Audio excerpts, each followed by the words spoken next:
How's it going, everyone? How's everyone's evening? So far, so good. Just gonna tweet out the live stream and then we will get started. Are we live right We now? are we are now live. We are live with let's see. And bam. All right. People starting to file into the pit. That is good. By the way, Angel, the chat colloquially referred to itself as the slut pit. So say hello. Hello, slut pit. That's amazing. Yeah. Welcome, everyone. I am Count Jackula, your favorite satanic streamer. Tonight on Satanic Sunday, we have Angel Malefactorum, right?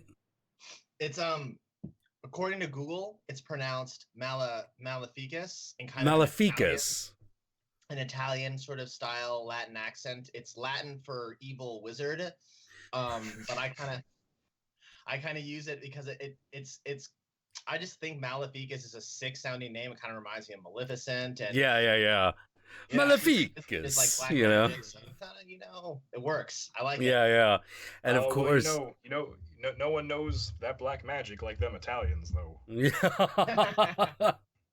yeah. Don Giovanni fucking comes out of something, you know. Fucking, and of course, with me as often is Yogi DEVA-DAS. So, And everybody. yeah, and right now, what we're gonna do is we've got 3 occultists in the chat. We're gonna talk for a little bit, and then after about an hour, we'll open things up for the super chat. But if you want to ask a specific question anywhere during that time, feel free. Although I will say super chat is easier to notice. Just to let y'all know, because I'm bad at just reading the chat because I'm an asshole. I apologize. Angel I was pointed towards you by Psycho Sorcerer, who has been on the show before, aka the Grand Infinity. And he seems to like your content, and I watched it, and I kind of liked it as well. Like, why don't you tell everyone a little bit about yourself? Um, well, I appreciate the kind words. Thank you.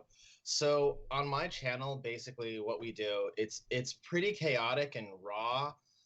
It's not as fancy or well presented as Psycho Sorcerer or Joe March as he goes by now.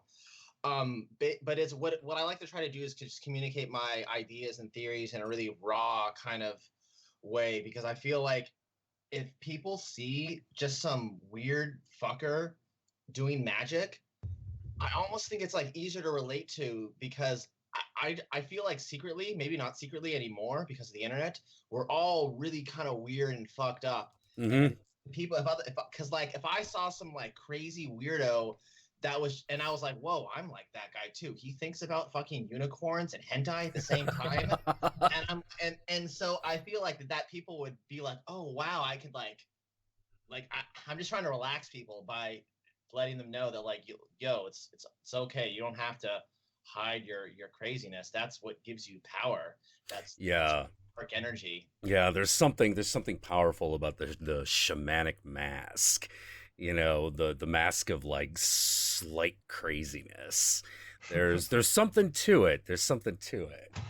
You know. And and then on top of that, you're not the only one who thinks of unicorns and hentai at the same time, because there is unicorn hentai, so someone else did too, and made a buck off it. Yeah. Oh God, like that reminds me what you were saying, Angel, about you see a crazy guy and you can almost like relate. Yeah, I know what you mean, because like you play into the part a little bit, and that works. It generally works. My wife had a character that she put in a story once. It's this guy called Johnny Three Toes, and he was the stereotypical drunk Native American shaman. He was like constantly swigging whiskey bottles and like, doing all that. And eventually it's one of the other characters figures out, it's like, wait, you're not actually drunk. You're stone cold sober. He's like, oh shit, what gave it away? And he's like, I just noticed this stuff. And he's like, why do you do that? why do you act like a fucking idiotic drunk as opposed to like the sorcerer you actually are? And he's like, look, when people see a Native American guy, they want to see the fucking drunkard. And because they believe in me utterly as that character, I've got power. And I was like, ooh, that was a nice one. Yeah. That was a nice one. Yeah. Drunken Master exists for Yeah. He's Drunken Master. Yeah. Drunken Master of Magic. Yeah. So yeah. So Angel, what got you hooked in? Let's see here. Well, I was kind of brought up in a very strange, like, so I come from like what I would like to call like the sort of liberal elite, like everybody in like Berkeley, sort of California, like really like loves like Hillary Clinton and those people.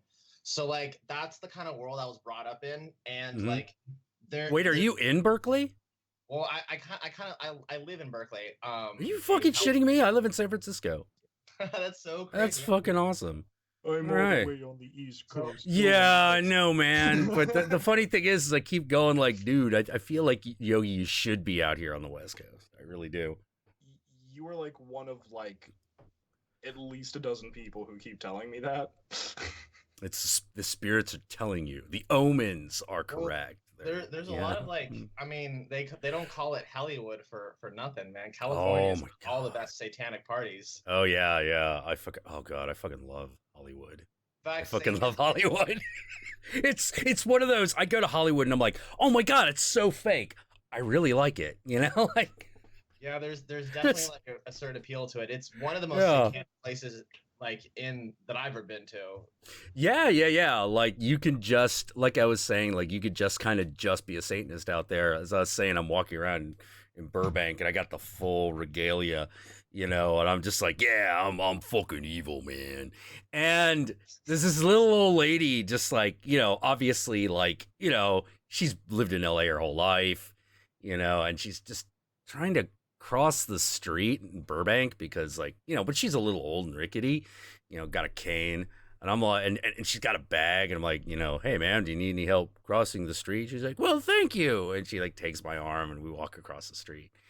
And like, man. I don't think anything of it. And then she's like, you're such a nice young man. Thank you. And she walks off, and I'm like, she called me a nice young man. I'm like, I like it all black. I got the fucking mohawk on, I got the fucking like devil shirt and everything. And she's just like, oh, look at that, you know, one of those nice Satanists I run into. Like, oh fuck.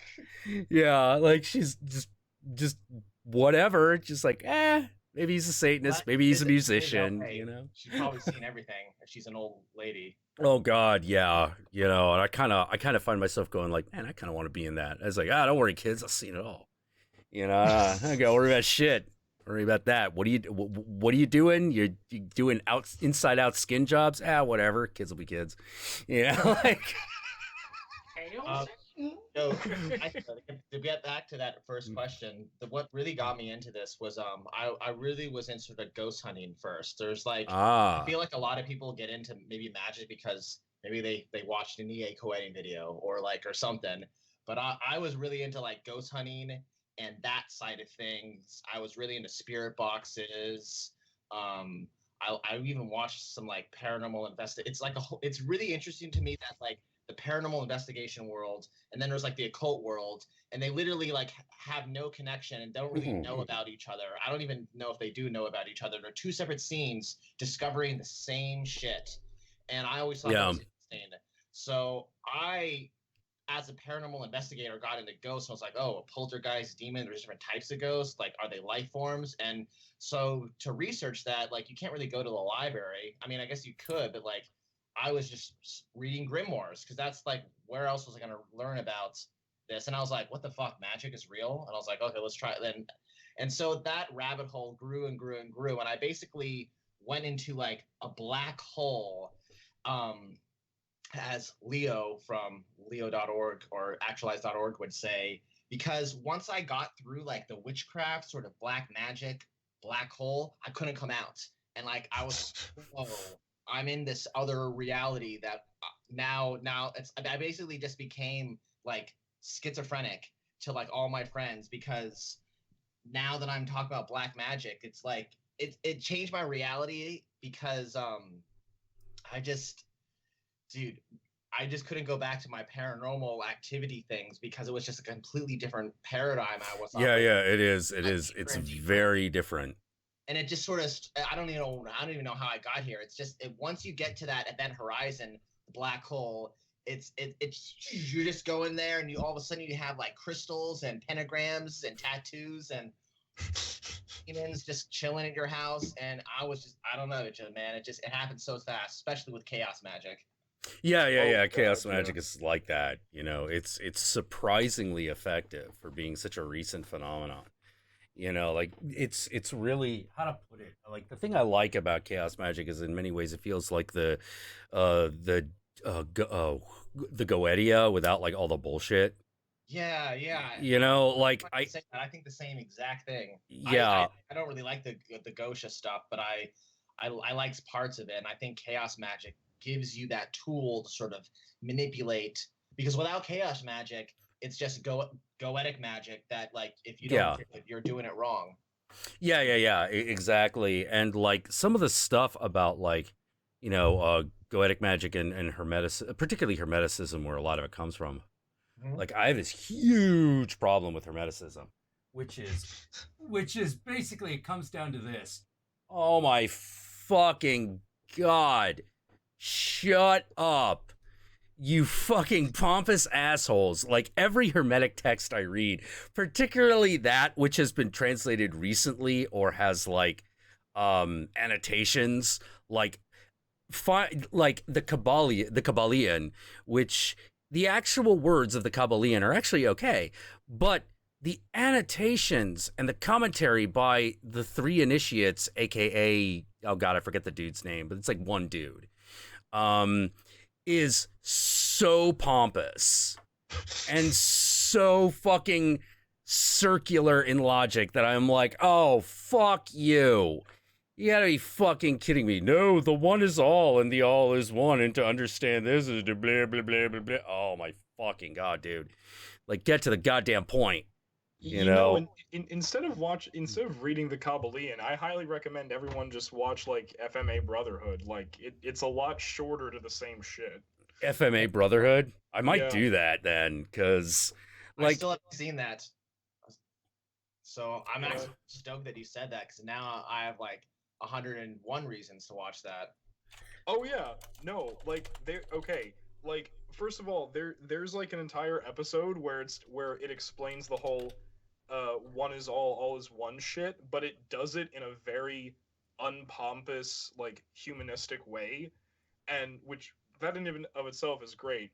But then towards like the end of the show, like Ed actually speaks with the one. He actually speaks with truth at some point, oh, sweet. and he's such an asshole. But he's such a shit-eating, grin-having asshole. It's so great. Yeah, yeah, yeah. Well, the truth is, you know, And he's how else do you put it? You know? and in that episode, Edward does like the one thing that Jack can't fucking stand about the Pymander. Oh yeah, is it? Oh no! I'm sorry. He does the one thing you want him to do. He doesn't just buy. Oh, He goes. Wait a minute. No, fuck that. It's this. And he goes. You're right. right. Yeah, I was totally lying to you. Yeah. Yeah, well, that's something I love about like those types of things where you know, the magician at the end of the day has to trust their instincts. You know, that's Willow put it very well, actually. You know, or they have I always love the example of Willow. You know, who here will be a great sorcerer? Pick the finger which will rule the world, and they all fail. You know, and later on he's talking to Willow and he's like, Willow of Cortigan, before you picked what I asked, you hesitated. Why? Well, it was dumb. No, tell me anyway. I was gonna pick my own finger. That was the right answer. You, more than anyone, have the talent to be a great sorcerer, but you lack faith in yourself. You know, and that's the ultimate trick, right? Damn, that's badass. I remember seeing Willow when I was a kid. I haven't seen that movie in so long, but like I Oh was yeah. 5, and I thought it was sick as fuck as a 5-year-old. Oh yeah. Well, I feel like Those the the Billy shit. Barty character is like kind of the perfect, you know, the perfect archetype of the wizard because everything he does is trickery. You know, it's like, does he have real magic powers? Yes, he does. Is he also tricking the shit out of everybody? Yes, he is. You know, like, you know, I will consult the bones. The bones tell me nothing. Willow, will you do this? Yes. The bones have spoken. Yeah, I mean, a lot of I think Aleister Crowley was like really into sort of trickery. I think that's like He totally was. He totally was. the occult is full of that, and it's just like part of the I think the drama and the performance, and it also just makes the magic like work better and Yeah, it kind does. of like wooed and spectacled by you. They can control you. That's like why like the mainstream media like is so centralized because it's that's how you control people. Yeah. Like you surround people with with certain images and certain symbols all at the same time. That's the real trick. That's the real stuff. You know, and the media and advertisement is fucking amazing at it. You know, it's fucking amazing at like, you know, They're the influence best. and They got like yeah, they they got are. $1 million, Yeah. multi-million-dollar think tanks that just come up with shit. Yep. Yep. That's why I call it the dark sorcery.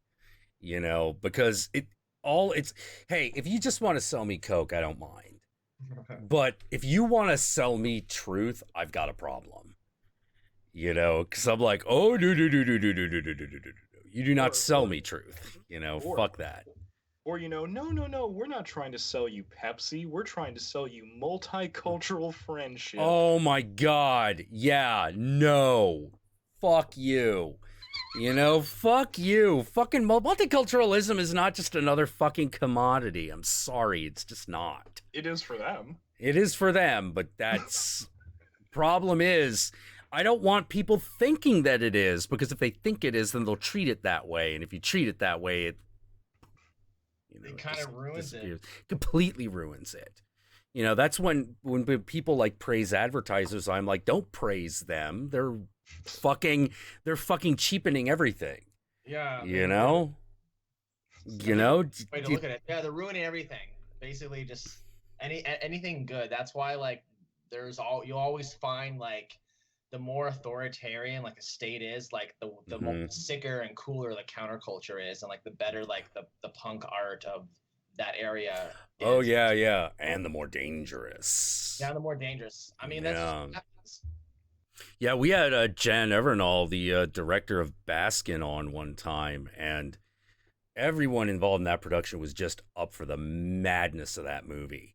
And like, have you ever seen it? Have you seen Baskin? I haven't, but That movie is You should. fucked up. It's great. Dude, I'm down. Yeah. Baskin. It's a Turkish film that was made like just a couple of years ago, and it's all about a bunch of cops that wander into hell. Fuck. It's awesome. Fuck. It's awesome. You like there are scenes in that movie, particularly when they're captured, where I just could not stop laughing for a whole half hour because it is a black comedy when you really get down to it, as long as, you know, you're okay with the punchline of the joke being afterbirth. You know, like it's really like diabolical gallows humor, you know, so ghoulish. But yeah, we talked. Don't waste that placenta. It's good for the hair. It's good for the hair, yeah. But we had a conversation with him, and oh, he was great. He was so fucking great. Yeah, you check that movie out. It's really awesome. Word. Oh man. Oh, Yeah. Angel. Yes. Now, okay. So I think I might have seen some of the stuff you've done before. Please correct me if I'm wrong, but weren't both you and Psycho Sorcerer like interviewed by one of the I forget his name, but he's a very born again Christian individual. Oh, dude, that's TVC. Holy shit, that's TVC. Yeah. Mario, the Vigilant Christian. He's Yeah. Oh, the Vigilant Christian. I've never. He's been on there. Oh, okay. me and Joe went on there. Well, okay, so probably it's the very first video I did with, and how I actually got on it YouTube. It before I even like this was I was doing black magic stuff, and then like way before YouTube, but I would watch YouTube because I'm kind of an addict. And it's better than TV. Well, or it used to be. It's but anyway, that's another story. The thing is like the Vigilant Christian put out like this challenge to like atheists, and I was like, well, I'm kind of an atheist. I'm a black magician, so that would be cool. But I'm not famous or popular. But YOLO, I'm gonna go contact him and challenge him because he was Right. he was trying to debate like someone like Jacqueline Glenn or the Amazing Atheist or someone like that, like someone popular. But I just emailed him because I just wanted to talk about magic on like a big channel and try to like mystify some of the in the closet occultists that were on his channel. And so I was just talking and being on it, but I was hella nervous. But it was I had fun anyway, and so he had fun because I guess he's kind of a nice guy, but like I think he's got some bad ideas about spirituality. But like he was really respectful and super nice to me and didn't call me names, so that's cool. And then because he invited me back, and I was like, okay, what if I bring my homie, Psycho Sorcerer, or Joe Marsh as he is now? And I thought that was a really good thing because it was like, I don't think anything's really been done like that before, really. Like you have these two people from polar spiritual opposites. I love shit like that. Yeah. So it was a lot of fun. That video was almost like a year ago, I think, but it's still cool hearing that people like watch that, because I that's my most favorite thing ever, is to watch like two polar opposite sides of people like humanity discuss and try to figure shit out, because you learn a lot of interesting. I learned a lot of stuff actually from talking to him about like the Bible and like Christianity and Jesus. I now know Jesus is a black magician and probably was on the left-hand path. So I wouldn't have found Jesus if it wasn't for him. So what makes you say that Jesus was a practitioner of the sinister arts? Because he claimed that he was God. That's Okay. something that Aleister Crowley also did. Yeah. And also Angel Maleficus did. It's something that like most black magicians or sorcerers, they say I am God, and that's what Jesus did, and it's most people agree on that. Yeah. He said, he said, I am God. I am the Son of God, and He is my Father. Like there's this kind of interesting conundrum, because my theory is this. My theory on Jesus is that He did not literally exist. That He is literally just the living embodiment of Logos.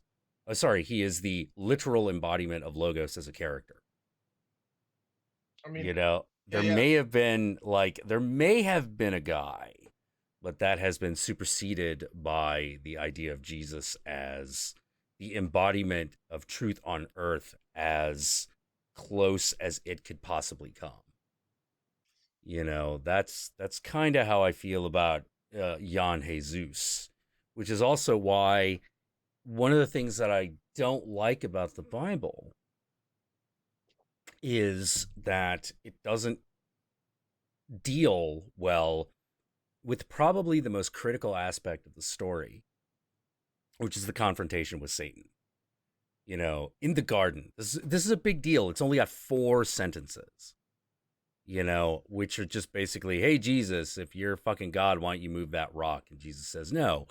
And hey, Jesus, if you're so fucking hungry, why don't you conjure food to eat? And Jesus says no. It goes on like that for a few more questions, but then in the Bible, Satan just disappears. It's like, wait, what? What? Oh, Satan disappears. Okay. All right.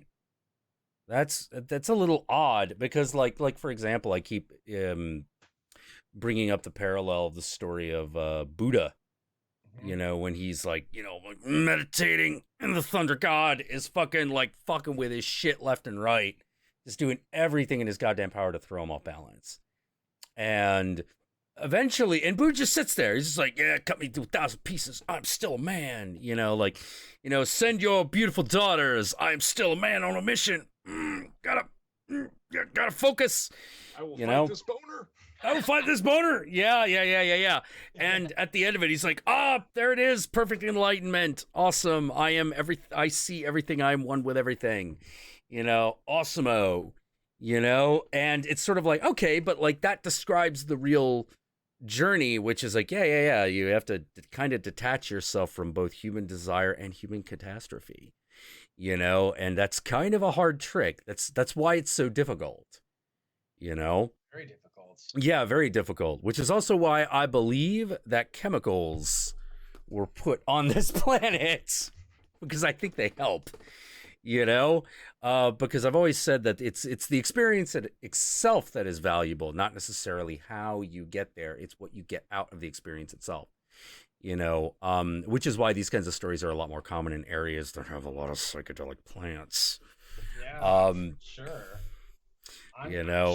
I'm sure Jesus, like, well, let's say there's two people. There's Jesus, the sort of character that you're talking about. Mm-hmm. I would say that's like probably the Bible's version of the Antichrist, because like that type of Jesus, like the actual Jesus, if he did exist, we'll just say was like some Middle Eastern guy named Joshua. Yeah. Had magic, who was just a black magician, and he was like, oh shit, I'm the son of God. I realize I'm the son of God. And I think he was probably trying to teach people, look, guys, look at all this cool shit I can do. You could also do this shit. But he was probably on such another level that they couldn't do it. So they created this character so people could idolize and be like, I can find power through this person rather than myself because I suck. Well, actually, I also have another theory that a lot of the stories of Jesus are actually connected to the old Dionysian cults, because Greek got everywhere back in those days. They got absolutely everywhere. And, think about what Jesus does and who he is and the symbols surrounding him. Mm-hmm. Like, what is he? He is the Lamb of God. He is a shepherd. But for some reason, he turns water into wine, and he can turn 2 breads and fishes into a lot of breads and fishes. All right, Dionysus is a shepherd god.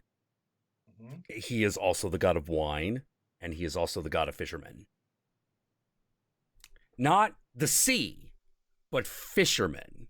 And who are the first 2 disciples Jesus picked up? Simon and Paul. Simon and Peter. Yeah. Oh, interesting. Maybe it was like a really popular pagan cult back in the day. Yeah. It's entirely possible. Because also think of this. This is the other big connection. There are very few ultimate love gods. There aren't that many of them. Like one. You're into Krishna. He's one of them. He's absolutely hey, I got love for everybody. What about Aphrodite? Aphrodite is like a love god, right? But she is not. She's a fickle bitch. She's a fickle bitch. She's not an ultimate love god. Like, there's a difference between like romantic attraction and the love of a deity. Like agape on every single level. Yeah. But one of them who is like, hey, I love everybody, it's okay, was Dionysus. He was also a like eternal love guy, although he also had a vengeful streak, but the stories about him are so fucked. Like, you have to be careful when you read the myths, because if you read a story of Bacchus, it's not necessarily the same as the story of Dionysus. Just like the stories of Mars are not necessarily the same as the stories of Ares. Yeah, even though it's kind of like, Harley Quinn in the new Suicide Squad movie. She's not quite the same as the Harley. Yeah. It's not quite the same. It's a little bit different, similar, but they're not quite this. They're different, Yeah, exactly. So, like, here's the thing that would happen with Dionysus. First of all, Dionysus has this hype man that always follows him, which is Pan. Oh yeah. Pan's lit. Yeah. Pan's just like, he's there for the party, and he's like, no, this is my guy, Dionysus. He's the greatest. He brings the good herb, the good drink, and the women and everything. He's the awesomest. And Dionysus just sort of like shows up in places and is like, "Hi, I'm Dionysus. How you doing?" I think I am going to be a pirate, or I think I'm going to have a party right over here. And one of two things happens. Either they're like, "Yes, Dionysus, you're so fucking awesome. Why don't we'll just party right here. You be a pirate with it. It'll be cool." And then everything goes well. Everyone makes $1 million, has all the bitches and blow they could possibly fucking want. And they're just like, "Yeah, Dionysus for life. You're the fucking best." He's like, "I know, but I gotta go now and go somewhere else that needs awesome." And they're like, "All right, Dionysus, don't stay away too long. I look forward to your return." Or they go, "You're not an Olympian. You're not a real Olympian. We don't even know who your fucking mother is," because that's another thing. No one knows who Dionysus' mother is. Yeah. They know who Bacchus's mother is, but they don't know who Dionysus' mother is. And this is a thing in the stories that is a thing. This is a big deal. Because it's one of those, everyone agrees that Dionysus is an Olympian and is the son of Zeus, but they don't know who the mother is. Who's Bacchus's mother? Who's what? Who's Bacchus's mother? Here's the thing. Bacchus is actually more of a demigod in the Roman pantheon, but Dionysus is a full Olympian in the Greek pantheon.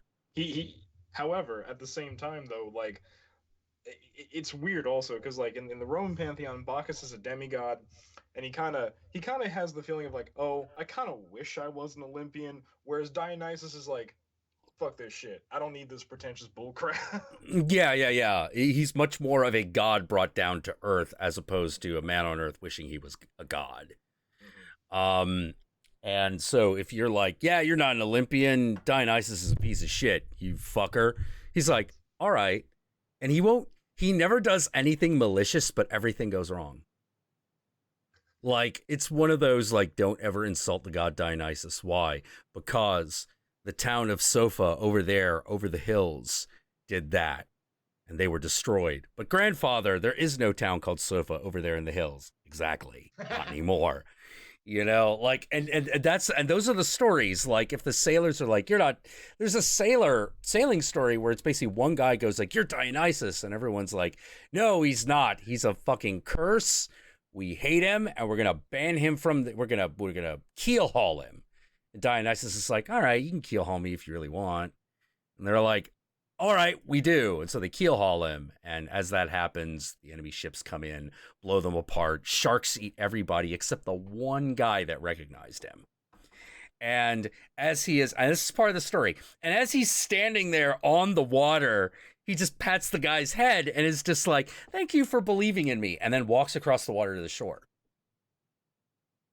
That's a tale of Dionysus. Yeah. That's a tale of Dionysus. That's essentially the story of Peter. It's got a lot of things line up with the Jesus stories. And of course, a lot of the philosophers of the day were Greek. Even in places like, Galilee. Yeah, Greek was even though it did eventually become controlled by the Roman Empire, Greek was still the common language. Yeah, it was still the universal language. It was in D&D. In D&D, it would have been common. Yeah, you had to have a high class to speak Latin or something like that. Yeah, you had to actually be a Roman in those days. Mm-hmm. To have the privilege of speaking Latin. And then it's like hieroglyphics. Yeah. And then there's my interpretation of Jesus, which is, okay, so there was this guy, he was really fucking cool, and he was like, "Hey, I figured out the Kabbalah. I'm gonna bring it to people." No, we can't have you doing that. But it belongs to everybody. No, we can't have you doing that. Yeah, because it turns out that you've seen the Tree of Life and the Tree of Knowledge, right? Yeah. Okay. Well, yeah. So it turns out that they're actually like the two sides of the tree. The tree of life is, the branches and the trunk and the leaves and all that, whereas the tree of knowledge is the roots, is the root system, and winding between them is the serpent, and it goes from a black serpent to a white serpent. Sometimes the serpents are different. Sometimes it's just one entity. But when it is below, when it's by the roots, it is referred to as Leviathan, aka Leviathan. And that's the snake from the Genesis story. Yeah, that's the snake from the Genesis story, because that's the tree of knowledge. But the serpent that is white, which wraps around the leaves and the trunk, is called Messiah.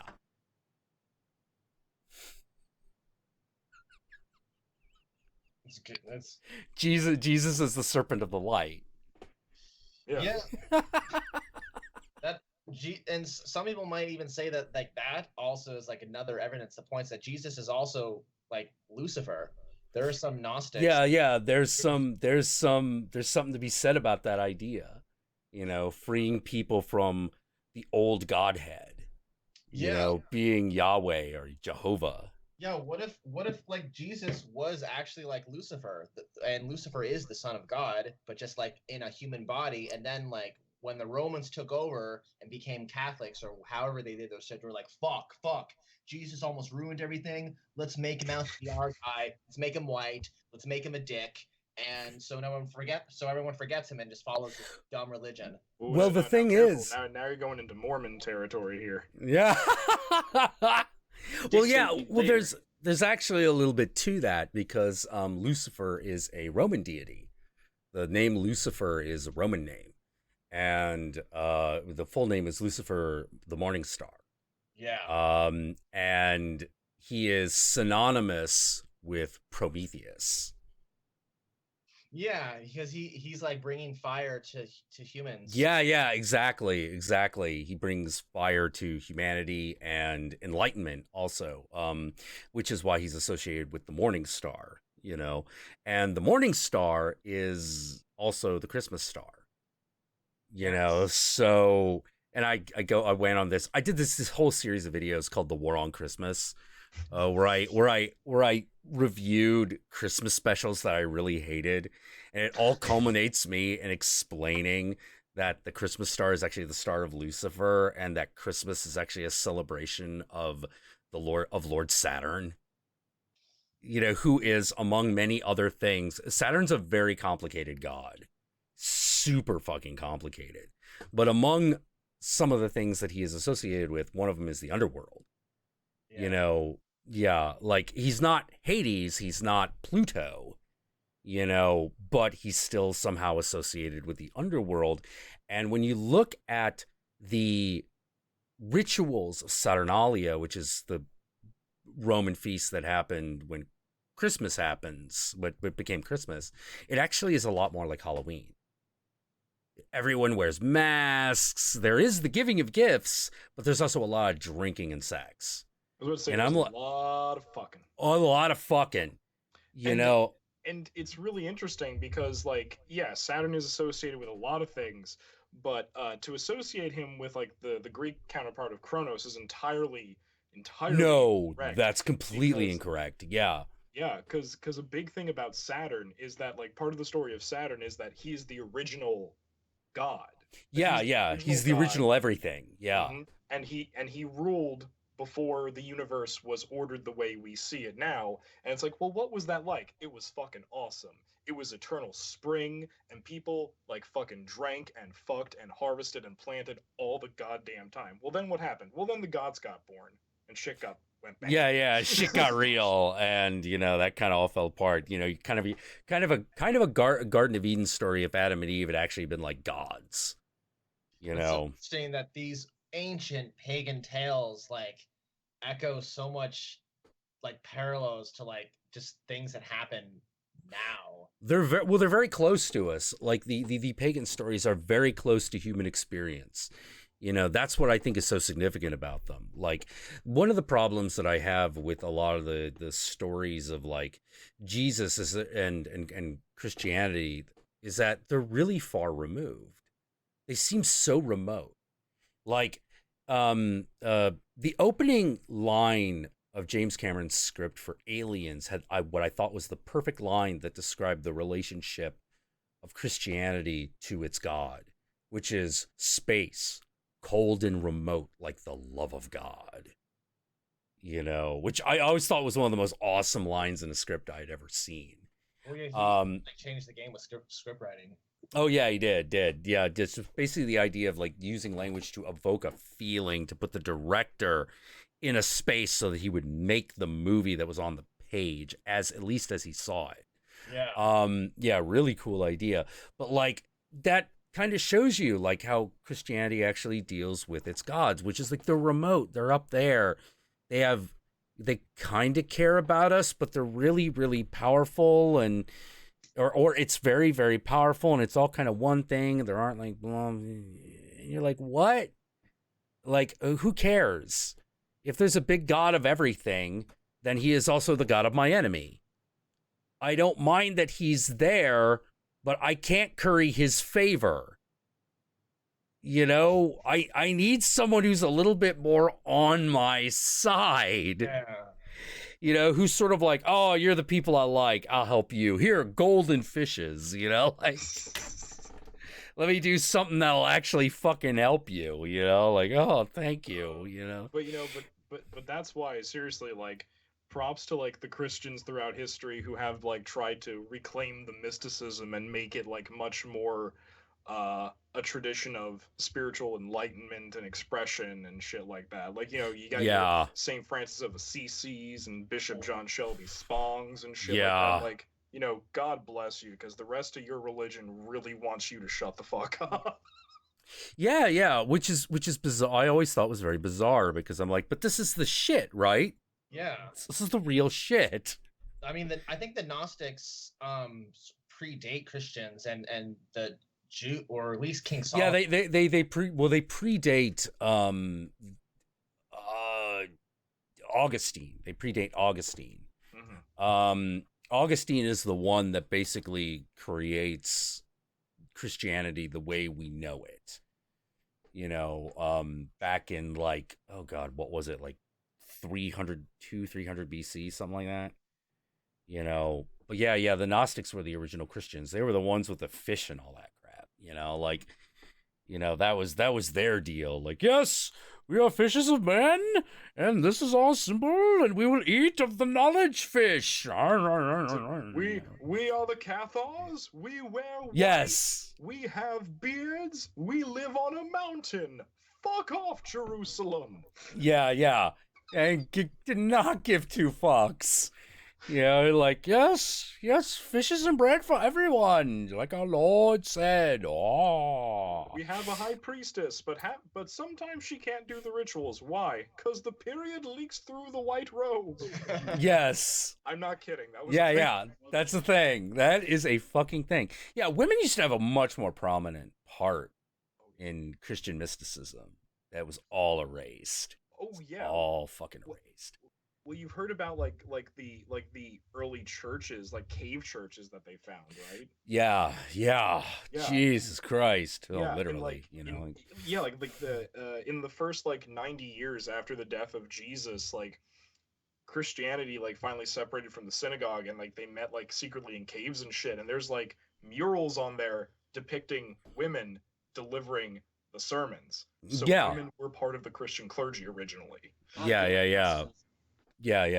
in a big way.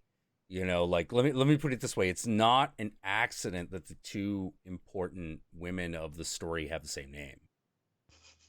You know, like that is not an accident. You know, like that is very on purpose. You know, she represents the feminine, the universal feminine principle. That is why she is both the virgin and the whore. Yep. You know, it was a big deal. To you, Babylon, goddess, mother of whores. Yes. Almost Yes. like a Bible's allegory or something. Yeah. Right. No. I know, right? Yeah. Oh man, was that who was that, Yogi? Was that Oh, I'm sorry. That's my buddy Mike. He's the Mike? I have him, Okay. What's up, Mike? Oh, I saw the one dude asleep in the corner. I thought that was the only guy there. Oh, Okay. no. I have parties go on at Yogi's house. He brought the Episcopalian because we know how to party. Well, you know, also because like when I'm talking about Jesus, it's good to have like an actual Christian off screen, so I could be like, "Am I fucking getting this right?" Yeah. Jesus is almost completely allegory. I mean, like, what does his name mean? It means the anointed one. You know, Christos, the anointed one, which also is the root word of Krishna, by the way. They kind of sound alike. There's kind of a reason for that, you know. Yeah, it's like you've got like these two different concepts that have that kind of converge at one point and then diverge again, you know. And one of the weirdest point where I am like, this is the weirdest entity to enter that story, which is Azazel. Oh god. Fud. Okay, all right. So, Angel, are you familiar with Azazel? Are you familiar with Azazel and who he is and what he does? Are you talking about? I always say Azazel. I think are we talking about the same person? Yeah, I think the angel. are. Yeah, the angel of death. The Book of Enoch. Yes, the Book of Enoch. Yes, he's like a watchtower angel or a fallen. Or he's a watcher. He's watcher. one of the egregore. He's like, or in theory, possibly the Anunnaki. Who knows? Well, actually, turns out, oh man, and this is a long trip around the barn. Okay, But it's so a fun one. It's a fun one. Okay, so Azazel is like the Watcher. He's also kind of the angel of death, you know. So basically, when Moses is like, "Yo, let my people go," and God is like, "All right, I'm gonna slay everyone who's had a kid, every firstborn, fuck them," you know. The guy who does the dirty is Azazel. You know, it's him. Like, he's the angel of death. He comes throughout Egypt. He's like, all right, you're dead, you're dead, you're dead, you're dead, you're dead, you're dead. Fuck you. Okay, but in the Book of Enoch, Azazel he's a watcher. And so he watches, and then he sees, like, human women, and he's like, I bet I could stick my dick in that. I bet it'd be awesome. We don't have a lot of women up in here in heaven. I think we need to change this shit. Big man doesn't even want to change that shit because that whole Adam and Eve fucking shit that happened. He's like, oh, I created women. Look what happened. So he gathers all the other watchers together. He's like, guys, I got this amazing idea. He's like, all right, Azazel, you tell us, what's this? Lay it on us. What is it? He's like, all right, we're going to go down there to those people that we're supposed to be watching, and we're going to have sex with them. And they're all like, oh my God, Azazel, what the fuck? That is the greatest idea ever. That is the greatest idea ever. Let's do that now. Whoa, wait a minute. But Azazel, like, we can't just go down there and rape them. That'd be awful. You know, I don't think God would like that. Well, no, okay, so here's what we do. We go down there and we convince them to have sex with us. I like where this is going. How do we do that? Oh, easy. We teach them the secret arts of heaven. Secret arts of heaven? You mean makeup and swordplay? Quite literally, that's what they are. And Azazel's like, yeah, exactly. And they're like, oh my God, that's awesome. That's so fucking easy. Tell girls to fucking put like black paint on their eyes so that they'll always look alluring. Holy crap, that's the easiest thing ever. Hey, baby, let me show you how to be eternally beautiful. Hey, baby, let me show you how to swing a sword. I'm an angel of the Lord. You know, and so they do that. They create the Nephilim. The Nephilim start wrecking shit. You know, Yahweh shows up and is like, what the fuck? Why are there all these half angels fucking everything up? God damn it, Azazel, this is you, isn't it? He's like, yeah. Well, you're not allowed to do that anymore. I'm going to destroy all the Nephilim and fuck you. Okay. So, Azazel has another name. given to him by a completely separate people.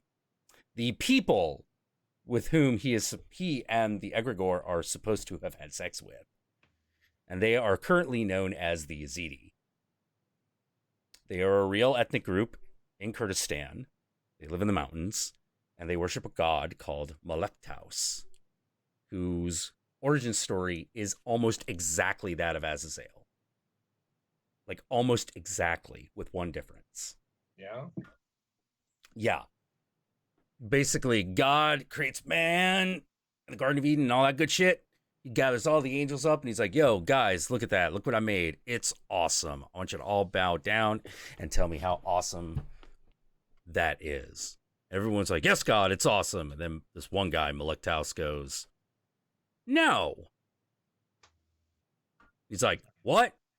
You don't think that's the greatest thing ever? And MALEFICUS is like, no, it's not the greatest thing ever. He's like, you are, God. You're the greatest thing ever. And God's like, oh, you're right.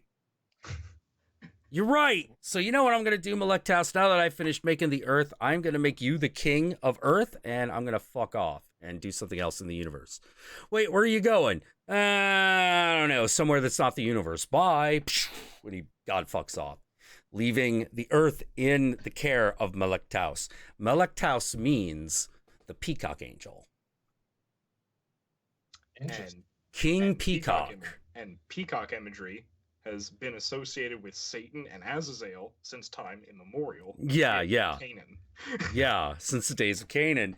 And fucking, but there's another god who we know, whose people we know had contact with the Yazidi. We know this for a fact. And they had contact with them a long ass time ago. Really fucking long ass time ago. Because a bunch of them were like, we're tired of only marrying other Yazidi. We're all getting inbred. Fuck you. Because they're a culture that's like that. And they have been for a very long time. And so they were like, fuck this. We're getting out of here. This generation, we outie 5,000. And they start wandering, and they wander south and then east. And then they find this place that's like a jungle. And there are a lot of peacocks hanging around. And they're like, oh man, we like this place. Yeah. We like this place. And then they run into the natives, and the natives are a little bit darker, but not much. And it's just sort of like, hey, where'd you people come from? They're like, we came from the fucking mountains, man. And do you have a time to hear the word of our Lord and Savior, the Peacock King? And they're like, holy shit, we love peacocks here. They're like, oh yeah, this is the place. Like, this is the place. We're settling down here. And they create the image of Krishna. That's why Krishna looks like a peacock. Now, that may seem like a coincidence, except it's not. It's not a coincidence. Of course not. You will notice that sometimes Krishna has a trident. And that trident looks weird. It's not that ain't a fork for sticking in hay.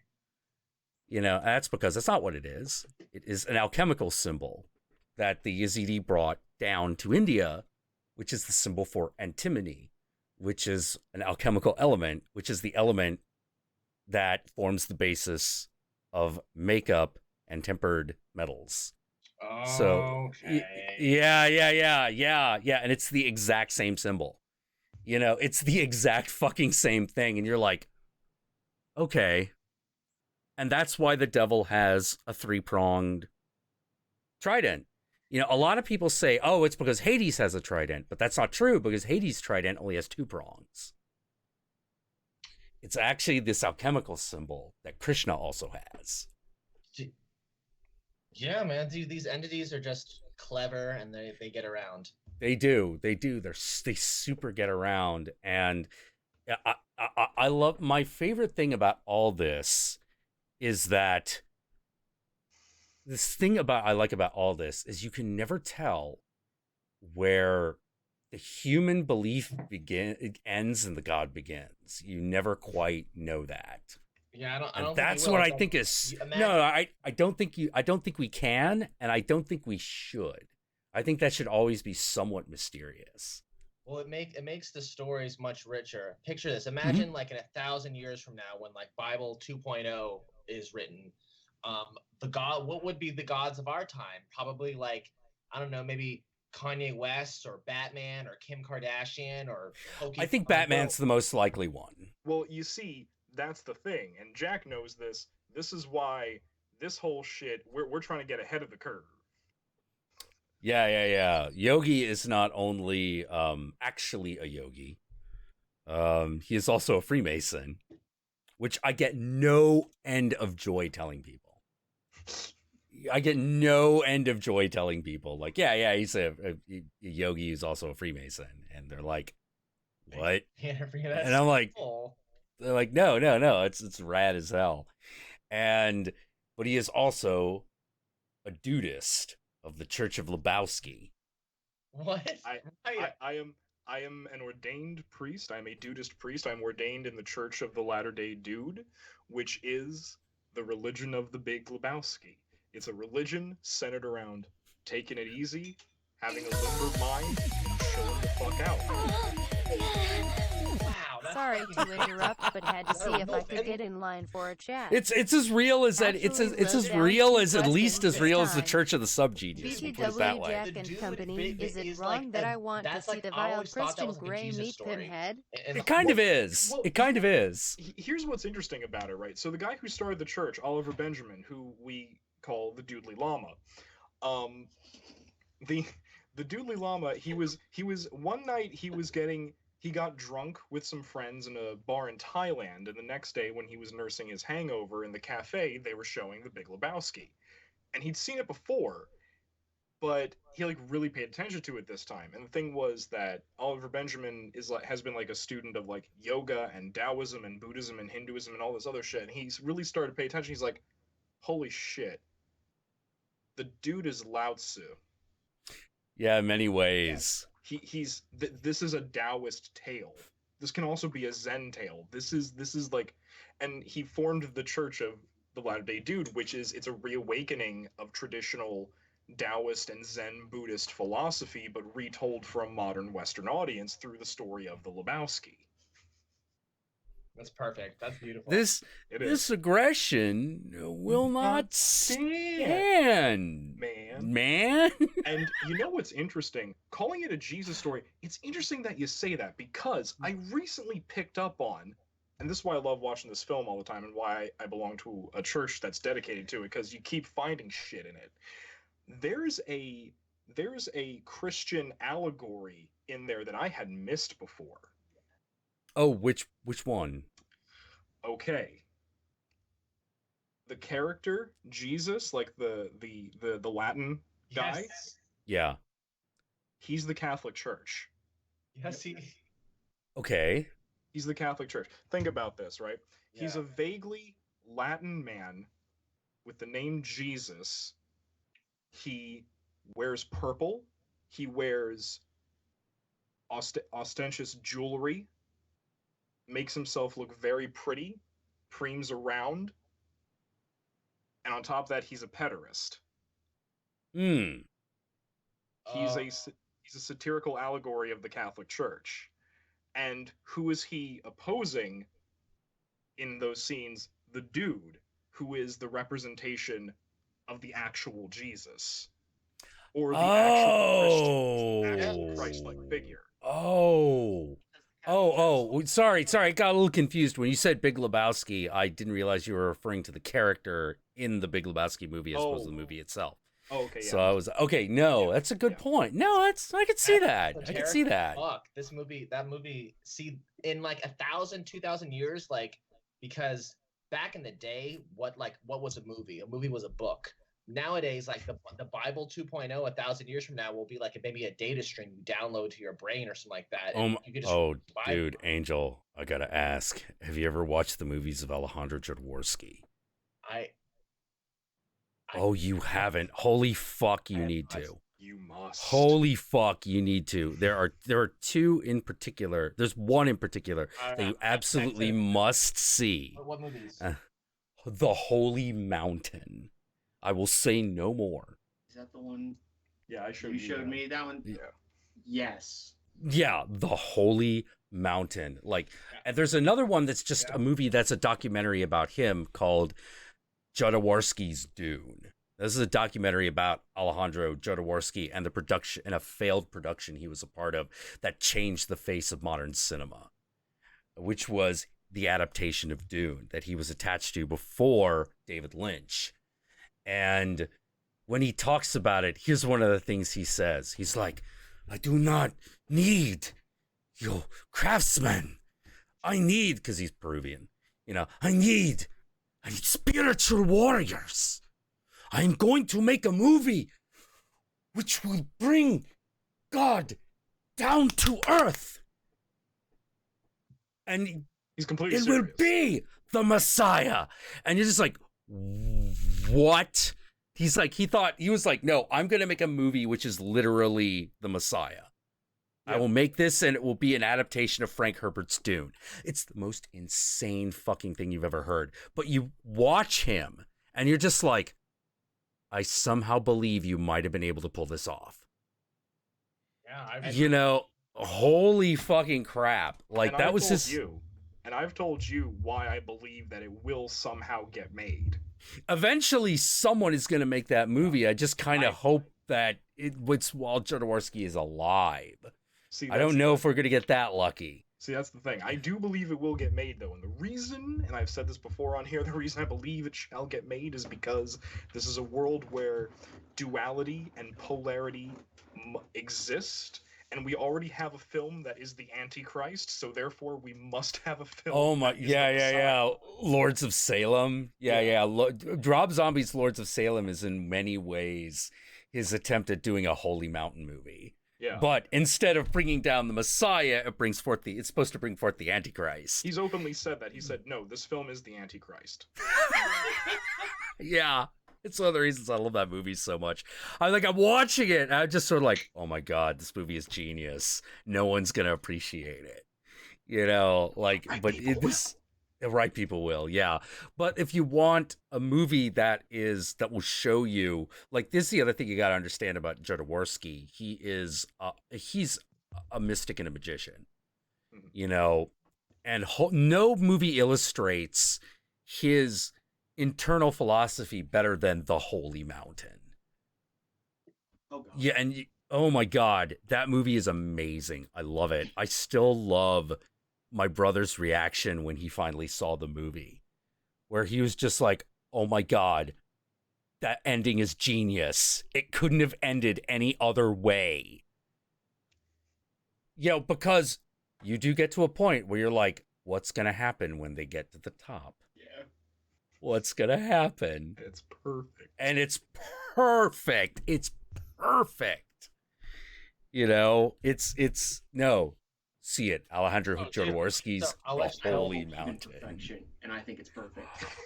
Yeah. That movie is fantastic.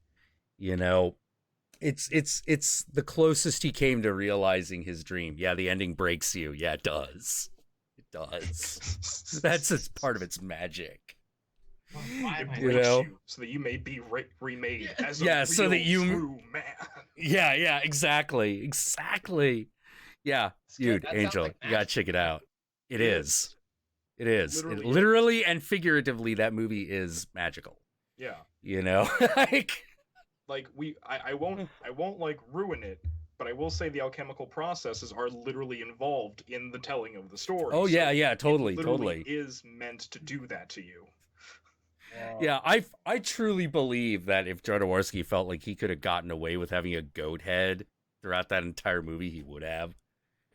Because he has the throne with the two goats on it, so it's okay. Yeah, exactly. So you get the idea. Like, just to give you the bare bones, the movie starts out with Jesus, who is born into this world and then fumbles around for a bit and then crosses the Bifrost Bridge to meet Baphomet, who is played by Alejandro Jodorowsky. Okay. Yeah. Yeah, aka the Alchemist. I will show you how to be a god. but not before the guy takes a crap in a bronze bowl, and he fucking turns his shit into gold, literally. Yeah. Best line ever. Do you want gold? You now are excrement. Rement. But through the process, you may be gold. Movie's awesome. You know? That was about the point where I started bringing alcohol into the equation when you showed me that film. Well, that's the moment where I was like, I am in. I have already been watching for 20 minutes, but now there is no stopping this film. I'm just gonna continue to the end. When did this movie come out? This is like the 70s. Oh, damn. It has a young, skinny Donald Sutherland in it. Oh shit, that's right. That's Donald Sutherland, yeah. Yeah. He's the King of Mars, isn't he? No. That's him playing the Jesus character. Yeah. that's him. Oh really? Yeah, Oh that's shit, I didn't recognize him. That's Holy Donald crap! Sutherland. How many times have I seen that movie? And I'm like the Bible. I've seen it. You read it many times, and you always find something new. Young Donald Sutherland, he's like 80 now. So yeah, he's probably ancient. 70. I don't know. I'm bad at math. He was young in the 70s. You know, it's really good that he was in Holy Mountain, which is one of like my top 5 favorite films because he's in Holy Mountain that I can forgive his involvement in the fucking Salem's Lot miniseries. I would not be able to forgive it, but this exists, so it's okay. I shall not kill him. It's okay. Are you sure that it's Dude Boy? That's Donald Sutherland? Oh yeah. Let me see. Donald Suther. IMDb does not confirm this. What's his name in the actual movie? I mean, it's obviously Jesus, but they didn't call him that. The Thief. The Thief? Mm-hmm. The Thief is apparently someone called Horatio Salinius. I think that might be Salinas? an alias because really, because if you look, Let's see if I can. Let me find a picture of. Oh, it does look like Donald Sutherland. I do know he was in a lot of foreign movies. See, that's the thing. I swear to God, that's him. I'm at IMDb right now. I'm looking, and I don't see him. I don't see the Holy Mountain on his list. I don't know. It's kind of weird. But the reason I think that it still might be is simply for the fact that you know, like there. I've noticed this. There are a lot of like prolific American actors who have done amazing films but never take credit for them. Yeah. For various reasons, like the least respectable one is the fact that fucking Tom Cruise still denies. I wasn't in that film. Yeah, Tom Cruise denies he was in Legend, and I'm like, fuck you, Tom. What?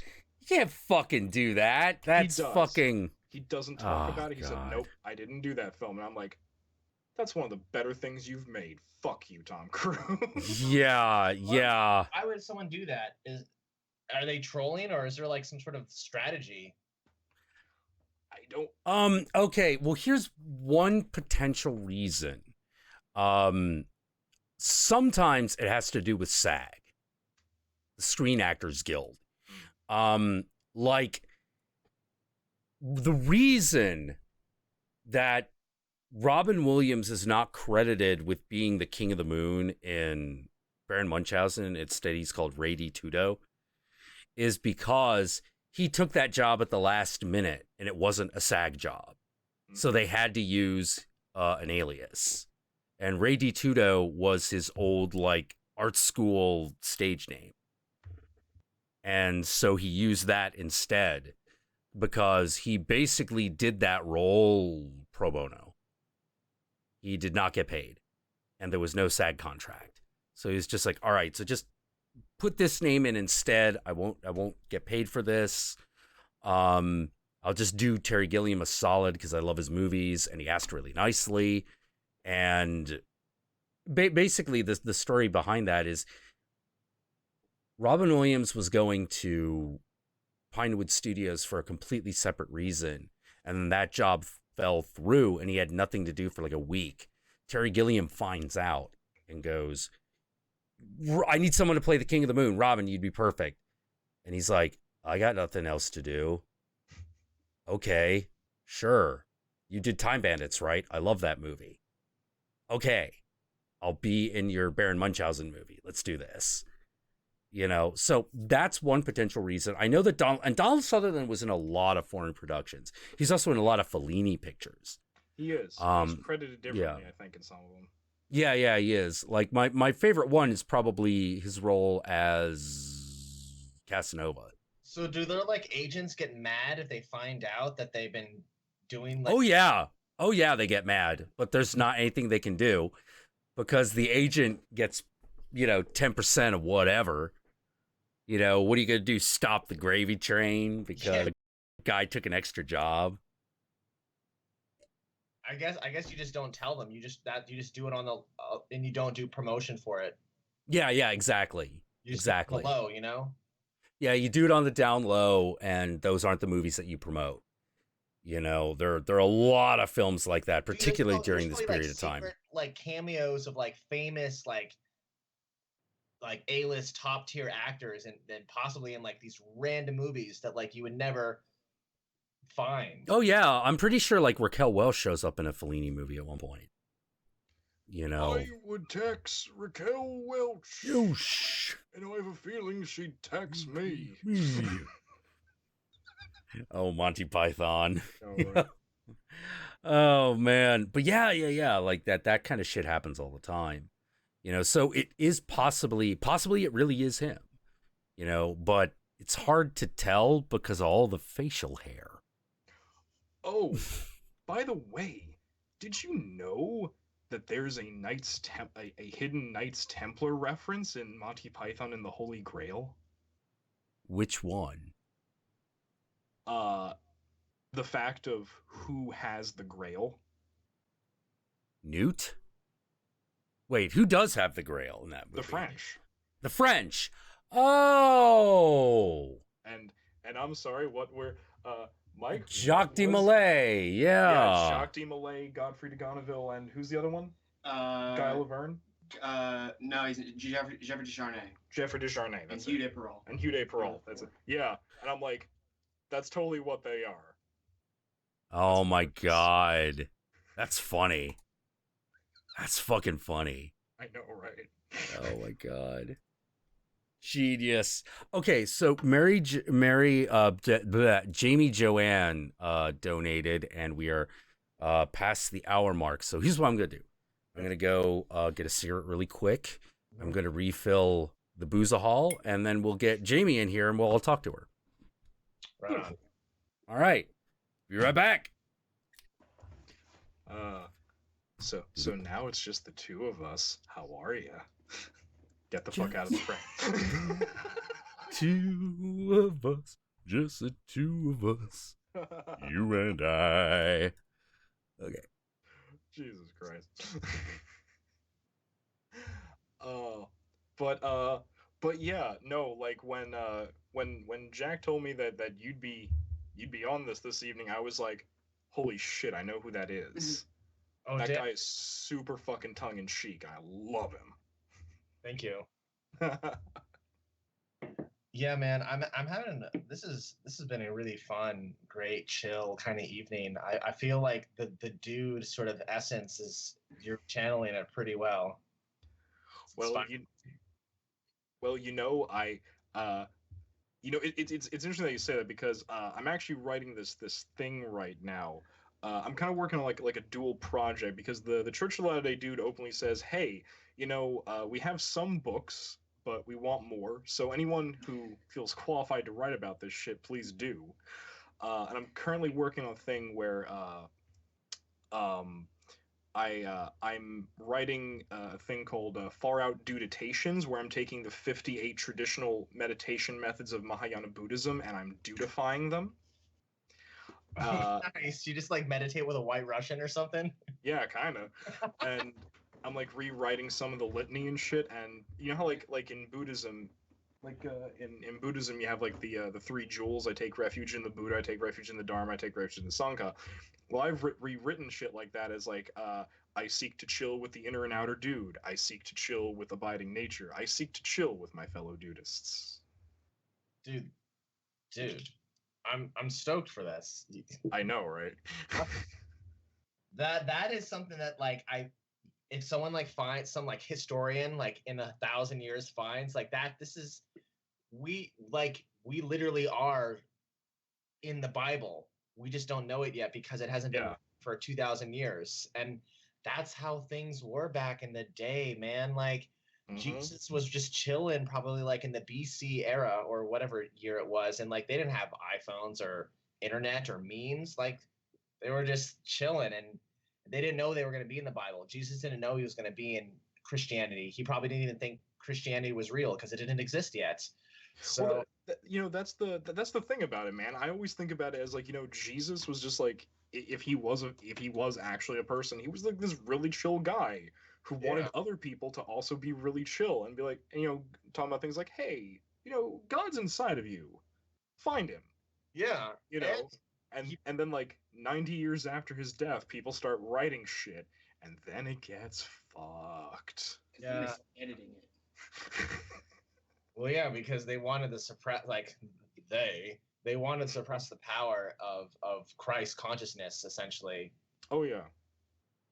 And that's what really went down. Unfortunately, I feel like if Jesus was here today, Joshua, he'd be like the homie. Maybe we would call him Josh, and we would just probably like smoke a fatty J with him, watch some movies, get pizza. Who knows? Maybe he turns some water into wine, get drunk.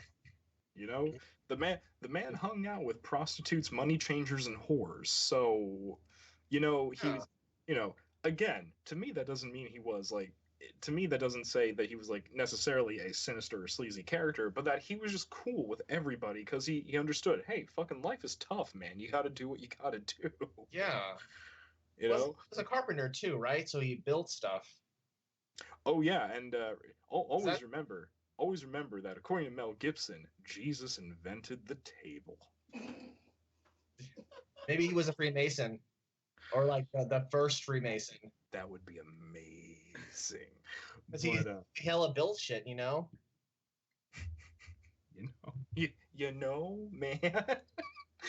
But oh yeah, man. But yeah, no, I was like kind of super excited that you were gonna be on this because I was just like, that guy is one of the black magicians on YouTube who I actually don't think is a pretentious piece of shit. I like this guy. Oh, thank you, man. Yeah, I guess black magicians, like, it's really easy, especially when you like read the Satanic Bible for the first time. You get like hella stoked on like this sort of resistant, or as I call like indigo energy, and you're like, oh yeah, fuck the system, let's go. My dick's out. There's a girl on it, sucking it. Hell yeah, pizza for everyone. No. No, that's the thing. Very Rasputin. Yeah, very Rasputin like. That's the thing though. Have you ever seen like those fucking like documentary like those hour-long documentaries that the Church of Satan made while Anton LaVey was alive, where it's interviewing like him and some of the original members and shit like in their downtime, and they're just really fucking chill. I think that's the thing, right? That's the thing about it, right? Is that like sure, like people who are like serious Satanists, yeah, when they're doing like high ritual and shit like that, yeah, all the pretensity and all like the bombastic energy is there. But then when it's just them chilling, talking, they're just normal, regular, chill people who really couldn't give a fuck about a lot of things. Versus, again, what you're saying, when you first join up, when you first like become a Satanist, it's like, no, yeah, rage all the time. It's like, oh, calm the fuck down.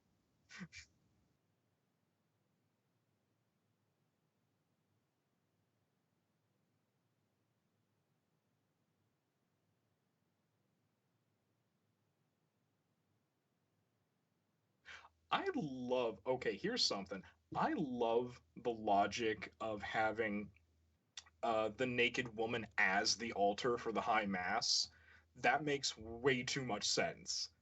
And I love it. Though there's one thing I'm not clear on. Why the skull between her legs?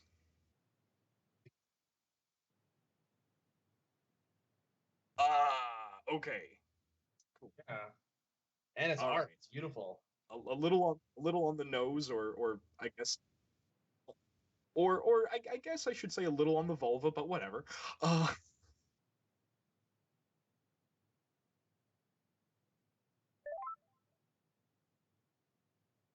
oh, Jack, I think you're muted for the chat.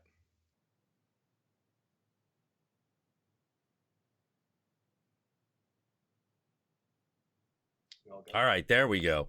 Okay, yeah, okay. So if you missed it, when he asked me like, why does the living altar of the woman, why does it have a skull between your legs? I said because it's the entrance, the passageway of life and death. You know, her pussy. Yeah. Vagina, vagina dentata. It means no worries. Say vagina. Vagina dentata. Vagina is the portal to our world. Yeah. It's the portal to the material realm. You know. Jamie, you there? Oh, not yet. Okay. It'll happen eventually. Come on, Skype, I believe in you. Yeah, I believe in you, Skype. I don't really believe in you. You're a fucking false prophet. Come on, Skype. You believed in Santa for 8 years. You can believe in yourself for 10 goddamn seconds. I can see and hear you guys. I don't know if you can see and hear me. Oh, now we can see and hear you. Go. Now we can see and hear you. Hey, Jamie, how you doing? Hi. I'm all right. I actually wrote down questions to ask you, but now we got in the Jesus subject. Oh, well, like that. Western society, man, Jesus gonna come up. You know, I don't know what else to say. Like even the Goetia, like fucking, is like, oh no, they're demons and angels. Yeah. I kind of want to address somebody in the chat who was who kept asking, it was Mary a whore? and you know, like I said before, my ancestors on my mom's side were originally Jewish but hid the fact. So I wasn't raised it, but I read a lot of books by rabbis, and they believe that Jesus's mother was raped by a Roman soldier, and Jesus was the product of that rape. Damn. Yeah. So like Moses, he has an inauspicious birth. Exactly. Yeah, a lot of great heroes do. Yeah, and brown hair, white skin Jesus makes a little more sense. Mm-hmm. I'm done it now. Yeah. Oh no. Yeah, but I mean, the thing of it is while the regular people might have stoned her, in the Jewish law, they were probably the most advanced when it came to the subject of rape, because a husband cannot rape his wife. That's against the law in Jewish law. You know, and if a woman is raped, she was still basically considered a virgin because she did not consent to sex. You know, so she would still be a virgin because she was not consenting. But of course, they'd have to marry her off right away because you'd have the idiots panicking and saying, let's stone the whore. Right. So you have to have her married off kind of almost for her protection. It's actually really advanced considering, I mean, the reality of that time was it's more like Game of Thrones, where it's like you're basically fucked by everything. And so to make the most of a terrible situation, that was pretty enlightened considering like what they had available to them at the time. There was no like battered women's shelter or anything close to probably that. Oh no. Well, it's like how the convents all became orphanages, you know. Much for the same reason, like, oh, we don't want this kid, give it to the nuns. You know.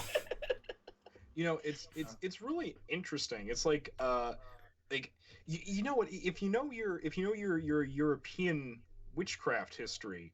I was about to bring that up too. Yeah. Yeah, the Jewish, it's weird, like when it comes to shit like that, especially when it comes to shit like stoning and blasphemy and heresy laws, the Jewish law is a lot more akin to like James VI of Scotland. You know, one of those things where it's like, yeah, I kind of believe in these things, but I'm gonna go at this with this really hard-lined, borderline rationality to it, so it's really fucking hard to convict someone of this. Yeah. Yeah. Oh man. Fucking yeah, the what I was gonna say was like one of the reasons for the legend of the Wicked Witch is that's one of the things that would happen. Like if you had like kids and you had too many mouths to feed, you'd leave them in the forest, and if the kids were lucky, they would find the witch's house because the witch is always out in the middle of fucking woods because that was the tradition of the priestesses of Freya. Yeah, Like- the wise women, yeah. Yeah. They lived out in like the middle of fucking nowhere, and you either sent your kids there, or you're just like, well, we don't know where it is because they won't tell us, but we know it's a witch of these woods here. We're just gonna leave the kids here, and if they're lucky, if Odin is willing, they will fucking find her and be raised by her. But one of the things that was very obvious is that the home of the priestess of Freya, the lodge, was very obviously like the home for wayward girls. Like if you had a girl who's a little too rambunctious or a little too sexual or a little too tomboyish, they would send her off to the witch, the priestess of Freya, because they're like, look, we're trying to get the boys ready for war and raiding and all that, and she keeps running around and biting them. Like, we need... And she keeps like running around like naked and like beating them up, and then when they try to beat her up, she like rubs her vagina at them. It's really Yeah. She does like all this crazy shit. Like, we need you to handle it, oh priestess of the Vanir. You know, because we're Aesir kind of people. You're Vanir kind of people. You handle this wild shit. You got that whole aspect to Odin that is like the guy who runs around with 1,000 dogs and fucking hunts things down, right? Yeah, okay, all right. Yeah, you handle it. Oh, You know? my mom would have loved to have done that instead of constantly telling me, "Be more ladylike." You're like, well, yeah. Well, yeah, that's You don't it. fucking behave. I'm sending you to the witch's house. Yeah, sending you to the witch's house, and then you like she goes there and like learns the womanly arts, which were ironically. Here's the weird thing about the womanly arts of the Norse: the women were the ones who had the power of the runes. Yep. They knew the runes, but they never wrote anything down. They never wrote their religious practices down. It's completely oral. Well, because then men might get it. Yeah, exactly. But as a result, we know next to nothing about those rituals. Well, I think that's part of like, if you want to use the phrase divine feminine energy, like feminine energy, and I'm not saying that like all women are like this, but like we'll just generalize because it's kind of fun to generalize and talk on stream. But anyway, so like divine feminine energy is more it's like more like dark and intuitive and like emotional, and it like who the fuck cares about numbers and graphs? That's more masculine. It's like focus, sunlight, light energy. And I feel like a lot of these witches, especially these old school pagan witches, they didn't need to write shit down because they're it's just like super folky, and it's like, oh, I'm doing this, you know. It's more the divine feminine, I think, is just more intuitive based. And I feel like that's like why a lot of witches probably didn't write their shit down. Like, I mean, new school witches is different because we have all these cool, fun writing utensils. But I Yeah. think why like a lot of probably Writing in many ways in the modern world is a much more feminine art. Yeah. Yeah, which I think is really interesting because like back in them old days, that was man's work. You know, man wrote. You know. And once it became more creative and artsy, I think it got more women, we could say, like probably got more interested in it. Plus, I don't think like women like were allowed to read or like knew how to read back in the day. I mean, I'm not. Well, that's why the Norse is so unusual, because the women did. The women did. They were the ones who could read. You know, the myth of how Odin becomes the Allfather has to do with the fact that he learns to read. And everyone is like, whoa, you can't learn to read, Allfather. That's woman's art, is reading. You know, where, you know, but he's like, no, I'm going to be the master of two worlds. I will hang myself upside down on the tree of Yggdrasil to gain the knowledge of the runes. And then Freya's going to come along and be like, all right, fine. Yeah, you mean it. You plucked your eye out. You hung on the tree for 9 days and 9 nights. All right, we can consider you a woman now, I guess. You've gone through all the rituals. So let's do this, you know, because that's why he hangs upside down for 9 days and 9 nights, one for each month of pregnancy. It's also why all the jewels of Freya have 9 jewels. 9 in the Nordic tradition, super feminine, you know, because of all that. 9 That's why is just like a fucking lit number. It's in so many things.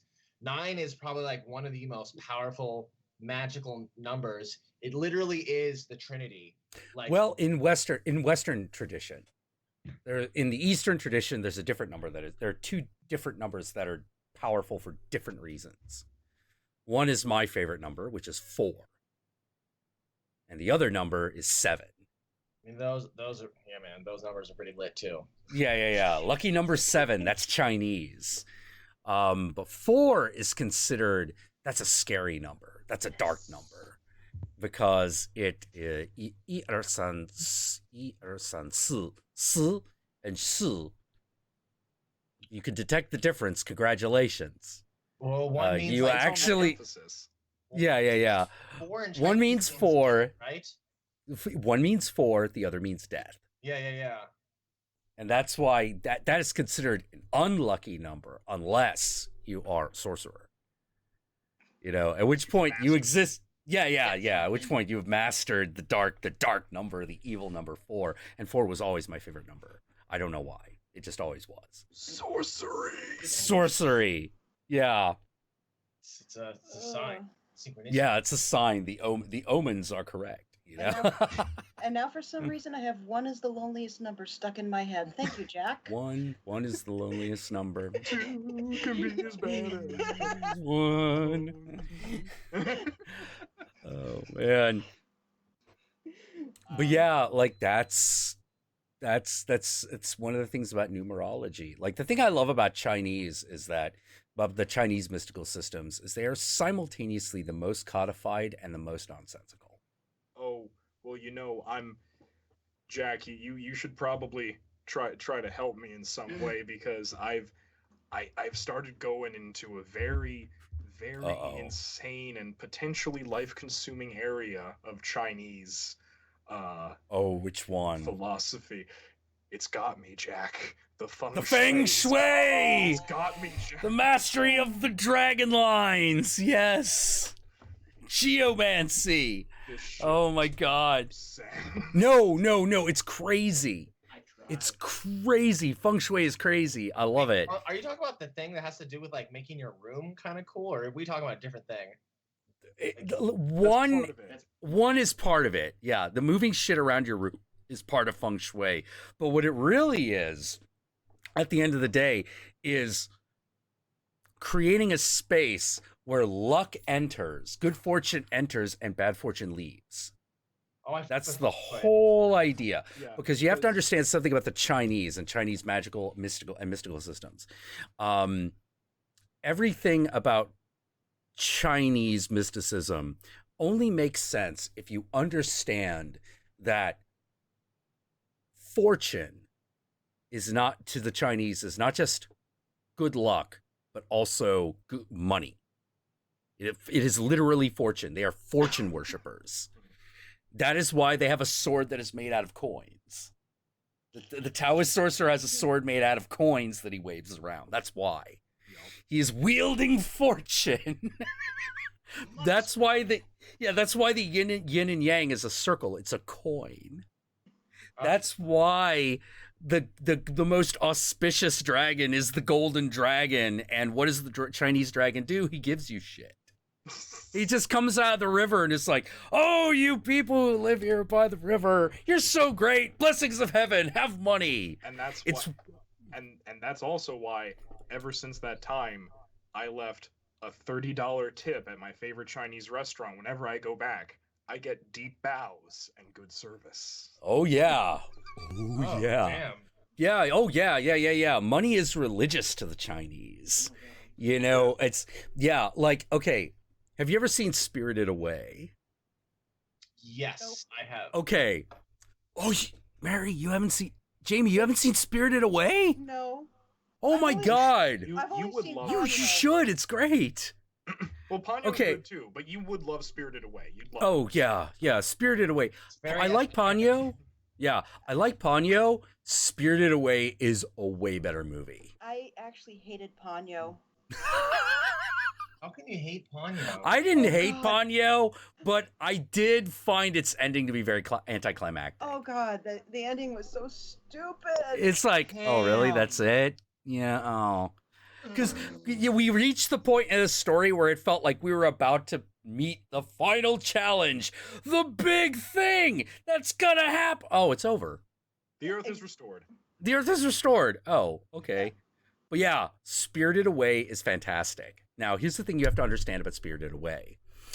So one of the things about that happens in that movie is it's a girl who goes to a bathhouse in, you know, the land of spirits. And in the bathhouse they wash the gods and all this stuff. And there are all these weird looking people who are like who are constantly begging for money from the gods. Spirited Away was inspired by Miyazaki's trip to the island of Taiwan, which is the inheritor of all the actual old Chinese culture. Like, they took it with them to Taiwan after the Cultural Revolution. They took all of the ancient imperial treasures with them. You know, like, if you go to the Imperial Palace Museum, which I love doing, there are all these, it's all filled with the emperor's tchotchkes, basically. And they're really, some of them are really fucking cool. Like, one of the most memorable is a white and green jade statue of a head of lettuce that's got crickets on it. It's awesome. It's super lucky. Super lucky, you know? Everything in there is awesome, and it's great. Now, when I went last time to Taiwan, like 3-4 years ago, me and my brother were like, we got to go to the Imperial Palace Museum. That is a great place. And part of the reason we loved it so much is because nobody goes there. So we like, oh, we'll have the run of the place, man. And then we get there, and there are all these other people. The place is jam fucking packed. And everyone is fucking rude. And we're like, what the fuck? And every once in a while, we'll hear someone say a word, and I can't pronounce it, but like, we recognize the fact that this is being said. So we go to my dad, and we're like, Dad, we got 2 questions. 1, why the fuck are there are all these people here? And what the fuck does this word mean? And my dad goes, oh, okay, those are actually related. All right, Dad, lay it on us. And he's like, okay, this weekend, they just opened up travel to the mainland, meaning communist China. And that word you're hearing is Mandarin for mainlander. So they're saying fucking mainlanders.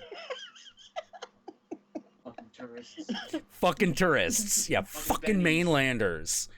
Yeah, and so we're like, wait, so all these people are like communist Chinese? And they're like, yeah, that's why they're all here. Because all these treasures were stolen from the Imperial Palace. Well. We didn't steal them. We preserved them. Liberated. We liberated them. To be fair, Well, to be would've been fair, the destroyed communists were just going to otherwise. destroy them. Yeah, that's And I was- then Indiana Jones would be proud. They belong in Yeah. the museum. They belong in a museum, so they brought them over. They put them in a museum. Now, here's what's important about that. Spirited Away is inspired by Miyazaki's trip to Taiwan. I didn't know that. That's really interesting. Yeah. So all the bathhouse workers, those are based on the people of Taiwan. which is ever so slightly racist because they're Yeah, oh. really rude slant-eyed frogs. Yeah. You know, because they're island people, right? You know, they're weird island people from the north. And their women have weird heads. Yeah. That's the Trade Federation. Yeah. And they all they want is money because everything in the old Chinese mystical tradition was about money. Because I mean, I asked my dad this one question. I was like, Dad, why does it seem like all the Chinese, all we Chinese ask for is money? Why do we keep asking for money? My dad had the best answer. Well, what else is there to ask for? Love? You can find love, although you can ask the gods for love as well, because that's hard. But your fortune, that's not in your control. That's everybody else, whether they give you money. Yeah, the Therefore, economy it's is sorcery, man. Yeah. The economy is sorcery, son. And I'm like, oh, I guess you're right. So what happens if the god doesn't give anybody any money? And my dad, without batting an eye, goes, we get a new one. Like, get a new god. This one's defective. You know, this god's It's defective. interesting that they worship money because, like, kind of in Western society right now, money is like the material god. It's like if you have it, Yeah. you It's have the money. mammon. Yeah, mammon. You know, the old mummy dust. It's like the song says, the best things in life are free, but you can give that to the birds and bees. Yeah. Best things in life are free, want but man, money. money. But like, let's not lie. Money is extremely useful. You know, Money It got is me a- into this chat. yeah. Money will get you in a lot of places. If you don't mind me stopping the conversation, that's actually one of the things I wanted to ask is, Oh, sure. say I wanted to treat somebody to an hour with you. Do you have a Oh. PayPal so they don't know that I surprised them? Oh. So I could do it anonymously. Ooh. Actually, I think the best thing to do in that case, if you wanted to do that, would be to do a super chat so I know you've done it, but tell me in a Twitter DM. Okay. You know, and make an allusion to the fact that you've done that. Like, you know, check your Twitter in the super chat thing. Then I'll be like, that's So- the one. And so if they're not there that night, would you, because I know exactly who I want to treat, but if they're not there in the chat that night, would you be able to put it, you know, I know their It would be Twitter best. handle. It would be best if it happened the night they were in the chat, Okay. because I'm a little scatterbrained and I wouldn't want to like mess that up. Yeah, that's why I kind of wondered if you had a PayPal for that, because that way I could put down his Twitter handle and everything, because he's not in the chat every night. Oh, okay. Well, I am very likely to miss it in that case. So Okay. I would wait until both of you know he's in the chat and you're also here. Okay. You know, just because I don't want I don't want to get that wrong. I don't want to forget that. Okay. You know, And that would then- be the best way of doing it. Okay. No, that's What one the thing I wondered. hell? The other thing I wondered is a lot of YouTubers now have PO boxes to send Mhm. for fans to send them things. Do you and Guru have one or plan on getting one in the future? We plan on getting one. We're probably going to do that in August, you know, because it turns out that like the PO box is not that expensive overall, but it is a large outlay of money all at once. Okay. You know, it's, well, large is relative. It's like, you know, $150. So, Okay. you know, $150 for like 6 months kind of deal. By the way, is that Guru that I keep seeing behind you walking by? He's one of the people. He is probably, yeah, he just walked by because he's not Okay. in front of his desk. Okay.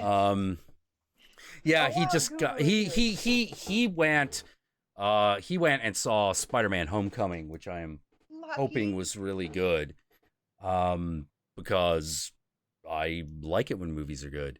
Although I will say, That Netflix Castlevania was awesome. I fucking love that it came thing. out. I haven't seen it yet. Oh my god, dude, you gotta watch it. It's awesome. Yogi, did you Okay, see it? check it out. I don't even know if you care about Castlevania, I but like Castlevania. I like the game. I didn't know there was an anime until like really recently, and then I have to check it out. yeah, it's on Netflix. I played the original game, so. I care about Castlevania, and then like I didn't know it was an anime that was on Netflix though. But then this morning I watched your you and Guru's watched your like review of it, and I was like, I must watch. Oh my this. god, it's amazing. I don't say that, like the thing that me and Guru said, which is, oh my god, this is the best video game adaptation anything. Like, we mean that. Also, blood because tits. oh yeah, there's blood. Not so much tits, but definitely blood and Also- infant murder. Like they do a great job of not only setting up their antagonist, but making you feel sympathy for Dracula. And of course, when Alucard shows up, I was just so happy. But there was also that part of me that is like, I'll never be that pretty. You know, like, You're that pretty in all of our hearts, Jack. oh, thank you. Thank you. We think you're gorgeous, Jack. Aw. I love you. I love you, man. But yeah. No, the guy's super pretty, and he's voiced by the guy who played Balthazar in Battlestar Galactica. Oh, fuck. Damn. That's good. And he's great. He's really good, you know? But the whole story is great. I love the fact that, like, Trevor Belmont's like a drunken sod. He just doesn't fucking care anymore. Well, he does care. He's the asshole with the heart of gold. He just walks around. He's like, yeah, I'm Trevor Belmont. Where's Belmont? Look, I really don't care about your problem. Just please leave the village so Dracula's servants don't just kill you. I could fight him, but you excommunicated my whole family. You said we were demons, and so I really don't feel like saving your life. I kind of don't. You know? But, Trevor, what about all the innocent children? All right, fine. Fine, I'll do it. I'll save the village. You know, you're just like, no, this is perfect. This is fucking Reluctant perfect. asshole heroes are the best heroes. Yeah. And you can, the funny thing is, you watch the first episode and you're like, this doesn't really feel like Warren Ellis. And then you get to the second one, where a guy starts out and he's like, right, let me tell you about this guy I caught fucking me prize goat. He's like, yeah. And it's a 5-minute conversation about a dude catching another dude fucking his prize goat. And how he hit him over the head with a shovel. Yeah, and I'm like, that's Warren Ellis right there.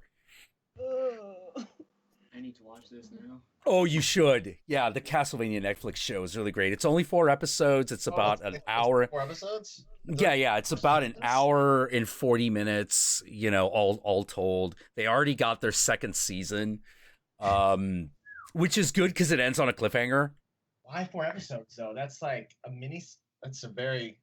We can't When you see it, you understand why. Because the animation level of this show is stupid high.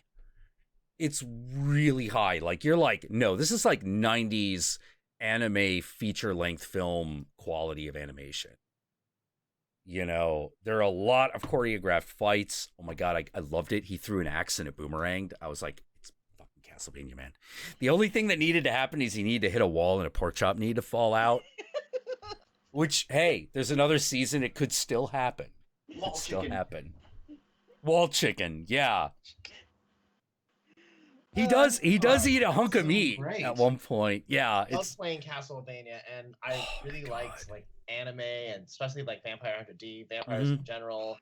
So well, they I'm totally. to hear that it's good. I saw Yeah. a review of this a little. I don't know if you know who Alpha Omega Sin is. He's just other. Oh yeah, I do. I know Alpha Mega. He doesn't really talk. He doesn't really talk about the occult at all. He's just like a video game nerd. But like he gave. Well, it yeah, he's a go. video game heavy metal guy. You know.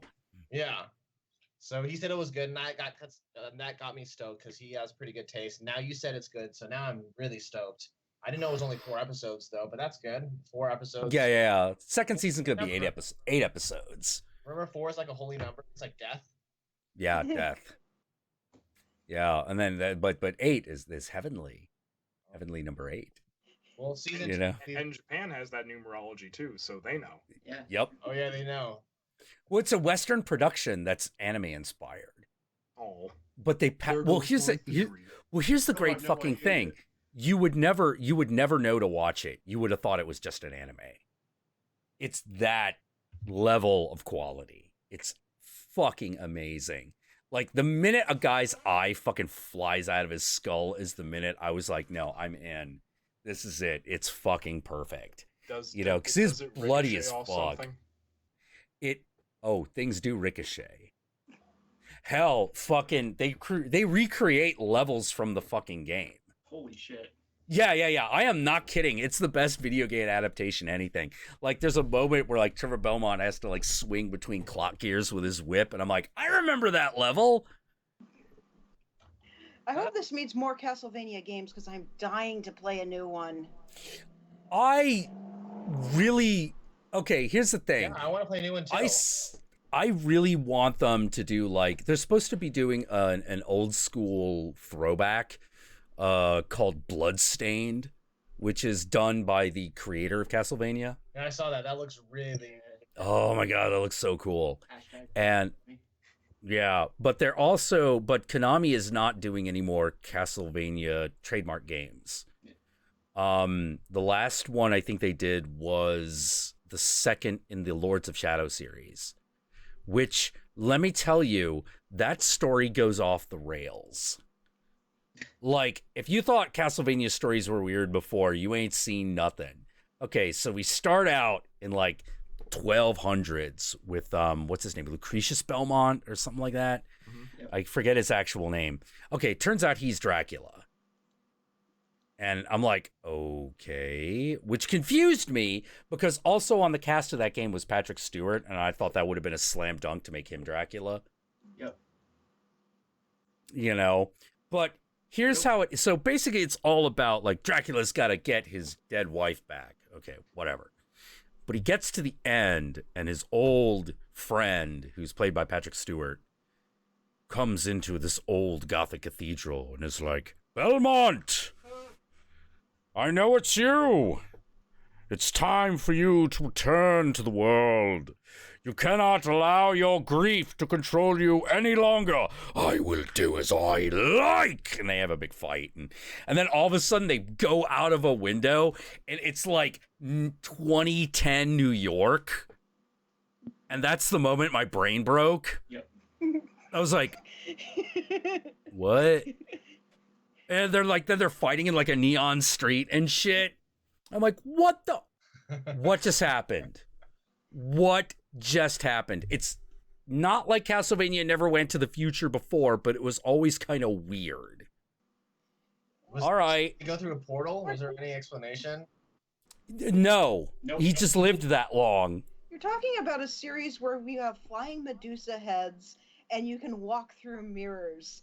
Anything is possible. But I You can have Yeah. Dracula Mars. Yeah, but that was really weird. But here's the thing. They're just getting fucking started. Because the second game, they go back in time between the first game and the epilogue when they're in the future, or the modern day. Some point in there, Dracula has a kid, which is Alucard. And you're like, all right, I get it. When did you have time to have this child?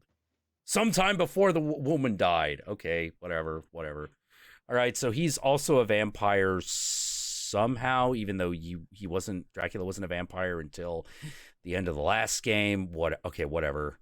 But Dracula's a vampire now. Okay, my brain hurts. Okay, so what's this plot? Alucard comes up to Lord Dracula and is like, Father, I'm going to help you defeat Satan. And you're like, wait, what? Dracula is the only thing that can defeat Satan. Now, they don't mean the devil, quote unquote. They specifically say Satan. Yep. And I'm like, what just happened? So they concoct this scheme to put Dracula in torpor until the apocalypse so that he can destroy Satan and avenge all of reality. But I thought Dracula was Satan in the series. Yeah. Yeah, well, this is how that happens.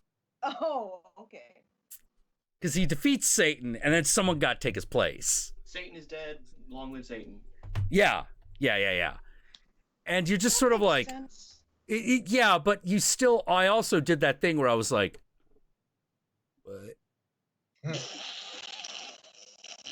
what is going on? It's like, hey, remember when Castlevania was about a guy named Belmont? He had a whip. yeah. He did that shit. Maybe we should go back to that.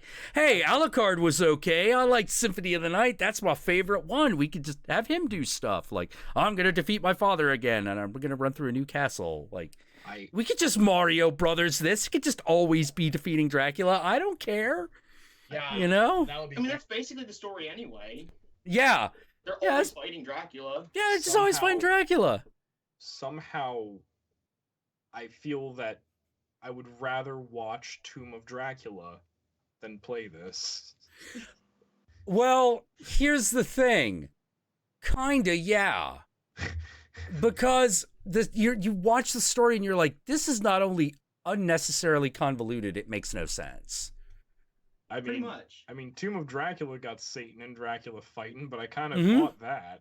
Well, yeah, because Christopher Lee's a badass. Just you know. It just feels like you turned like 3 pages, and you're It trying does. to find where those pages you turned, and they're not there. Yeah. That's exactly how that feels. You're just sort of like, wait, why are we fighting Satan? What's going on? What's this? You know, the Colossus. Where the hell am I? Yeah. Your friends played it. He knows. Yep. Was this game I on got him. PS3? That this was a Xbox title, I think. I think so, yeah. Yeah, like, but here's the thing. There was another game that someone else came out that I was like, no, this is the successor of Castlevania. It was called Bloodborne. Ooh, I was playing that earlier this evening. Yeah. Bloodborne is great. Oh my god. Because it's insane. Actually, the thing I loved is the ending. Like, talk about taking your stupid metaphor all the way. Okay, so this is the metaphor of Bloodborne. There's blood, and then there's birth. Okay, what connects these two ideas? The uterus. I was about to say the vagina. The vagina and the uterus connect these two ideas, and that is the central theme of the fucking game. Yep. Like, the last level, I believe, isn't it called, like, the Minstrarium? And it's on the moon? Yeah. Yeah, you're like, what the fuck? Holy shit. You know, and they the whole symbolism. And like, actually the creepiest one for me was the Nightmare Child. The Nightmare Baby. Oh my god, that was the creepiest boss encounter. Because this is the boss encounter. Like Search. Yeah. Oh, it's not the image of the Nightmare Child. It's what you have to do. So you hear all these legends about, like, you know, in the upside down city, in this, you know, in the land where time has stopped, in the eternal reflection of the moon, you know, like that kind of shit, you know. And so where is he located? He's located in the reflection of the moon in a lake. Yeah. And you're like, okay, oh, whoa. Okay. I understand every metaphor, but holy fucking crap. All right. So you go in there and there's a cradle and there's this woman, like, obviously female, like with a shawl and everything, and she's crying, and you go up and you're like, foul demon, and you have to fight her. You know, she screams like a banshee and all this stuff. You defeat her, and she's like the 3rd or 4th boss. Yeah. Now, every time you defeat a boss, there is a congratulations, you've won, the nightmare is defeated, or whatever. Well, you defeat this boss, nothing happens. And you're like, just stony nothingness. Yeah, stony nothingness. And then all of a sudden you hear the baby in the crib crying. Yeah. And you're like, no. And then you go over to the crib and you look at it. And this is like, what do I do? So you hit it with your sword and you knock it over. Baby's on the ground. And you go up next to it. It's like, press circle to end the nightmare. So you do. Ooh. And the camera pulls back. The guy steps down and you hear, eh. The nightmare is over. That's Bloodborne. It's, yeah. Yeah.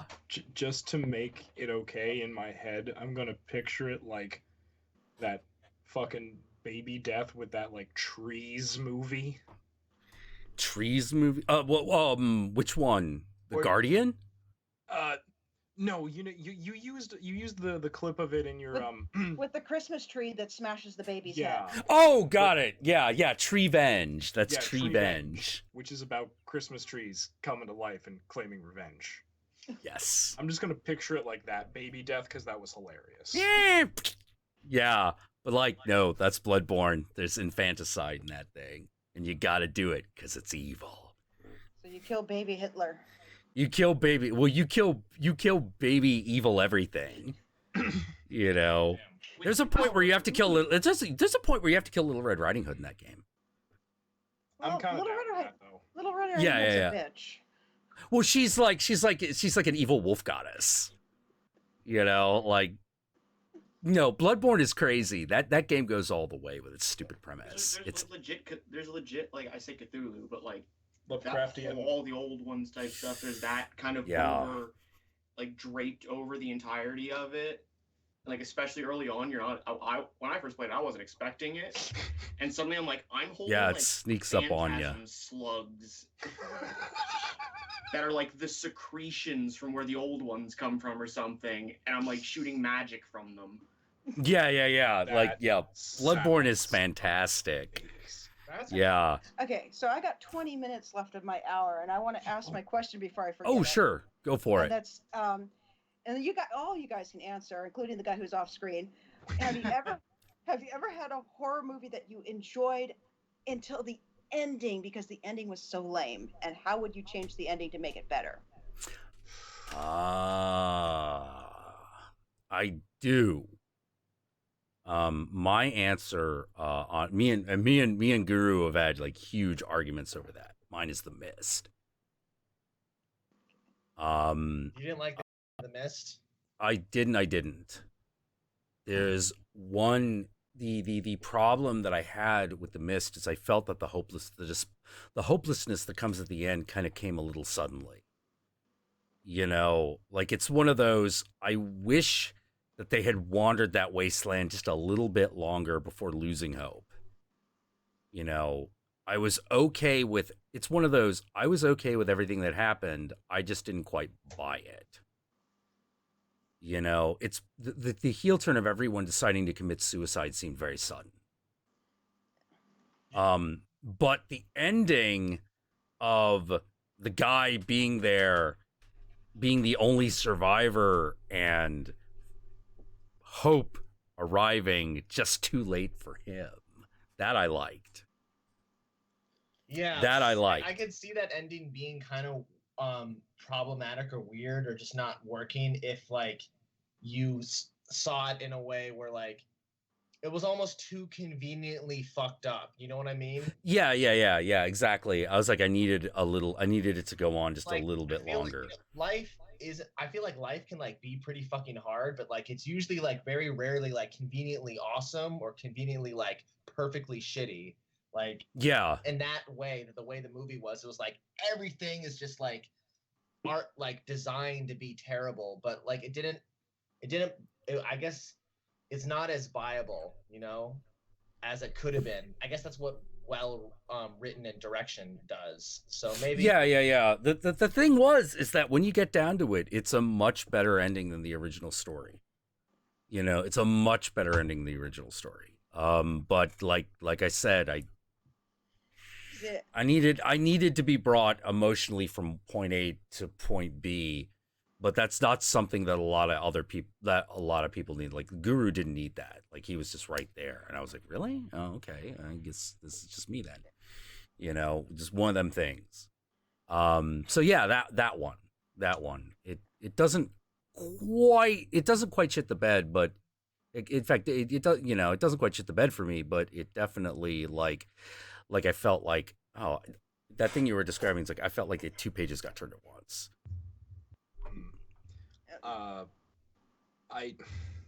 This is a really hard question for me because there is one movie that I felt was like that, but then I found out that the director of that film actually had a better ending that he just couldn't afford to make.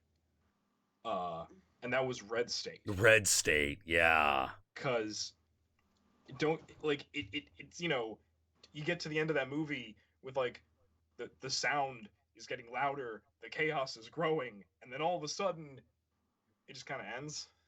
Yeah. And I'm like, okay, this works for this. I get where it's going, but then I was like, that's the whole thing, is that like you could tell going through the film that they thought what that noise was the rapture.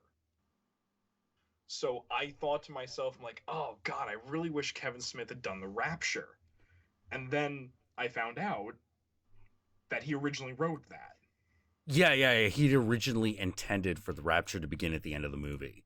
And the way he describes how he would have done it, like with like the gigantic angel that like has like the last 5-pointer on a sword, pulls it out, looks at John Goodman, just goes, shh, and then flies away, and then off in the distance you see the 4 horsemen of the apocalypse. Credits. I'm like, yeah, that's amazing. So that's what that would have been for me. Yeah, the vision of that film was incredible. Oh yeah. Yeah. So I guess the only real one that's left is like I reviewed this Indian film a while back that was that's the only thing I can think of at this point.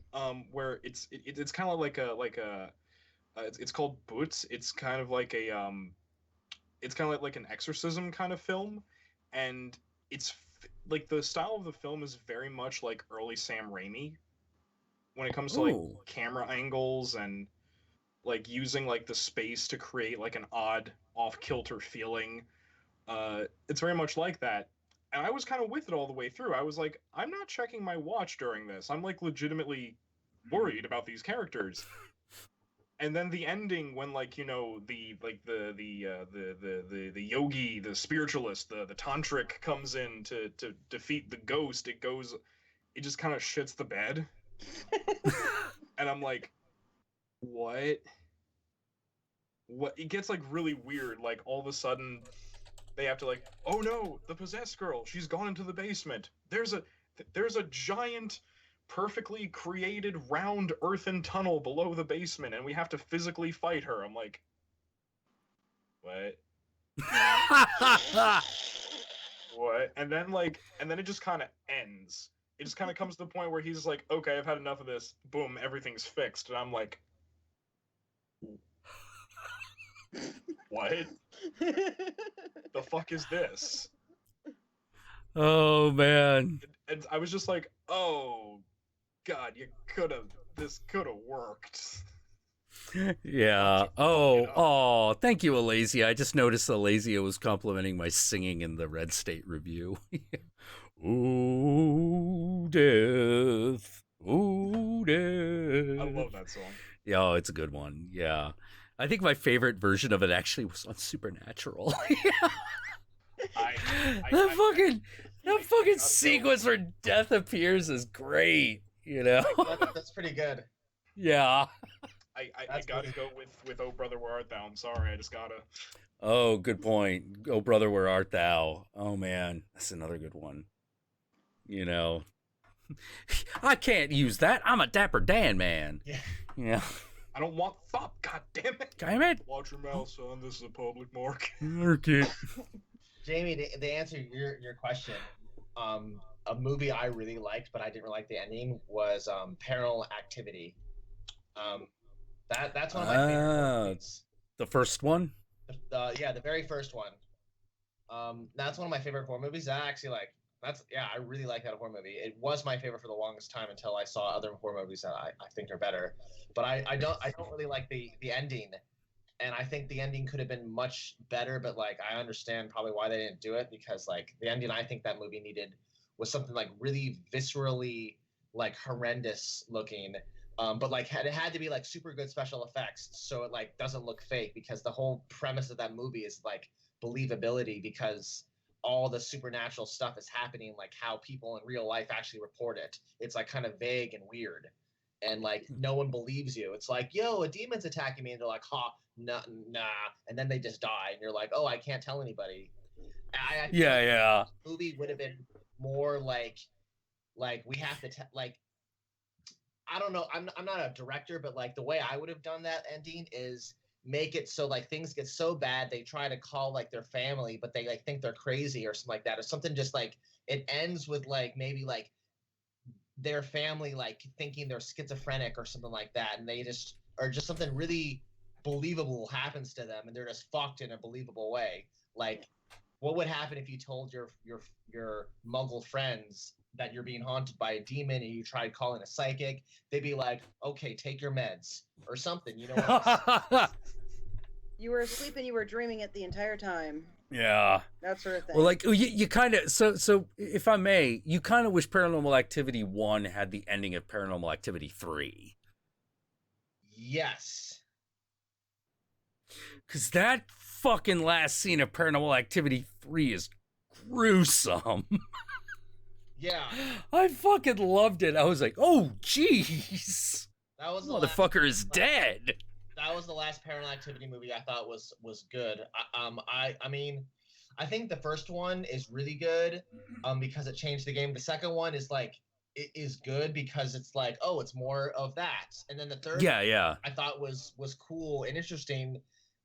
It wasn't as scary, but it's like, okay, now they're going back in time. And then I lost interest after the fourth one because I don't know, something about it just didn't seem that good. Well, it was really weird. Like Paranormal Activity 4 isn't bad. It just doesn't hit the heights of the previous 3. You know? And so you're like, oh, god damn it, that wasn't quite as good. Yeah. And then Paranormal Activity 5. I never saw it. I didn't think I needed to. Well, you saw the trailer, right? I saw the trailer. Was that the Ghost Dimension? The Ghost Dimension? That was the Ghost Dimension one. That was a cool concept, like having like a camera that could see into the astral plane. That's it. But like, I have a feeling they didn't pull it off well. No. Like, let me put it this way. There's a movie series called Grave Encounters. Have you seen it? Yeah, I like that one. Have you seen the second one? Yes, I did. Oh my god. Grave Encounters 2 is great. Because it just goes all the way. It's just like, this is the stupidest idea we've ever had. We got to do it. Like the bit at the end where the guy is screaming to the asylum, "I'll finish your movie," because the idea is that the asylum wants the Grave Encounters movies to exist, and that's why he's trapped in the asylum. Which is just me going like, god damn it, fucking gruesome what are they, those guys called, the Gruesome Brothers? Vicious. The Vicious Brothers. God damn it, Vicious Brothers. I trust you. At least you took it all the way, man. You went, what's the stupidest thing we could do? And then you did that. Yeah, they set it up really well because they did a really good job. And they since the beginning of the Grave Encounters 1, the sort of tone, they kind of use the tone of like the Ghost Hunter sort of like cheesy vibe to sort of they ease you in to their wacky reality of like, oh, weird shit can happen. I can still get scared, but like I can also still be like, whoa, this is kind of wacky, but like I'm down. Yeah. It's like, have you seen oh god.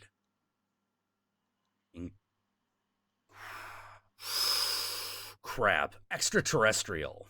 I have not seen Extraterrestrial, but that's by them. You should see Extraterrestrial. That one's a lot of fun because even though it's not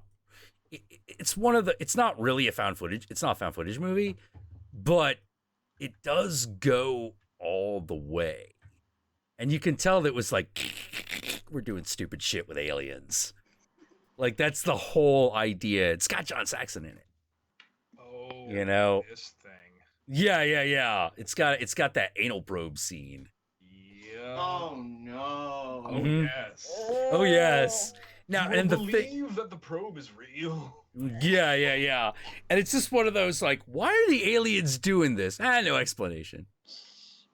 It's not like probably one of the most fun, stupid found footage movies is probably Exists.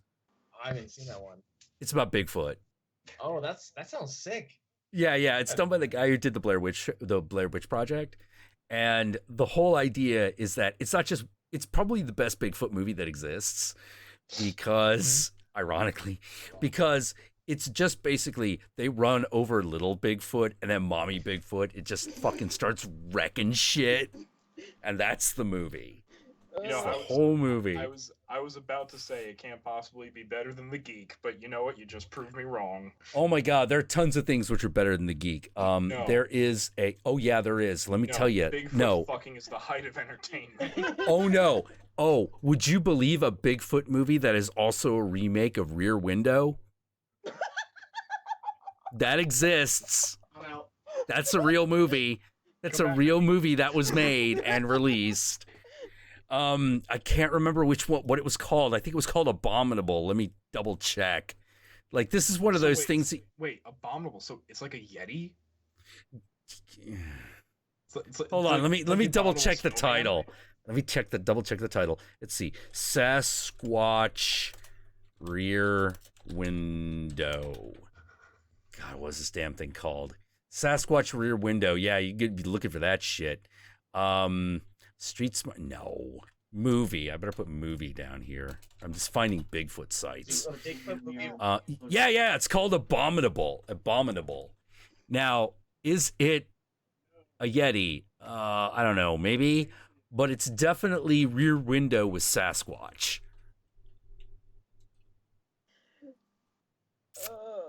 Oh, yes. That sounds interesting. And it's got Lance Henriksen in it. It's got Lance Henriksen in it. Now, here's the thing. This is the second Bigfoot movie he's been in.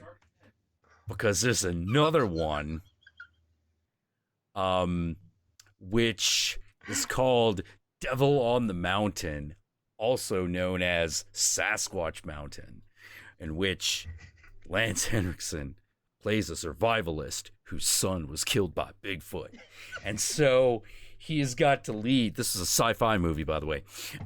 He's got to lead an expedition of other hunters to catch Bigfoot, who it turns out comes from outer space. And at the end, steps into a giant UFO and takes off. And that's the end of the movie. So escape to Bigfoot Mountain. Escape to Bigfoot Mountain, yeah. Yes, this is Bigfoot's got powers beyond belief. yeah. Bigfoot's got powers beyond belief. Oh my God. It's Bigfoot with Bishop the android, like just... Yeah. And you're just sort of sitting there. The minute the UFO happened was the moment my brain broke. I was like, okay, this is happening. And as Lance Henriksen watches the UFO go away, I'm like, well, you'll never get your revenge now, Lance Henriksen. His son died for no reason. There goes Bigfoot. And I found myself... His struggles were for nothing. Now, here's the other thing. I found myself going, so somebody saw the episode of Real Ghostbusters where Sasquatch was an alien and made a movie about it. Crossed it with Trumpy a little bit. Yeah, crossed it with Trumpy a little bit. Fucking pod people. Ghostbusters, that's so cool. Oh God, yeah, I know Real Ghostbusters. Real. That was like a big deal back in the day. It's like, this is the real Ghostbusters. This is the real one, yeah, because it turns out Filmation had the rights had television rights to the title Ghostbusters. Because Spencer Tracy in 1975, which is the year I was born, did a kids show called Ghostbusters for Filmation, in which he and his best friend and a talking gorilla. I think I actually saw that show. It was like Ghostbusters, but it wasn't Ghostbusters. I was like, what the fuck is this? Yeah. There was a live action show in the 70s that, because of the Ghostbusters 80s movie, Filmation started production on a cartoon version of that show that had a talking car. Yep. And that aired. And that, I won't lie, that show made me a man. Filmation made me a man because Filmation did one thing better than anyone else, which was physique. So the men were really manly, but if you weren't into that, occasionally, once in a while, a chick with a perfect hourglass figure would walk by, and you'd be like, "Whoa, see that? That's a woman." I like that. I like that a lot. Like, have you ever seen the Filmation version of fucking Flash Gordon? Sounds vaguely familiar. There's a Filmation version of Flash Gordon. It's fucking amazing. And they based the Queen of the Amazons off Raquel Welch. Oh my God. Like, it's like, "Welcome, Flash Gordon, to my Amazon planet. I hear you're going to destroy Ming the Merciless. I need a king, Flash Gordon." You know, he's just like, "Look, Flash, do me a favor. Don't say anything for like 5 minutes. Just think about it and let her try a little harder. I kind of need to rub one out." Like, his brilliant career ends with Ed Asner owls. Yeah. The Filmation legacy is destroyed by Ed Asner owl. What was it? Once Upon a Time. Happily Ever After. Happily Ever After. Oh. I showed him. Oh, no. He hates me now. Oh my God, it's one of the worst. No, and you son of a bitch. You son of a bitch, you told me about the other one. Oh, which one was You that? fucking told me about the one with 7 happy giants. Oh, Snow White and the Snow White's Christmas. Yes. You told me about that. 7 friendly giants. And I watched it. Wah, wah, wah, wah. I'm watching it eventually. You will, to make my... Have you pain seen the okay. He-Man She-Ra Christmas? That thing is a masterpiece in comparison. Oh, yeah, it is. Hey, Skeletor learns the meaning of Christmas. Skeletor learns the meaning of fucking Christmas in that thing. And I'm just like, what? No, that's real. This is real. I am not kidding. This is a thing that exists. The He-Man and She-Ra Christmas. Skeletor learns the meaning of Christmas. I don't know what else to say. That is a thing that happens. I'm not exaggerating even a little bit. It happens. Yeah, that was awful. Whoa. Yeah. But I'll be honest, like, it took me the longest time to realize She-Ra was like a complete lesbian fantasy. Oh, yeah. But yeah, because here's the thing. That is not the Diesel Dyke lesbian fantasy. That's the lipstick lesbian. This is the lipstick lesbian fantasy. It's sort of like, yes, I, the beautiful blonde Valkyrie, shall save the beautiful French mermaid girl.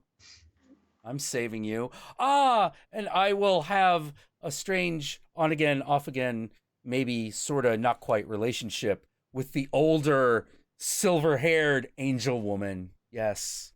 Mm-hmm.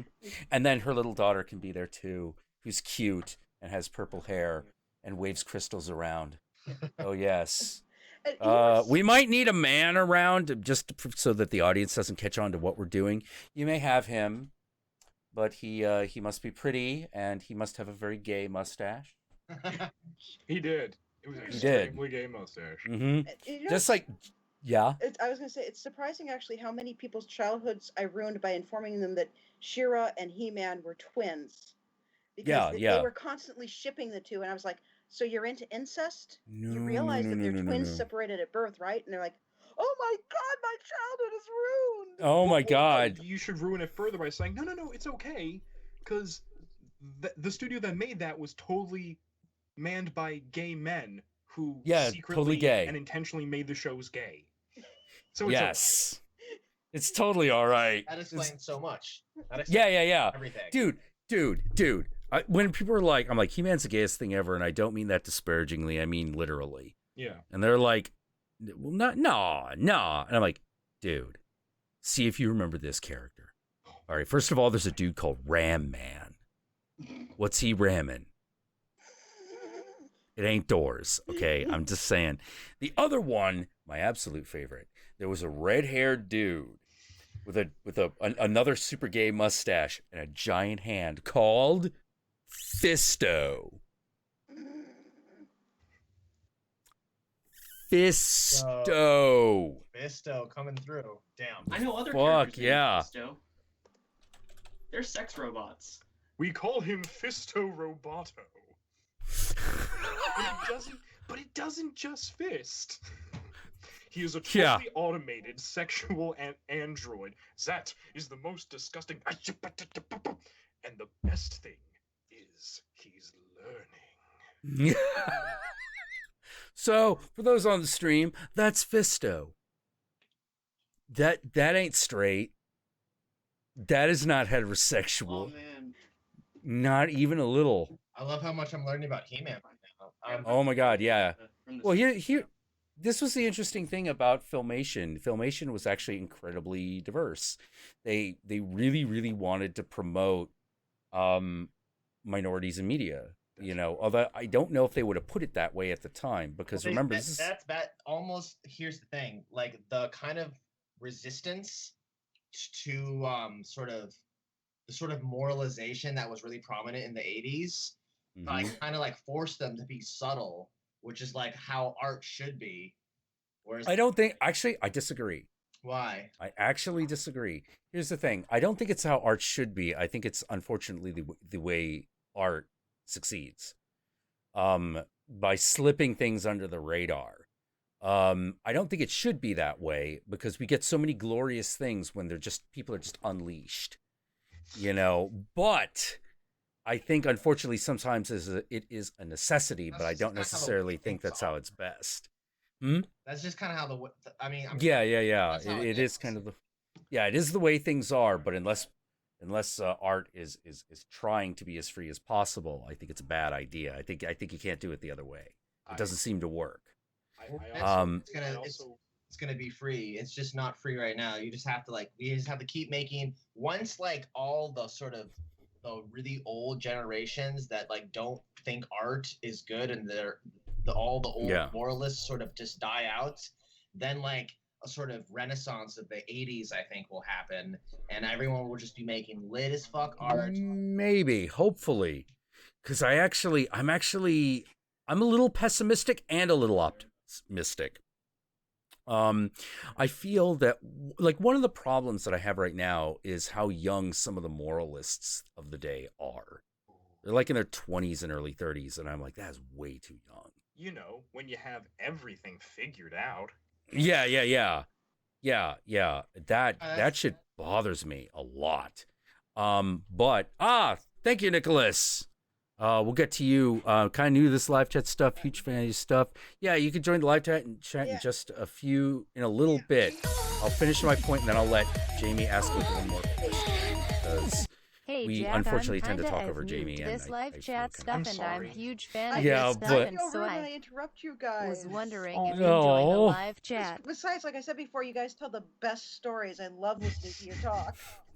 But Jack, honestly, your live streams and your videos have meant a lot to me. Oh, and thank Guru you. too, because it sounds sappy, but you've cheered me up during some really sad times.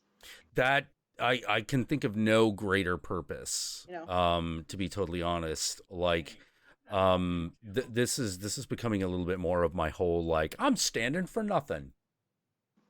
You know, which is I'm realizing how rare it is that people get to fucking breathe these days. You know, I'm everything is so super serious. And I'm look, the world is serious. The world is literally about life and death. You know, but do we have to live in that state of constant alarm all the time? That seems like a bad idea. You know, we want a little bit more of that. Oh, I can be myself and just relax a little bit, and being up with my friends up in Dutch Flats and just feeling, probably for the first time in my adult life, perfectly relaxed for a couple of hours. You know, where I'm just I'm surrounded by friends. I have no worries. It's a beautiful day outside, and I'm just sitting here. Holy fucking shit, this is what relaxed is. Well, that took a long time. That took a real long time. And then I come back to like the regular world and it's like, oh my God, did you hear about what Trump did? And I'm like, oh my God, I fucking... I hate everything. Fuck I off. hate everything. I hate everything. I hate everyone. Everyone go to hell. I'm done. Yeah. I'm so fucking done. And then like some other shit happened and I was like, ah, you know, Yeah. like, just, you know, so I'm like, no, if I can get people to forget that life is serious business for 10 minutes a week, that's great. Yeah. You know? You know, you guys actually mean a lot to me. Like, Oh, you know, thank you. just to get a little personal, my brother, I have 3 older brothers, and one of them decided he'd rather do meth than be part of the family. And there was one night when you went out to smoke and Guru got on screen and danced, and it made me feel so much better because that was one of those nights we had a big, huge fight with him. Oh, You know, and it just meant a lot. And thank you. I'm very grateful now that I work in a public library. And by the way, if anybody ever wants to write a horror anthology that's all set in one place, a public library is the perfect place because I tell you, we've got the computer zombies and the psychic vampires and the little old lady werewolves who turn into monsters when you tell them they owe 25 cents. But one of my coworkers would not stop. Yeah, one of my coworkers would not stop bothering me about checking out the movie Hausu. Oh, House. Yeah, Oh, I because love that movie. He knows I love Evil Dead, and he knows I love vampires and stuff like that. So he's like, "You got to watch this. You got to watch this." I finally broke it down and watched it, and it's like, "Oh my God, Chris, what did you get me to watch?" Oh my God. And then I start Beautiful things. seeing your name, and of course I'm attracted to it because Jackula. I'm Yeah, all yeah, about the yeah. vampires. And like, well, did he ever review Hausu? I keep checking through. Well, here's this I one never called did. Deathbed, the bed that eats. And the next thing I know, I'm hooked on your reviews. Oh, Deathbed, the Bed That Eats. I fucking love that movie. It's not very good. No. You know, like, it's not very good, but I am amazed that that movie exists. You know, that's one of those, that guy gave it his all. Yeah. You know, everything he had and more. And that's what he made. And it's not that good, but it's not awful either. No. It's not the worst thing ever. You're just sort of like, wow, this is just one guy and a camera and hope. You know, and for that, it's really good. Yeah, House. You know, I fucking love that. Angel, have you seen that? I haven't. Japanese horror movie called House. It's about a house that eats virgins. You have to watch it. Oh my God, yeah, it's so good. I You don't know. know which I don't know which of the taglines I like more. There are 2 taglines for that film. One is "Horror has found a new home," and the other is "Ding dong, you're dead." Ding dong, you're dead. Yeah. I don't know which. I Yeah. like That is amazing. What? Yeah, my favorite poster is the big orange cat. You know, that poster appears in the movie, by the way. You know, oh, it's so good. Like the moment I knew I was gonna like the movie is, okay, so they're taking the trip.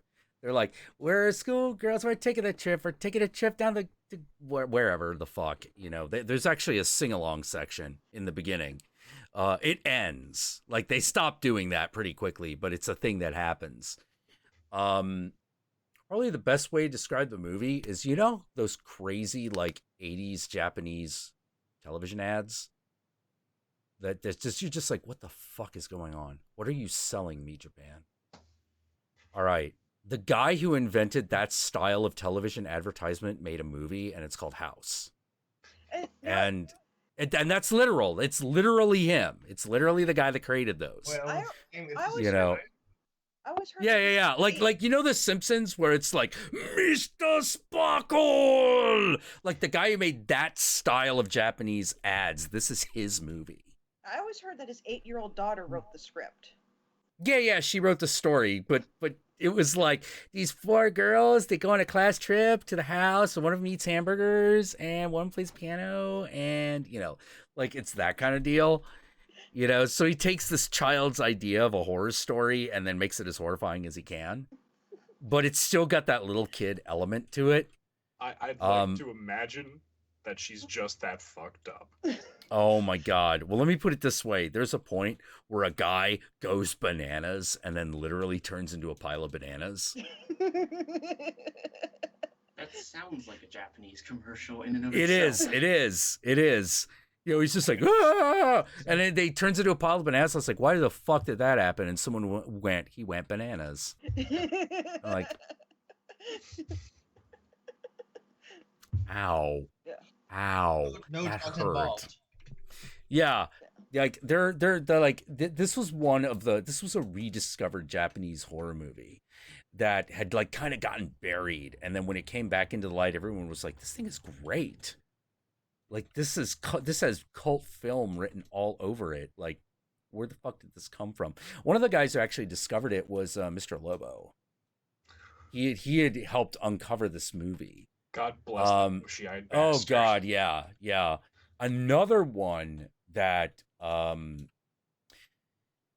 was lost, and no one has found a print of it yet, which is why it's not on Blu-ray, but it should be. So we got to find this damn thing. Is called Sweet Home. There is a transfer of an old VHS that's on YouTube. I downloaded it. It's a really good movie. Very heavily inspired by Burnt Offerings. But it's got an ending where you're like, if you don't cry at the ending, you have no heart. Because it's all the whole story is about a Japanese monster that just wants its baby back. Oh, and you get to the end and you're just like, you know, it's really, really, really fucking good. You know, but it has a lot. It's very inspired by Burnt Offerings, which is an Oliver Reed movie. I better go and let Nick get on. Okay. Did you have one last question? Oh, actually, no. I wanted to answer my own question about the movie that I enjoyed up until the end, and that is, it's not a good horror movie, but Drag Me to Hell. The end was so damn predictable. That's the complaint that everyone has of that movie. Yeah. I mean, I wanted to punch the protagonist in the nose the entire movie because she was a bitch. But I still enjoyed it in some respects, and I wanted her to win and like maybe accidentally release all the other souls under that curse onto the earth.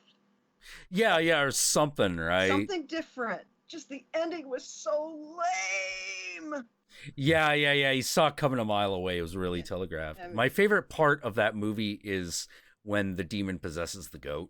You know, it's like, you fucking bitch! And I'm like, oh, God damn it. That's the... Yeah. I was just like, God damn it. Like, that's the thing I love about Raimi. Like, because my favorite scene in Evil Dead 2 is when the taxidermy deer starts laughing at him. You know, I fucking love that whole sequence when the house is laughing at him and Ash is just losing his goddamn mind. This is my favorite scene, one of my favorite scenes ever. You know? Oh, man. Okay, so, well, it was a pleasure having you in. Yeah, it's always a pleasure being with you boys. Aww. And being the only girl in the orgy. You are officially though. You are officially the den mother of the slut pit though. Okay, Nicholas, just to let you know, follow me on Twitter and send me your Skype information so that we can hook you up in the chat. I got you on Twitter waiting, and so as soon as I get the Twitter DM from you telling me your Skype info, we will get you in. And that's the way that works. All right.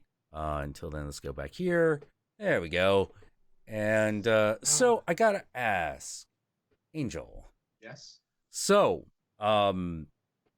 what have you had the moment of gnosis yet? The moment of gnosis? The moment of gnosis. I think so, actually. Tell us. I feel like it. I feel like gnosis is just trusting that we don't really have the language to sort of speak about it in sort of just Muggle speak, so I have to use, like, magic words. Basically, the gnosis that I received is when I realized I could talk to God because I am God. And what I realized is so the experiment that I did, and I think this basically shows how you can become your own God, is you just write down the words I am, you look at it, and then you read it in your mind, and then that little voice that says, like, I just did it right now. You didn't hear it because, unless you're telepathic, then you did. When I say that in my mind, that is the voice of God. And so realizing that your inner voice, even the one that kind of like laughs at like fart jokes, is God.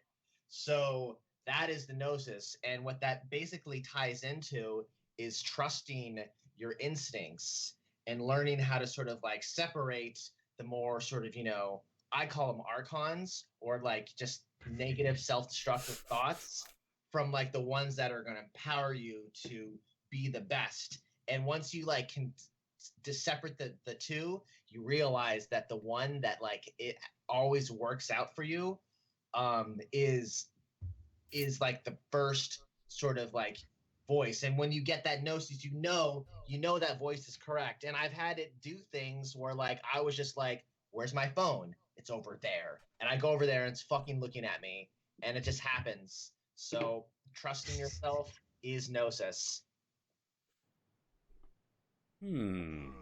All right. Well, so what happened? Basically, when you start trusting yourself, you're going to start to get access to like so many magical powers, synchronicities.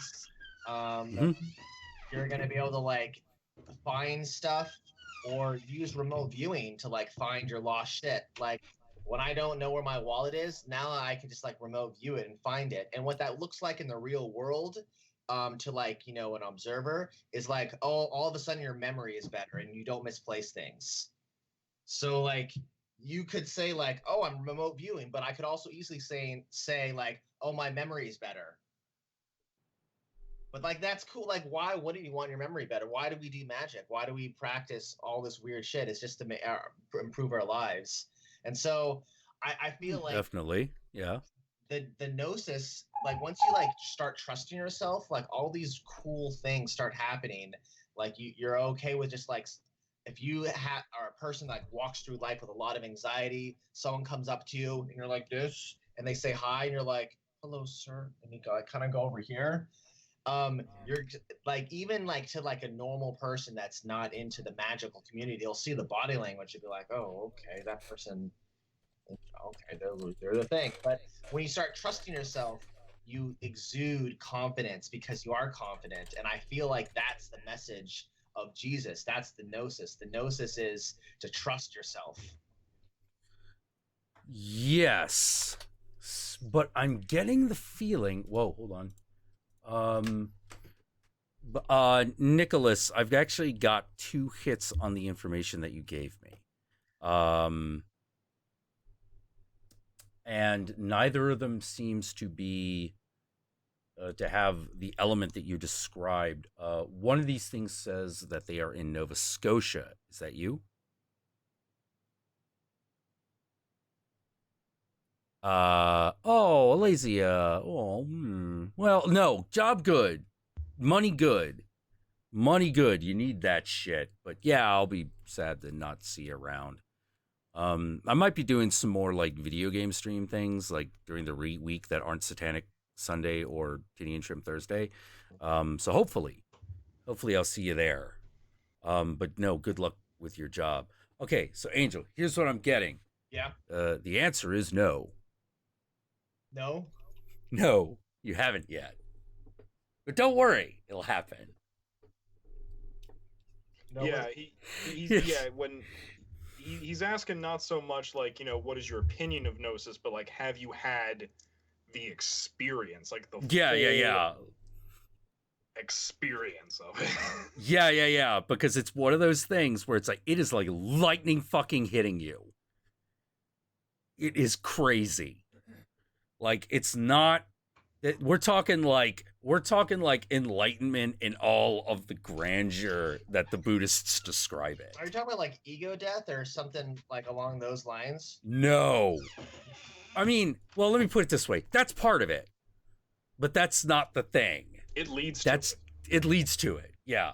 Yeah, it's not. Maybe I have not experienced gnosis with a G then, I guess. Yeah. No, that is the moment that the universe fucking puts all the fucking knowledge that you fucking need into your goddamn head in a split second.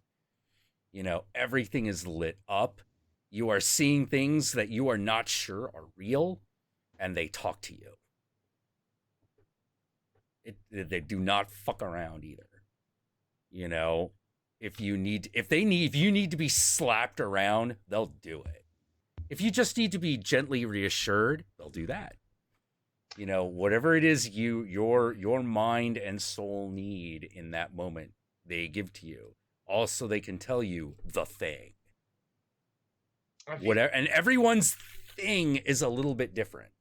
Though I must say this though, with what you were saying, Angel, the concept though of like, you know, God's voice is your inner voice. Yeah. It's interesting you say that. I say it's interesting you say that because this kind of goes a little bit back to the Kabbalah. Is that according to the Kabbalah, according to Jewish mysticism, that is how God talks to you. Mm-hmm. Example. And I know Jack doesn't like this movie. I love this movie. We're just not going to agree on this. But you son of a bitch. I still love you, man.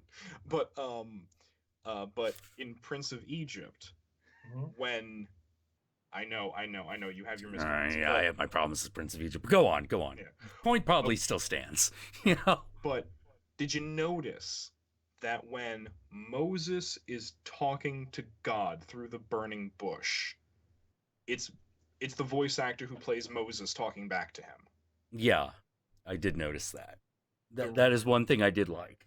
Yeah, because that's actually a thing in Jewish mysticism. Like it says, according to the Zohar, when both at Mount Sinai and whenever the Hebrews carried the tabernacle, whenever the Hebrews heard God talking to them, they heard God speaking to them in their voice.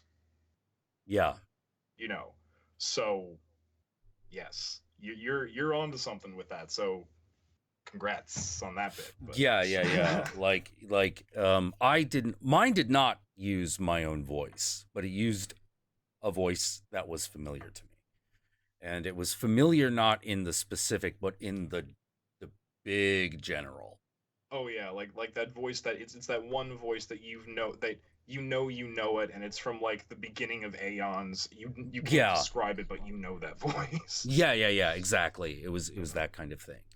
You know, and yeah. It was full on fucking like you see things like I saw them as if they were in the room with me. Now, to be fair, you are talking with two guys who have gotten to that point in two different ways. One was through meditation. The other was through a lot of fucking chemicals. I took the chemical route, and no less profound, let me tell you. Whoa. Oh no, it's all chemicals in the end, really. Yeah, it's just yeah. Shit, right? It's just how you get to them. Yeah. You know, I'll be honest with you. I kind of feel that maybe I took the fucking harder road because you know, after really thinking about it, I'm like, the fuck did I do it this way for? That other pathway seemed a lot more interesting and possibly shorter. It was definitely unexpected. I wasn't expecting that. That was the what I like to what Terrence McKenna calls a heroic dose of LSD. Whoa. You know, hey man, let me tell you, there was a little bit of that I don't know how to the self-sacrifice, because while I was in the trance, there was a shamanic moment. And that shamanic moment was my girlfriend, now my wife, kicking me in the balls really hard.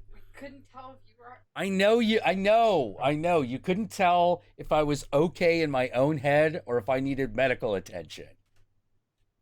It was, yes, I know. It was a groin shot of love And concern. it was a groin shot of love, and she was kind of pissed at me. Love that. Yeah, I love Deb. She's kind of pissed at me. You lifted off the ground. Yeah, she lifted me off the ground. With my toe. Yeah, like it was that hard. Yeah, it was a kick. It was a full fucking like front kick. And on my balls as I'm slithering around on the fucking kitchen floor. So Aware of it for maybe 2 seconds. yeah. And then the Axis Mundi began to open up to me, and I wasn't really there anymore, you know. And I saw the lattice work of souls, which, dude. Yes. Yeah, I'm just like, no, the lattice work of souls is like, that's one of those, like, I can't believe, it's that moment where you realize, oh, that's what the tree of, oh. Yep. Oh, that's what that, why do we see that? What is that? And how do we know what it is when we see it? It's weird. It's super fucking weird. Man, you know, it's the universal blueprints that are imprinted on the very neurons of our soul, man. Pretty much. It's one of those things where I don't know how much of it is. It approaches that weird moment where you're like, perception and reality are a little indistinguishable. You know, like here in the material world, we know that they are linked. But just because you're hallucinating doesn't mean something is real. But when you get to that point, you're not so sure. Well, how do you know you're not hallucinating right now? Well, I am pretty sure that I am only hallucinating in a way that everyone else is hallucinating. But but the weird thing is that here in the physical plane, we do that. When we see things like the lattice work of souls, you also do that because more than everyone who gets to that state sees it. They just fucking see it in one way or another. But when you start describing it, everyone hooks in. They're like, no, it's that thing. You know? But the path between the 2 points, that's what's always different. You know, sometimes it's aliens that are also angels. For me, it definitely was. That's what it was. Aliens that were also angels fucking came down and were like, hey, do you want to know the secrets of reincarnation? I do. All right, time for you to die. Boom. And I go kicking and screaming, terrified, into the cycle of reincarnation, where they explain this. And after the first time I go around the solar system and reincarnate as a simulation, they go, how are you feeling? And I'm like, why are we so afraid of death? And they go, we don't know. But we all are. It's one of those little bugs in the system. Yeah. Some bugs in the system. We're all terrified of death, and the reality is the first time is in fact the hardest. It gets easier. It just like, that is the weirdest thing I have ever heard. Would you like to go again? Oh, please. All right. How's Saturn? Getting a good look? Pretty cool. All right, come back to Earth. Womp. Are you gods? No. Is God above you? Oh, God is very far away. We think. What do you mean you think? It's like, well, we're not really gods. And the things that are above us are not really gods. It's possible that the things above us might be gods, but we don't know, and we kind of doubt it. We just kind of do our job. We just kind of do our thing, and this is it. And part of our thing is being the handmaidens of reincarnation. And I am like, okay, what do the things above you do? They're like, not all of us sure. Only some of us can see up there. Oh, wait, you did see them as handmaidens. Yeah, exactly. Yes. Oh, awesome. It's like freaking yeah. from D&D. I mean, The people above us, what do the people above them do? I have no. Look, don't even ask me that question. I can't even comprehend this is what they all look like. This is all just part of the great heavenly bureaucracy. Yeah. A little bit of that. I did have on a completely separate trip. I did have the vision of Buddha though. Oh my god, that yeah. No, it's awesome. well, it's one of those things where you always go through these things kind of thinking that it's not going to look the same to you. So when it is exactly the same, it's really funny. I imagine. You know? Oh yeah. Like imagine like I'm sitting there like tripping my balls out on top of Corona Heights because of course I am, and a friend had convinced me to go up to Corona Heights while we were all tripping on Halloween night. And I was like, all right, we're going on an adventure. It's just like fucking Lord of the Rings. Let's get 50. Do we have 50 foot of rope? Holy shit, we have 50 feet of rope.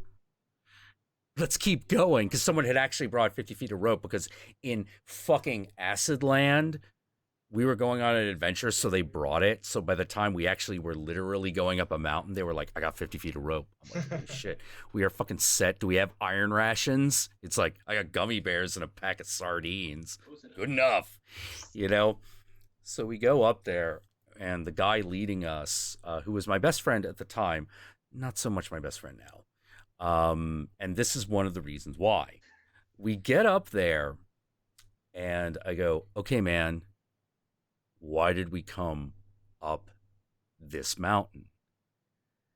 And he just goes, I just kind of wanted the view.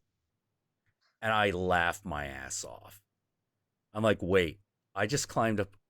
I just spent an hour of one of the best acid trips I've ever had walking up this mountain so you could see our house from here. This is the most amazing thing I have ever heard. And I cannot stop laughing. And I look up, and in the mist of Oakland, above the mist of Oakland, first it looks like the building from fucking Blade Runner, and then all of a sudden it turns into like a very triangular golden Buddha. And it really is one of those like, hey baby, how you doing? And I'm like, holy shit, are you for real? As real as anything else in this universe? Holy fucking crap. Is there an afterlife? Indeed there is. Well, there is life after death. I'll tell you that. And I'm like, will it be awesome? Oh, it's awesome. Can you show me? Oh, no can do. VIP section only. Bonk. You know, and I'm just like, that was amazing. Wow. Yeah, like that is fucking amazing. And I get down there and my friend is like, what the fuck are you laughing about? And I'm like, dude, you took me up to a mountain like in that joke where like, Peter, come here. Yes, my lord, what do you want? Peter, come here. Yes, my lord, what do you want? Hey, Peter, come here. What, my lord? I can see your house from here. You know, like, and this was like the greatest cosmic joke of all time in that moment. And he just looked at me like, I don't understand why that's funny. And I was like, oh, come on, man. Like, come on, man. Like, you gotta get the cosmic joke, you know? See, this is why I honestly think that this is why, like, in Chinese and Japanese and Thai mythology, and also Indian mythology too, all the arhats and yogis and rishis and sages and buddhas, amongst all the enlightened beings, you have quite a host of them that just get fucking, like, cranky with everybody. Yes. Because they realize that they're the only ones getting the joke. Yeah. I think all right, all right, I'm going to, Nicholas, I sent a contact to one of them. I'm hoping it's you. If it's not there in a minute, please send me a message. Because yeah, the only thing is, oh, hold on. He gave me an alternative Skype. I'll look that up.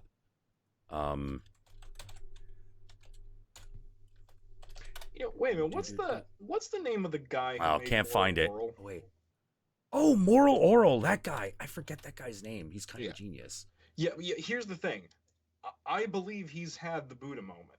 Oh yeah, I do too. Because when that scene with Oral meeting the Buddha, I'm like, no, that's it. That's exactly what that's like.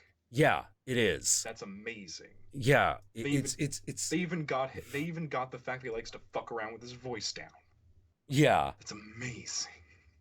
Yeah, it's so weird. You're just sort of like, whoa, are you really one with everything? Oh yeah, baby. I'm like one with he has everything. Yeah.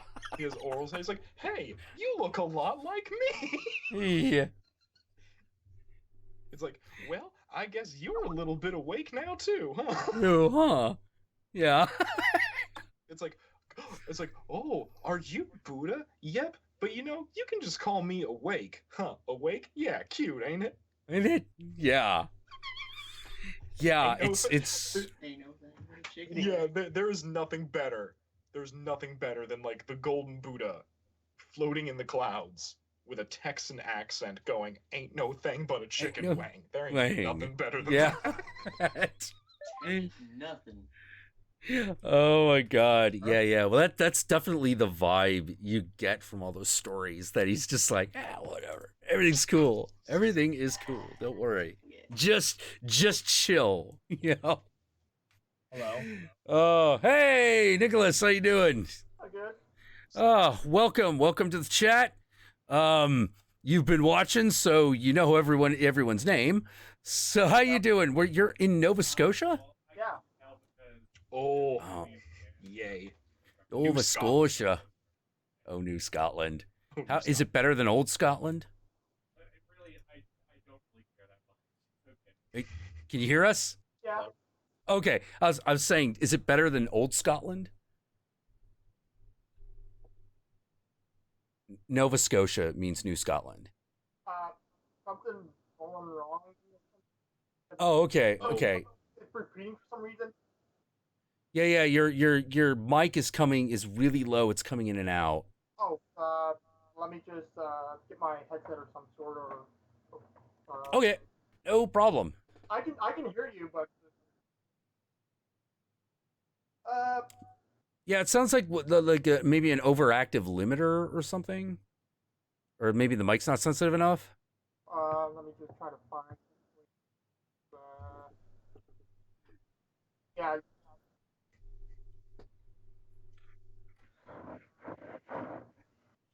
And now we return you to IT with Jackula and the crew. Have you tried unplugging it and plugging it back in? Yeah. Mic on my laptop. Oh, okay. It's a mic on your laptop. Got it. Oh man. So how are things in Nova Scotia? That's great. Sweet. It's hot. It's hot? Oh, I guess, it's summer. Canadian summers are awful. Oh, really? Are they worse than New Jersey summers? They actually are. Are they like sweaty and humid and sticky? This has been my personal experience, is that when I go to visit my relatives in Ontario, if it's during the summer, I guess maybe just because of like where Canada is positioned when the global axis shift happens during the seasons, the summer is just gross. Ooh. That's been my experience, but well, like fucking like in my experience, like New Jersey summer is like, I don't know how to put it, but like fucking ass crack down your shorts weather. Oh, you've been to our fair hamlet. Fuck yeah. You're just sort of like, yeah, I'm walking around. My ass cheeks are kind of sliding a little too easy. I hope that's just sweat. I really, really do. That is a statement I've made far too often. I hope that's sweat. Yeah. I hope that's a swamp in my ass. Yeah. Oh, that sounds like bum bust. Oh, it's dank. I don't know how else to put it. It's fucking dank. Cause it's one of those things, right? Where like, now I've been to Arizona in the summer, and I've been like walking around going, "This is wonderful." And it's people a dry heat. Exactly. And people are like, "Oh my god, it's so hot out. How do you?" I'm like, "No, you don't understand. Where I come from, heat equals dampness. It's the most uncomfortable feeling." Y'all are frying. We're Yeah. Ooh, We're we're broiling. broiling. Yeah. Like, the Bay Area is actually hot tonight. It's the weirdest fucking thing. That's why I got this fan on right now. Yeah. There's never a hot night in the fucking Bay Area. It's always cold. I thought you guys like barely reach 80. We do, but here's the thing. Your tolerance for heat and cold adjusts when you live in the Bay Area. Fair enough. So you're used to it being around like 60, 80, particularly 80 at night is like, oh my God. You can't sleep. You just don't. Yeah, you can't sleep. Actually, ironically, I have an easier... Now, another place I have a hard time sleeping is New Orleans. Ooh. Yeah, it's really rough. New Orleans is fucking rough as far as actual, like, full 8 hours, which is why it's good. Everyone's just like, that's okay, sure. We just gonna sit back. Give me mint julep, you don't fucking mind. That's just water.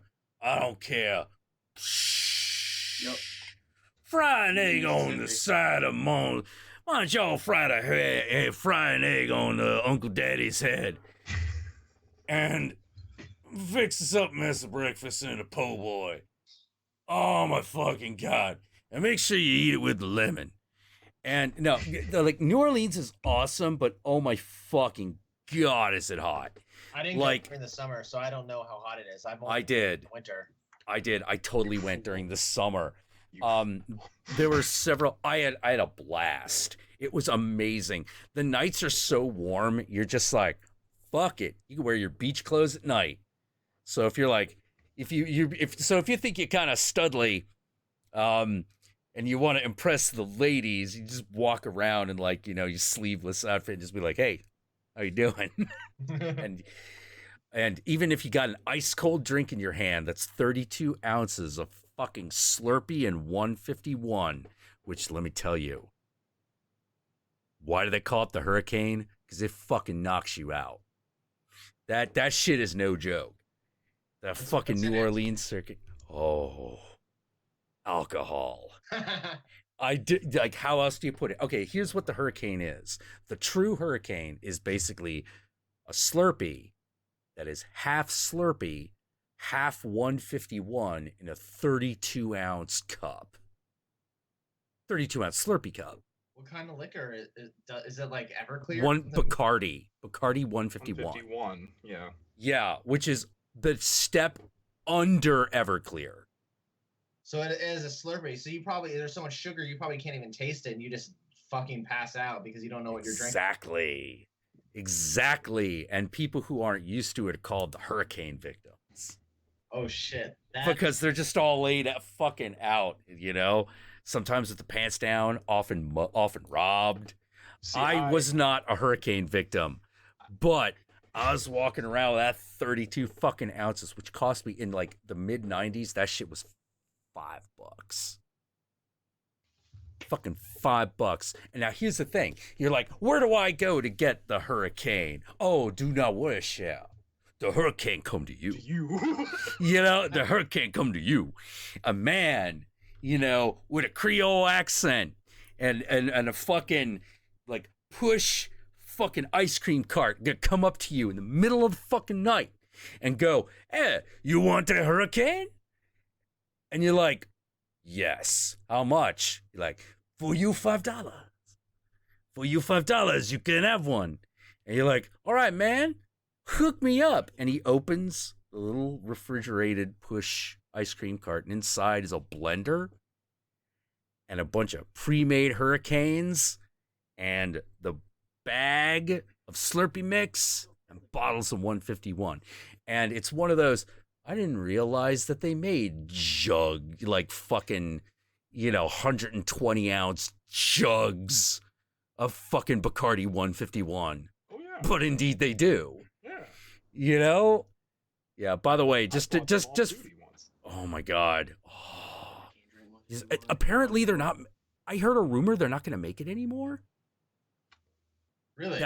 That better be a lie. That better be a fucking lie, because all my favorite drinks use it as an ingredient as either the main alcohol or as the flambe, because that's the other thing you can do with 151. You can light that shit on fire.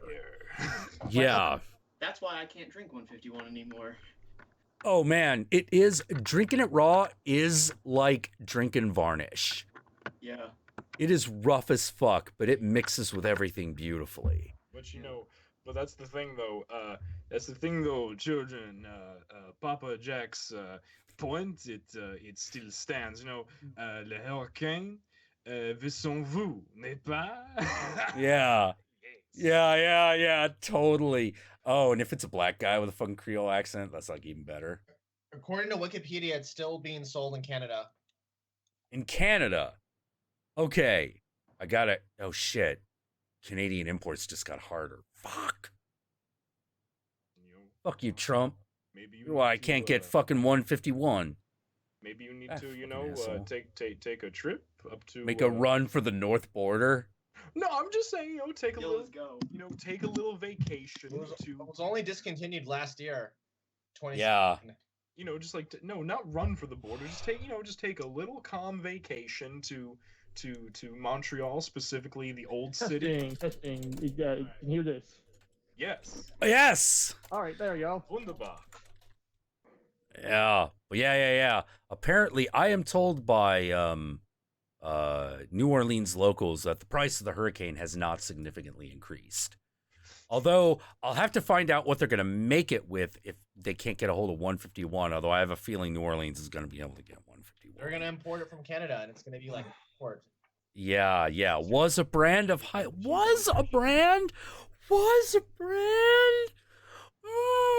is still on. Why they fucking get rid of it? Like, okay, replacements for 151. For Bacardi 151, because I need to be able to make as many green infernos as possible, and the key ingredient to lighting that shit on fire is Bacardi 151. Eerily close to the thing that ruined my taste for 151. Wait, there's something called Curzon 151. What is this? What is it? Curzon 151. Run. Smoother than most 151 rums. Okay. All right. You could make a hurricane out of the Curzon. Oh, shit. And they got a fucking hurricane on the front page. Although, I don't know what the fuck is up with the bucket and the pineapple. No, shit. It gotta be a Slurpee. I don't care what anyone says. That's like white tourist bullshit. It comes in a fucking giant solo cup, the biggest fucking solo cup that they fucking make. And shit like that. Or it's out of wax paper. No, fuck you. No, I want the real shit. Real shit is cheap as fuck. Real shit. Oh my god. Actually, my favorite thing, next to the hurricane, my favorite thing in fucking New Orleans is just walking into a restaurant and just go, "What's good?" And they'd be like, "This is good. How much is it?" $14. Okay. So you give him $14 and he gives you something and it's pure deliciousness. Yeah, the food's so good there. I especially love the breakfast options of like the good New Orleans like breakfast with I forgot what that stuff is called, grits or something like that. And the grits, yeah, pancake, eggs, and grits. Can I just say, there's just something beautiful about beignets with glazed honey and a cup of coffee. Oh my god, beautiful. Oh my god, beignets. Absolutely. Oh my god. That might be trichinosis in some people. Trichinosis. Okay, yeah, the uncooked dough portion, but no, fuck it, that's a risk worth taking. If I die, I die with the spirit of the Creole. I was like, if I die, bury me on Saturday with the Baron. Oh, yeah. There's gonna be beignets at the funeral. Yeah. Oh my lord. He's sharing the beignets, which took his life. No, that sounds perfectly New Orleans, like. Oh, and just because you were describing how it's hot tonight in the Bay Area, man, I tell you, I would kill for that because what was it on the 4th up here? It was Oh my like God. in the high 90s Yep. at 10 o'clock at night. Yeah. So Ooh. you can imagine what the day was. And I was in. Yeah. Oh my. Yeah, man. Just walking around hoping it's sweat. Oh. Yikes. Okay. Curzon Rum. This is all great, Curzon Rum website, but where does a man buy? Where does a man buy? It's all I care about. I don't care about nothing else. And how much is it? Good God Almighty, which way do I steer?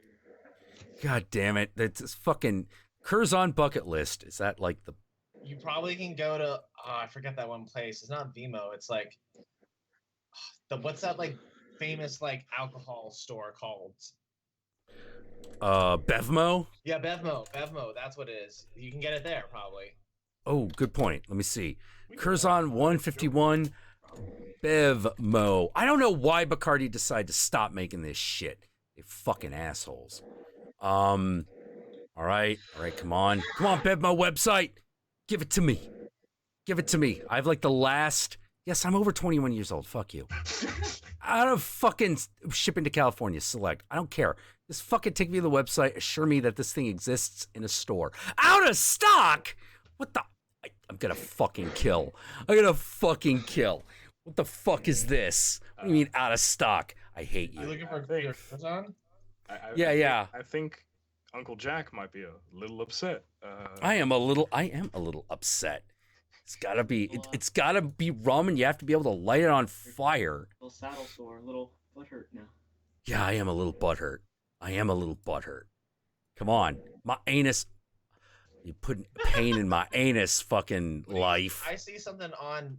I'm looking at Bevmo's site right now, and I see Curzon aged dark rum, 1.75 liters for $17.99. No. It's got to be. Let's see. Replacements for Bacardi 151. What's a good substitute for Bacardi 151? Let's see. Actually, they'll say Curzon is. Yeah, they did say Curzon, but there's a specific Curzon 151 that doesn't seem to be. Okay, Don Q. There's a Don Q. Is that? Come on. I probably shouldn't be looking this up at the moment. Go to Canada or just like create like Hurricane 2.0 with a new substitute. This is wrong. This is wrong. This is twisted. So this is fucking America. So Nicholas, what do you like to get fucked up on? I don't drink. Oh. Okay. Do you smoke weed, anything like that? Well, don't drink because my dad's friend used to drink a lot, and basically it ruined his life basically. So that's basically I'm like, okay, I don't mind drinking a little bit, but I'm like I just could never find something that I like to drink. All right. Fair enough. I don't blame you. Don't blame you. What do you mean, Curzon 150? Someone's gotta have this shit. I feel you, dude, because I don't drink anymore because I had a problem. Are you completely sober at this point, Yog? Well, from booze, yes. Ah, okay, got it. From booze, yes, and the tobacco doesn't come around, so that doesn't matter. It's one of those weird things. They'll say, "Oh yeah, I'm sober," and people are like, "You smoke weed and like you do acid and mushrooms," and I'm like, those aren't drugs. Those aren't drugs. Ace Spirits is my fucking guardian angel. Ace Spirits will sell me a bottle of Curzon 151 for $23 plus shipping. Where are they from? Where are they located? Well, they got a 1-800 number, so they have to be in the United States. They must have stocked up knowing how popular the hurricane was, or some sort of scheme. Something, yeah. Ace Spirits, whiskey, wine, all else beer, new arrivals, add to cart. See what happens when we add to cart. Get in it? Are we having a hurricane party? Well, I mean, not tonight. I mean, at the very least, it will. Let's see. All right, let's see if it will ship to my area or if it gives me shit. It's like, no, we cannot ship to you, for you are fucking. Is this still legit? Oh man. $28 shipping? What the shit is that fuckness? That's the trick. It's like, yo, you want to buy this thing for $1? And you're like, What the oh, yeah. fuck? Midwest flat rate? Let me see what fucking $29.99. What do you mean? Yeah, Midwest flat rate. I don't in-store pickup. Where do I fucking find shipping method you specified is not available to your address? Yeah, because there's no ace. God fucking damn it. Fucking hell, man. Like $50 shipping? You gotta be fucking kidding me. Why is it $50? That's their scheme. That's their scheme. Those motherfuckers. It's like that is some fucking bullshit. They'll get something super hot, super hype, like Bacardi, because they know you can't get it anymore, and then they like sell it for like something really cheap, so they like got you. It's like, oh, you want this pussy? Like, let's go. And then all of a sudden, it's like $50 shipping out of nowhere, and you're like, fuck. Well, I gotta get it, and then already invested. Obsessed, get it. Oh my god. Okay, whoa. Hold on. I have a thing. They have an app called the Curzon Locator. And yeah. Okay, so who's got it in San Francisco? All right. No, we don't need bars or restaurants. We need a store. So you can stock up. Yeah, we need a store. A store. I'm surprised Bethmo didn't have it. No, they're all out. You got to be fucking kidding me. There is no store within 50 miles that actually sells it, but I can get it in a bar at a restaurant. What the fuck is that? Tons of fucking bars and restaurants have this shit, but I can't buy it. Maybe there's some sort of like syndicate gang, like keeping it like in the restaurants or something like that. Fucking hell. Must be. Jesus Christ. So wait. It's a thing called Liquor Mart. Come on, we're gonna do this. We're finding this. All right. Is this all right? Can we add to cart here? There is a cart. So where's add to cart? Availability out of stock. I hate you. Dude, this shit is really hate popular. You. Jesus Christ! Like this is nuts. Like how the fuck how's a man supposed to get his rum on? The whiskey exchange. So Nick, here's a question. Yeah. So how long you been watching the Jackula here? Wait. Fallout 4. Even before, I think I was watching the MASH. What the fuck was wrong with you? Just live stream when you guest appeared with Horror Guru. Oh my god, the Trail of Tears joke. Holy shit, I remember that. I fucking remember that. Yes. Oh my god. You never had us back. And that's how I found you, because of that. Oh my god. Well, hey, awesome. Oh, jeez. I just never partake in the stream because I'm kind of nervous and scared about other people or It's okay. Dude, I understand. Like so am I. I'm a naturally extroverted person, but there are things that I get real super fucking nervous about. So like I get it. You know, it just doesn't happen to be this. I'm totally an introvert, and also I have autism and stuff like that, and it's hard to interact with other people because I had a bad path with trying to interact with other people. Oh man, so do you have so it's not Asperger's, it's autism? Yes. Oh, okay. Cool. So actually I that does bring something up. I don't know if you have how many of those past streams you have watched. But have you ever been on one when we've me and Moth Angel have talked?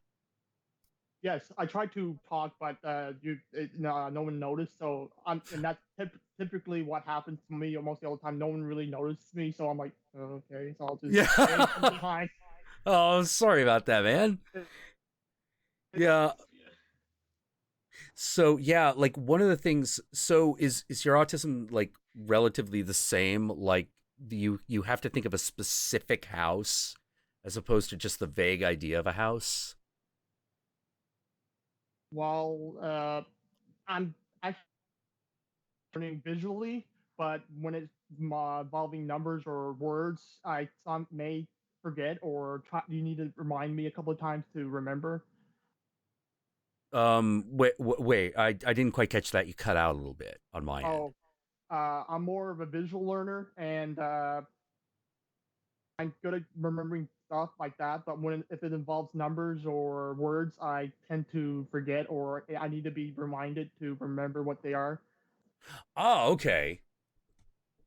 Oh man. Okay. So is that fairly severe, or is that on the lighter end of the autism spectrum? Uh, I I really don't know myself because Okay. I never really interacted with other people who had autism mostly. Right. But physically, like I never actually because before no one really wanted to interact with me when I was younger because they didn't want to how they put it. They didn't want to catch the stupid, and then because of it, they thought it was like a disease or some sort. They're like, no, I don't want to be around this person. I was usually by myself. That's so mean. Yeah. That's oh, really, yeah. The fuck up. Yeah, it's kind of fucked. But yeah, like one of the things that I was trying to figure out. So I'm wondering if you have something similar. We were wondering how common it is for people on the spectrum to be to interact with dreams the way Moth Angel does, or whether that's completely separate. I tend to have stuff like that mostly all the time. But mostly it's scary ass shit because when I was younger I like to read a lot of horror stuff because I like reading horror books, and Right.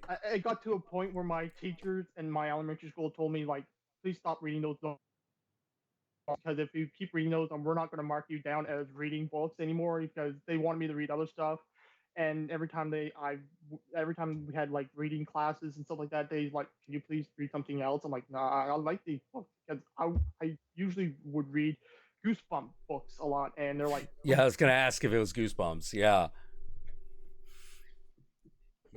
So do you do the same thing where you like kind of lie down and then unreality begins as opposed to you shutting your eyes, blacking out, and occasionally entering a dream?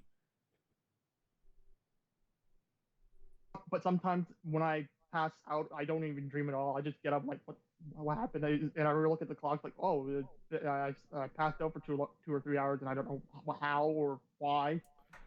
Oh, interesting. Okay. Oh, so maybe this is a trait that comes with autism, or is somehow related to it. I wonder. Like, cause because we were talking to when we're talking to Moth Angel, like the thing that she describes is the same thing that the Aboriginals describe as dream walking. Which is a power of the shaman. I think or the dream speaker. I think a lot of things that we consider possibly mental illness or whatever is in the older pagan times, like those people would be considered healers or like seers or something like stuff really like that. mystical. And they probably wouldn't be shamed. And like I think a lot of the reason why people that are like autistic are like kind of shamed is because our society now doesn't really understand like what I think is happening in like the mind. Like I feel like even like scientists, our best scientists right now, like have no fucking idea what consciousness is, and we have no idea what dark matter is, and so when people are acting not the way that like our society was built for, like the certain common person, when someone with autism comes around, tries to interact with this world that we built, there's not really a place for their talents like there was in the old world. Yeah. There's definitely there's that feeling that, like, you know, as they would say, like a person with autism in those days would have been touched by the spirits. Yeah. You know, like stuff like that. And you know, it's interesting, like one of the others that you feel given the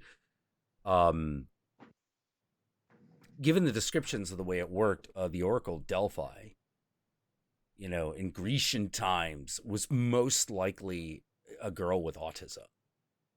You know, because like imagine being like somewhat autistic and having this propensity for just saying shit that's right.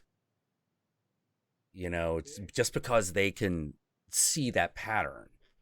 You know, they can see the pattern where other people might ignore it. And I'd just be like,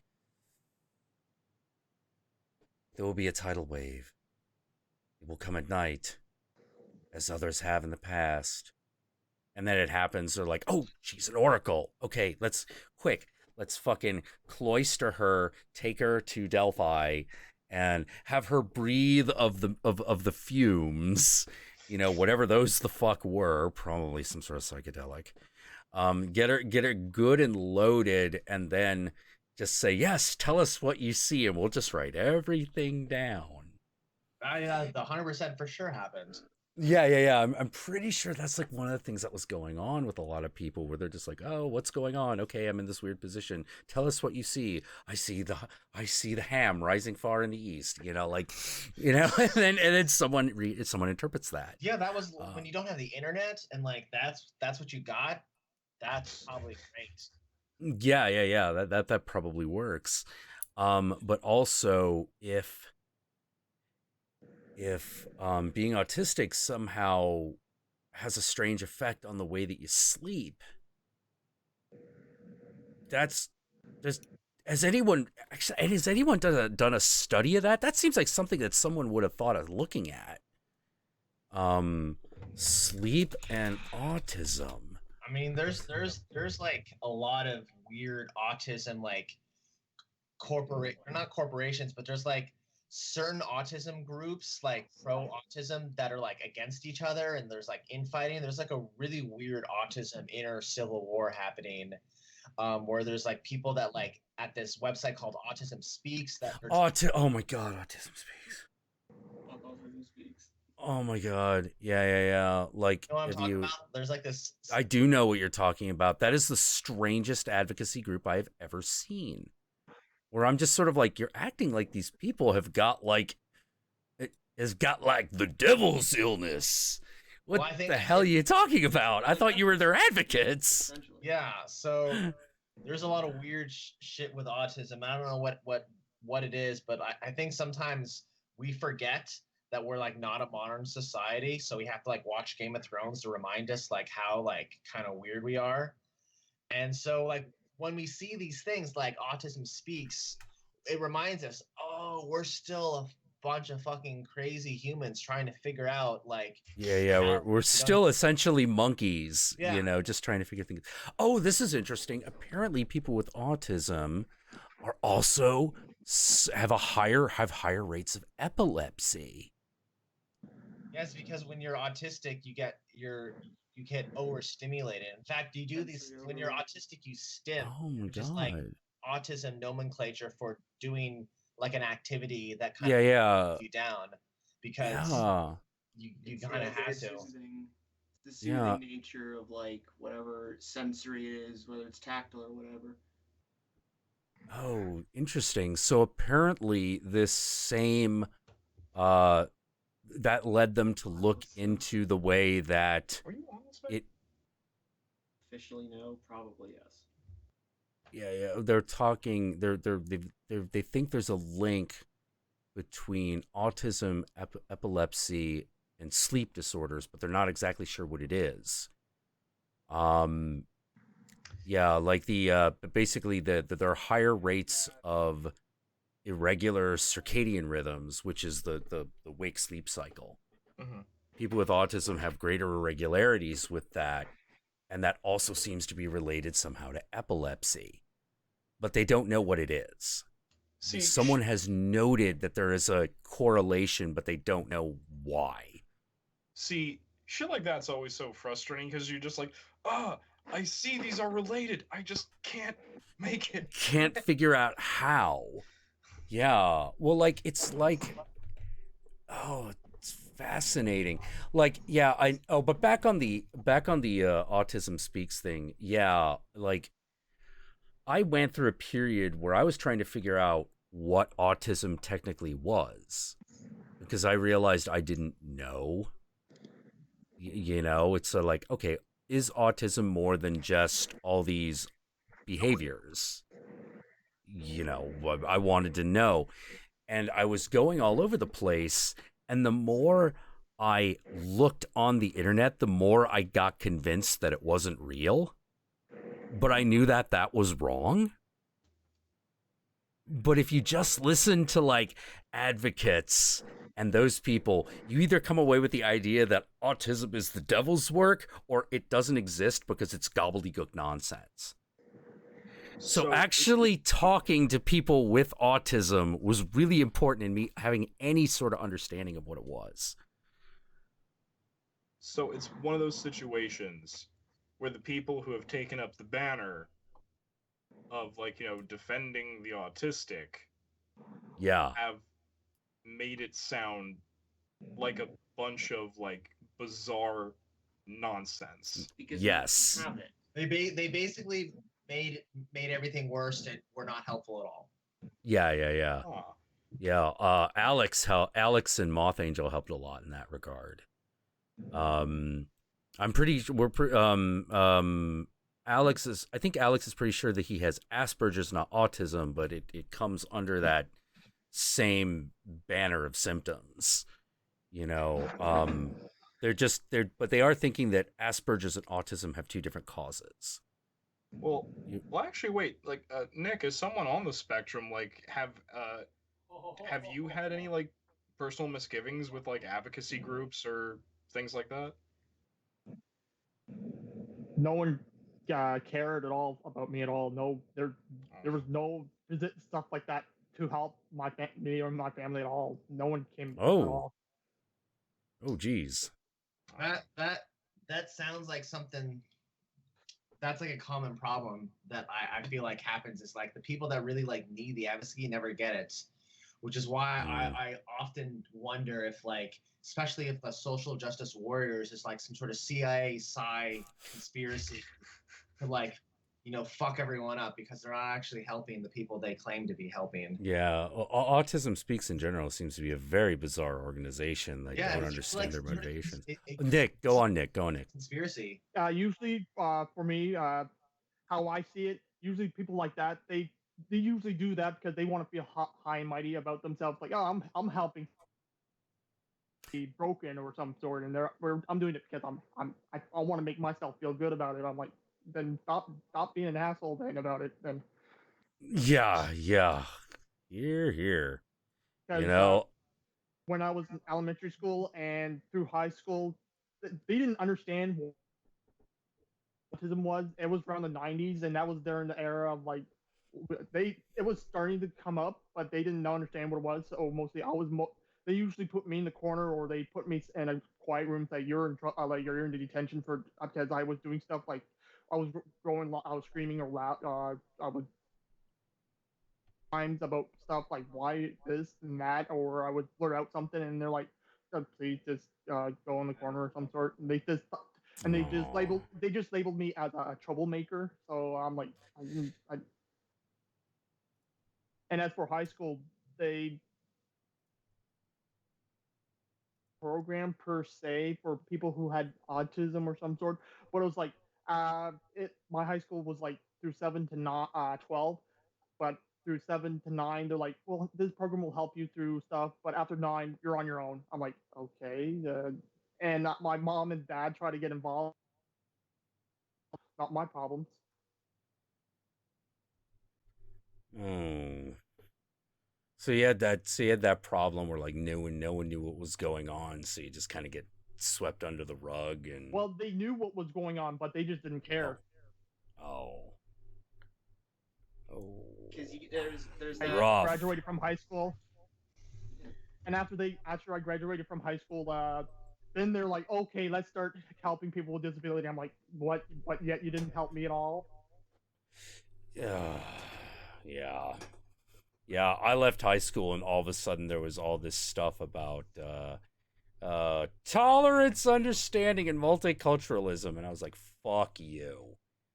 I have been in your fucking school for 4 fucking years, and now you do it when I'm leaving. Kiss my entire ass. Yeah, they don't actually care. It's like a political like.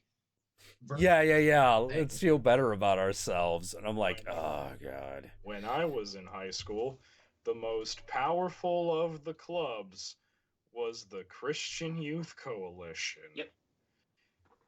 We had a gay-straight alliance.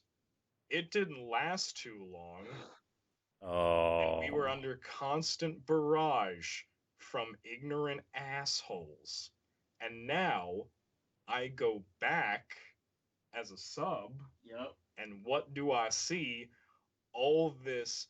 We love our LGBTQ SFZ whatever the fuck students. I'm like, I hate you.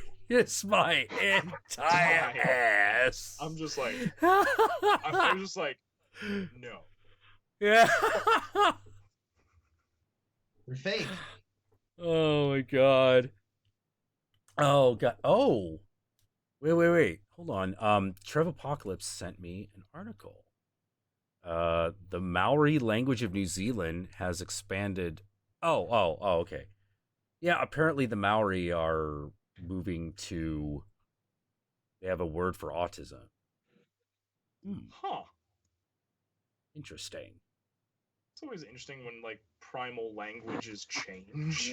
Yeah, because they're just like, yeah. Well, I mean, like, I guess New Zealand, it's a country, so they're just like, all right, we'll just, Ooh, you know what would be interesting? What? Okay, so you know how we've talked about before how Chinese most likely connected to the oracle bones and just stacking fucking pictograph words on top of each other. Yep. Okay. If modern Chinese has a word for autism, I wonder what it is and what smaller words it's made out of. Oh, I don't know. What is Chinese for autism? They may use a different word that's not the same translation. No, that's what I'm saying. Like, if they've created a word for it, or do they do like the traditional thing, which is like combine 2 small words to create it, and then what are those 2 words? I'm really curious. You would have to ask someone that like really. Ji Bai Zheng. Is that it? Ji Bai Zheng. Yeah. It sounds familiar. 自闭症 Oh, sorry. 自闭症. 自闭症 Oh, wait. That's how you pronounce that? God damn it. That doesn't look anything like Zhong. 自闭症 Zibizhong. Yeah, Zibizhong is autism. I don't know what the etymology is, but What characters does it use? 3 of them. I don't know what they are. Look, man, Chinese got a lot of shit going on. I only know like 5 of them. And 3 of those are 1, 2, and 3. So I don't know a lot of Chinese words. I have a fantasy. I have a secret fantasy in my heart that I wish someday will come true, which is I want to secretly study Mandarin for several years, and then for some reason have me and Jack go to Taiwan, and then when he tries to communicate with someone, I just whip out fluent Mandarin and have him just look at me go. I'll have to go like, look, he's the reincarnated Chinaman. I was actually reincarnated from a Swede. Yeah, like. That's perfect. Yeah. I know spreekity language. Hey guys, I gotta actually like jet right now because I'm waking up early tomorrow, but I did have a lot of fun. Yeah. Out with you. Yeah. Would you like to come on again sometime? Yeah, sure. That'd be a lot of fun. I had a lot of fun meeting you guys. It was cool meeting you, Nicholas, and the DEVA-DAS and Count Jackula. So I'm gonna peace out, but you guys keep having a good night. Stay gnosis, man. Hey, before you go, plug your channel. Oh yeah, for sure. My channel is so on YouTube. I have this channel, Angel Maleficus. Just search for me on YouTube. You'll see my face. My videos are always in black and white for some reason. It's an aesthetic, man. Yeah, it's an aesthetic. I'm kind of an edgelord, and I like black and white. Like, what can I say? So yeah, check out my channel. I talk about black magic, the occult, my weird personality, and just Pokemon sometimes, and weird shit, and the paranormal, aliens. I believe in pretty much everything, and yeah. So bye, guys. Have a good one. Take care, Angel. You guys. Peace. That was fun. I know, right? Yeah. So all right. Oh well, we gotta fix this. The stream is a mess at the moment because yeah, it's what? What did he say? What did that man say? He said like dogs without horses.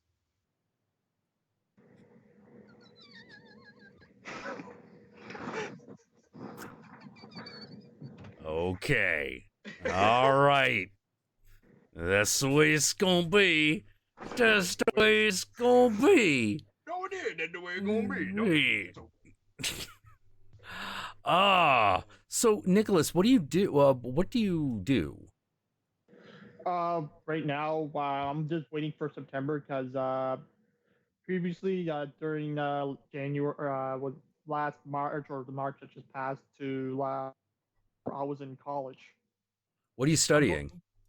Well, last year I was studying IT related stuff, and then I just got bored of it because I found IT was more business related stuff. So I'm like, and I found out the year before in game development, I wanted to make games when I was going in IT, and I'm like, and by the time I found out that my college nearby me was making a game development course, I'm like, by the time I found out, I'm like, oh crap, I can't submit my work to get into the course, so I'll have to wait a whole year to get into it. But I did my stuff, and I'm going into game development this semester. Oh, cool. Sweet. Are you going to be focusing on programming or? Yeah, programming. Excellent. Because I have some crazy ideas for game ideas, but it's just that I need to practice on my game programming and stuff like that. Well, yeah. You definitely got more going on than I do, which is people ask me like, "Oh, so what are you doing now?" I don't fucking know. Yeah. Got a goddamn clue. Yeah. Well, actually, about that, no one really didn't, or I should say, no one actually thought that I could make that far, go to college and stuff like that, because they all thought I was just go because near my high school and elementary school is a mental institution. Because my mom works there, and when I was younger, when I was like a little kid, my mom knows acting different. That's why she would send me to a lot of doctors, and she wanted to find out because she knew that I had something related to autism, because I have something you might have heard of it somewhere, Fragile X syndrome. Fragile X syndrome? Yeah. No. That's part of the autism that I got. That's how I got affected by it or some sort. Fragile X syndrome. Oh, that's I have to do with the X chromosome. Fragile X chromosome. Oh, okay. Yeah, this is a thing. Let's see. Genetic disorder often includes mild to moderate intellectual disability. Long and narrow face, large ears, flexible fingers, and large testicles. Sorry. About a third of people have features of autism. So do you have Fragile X syndrome? Yes, I do. Okay. Are your testicles of unusual size? Well, no, but my Okay. fingers are very flexible. Is it more so than the average man? Like, I guess I would have to. Oh. Ooh. For example, like that. Oh, yeah, that's. Yeah. Not quite as. Yeah, I'm not quite as dexterous. Nope. Yeah. Hyperactivity is common. Often includes autism. Oh, interesting. Okay, so that's the source of the speech impediment. Yeah. Okay. Oh, interesting. Okay, elongated face, large ears, which we can't tell because you got long hair and Some hint. Oh, okay. Just now yours seem to be they seem to be of normal size. Well, I do have I'll say that you have round ears, but it looks Yeah. good on you, man. Yeah. Flat feet, soft skin. What the hell? Yeah. Post-pubescent macro. Oh, okay. Big balls. Yeah. And hypotonia. Okay, low muscle tone. Okay. I don't know if that's really phenotypical, but whatever. Interesting. Okay. Huh. Mutation of the Fragile X mental retardation 1 gene on the X chromosome. Most commonly, an increase in the number of CGG. Okay, now we're getting to like deep genetics. So, okay. Oh, interesting. Yeah. All right. What? Are you telling me I came on the Count Jackula horror-themed stream, and for some reason we're not gonna talk about advanced embryonic genetics? Bullshit, son. Yeah. How dare you? Chromosomes does a pig have? My parents, you usually talk about religious stuff, but actually, my parents, they're, I think, Catholic. Well, they didn't try to get me and my other two brothers involved. But they did get me to. They did, those little picture Bible books or some sort they have. Oh yeah. They read me those stuff, but they're like, it's for. But if you want to choose a religion, it's up to you, or some sort. It's up. And so I just grew. Don't have a religion or some sort because when I was younger, no one, as I mentioned, no one wanted to get involved with me or my family. So they're like, okay, I never really understood the Bible and shit like that because and not to mention my parents got me watch George Carlin. Oh man, yes. Saint George. Yeah. Well, you know what? Don't feel too bad about that because say I don't really know the Bible. Here's the thing: most of the people who tell you they will, they're fucking bullshitting. Yeah. Oh man. Goddamn thing about that book. And how I usually picture it, it's usually like this. What George Carlin mentions. Do you believe in God? No, Dad. You believe in God? Yes. Do you believe in my God? No, Dad. I'm like, oh. Not to mention, if you look at history and all that stuff, a lot of wars were caused by religion. Yeah. Like well, I think the connection is between war and religious thinking is very interesting. Because one, it's most common among religions that have how to put it,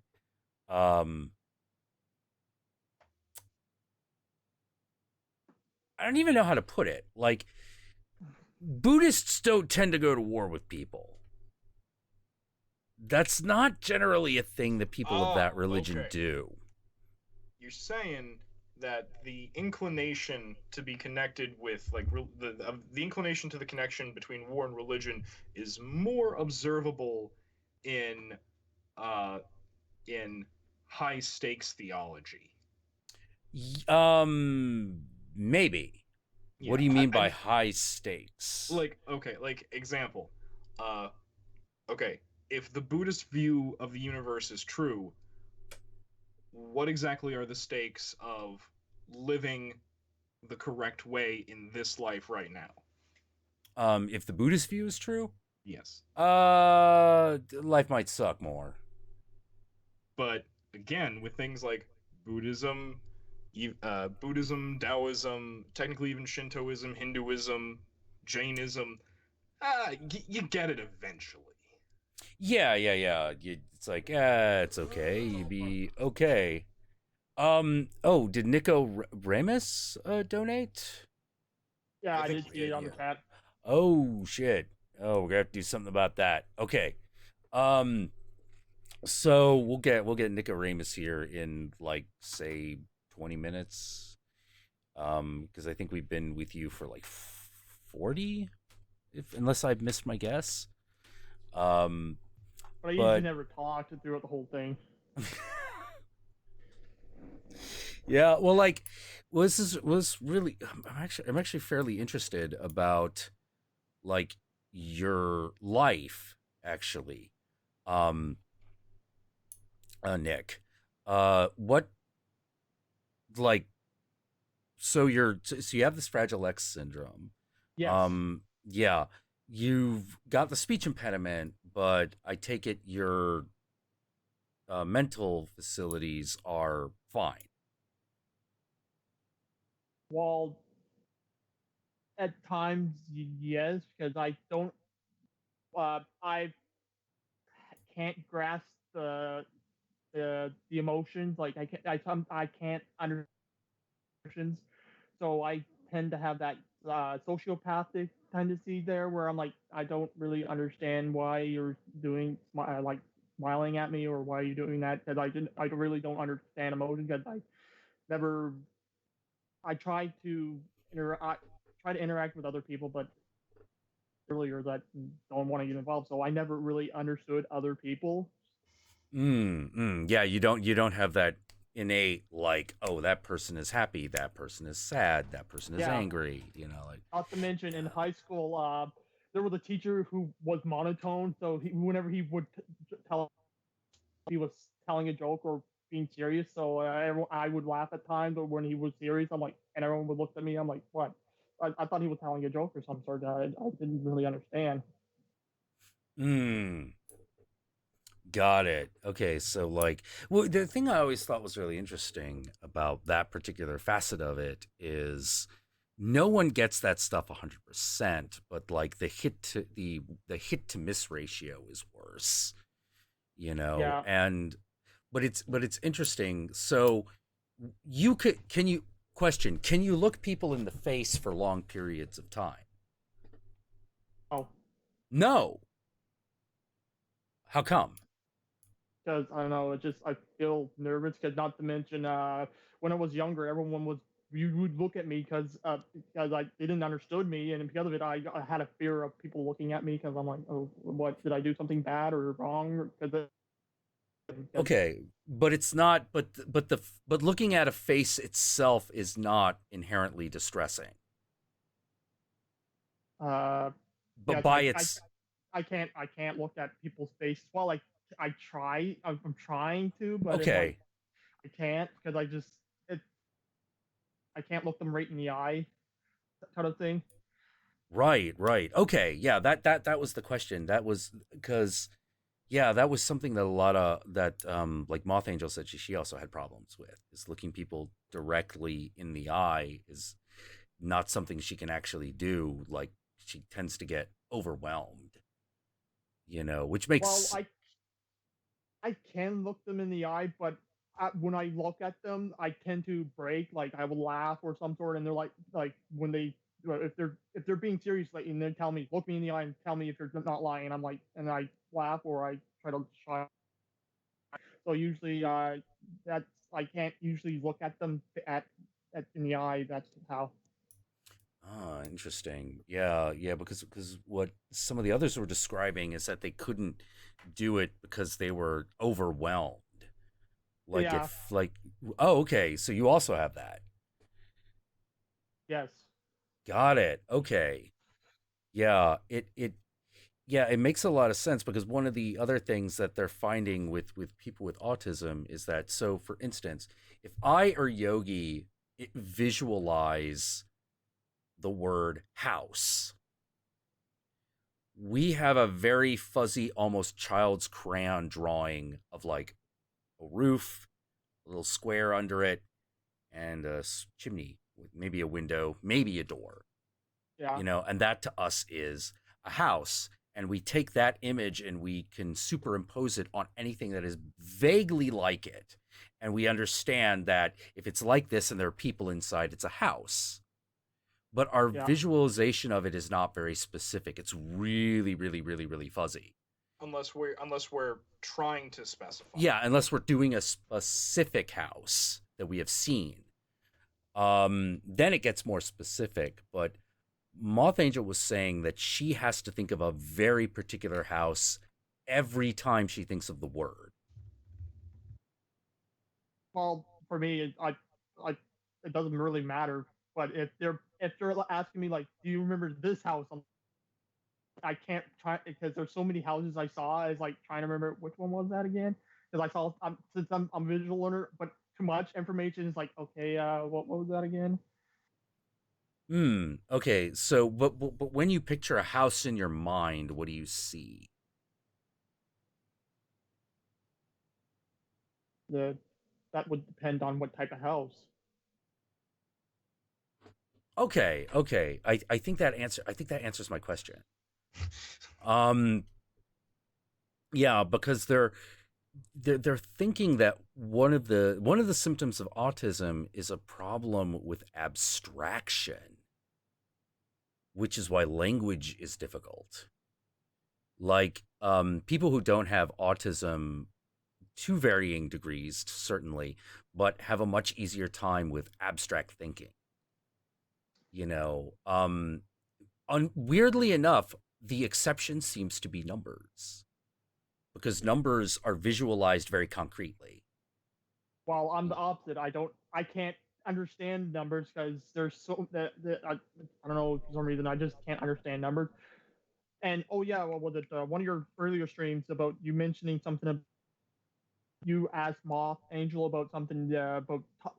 Did you not? What was it? What was the question again? About talking when you were younger. Did you do a lot of talking when you were younger?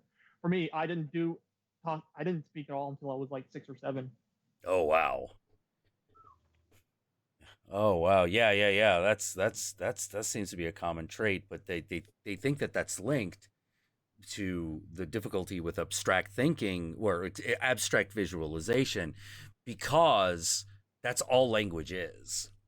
It's pure abstraction, and so it's much more difficult. Yeah, because I started talking around like before I was 2. You know, I vocalized very early. I know some people who vocalized like after like 8 months. You know, some people are talkers. Not to be a show-offy dick. I was doing complete conversations at 1. You bastard. Like, I'm sure they were baby conversations. Like, yes, the poopy smells, and the poopy smells because no. This strudel is tepid. No, there is legit like home video footage somewhere of my dad, like, because my dad had just gotten like that camcorder that all fucking dads had in the 90s. Oh my god, yeah, with the VHS tape in it. Yeah, and he's just like walking around with it and shit, and it's morning, and I'm sitting at the table, and I'm eating breakfast, I'm in my bathrobe, and I'm just like, you know, and I'm just like, you know, I'm eating like a fucking like bagel and shit. Well, I gotta ask, was it the VHS one, or was it the one with the dad? It was the VHS one. Okay. The VHS one. And he was like, look at me, he's like, you know, there's like the little guy. And I turned around, I'm like, Dad, please, it is far too early. You was sassy. I was sassy. Oh my god. I can imagine that. Like, what are you doing? Turn off that light! You know. You know, that's the thing. And I think that's because of the fact that like my parents refused to baby talk to me. They refused. Anytime someone came over the house when I was an infant and they tried, my parents would stop and be like, no. Speak regular English. Like, they were big on like none of that bullshit. Oh man. Excuse me. I don't know when the hell I started speaking. Probably or no, one and a half maybe. Yeah. So how did you do in high school, Nicholas? It was shit. It was like hell. Yeah. And and not to mention that we live in the country, and because we live in the country, they didn't. That even made it even worse because they're like, why the actor? As I mentioned earlier, that my mom worked at a mental institution, and because of it, they were like, "Oh, he must be stupid. Let's just don't care about him. He might just end up in the mental institution over there, or live nearby, where I live by." I'm like, my mom's like, "You're a bunch of assholes. That's why I just." Yeah. Oh my god, they were always threatening to send me to the fucking institution when I was a kid. That was awful. But it was always like, well, why? Well, he's got anger problems, and only one, and it's like, well, yeah, a little bit, but like, I only had the one teacher that was like, he doesn't have anger problems. Everyone's picking on him. That was Mrs. Cadiz.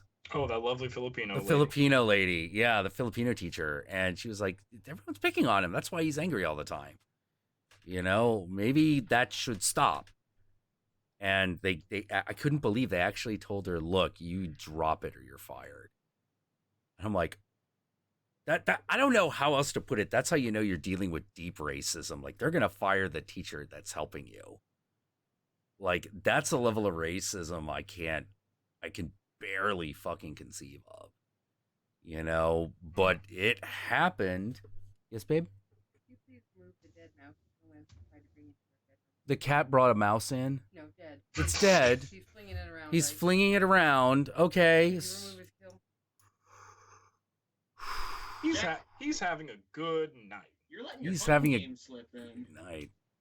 All right.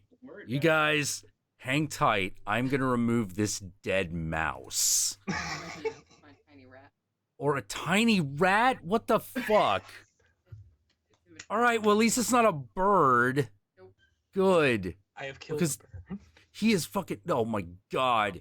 When he kills a bird, it is never in one piece. There is two pieces of bird, and then 5 small pieces of bird.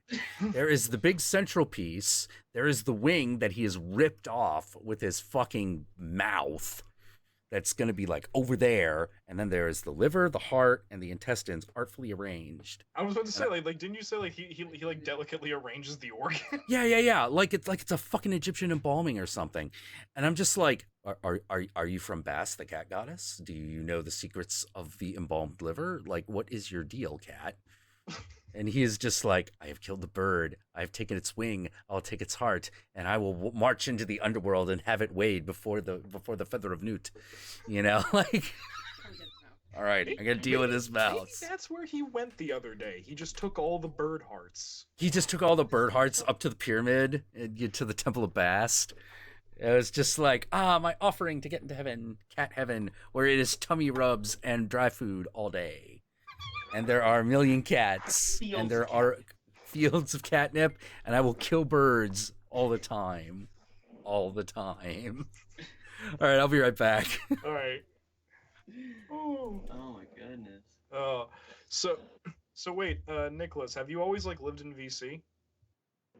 I lived in Nova Scotia my entire life. I never moved. I'm sorry. I don't know why I say VC. I'm sorry. I meant Nova Scotia. I'm sorry.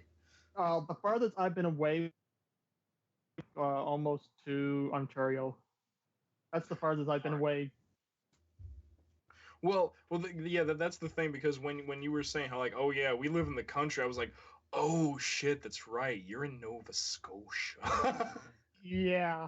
Well, it's not. It could be worse. It could be Newfoundland. They took away our sodomy, eh? Exactly. It could be Newfoundland.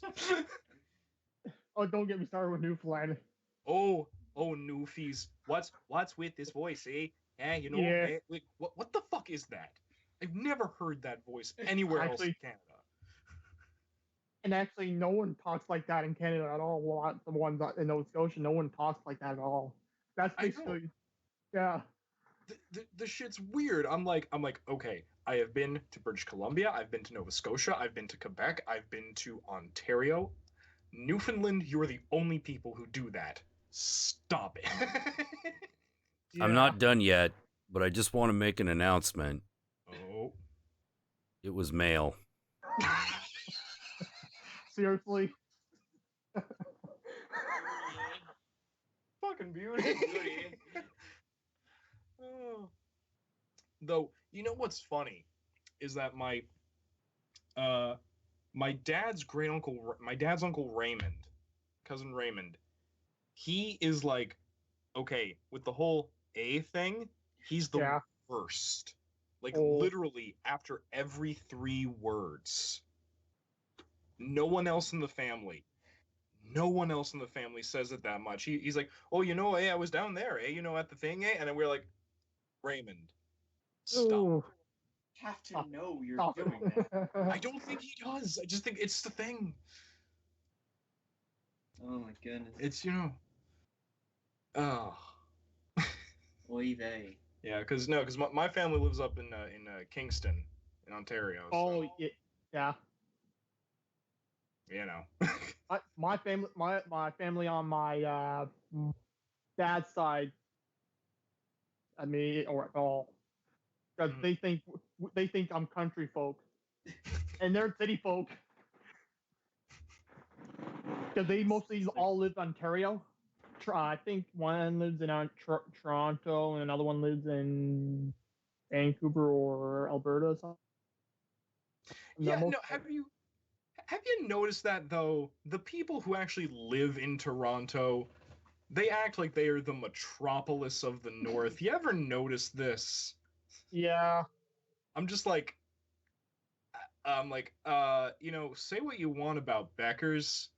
Say what you want about Beckers, but Montreal's a nicer looking city. It's cleaner. Yeah. Toronto's just like a nice version of Trenton. Like, I don't know what I'm insulting there. I'm insulting one of those cities. He just compared Toronto to being a nicer version of our state capital in Jersey, which is Trenton. And if you know anything about Trenton, it's a shithole. It is a shithole. It's almost a city. It's that like just city enough to be a city, but Trenton's a shithole. Toronto's not that. Horrifying. Like the city of Trenton is weird down here, man. Our state capital is weird, man, because it's like center of the city. There's like, all the big government buildings, all the historical things, and it's like, it's impressive.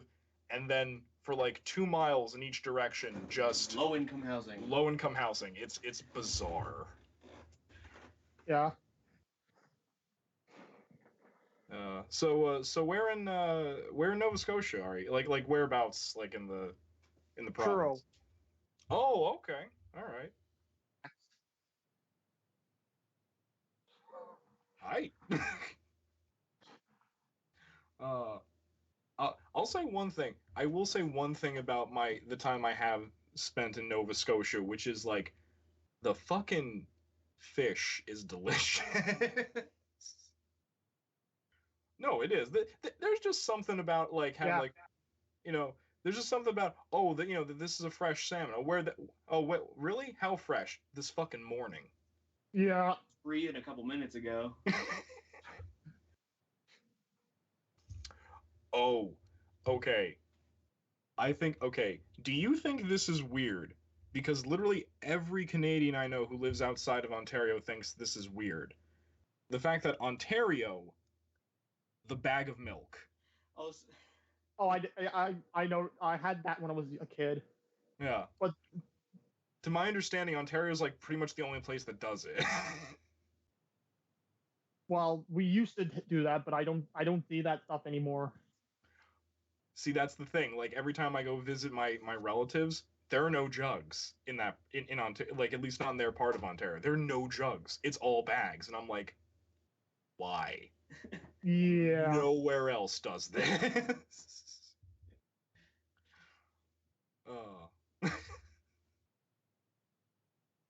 One place I haven't been to that I want to though, Ottawa. Haven't been to Ottawa, want to.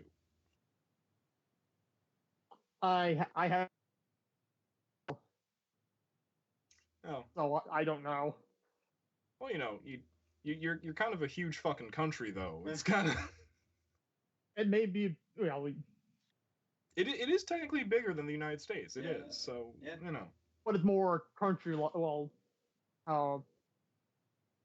country around here over in Canada more than I don't know.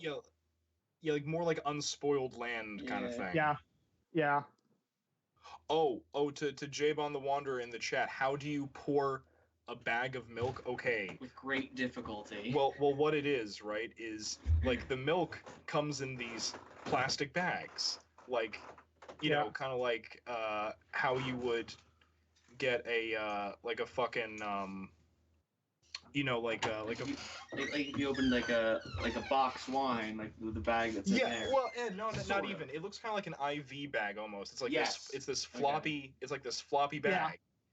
But here's the thing. It's like 2 bags in a big bag. Exactly. But how you pour it is there is a special jug that you keep in the refrigerator. It's like a container. There's like there's like a special like ceramic jug.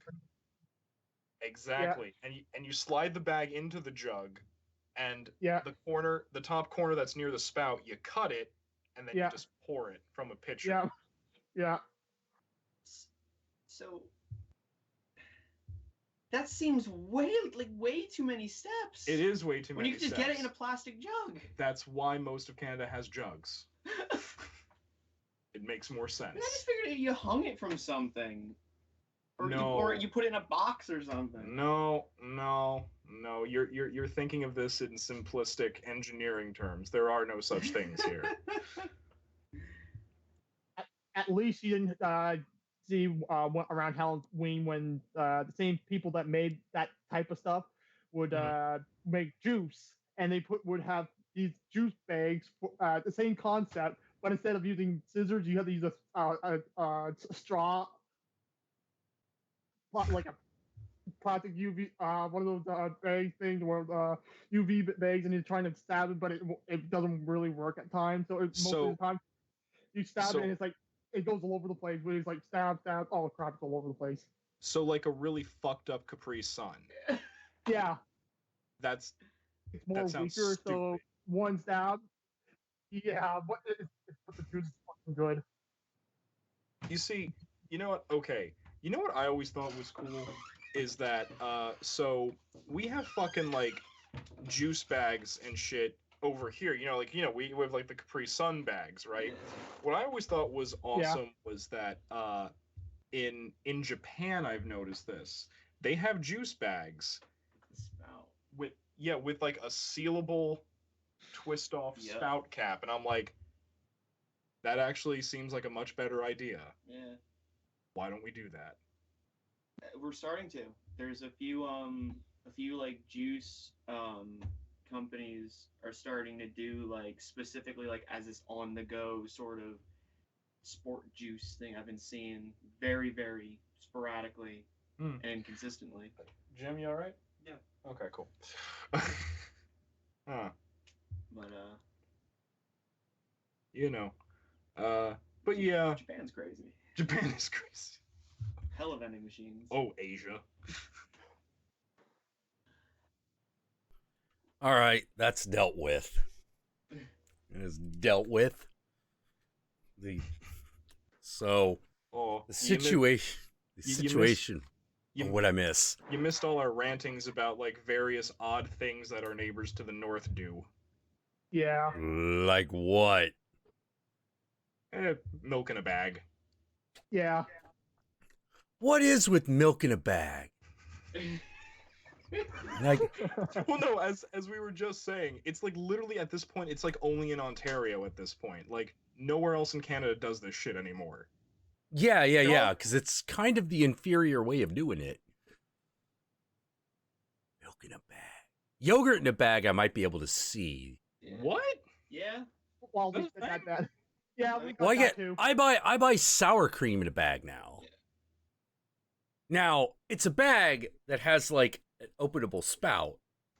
Oh. Okay. And yeah, which is why I like it, because it keeps, if you just open the sour cream and you get it out of the tub and you close it, you open it again, you got fuzz, a few days later. But if you get it in the squeeze tube bag, it doesn't do that, which is why I like it. Oh, and well, that's the thing. Well, we were kind of going on about that. Nicholas informed me that at some point the same company, for like Halloween and shit, made like juice in a bag, but not like a Capri Sun pouch, like milk in a bag, but it's filled with juice, and you try It's to use small. a straw in it. It's like this Fucks up. size or some sort. It's like this size. It's like a small fucking bag. Big bag, but each like the big bags have like 30 in a bag, and it's like it's a small fucking thing, but the juice is fucking good. But it's like if you try to stab it, and if you fuck it up, it goes over the place. Sounds like Capri Sun. Oh, Capri Sun. Does anyone north of the Mason-Dixon truly understand the beauty of Capri Sun? I have to stock that shit all the time. Yeah. In south of Mason-Dixon, you don't gotta stock it. It's just everywhere. You just be like, you just walk into a fucking gas station. It's like, yeah, give me a Capri Sun. What flavor you got? Red? That's good. My two favorites were cherry and dragon fruit. Oh, they got fancy. I didn't have dragon fruit as a kid. They just had orange. And it wasn't orange juice, by the way. It's just orange. Orange drink. Yeah, it's orange drink. Yeah, orange drink. Mixed fruit and whatever the red one was. Now, Probably cherry or some shit. no, it wasn't cherry. Oh fuck. Fruit punch. It was no, because there was also a fruit punch. The fruit punch was like a purplish. Yeah. Yeah, purple. Yeah, 'cause No. The fruit it was punch fruit was punch. almost clear. It was Yes. almost clear. Yeah, it was. Yeah. Yeah, I remember because I poured it out once because I wanted to see what color it was, and I'm like, What? Wha- How does something with It's no color clear. taste this way? yeah, What's exactly. It was unnecessary. But then there was the red one, which was different, but I don't know what flavor it was. They did eventually, during my childhood, come up with the watermelon one, which was always good yet not. Yeah, it's like this weird thing. While drinking it, it was delicious, but then between sips, you'd get this weird Yeah. taste where it was like, what the fuck is this? Yeah, you'd just be like, Oh. But Hmm. Capri Sun, in the Hmm. past couple years, in my opinion, has got retarded. Got posh as hell. Because they have Capri Sun? Posh? Those are two Trying. words that shouldn't come together at all, Because ever. have you heard of Capri Sun waters? What? Are you talking about roaring waters and shit? Yeah. Oh, Wait. my So wait, it's just like water in a Capri Sun pouch? It's water in a Capri Sun pouch that has natural fruit flavoring. You know how like people have like now like the flavored waters? Yeah, It's yeah. flavored water in a It's- Capri Sun pouch. That's not that. What? Why? Because Because the organic fuck you, one that's wasn't enough. why. Yeah, I'm like, why couldn't you just get a bottle of flavored water?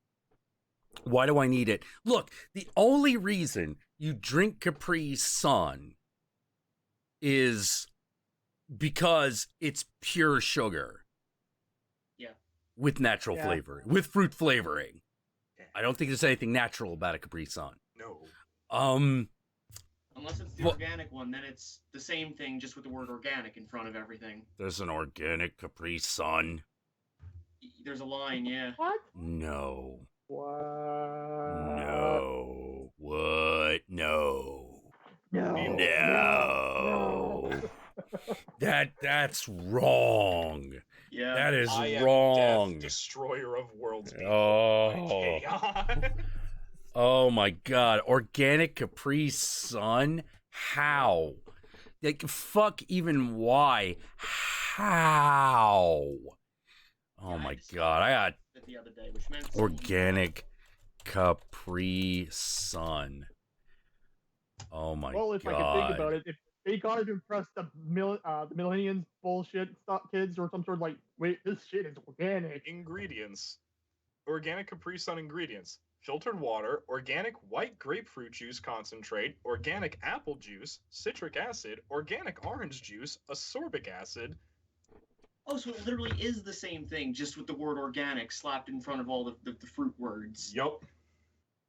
I slapped the God. word organic on this. They're not Capri gonna know. Suns at the Walmart is $2.50 for a box of 10. Yep. Ooh. No one Fruit buys them. There's fruit punch. I buys stock them? Overnights. I've only ever had to stock one box of organic, which means in what 3 months I've worked there, So it one just box sits was there. So the organic one, probably the most perishable, is Yeah. there the longest. Yeah. Important safety tip. Yeah. Oh, by the way, Yeah. anyone who's curious about the whole water thing, it's called Capri Sun Roarin' Waters. Not roaring, roaring. Roarin'. And an apostrophe. Oh my god. Uh, Capri Sun Roarin' Waters. Super V or whatever. There's another one. Oh my god. Sounds like near beer or something like shit like that. Yeah. Roarin' Waters. Flavored water beverage. Okay. And it's the most expensive kind, too. Yep. Yep. And here's the thing that got me, Okay. right? Here's the thing that Alright. gets me about it, right? Is that I've talked about this. I'm the way I am because my parents were fucking hippies. Right. This being said, in like the later half of my teenage years, whenever my mom bought Capri Sun, she would only buy the Roaring Waters ones because she's like, it has less sugar, and I don't want you drinking all that artificial shit. I'm like, Mom, everything else I eat is organic. By my own choice, everything else I eat is organic. Let me have my crack We have cocaine this. now. Oh my god. Do you guys want to feel awful? No, but I'm going to. What is it? I forgot about this because I have to stock this too. Capri Sun has a vegetable juice drink.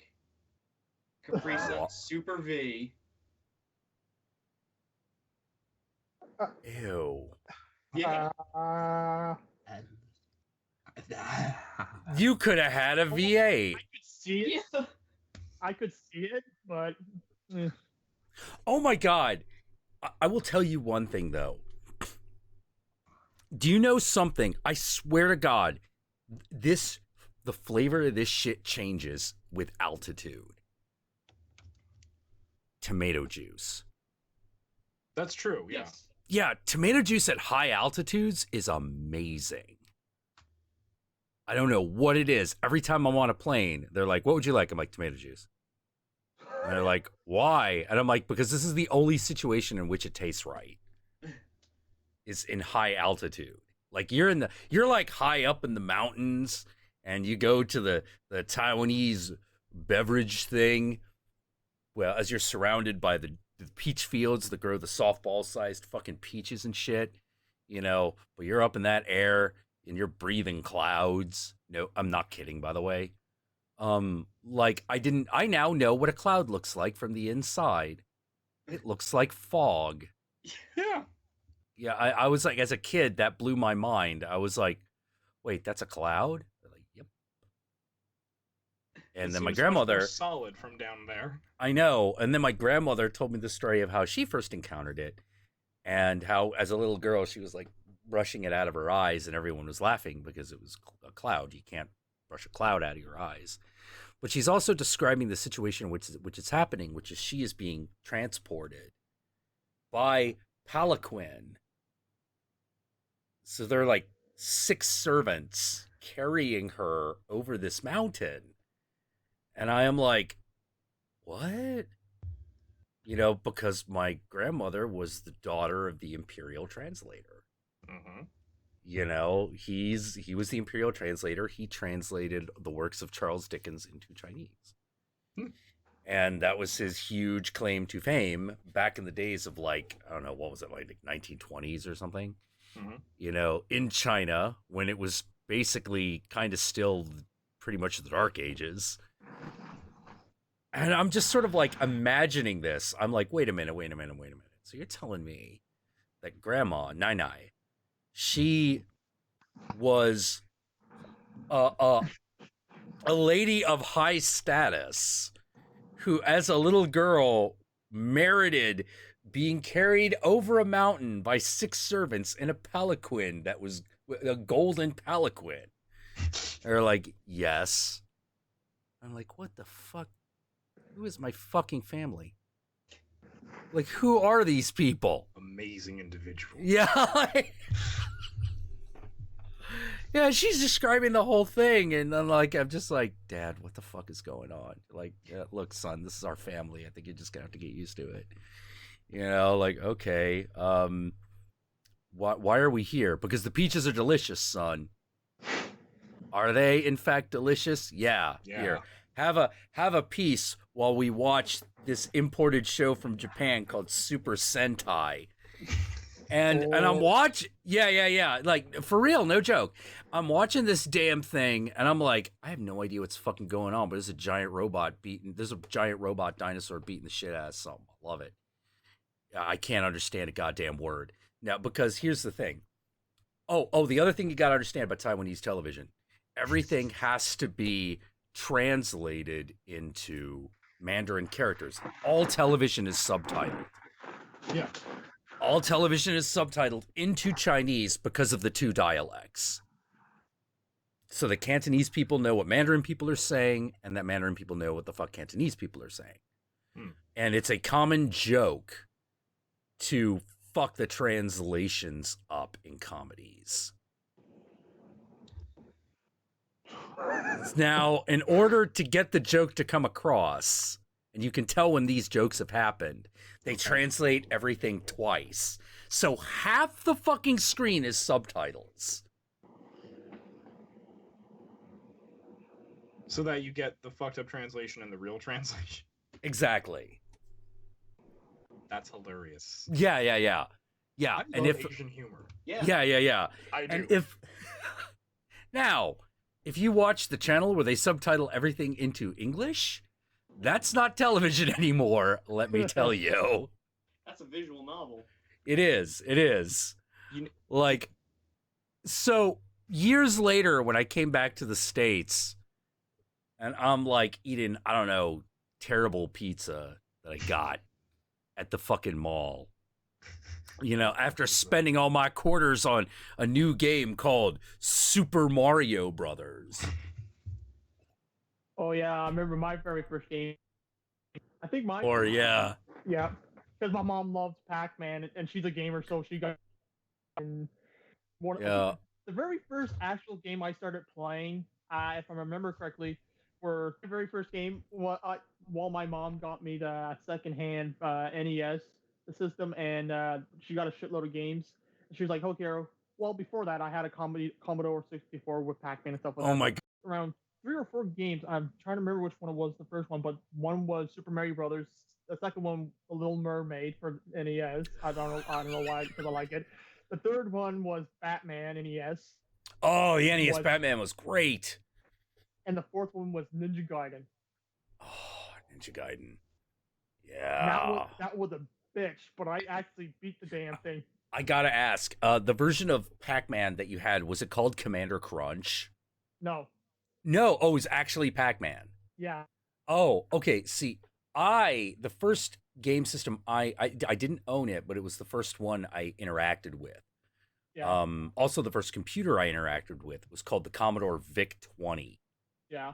Now, the Commodore VIC-20 came with a game called Commander Crunch. And here's what Commander Crunch was. It was a Pac-Man ripoff. But instead of Pac-Man, it was the Commodore logo. Oh God. Yep. But I remember the Commodore 64 also had the Popeye video game. I didn't have that. I did. I also had. I was one of the few people that owned the Atari 5200. Yeah. And I'll be honest, I loved that thing. It barely worked. Yeah. And those controllers were awful. Yeah. They're just some of the worst controllers ever. Joystick and what am I supposed to do with this shit? Yeah. You're like, what the fuck? Like, yeah. But I played the shit out of Pitfall 2. I completed that game twice. And I think I played the worst game, and you probably know what the worst game is. Not sure. Which one? E.T. I fucking mastered E.T. I mastered that game. I figured out how to win that game. Although, do you know the game that took me forever to fucking master? What? Raiders of the Lost Ark. I think I had that too. Yeah. Here was the thing about Raiders of the Lost Ark. Because I don't know how you were supposed to know to do this. All right. So, in order to complete Raiders of the Lost Ark, you need to find the stone, like the scepter, the thing that the guy burns into his hand and all that shit. Yeah. And then you have to select it. But in order to select it, you have to have a controller in the player 2 slot. Yeah. So you have to move the other joystick. So you need 2 joysticks to properly play this game. And I had that thing for years and couldn't figure out how to do shit. And then one day, the icon moved. And I was like, wait, the icon just moved. How did that happen? And I sat there for like a half hour trying to figure it out. And then I realized, wait, the second controller. So I move it around and the icon changes again. And it was like that moment in fucking Raiders of the Lost Ark where Indy's got the fucking staff and the light comes through. It's like, oh, and like, oh, fuck, yeah, I'm completing this shit. I finally fucking won Atari 2600 Raiders of the Lost Ark. God damn it. I finally did it. I did it. I'm a man. Oh, E.T. was a bitch. That game was a bitch, but I mastered it. I was like, all right, now I can win this in like 10 minutes. Because apparently I'm an idiot who will do something until he can do it. Same here. I'm the same here. Yeah. Like, I did the same with Ninja Gaiden. I played Ninja Gaiden for fucking 8 hours straight, just trying to get past that last level so I could kill the fucking dude in the demon suit and fucking like avenge my father. And I did it, and I was sitting there just like, I've completed Ninja Gaiden. My hands hurt. I did it, Mom. I did it, Daddy. I beat Ninja Gaiden. And I'm like, my hands hurt because those controllers were not ergonomic. Yeah. Like, this is how bad it is. I played that game. I don't get angry anymore because I was so angry at that game, but I love it. It's one of those love-hate relationships. I'm like, I hate this fucking game, but I love it. So it's like I'm basically like a masochist. I like to get hurt shit. Yeah, like one of the the game that I never beat. I never beat it. And I every once in a while, like every couple of years, I go back and I'm like, today's the day, and it has yet to happen. Bayou Billy. Oh. That game is punishing. That game, holy fucking shit. I cannot. All right. I got all the way to the end with fucking Big Boss shooting me. And of course, I couldn't get past him and save Annabelle. And I was just like, bitch, you gonna stay kidnapped. Yeah. Because you gotta be fucking kidding me. And so every time I emulate it, here's the kind of dipshit I am. I'm like, all right, I'm emulating Bayou Billy. I am not using a save state because I gotta do this like God intended. And then you're like, after a while, you're like, you know what? Fuck that. I'm gonna use save states. And then you do, and you realize that doesn't help. No, it doesn't help. It doesn't fucking help. You're just like, you're still sitting there with like only one hit point at the end of the level going, what the fuck do I do now? And then you got to drive a car down the road. And then you got to shoot people in the bayou. Dun, dun, dun, dun, dun, dun, dun, dun, dun, dun, dun, dun, dun, dun. Like, oh, God. Like, you know, and God help you if you actually tried to use the light gun with that goddamn game.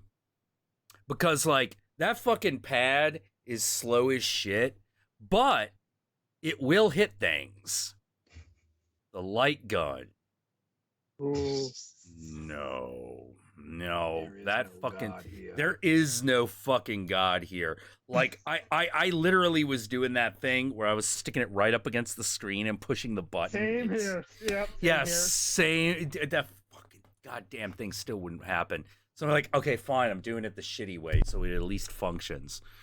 You know? Oh my God. How many fucking times have I been eaten by a crocodile in that game? All the times. Oh. Now, the one thing I will say that I really appreciate is if you do punch a crocodile, a fucking, like, chicken comes out. Because it's like Castlevania rules or some shit. Oh, speaking of Castlevania, I did watch the Castlevania show. Oh my God, it's so good. And awesome. Yeah. Yes. Yeah, but like you kick an alligator and a fucking like chicken comes out. You eat the chicken, you get more health. I don't know how that works, but whatever. Video games, right? It just does. Gator tastes like chicken. Yeah, and in fact, alligator don't taste nothing like chicken. It tastes like gator. Actually, it tastes like snake. What does snake taste like? Not chicken. It's vaguely birdy, but not chicken. Yeah, vaguely. You know, if it's cooked right though, it's chicken fried. It can be. If it's cooked right though, it's not too chewy. It's tender enough. You know. Yeah. And the thing is you do understand why people would eat alligators, because they are kind of just all over the place. Yeah, and they're nothing else good. It's not too bad. It's not too bad with some remoulade sauce. It's not too bad. Yeah, you wouldn't take alligator over chicken. No. But you would take alligator over nothing. You take alligator over possum. Yes. I would put gator in like food worthy. Yeah, it's in the edible category. One of the things. Oh, go ahead. I think it's time for me to leave the stream or some sort, because it is. I think I'm hogging a lot of time. I do apologize for the person who did pay for the $20 after me. Yeah, that'd be Nico Ramus. Nico, do me a favor, send me your Skype info in a Twitter DM. We'll get you in. And yeah, that's Nico Ramus. You're Nicholas, and. Yeah. So, hey, it was actually good talking to you. If you want me to jump back on the stream anytime or some sort, just shoot me up a message and I wouldn't mind jumping on if you want me to. Sure. Oh man. Awesome. Maybe Yeah. get time with Moth Angel and Deep Fryer maybe and me on there, and we can all discuss. About Yeah, stuff like that. yeah. That might actually be really cool. Although I might have to fight Rasmus over Moth Angel. Reminder, Oh. $20 donation a while wait. back. Nico Ramos. Okay. Is there news? There's not so much news as much as something that I forgot to bring up when we were talking that might have stuck in his craw a little bit about the history of his beloved country. Oh. All right. Well, we'll talk about that while Nico Ramos gets set up. So until then, Nicholas, thanks for joining us. It's a pleasure having you. And besides, I could probably ask you I was going to ask you a question, but No, go for it. Go ahead. Go. No. Because usually my question is probably going to be discussing for a while about it. Because I was going to ask you a good horror game and stuff like that, and we'll probably be discussing that for a while. I can name one really good horror game right off the bat, and that is. Oh, he's talking to someone else. Okay, a really good horror game right off the bat, which would be, have you played all three the first three Silent Hill games? I have all three. Yeah, have you played the fourth one, The Room?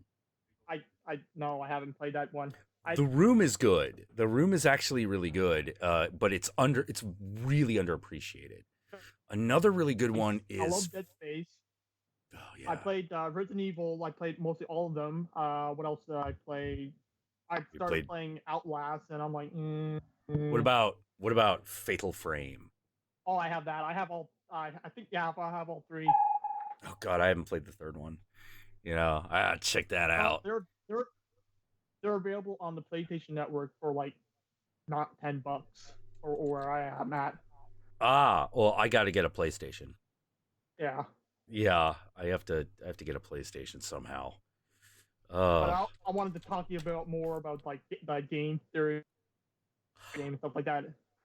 Oh yeah, that is a longer conversation. Yeah, and I'm really interested in stuff like that because I got a shitload of horror game ideas, and I did see that new horror game Agony, and yeah, I'm really looking forward to that. I hope that comes out very soon because I really want to play that. Hey, it's like, hey, Jackula is interested in a game where you run through hell following this like little succubus girl as things try to eat you, and like, would he be interested in this? Yes, I would. This is a game made for me. One of the best horror games that I ever played is Alien Isolation. I remember, actually, my favorite of the Alien games has got to be Alien vs. Predator 2. But have you tried out Alien Isolation? I haven't tried Isolation. Oh, fuck. It's so good. Yes. This is how bad it. This is fucking. Alien learns that basically, and mostly you. Oh. You have to mostly crouch. Yeah, hears you through the vents and comes right after you, and you can't kill it. So it's one of those unkillable enemies that appears, and once he's appeared, you're like, oh fuck, I gotta hide. And there's a couple of times when you hide in vents, and he puts his face near the vent. It's like, oh shit, you can hit it, so you have to hold your breath, and you're like, oh fuck, shit.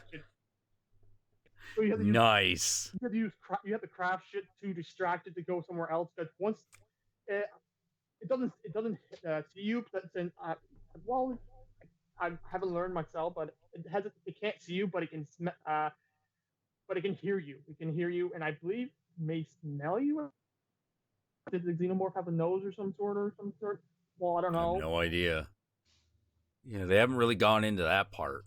Like they always just sort of, they just kind of like. Yeah. Not to mention gotta do that shit. Alien Isolation takes place, I think, Alien, but before Aliens, or at least. Yeah, that's what I was told. Yeah, I was told like the main character is actually supposed to be like Sigourney Weaver's character's daughter. Yes. Yeah, yeah, yeah. Really, really interested in that. And it is on Steam.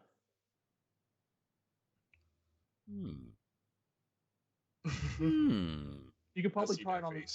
You could probably try it on the stream at times or some sort. Yeah, yeah. Excuse me. You are. All right, Nicholas. I'm gonna get Nico Ramus in here. I might as well send out my Twitter information if anyone wants to add me or as a friend or some sort, or if they want to or not. My Twitter name is blank _ if anyone's interested to shoot me up with an ad or some sort if you want. Long. So if anyone's interested, yeah. Cool. All right. See you next time. See you next time, Nicholas. Yeah. Take care. Yeah. All right. Invite to group call. Wait. Remove this group just so we can get that going. All right. Oh, hey. You might not have to wait long. Oh, excellent. Hey. Oh, hey, Nico. Nico.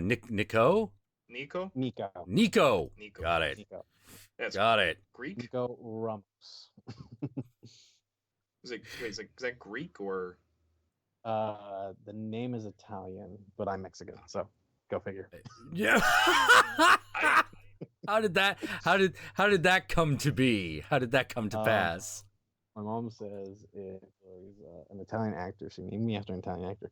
She doesn't remember who though. What? That's beautiful. Oh my god, that's too much.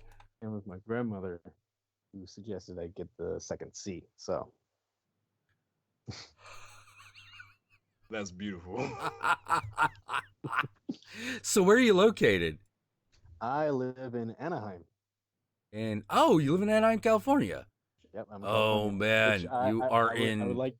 The real reason I kind of wanted to join this is because I watched the stream maybe a week ago. The Wire in it. Oh yeah. Talking shit on my hometown. Yeah. I feel like family down a little bit. Well, it's like Anaheim, also known as Downtown Disney.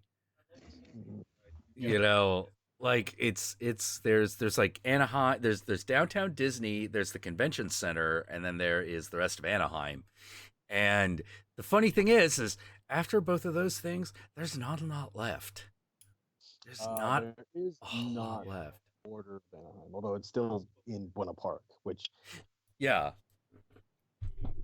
it's definitely the place that is like the most, like, you can tell it used to have a lot of strip malls, you know, because now they have like a lot of places that got like Targets and stuff like that, you know, like those new shopping centers as like Target on one side, Best Buy on the other, you know, and maybe like a Starbucks in between them kind of thing. Oh yeah, definitely. Yeah. Especially if you go up north into Fullerton, like Fullerton, downtown Fullerton. Oh man, yeah. Oh god, we stayed at a fucking cheap ass fucking motel with a very sketchy shower in Fullerton.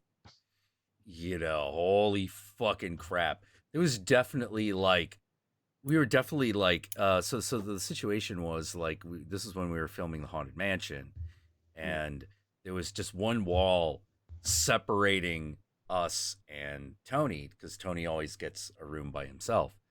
And the thing is, shot on Channel Awesome gets the hotel to himself. Yeah, right. But oh yeah, I forgot here's you're on what. Channel Awesome too. I haven't. Well, I was. I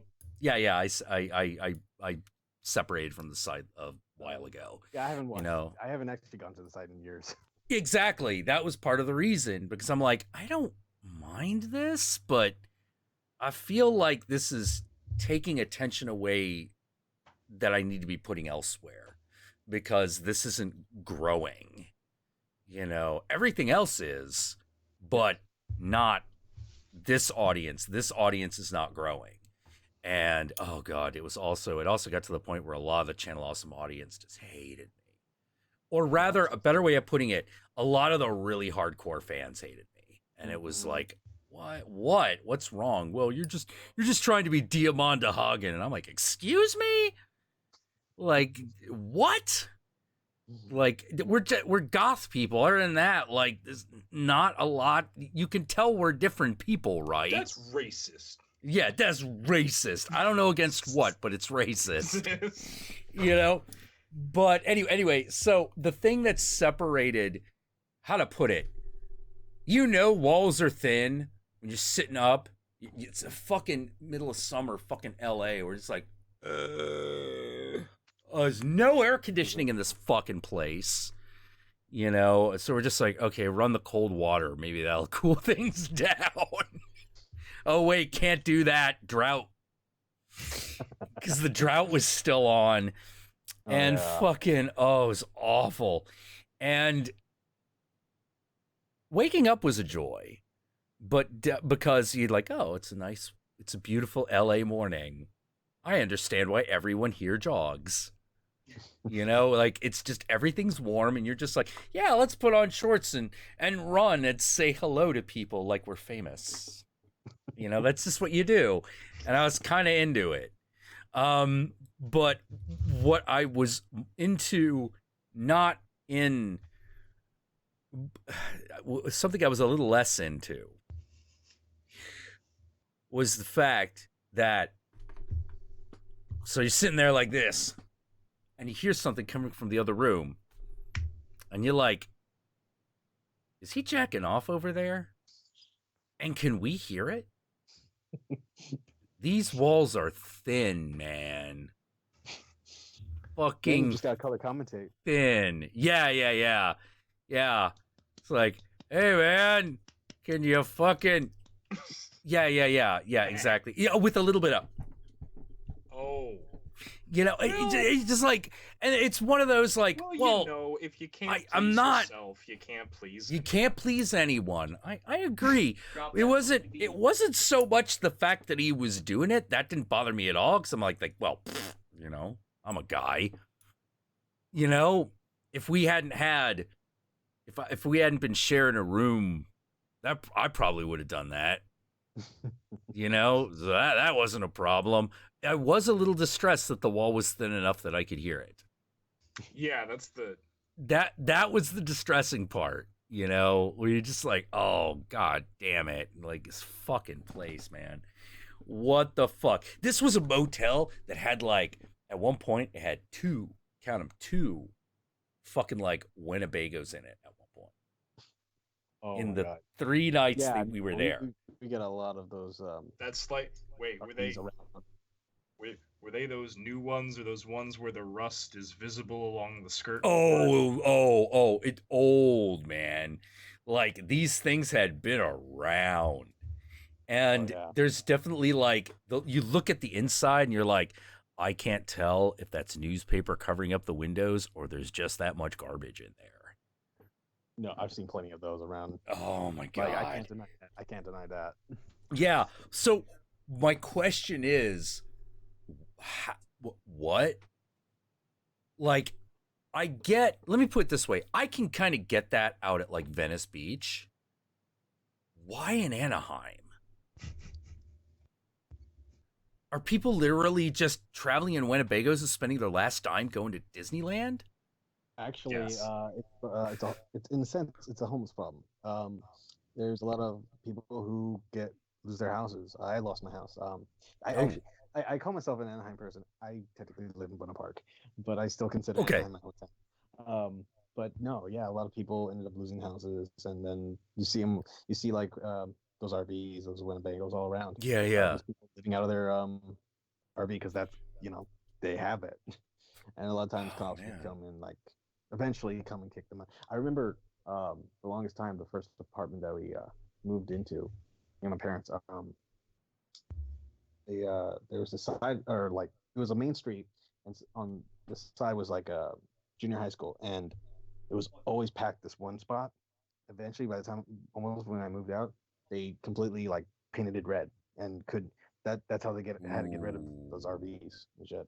Oh man, just make it illegal to park there. Huh? Oh my god. Mm. Damn. Like, yeah, I did think that there were quite a lot of them when we were shooting that thing. I was like, a lot of fucking RVs everywhere we're going. Like, it's not that way in Burbank. It's not that way in like North Hollywood or even like was it? Oh god, is it Inglewood? Yeah, I think Inglewood. Yeah. Yeah, Inglewood. Like I think Soul Kier lives in No. Soul Kier lives in North Hollywood. But like we all, I forget who we saw in Inglewood. Fuck. Was that Luke? Did Luke live in Inglewood? Oh well, fuck it. So we were in Inglewood for some reason.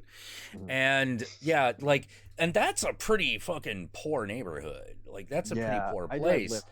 Oftentimes I'll drive by it and yeah. Yeah. It's pretty run down. But I didn't see the RV problem there. They had the living out of your truck problem, but not the RV problem. And I was always curious of why Anaheim had the RV one specifically. Well, in the like outer rim of Anaheim, like you got Disney, right? And then you got rim around Disney and stuff. Mm-hmm. That's where the more poverty-rich kind of stuff is. When you get to the outskirts, like to near where the other cities are, that it starts to get a little better. I'm not saying it's perfect, obviously, but right. But a lot of like upper middle, or not upper middle, more just the general middle class. You know, they live and they bought RVs, and then around 2008, 2007, that crash happened, and people lost their homes and shit. Oh, jeez. So they've just been living out of the RV ever since, kind of deal? Yeah. I still see them on occasion when I go to, like, potlucks at the park and shit. Oh, man. Damn, oof. That's fucking rough. Yeah, no. At this apartment, I think someone was letting their friends park their RV here. And I think they eventually got kicked out because it was there, like, every night. Oh, man. Jeez. Like, I don't even know what to say. Like, I remember when people were, like, losing their homes left and right just around here. It was just like, whoa, what the fuck is going on? And they're like, well, subprime mortgage. And I'm like, subprime what? Because like I hadn't fucking I've heard the word subprime mortgage, but I'm like, what happened? And then I look into it and I'm just like, you gotta be fucking kidding me. Like, how was this allowed? The answer is Bush era. And I can imagine that it's probably gonna happen again with Trump in office. Because they love getting rid of them regulations. I thought they should have completely fucking gotten rid of Freddie Mae and Freddie Mac. They should have just fucking gotten rid of them. Just be like, oh, we'll bail you out, but you have to fucking dissolve. Too big to fail is too big to bail out. Fucking get your shit together. Nope, none of that. Can't end that corporate welfare. We got to end that people welfare instead. God. Yeah, I got opinions. I got opinions on that shit. Like, yeah, like TARP. Oh, I loved that one. Like they were like, okay, TARP. Oh my, yeah. Okay, which was the that was the relief effort for the mortgage crash. Okay. So you can imagine how much good it did because you forgot about it. That's how much good it did. And it didn't do good. And the reason it didn't do any good was this. Well, we gotta separate those who really deserve this help from those that are just looking for a free ride. And the minute they said that, I am like, this is not going to do any good. It'll take too fucking long to sift through all that information and come out with a number that indicates someone is deserving. So all that money that we just sent to it, that just fucking blew away. It's just going to sit there forever. Unused, untouched, untapped. What a fucking waste. Oh, you're talking about non-reforming social reform? Well, I was talking about TARP. Yeah, you know. Oh, look at all the people. What about and everyone hated TARP, and I don't blame them because it's a piece of shit. It's a fucking awful idea. What they really needed to do is just like, okay, we've got $7 billion in relief. Let's just pay $7 billion worth of debt. First come, first serve. You know, because here's the thing. I don't care what anyone says. Do you know what capitalism is really based on? Reckless spending. Yeah. Reckless fucking spending. You know, that's what makes capitalism great.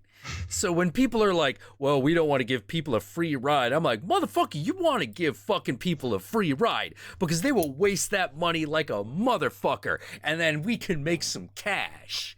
That is how that fucking works. That's a great cycle of fucking capitalist life. Don't fucking stand in the way with your morality of deserving.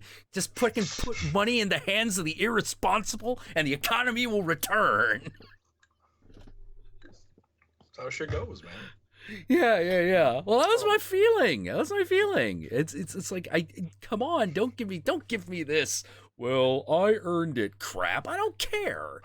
You know, because your debt is now affecting me. And if it you know, that's what's pissing me off. You know, my buddy lost his job at Circuit City because of you. If by just giving you more money to waste, he gets his job back, I'm cool with that. Oh, by the way, please excuse No, it's all about that trickle-down economics. Yeah, right. It's not trickle down. It's fucking ground up. That's how capitalism really works. When fucking poor people got money to spend, when the bottom has like fucking money to spend, that's when everything works. I think the best thing about trickle-down economics I ever saw was when, I forget his name, but the guy who like came up with trickle-down economics, like the financial advisor who did that for Ronald Reagan. He came on Real Time with Bill Maher in the last year, and he openly said, like, yeah, Reagan knew it was bullshit. And Bill was like, what do you mean he knew it was bullshit? Oh, well, after a month of implementing it, the projections came in, and it was clear that this was beyond not going to work. And I showed that to the president, and he said, show this to no one else. I'm like, and the best part about what made that episode even better was that sitting right next to him was this, I forget who, but some fucking young Republican senator, like some fucking young Republican congressman who was just sucking Reagan's dick, and then he's sitting next to the guy who like made the financial plan. He's like, yeah, this man knows he made this great plan. And he goes like, well, actually, you know what's interesting about that is that we knew it was bullshit. Yeah, we were lying to you the whole time, by the way. And the look on this young Republican man's face, it just chaos. Well, it's like the drug war. You know, it's like the drug war, which is like, why did you make LSD and marijuana illegal in the Nixon years? And the guy just flat out says, because we couldn't make it illegal to be a hippie and we couldn't make it illegal to be black.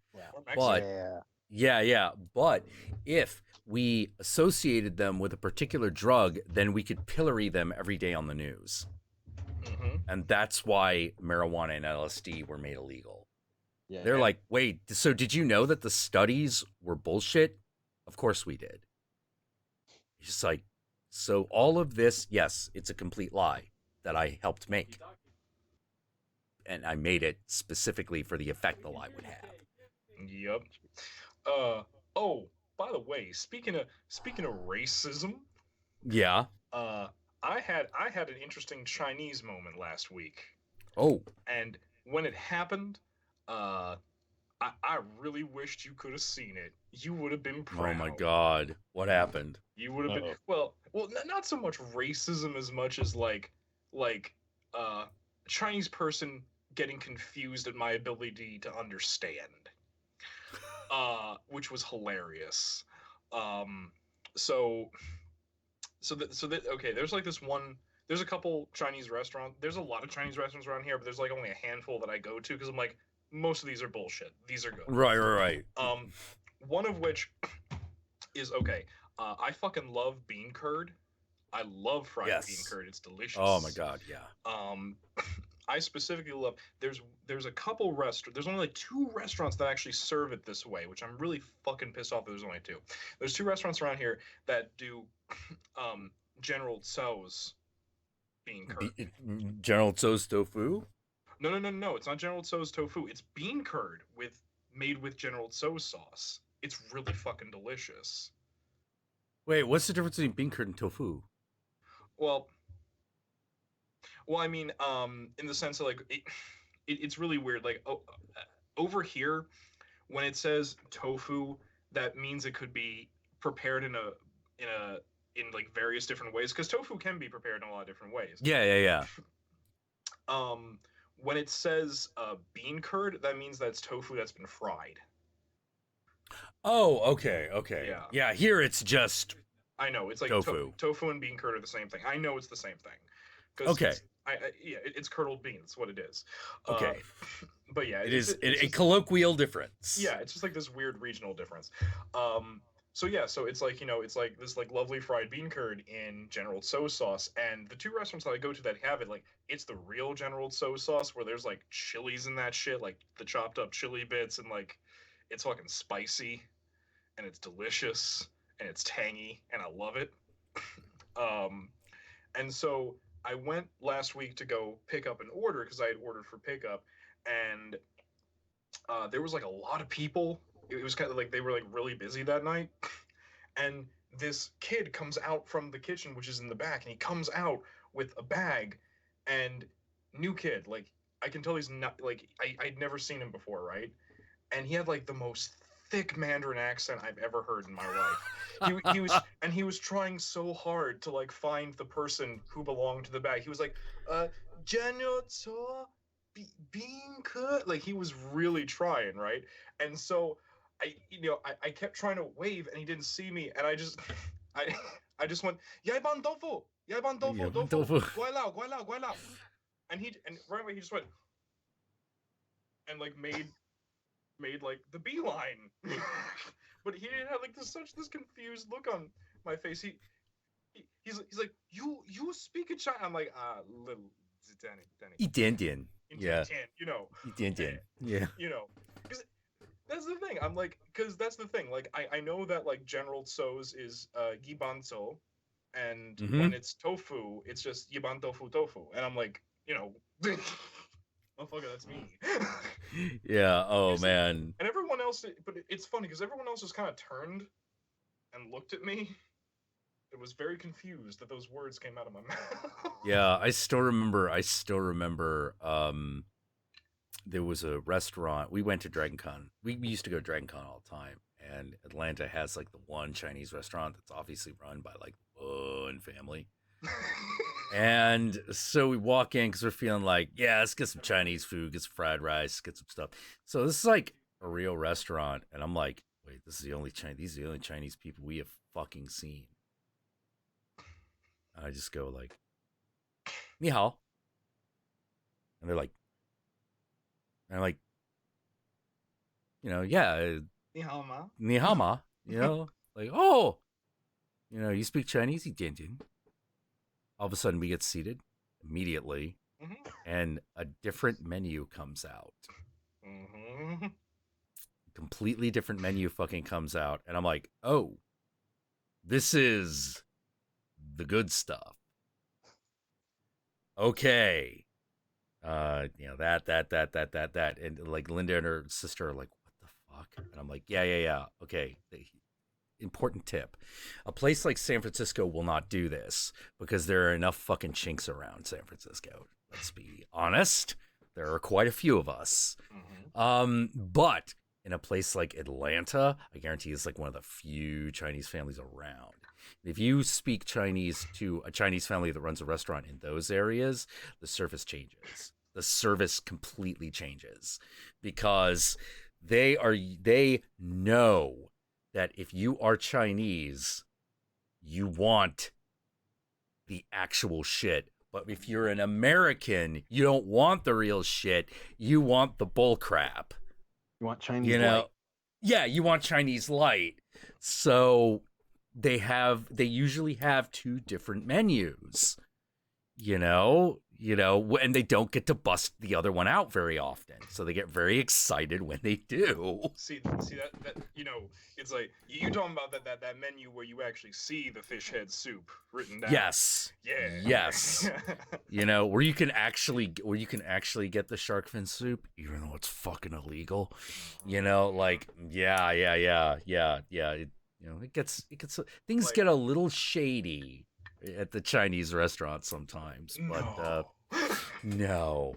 Oh my god, yeah. Wait, shady shit happens at Chinese restaurants? Yeah, my favorite is still the incident at the Golden Empress, where these two Tong guys went into the restaurant, broke into this room, fucking grabbed a rival boss, and fucking started chopping his head off in the middle of the dining room.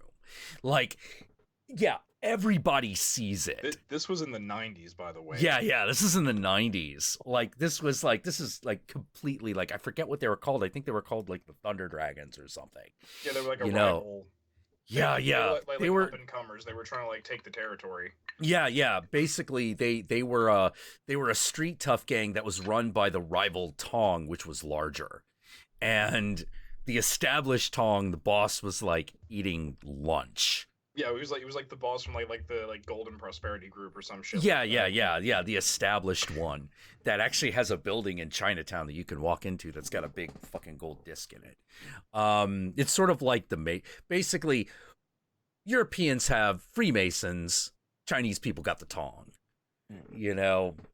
There's some, except that the Tong is a lot more openly criminal. Yeah, we're not allowed to do that anymore. Yeah. You can't get away with that. The Tong gets away with being criminal by the fact that very few people speak the language. We can't get away with trying to influence world economics anymore. It sucks.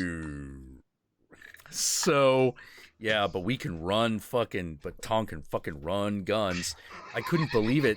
We can fucking run guns, and one of the things was our fucking mayor, Leland fucking Yee. Turned out he was a Tong member. And that he was a massive gun dealer. And he was running on an anti-gun platform. Yeah. It was insane. Leland Yee, look it up. Oh my god. Little bit. Little bit. He was also a real estate shark. Yeah. He was pushing additional regulation onto the real estate market, specifically so he could clean up.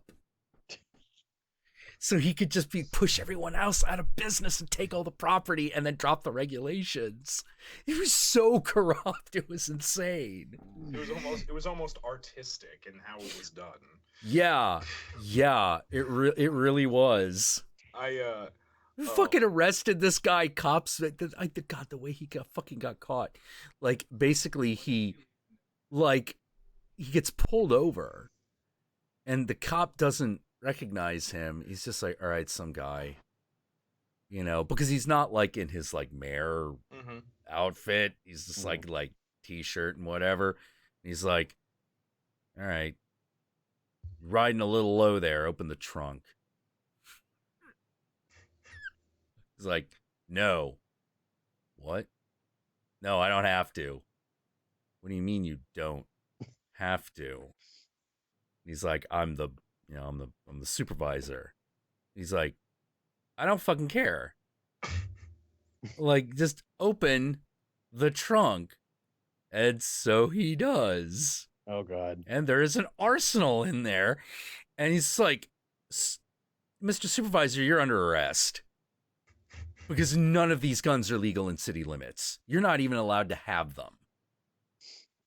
I was half expecting you to say there was a body in the trunk or something. No. It's just the arsenal. No, that's what the foot soldiers are for. Mayor doesn't do that shit, Yeah, so it turns out he was running guns across the state line. And I'll give him this. He at least was a hands-on kind of guy. You know, that's I'll give him that. But like, but he also ran on an anti-video game platform. It's like, oh, fuck you. Yeah, fuck you. You're like, wait, so you're against fictional violence, but you run guns? You know, it's like that's how I realized how politicized video games had gotten, where I was like, wait, you ran on a platform of controlling video games, so you're a gun runner. Oh my god, wait, you can get people to fucking vote for you saying, I will control violent video games. Vote for me. And all of a sudden he's a city supervisor? Yep. Kiss my ass. You know, like, kiss my ass, man. Like, they'll do anything. And that's what I meant in that one video when I'm like, these people will fuck you. They're using you. Yeah, they are. You know, they're totally using you. You know, like, they know you care, so they pretend to get your fucking vote. That's how it works. Now, some people care for the right reasons, but let me tell you, they do exist, but they are not what you would call the majority. Nope. You know, and I will say, however, the Obama administration had the most motivated group of young politicians I have ever seen. Yeah. Oh my god! Like, I'm like, no, this fucking Obama people fucking give a shit. You know. Yeah. Yeah. Oh, but so you know what's like super funny is that when I go to restaurants and I ask the people, I'm like, wait, no, exactly how do you make your lo mein? Oh. I ask that because I know what real noodles are. What do they usually do? Oh, over here? Yeah. They're just fucking boiled. They take they take like they just like they make the lo mein noodles, like, you know, they boil the noodles, they make the noodles, and then they just like fucking throw that into a stir fry. Oh. That's it. If you order like oh, okay, let me get vegetable lo mein. You get a carton. Okay. It's filled with lo mein noodles that have been stir fried in like a brown sauce with stir fried vegetables just fucking stuffed in there somewhere. Got it. And I'm like, that's not lo mein. That's a stir fry that you've thrown noodles into. That's not lo mein. Man. I'm just that's the thing. I'm like, no, how do you make your lo mein? She, you know, girl fucking doesn't know me. She'll be like, oh, you know, no, it's lo mein, vegetable lo mein. I'm like, no. Can I slurp these? She looks at me and goes like, I saw. I'm like, no. Can I? Is it like, you know, broth? I slurp noodle, and she goes, oh no, and I'm like, I don't want that. Yeah. I know what that is. Yeah, it needs to be. You need to be able to suck them up. You know, yeah, I have. Oh God. And then be able to drink the broth that's left at the bottom of the bowl afterwards. Yeah, a little bit. Yeah. That stuff is much harder to come by, even here. Also, you know. Also, other white people, stop going to Chinese and Japanese restaurants, getting a bowl of white rice or an order of white rice next to your main dish, which is fine, but then just like pouring soy sauce over it. That's not how that's eaten. You just eat the fucking rice. Yeah, you eat the rice, or you put the stuff on top of the rice and then eat it. You know, if you're an uncultured swine like me. Yeah, and like me and my dad have got the most embarrassing fucking ears, because, like, as my dad said, I was like, Dad, can you teach me to use chopsticks? He's like, okay, son. All right, number one, son. I'm gonna tell you number one important thing about eating with chopsticks. I'm like, what? He's like, get the food to your mouth. I'm like, is that it? That's it? Yeah, no, that's the thing. But that's the thing, though. You know, like the rice bowl comes up here, and it's that's it. Yeah. Just shove it in. By the way, I still can't manage the damn thing. By I the go way, straight for the forks. Yeah, oh, hey, no, whatever. No, it's America, man. It's simple. Eat the way you choose. It's simple. You just move the index finger. It's simple. Move the index finger. It's Eat simple. the rice. Yeah, fucking. Well, God. well, that's the thing. If you pour soy sauce all over it, like it's not sticky anymore. You can't Exactly, fucking hold exactly. it with It just. Actually, my favorite thing to do when I go to like a real Chinese restaurant with like particularly like white relatives is I will always order like a trout. Because, yeah, you know where this is going. Because in a real Chinese restaurant, when they cook the fish, they don't fillet it. They just fucking take a trout and they cook it, and they do what they're gonna do to it, and then they bring it out whole. So you've got this whole dead fish in front of you that they probably pulled out of a tank. You know, because real Chinese restaurant got fish tank. And that is not decoration. Smack it against the fucking table. Yeah. That shit ain't decoration. That is the menu. And oh my God.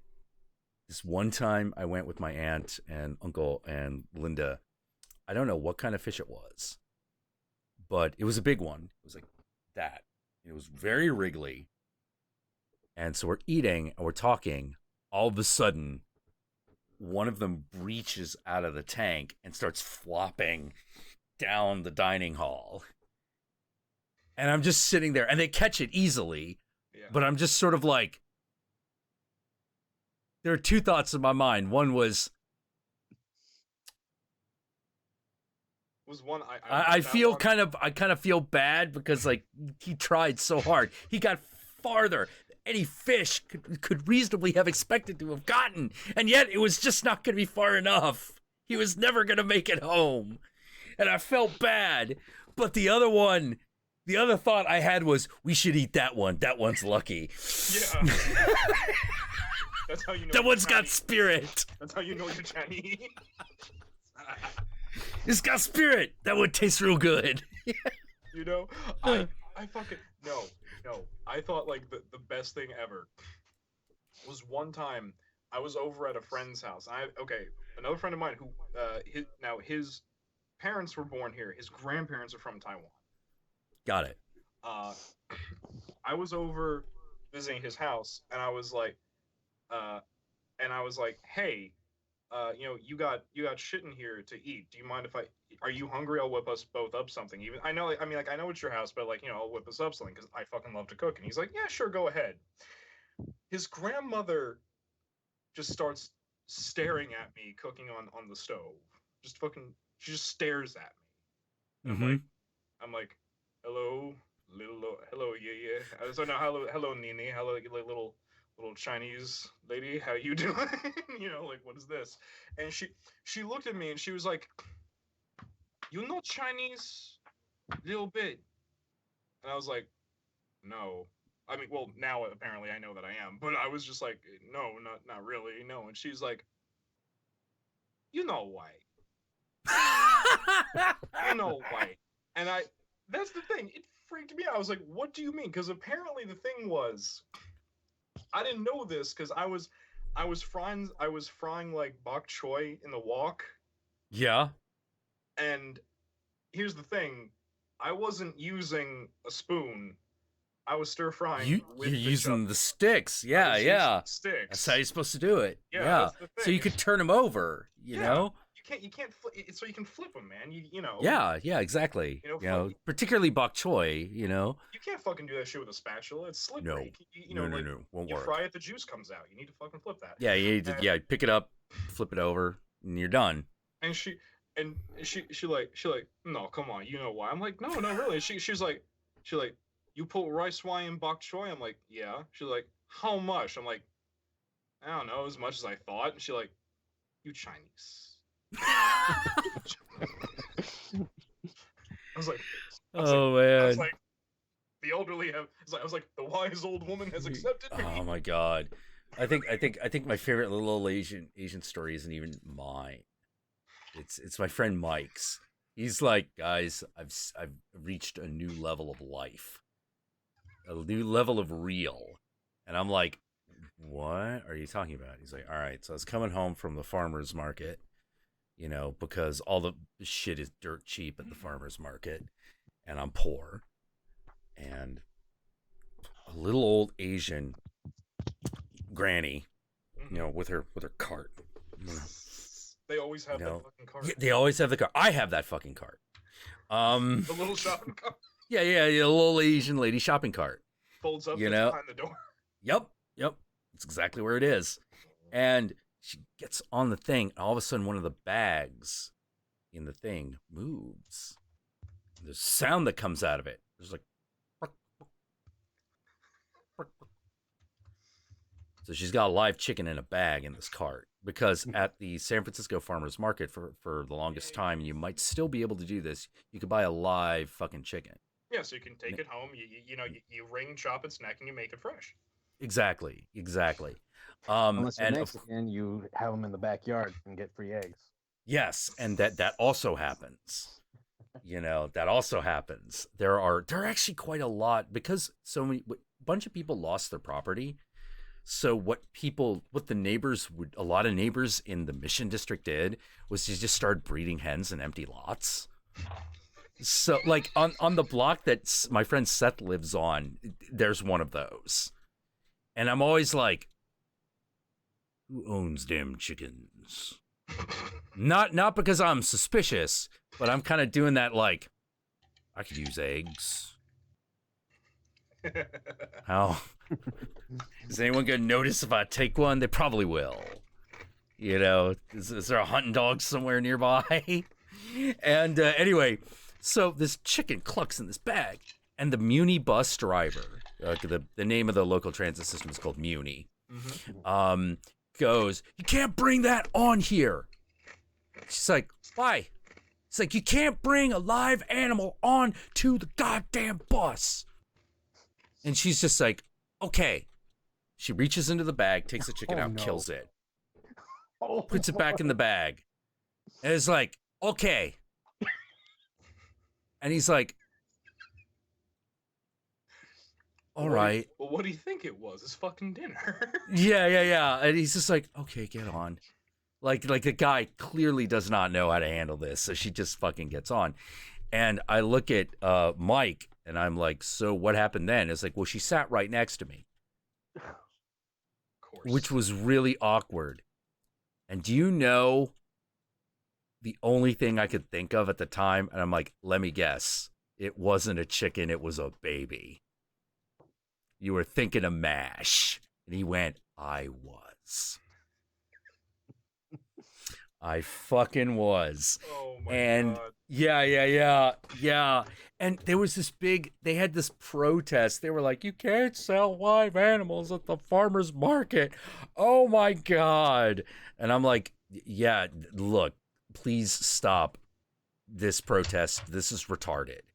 Those are chickens meant for eating. If you're going to protest the farmer's market, you also need to protest the Kentucky Fried Chicken that is across the fucking street. It's the same fucking thing. They probably got their chickens from the same goddamn place, But no, because fucking crunchy. What you have to understand about a lot of these like crunchmeisters, these hippie crunchmeisters, is that they don't care about things that they don't go to. Mm-hmm. Why don't they protest at the KFC? They don't eat there. But they come to the farmer's market and are disgusted by the fact that live animals are sold to be butchered. Mm-hmm. And so, but the thing is that all the video footage they were showing everybody was from a factory farm. Yeah. And I'm like, these chickens don't come from a factory farm. They come from right over there. Yeah, they come from like over there. Like, yeah, this is the company that sells them. It's a family business. They've been doing this for fucking years. They're all Chinese. They're like a group of, there's like a Chinese family of farmers that lives like somewhere in like Ojai or something, that comes down every week to fucking sell chickens or what, I actually have no idea where they're from, but like they're obviously California. And they're like, yeah, but they could be being used in illegal cockfights. And I'm like, a hen is not used in a cockfight. You idiot. A cock is used in a cockfight. Do you know what a cock is? They're like, it's a chicken. I'm like, no, it's a rooster. Hens Hens don't fight each other. They fucking cluck around and occasionally shit out an egg. It's like, you can't, and they're forced to, like, have non-fertilized eggs. And I'm like, are you fucking kidding me? Hens just lay eggs.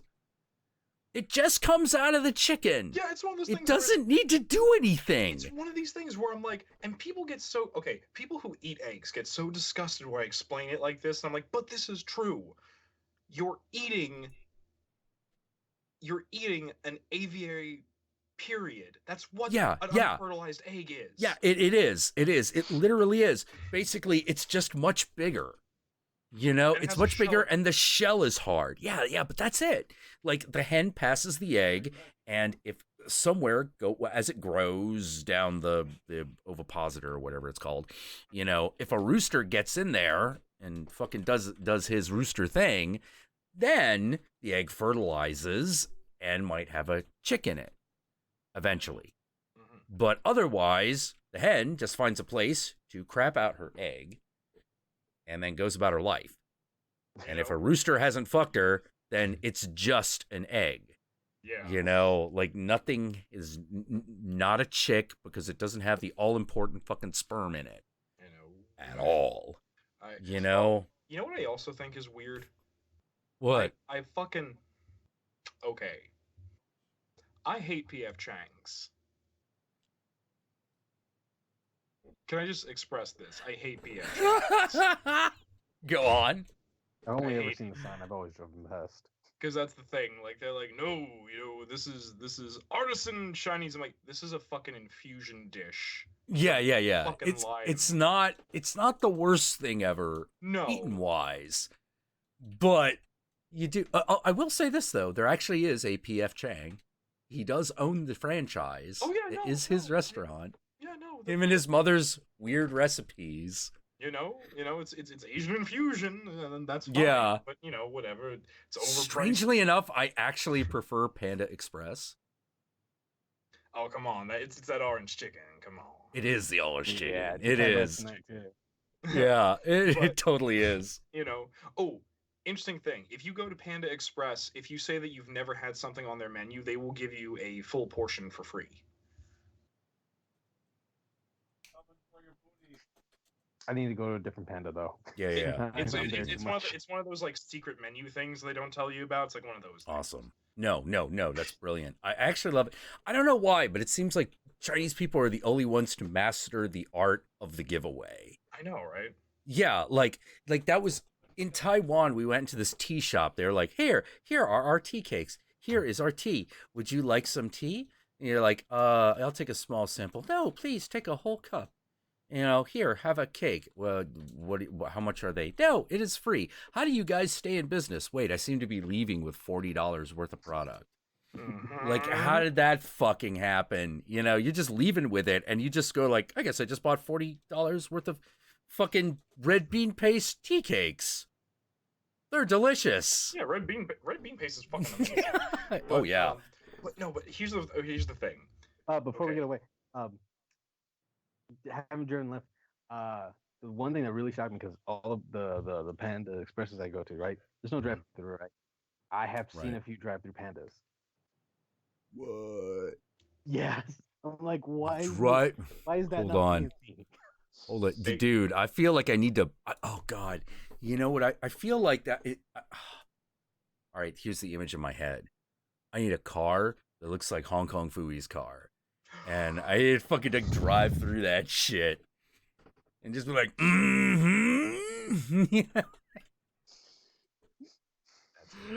Oh my God. Oh, dude, Fooey, #1 super guy.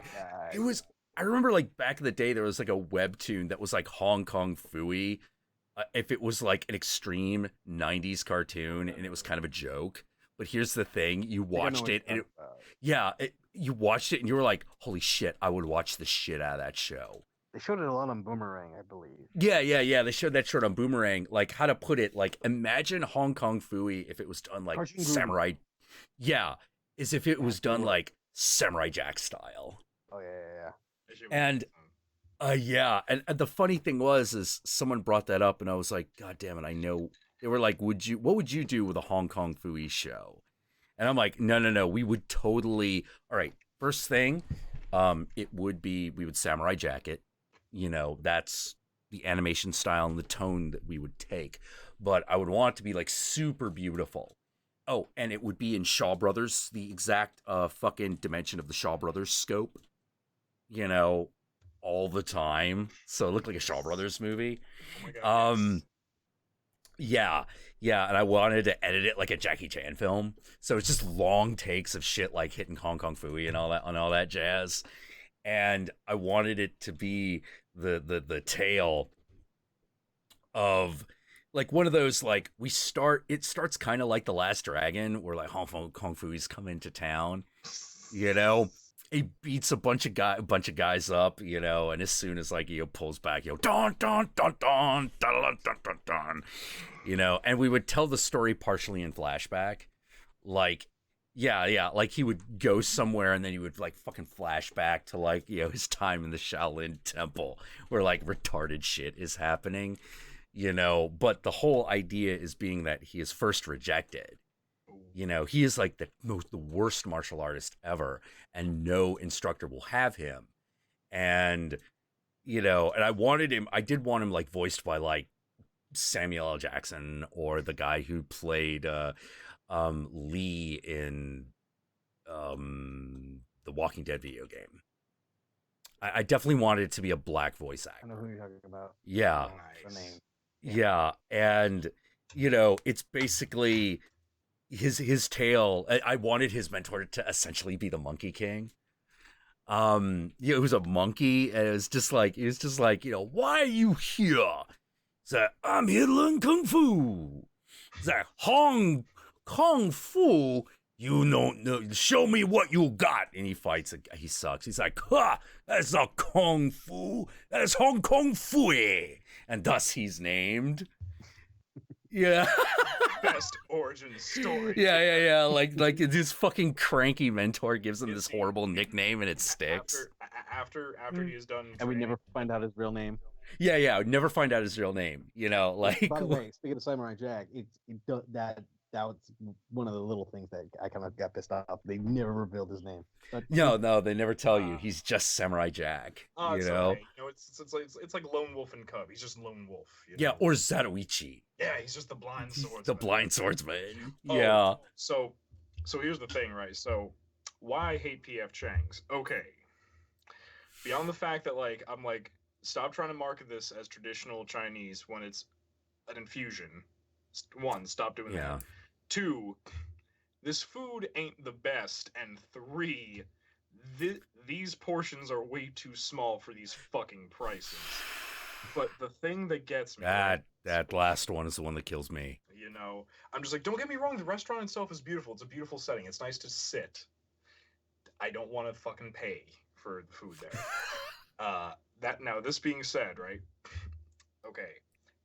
On every menu in every Chinese restaurant in the continental United States, there is one thing that's when it gives like the vegetable and vegetarian dishes, there's always one particular dish, and what it is it's a very nice collection of Asian vegetables that have been lovingly steamed, lightly seasoned, and are sitting in a very nice, mild but still tasty like the mother brown sauce. What was it? The Hansi, something like that. It's like it's like the mother brown sauce that's there. Is it sweet or tangy? Tangy. It's tangy. Okay, then it's not the hoisin sauce. It's not hoisin sauce, but it's a variation of the mother brown sauce. Right. And the name that they give it on every single menu is Buddhist Delight. You know what I'm talking about, right? you know what I'm talking about, right? Yeah, I know what you're talking about. I fucking hate that name. It's the stupidest goddamn thing I've ever heard in my life. So, here's the thing, right? Every Chinese restaurant I go to, I just call it what it actually is. I'm like, okay, and that's the thing. I'm like, okay, I'll have this, I'll have this. Oh, and can I get an order of the Zheng Xiu Kai? Is what it's steamed vegetables. It's Yeah. It's all it is. Yeah, Yeah. it's Zhang Xiao Kai. That's why I call it. And they understand me. I'm like, okay, fantastic. The one time I actually did go to a PF Chang's. I was like, okay, oh, and can I get an order of your Zhang Xiao Kai? And they were like, what? I was like, oh, and I was like, the Zhang Xiao Kai, and they were like, and the girl was Chinese. This is the thing, she was Chinese, and I was like, I keep pointing to it, and she's just like, I'm sorry, sir, I don't understand. I'm like, you're gonna make me fucking say it.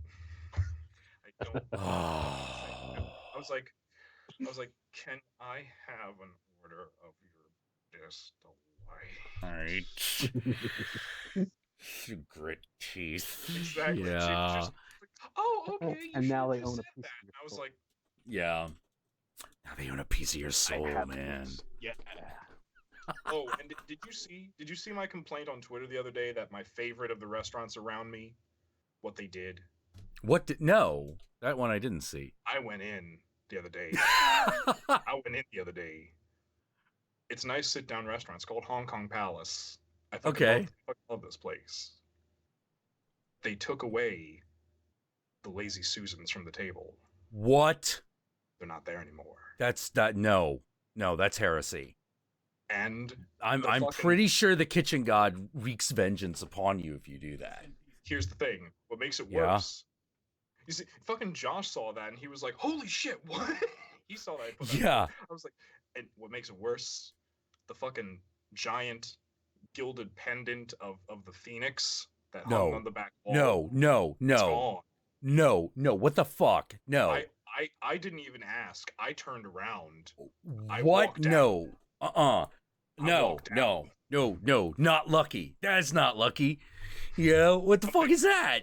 No, I have no idea. Maybe, I don't know whether they were redecorating. I don't know whether it's under new management. I don't fucking know. But I turned the fuck around. I left. I didn't say hi. I didn't order anything. I walked away. I'm like, this is bullshit. Yeah. Next, you're gonna fucking take away the goddamn foo dogs out front. Oh my goodness, you're not allowed to do that.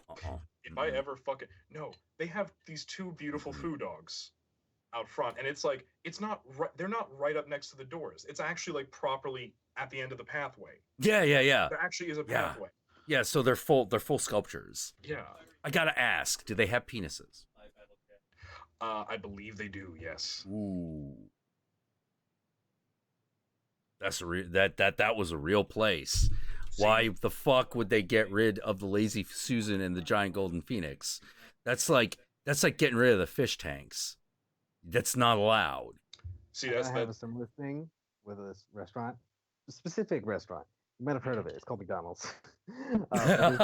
There's this right here, right next to that Ferry Farm. There's McDonald's, and it's used to have a simulator in it, a giant simulator, and that was fucking cool.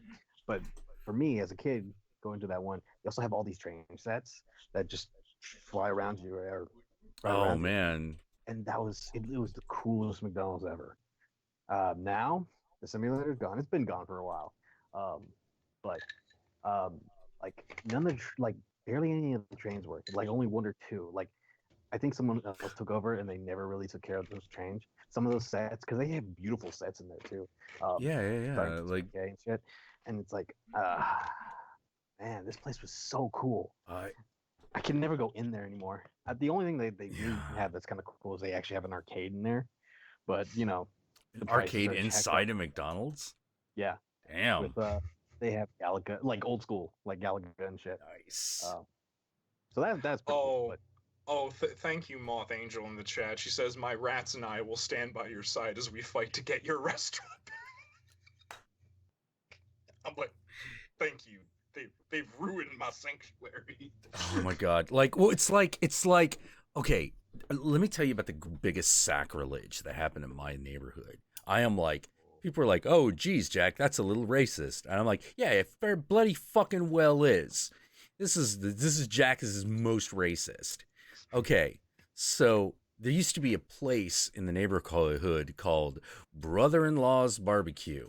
Now, I will not say that their barbecue was the best, but it was made by black people. So it was edible, and it was cheap. So if you're like, hell, I need some ribs, you could go to Brother-in-Law's Barbecue, give the man $5, and he will give you 5 ribs.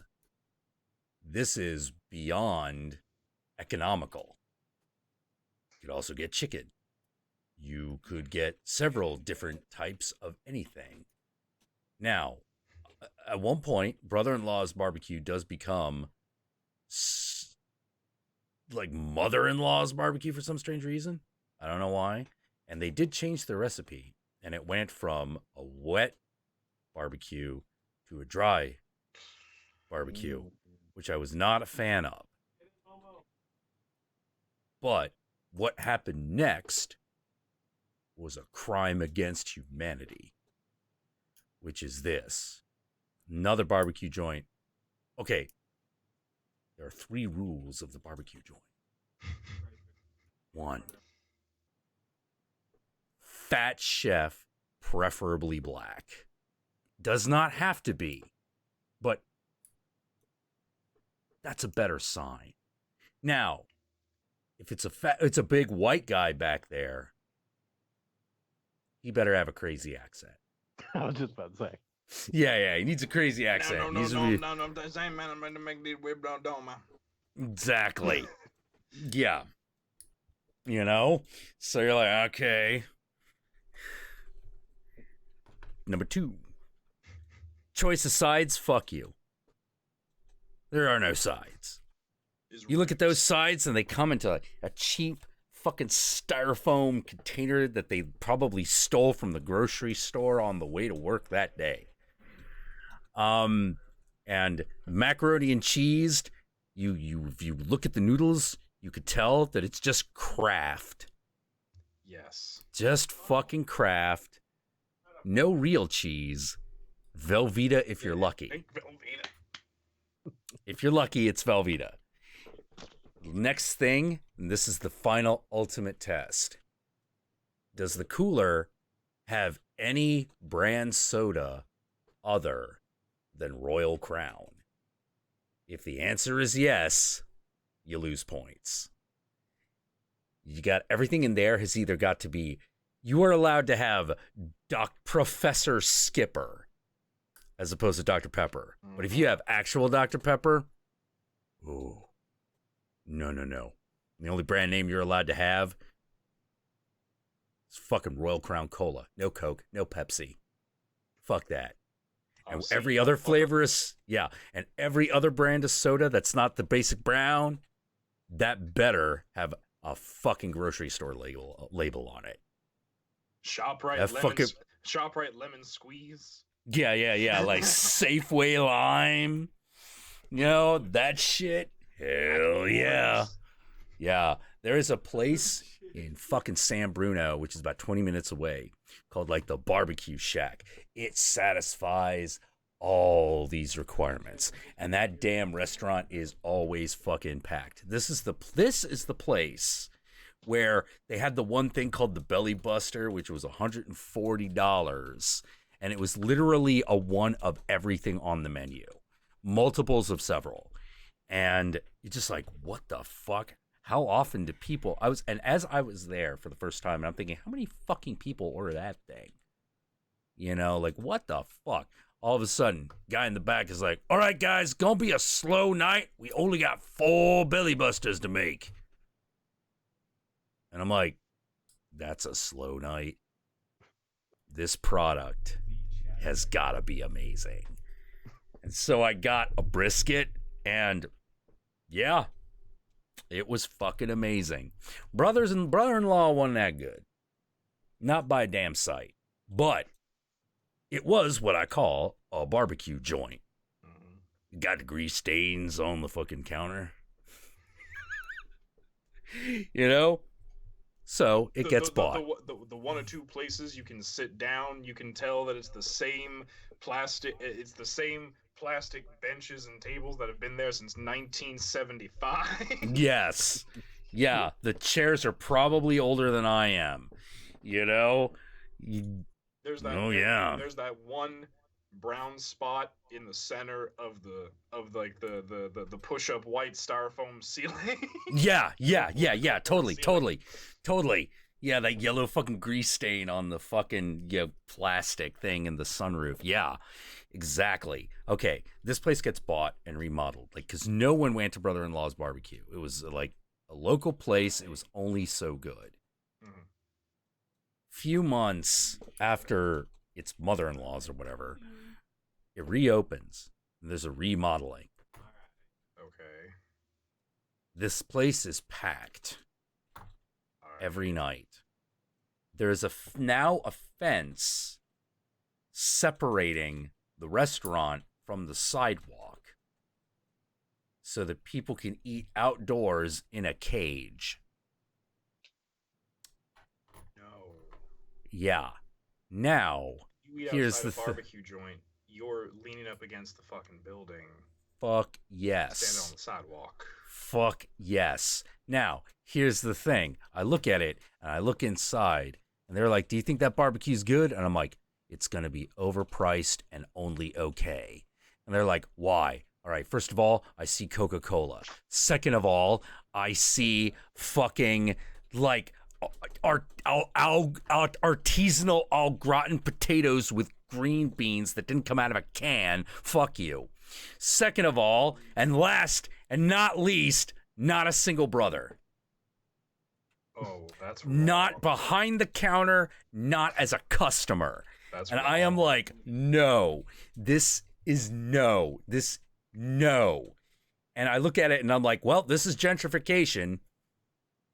It's white people eating barbecue without a southern accent. Like, I would have let it slide had a guy come out and been like Colonel Sanders or something. You know, just be like, well, how's you doing? Why don't you just get a nice mint julep, sit yourself down, and I'll talk about the pigeon shoot went on yesterday about brother-in-law. Yeah. Now, I may not be a big city barbecue man, but I do know my barbecue sauce is just twisty, you know. But and no, this your baby back is dang as a motherfucker. Yeah. If something like that had happened, I'd have been like, all right. But no, it is the most gentrified thing ever, and it has gentrified thing ever prices. Yeah, and that's the true problem. If 3 individual ribs that are this long and that big cost you more than $4, it is not. Oh, they're not even that large. Oh, fuck yeah. you. No. Yeah, they're like half that size. And I'm like, it's so you're paying more for less, and they can't get enough of it. I was like, what the fuck, white people? You got to be kidding me. Like, I can understand if you were like, I didn't want to go to brother-in-law's because it looked like I was going to get shot in there. You know? Fair enough. Fair enough. Fair enough. I can't even front that place didn't look sketch as fuck. To say nothing of the fact that it had a marijuana dispensary run out of a fucking trailer home in the parking lot before marijuana dispensaries were officially legal. I would have bought my weed from that trailer home. Oh my god, yeah. Oh my god, do you know what they had in that trailer? What they have in that trailer? All right, this is what they have in that trailer. So by the cash register, they had a Halloween mask. One of those animated Halloween masks. Okay. And it went, stop that, I see you. Right next to the register. So if you did something weird by the register, it would go off. Nice. Yes. I'd buy from that trailer home. Oh, yeah. Let me tell you, there's a barbecue place not 5 minutes from where I'm sitting. And you know how I know it's legit? Now, here's the thing. You can get French fries here. Now, here's the thing. The reason why I'm okay with that is that big, like, yellow faded sign with those... You know that font that, like, Magic Hat Beer tries to do? Like, that 60s style wacky font? Yeah. Yellow sign in that wacky font, black letters, all it says, fried chicken and barbecue. that place means business. It does. Okay, It so does. I have to ask: do the French fries come in a cup? Okay. Yeah, they do. Okay. Plain white paper cup. Oh, are they I steak remember as- fries? They have steak fries, they have curly fries, and both of those come in regular or seasoned.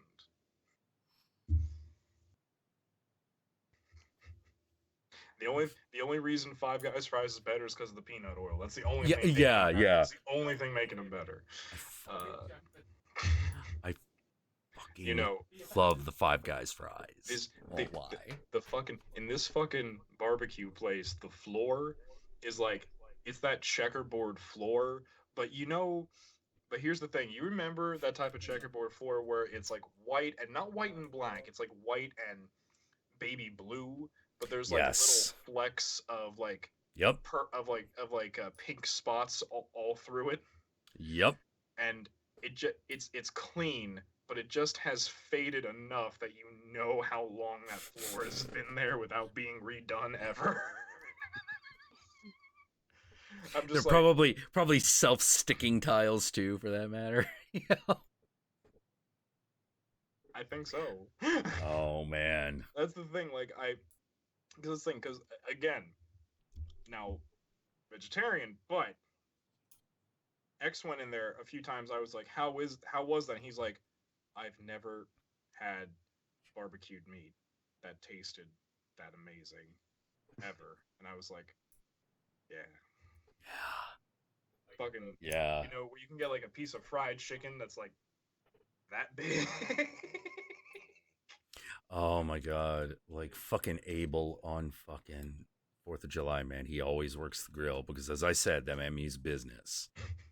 That man has come to chew bubble gum and fucking work the grill. And he's all out of bubble And gum. he's out of bubble gum. Yeah, like, so he's one of those guys. He's just fucking mastered the fucking steak crust. Yeah. I would like to add in. I don't know if you gotta look at the picture before I switch it because it was an old Christmas picture on my Skype. My fiance is black. Okay. And when she said, "Oh, my family's doing barbecue," I'm like, getting that day off in advance. Hell yeah, am I going? Because I'm gonna end up leaving full. I'm gonna have to unbuckle to drive back. You know it. You know you're just gonna stay there all day, eating all that goddamn food forever. When I used to work at the nursing home, my favorite coworker was Miss Tammy. Miss Tammy was amazing. She's this old black woman, too cantankerous and grumpy to give a fuck about what anyone said, especially the fucking owner of the place. This is that I'm tired of this shit old black woman who would just like Joe Bogdan, the guy who owned the building I used to work at, while he was on a conference call, she would just open his office door, stroll in, sit down in front of him and say, "Okay, no, you good, I'll wait." I'm like, I love this woman. And the best thing was that, she was like my adopted black grandmother. This woman was amazing. I absolutely love her. I still talk to her to this day. And she fucking would just bring in plates of food for me that she had made at home, and it was amazing. She would come in. She would like, "Hey baby, I made you look at this. I made you some macaroni and cheese. I made you my special potato because I know you like it spicy. So I made you the hot potatoes with the onions and the peppers and everything. And I would just be like, it's like, oh, and now I made some red beans and rice. I didn't put the beef stock in it this time, but here's some red beans and rice. You just take this because you're getting too skinny. You take this. You have this for your lunch." I was like, I love you.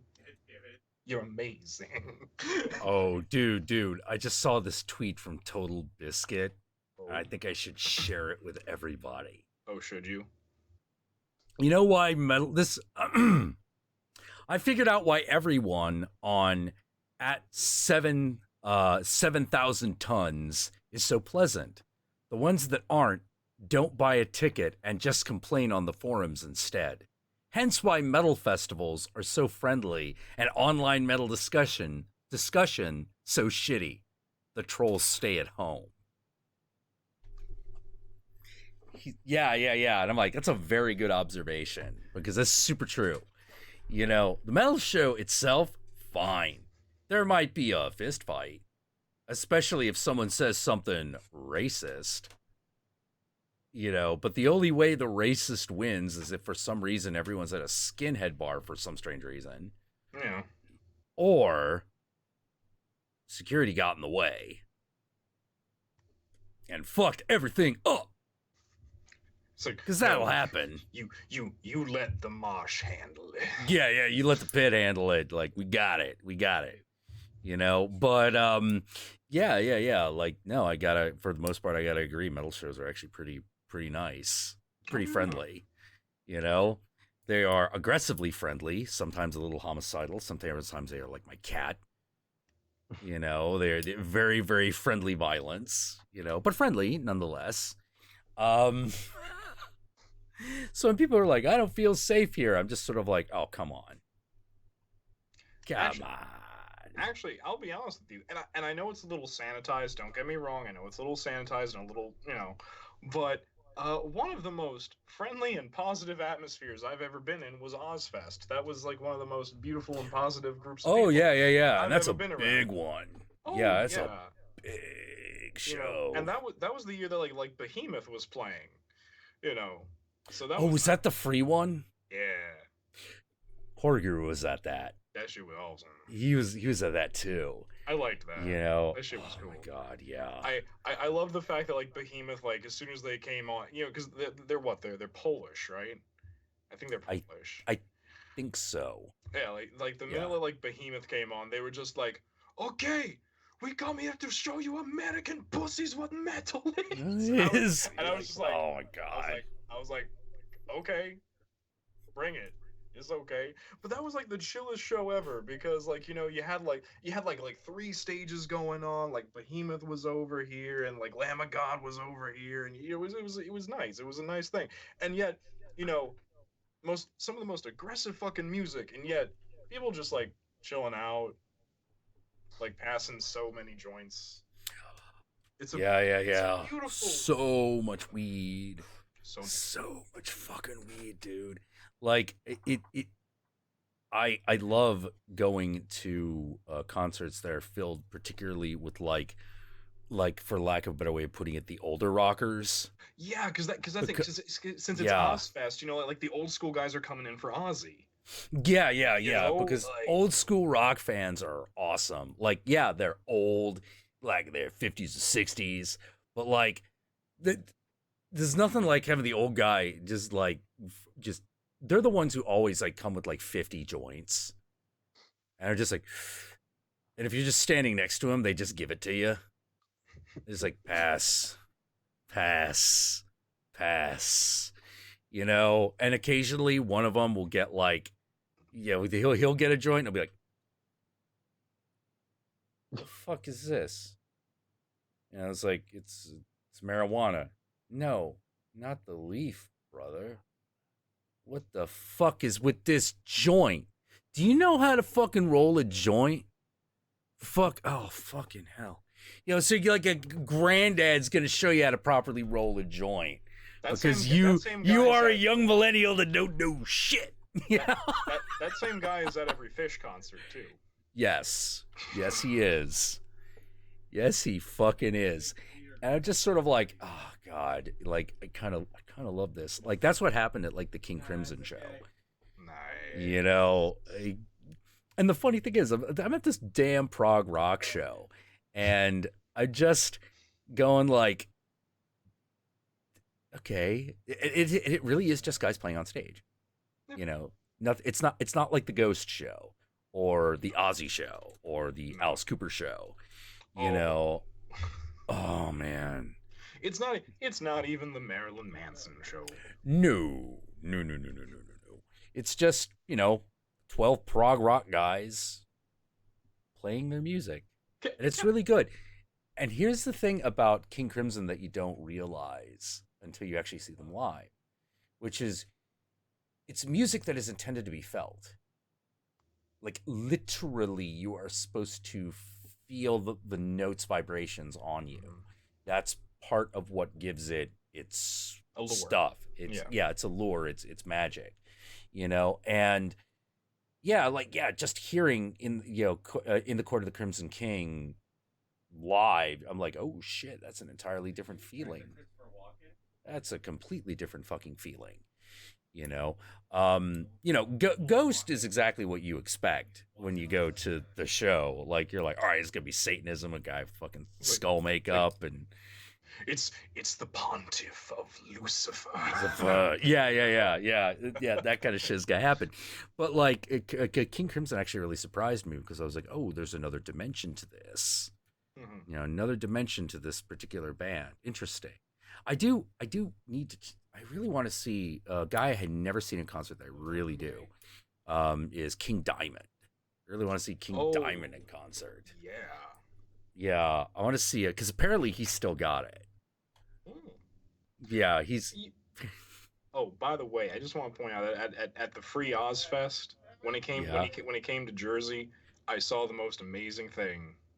What? Which was, so you know how like Zach, because like Zach Wilde was still, for this tour. Yeah, he's still active. Yeah. Yeah. I don't know if you've ever seen Zach Wilde perform, but he drinks like a motherfucker in between sets. That man is like fueled by rage and alcohol. Which, fair enough. Fair enough. He's Zach fucking Wilde. It's whatever. I do believe he would try to kill me with his guitar. I do believe it. In between, like, there's like this one thing where like he's kind of like sitting out for a set, and he like gets like a Budweiser, because of course he's drinking fucking Budweiser. And like he just like cracks open a can. He takes like one sip from it, but he looks down because there's some motherfucker like trying to climb the stage, and Zach Wilde's face is just like placid, like just there's no emotion on his face. He just like does this. He's just like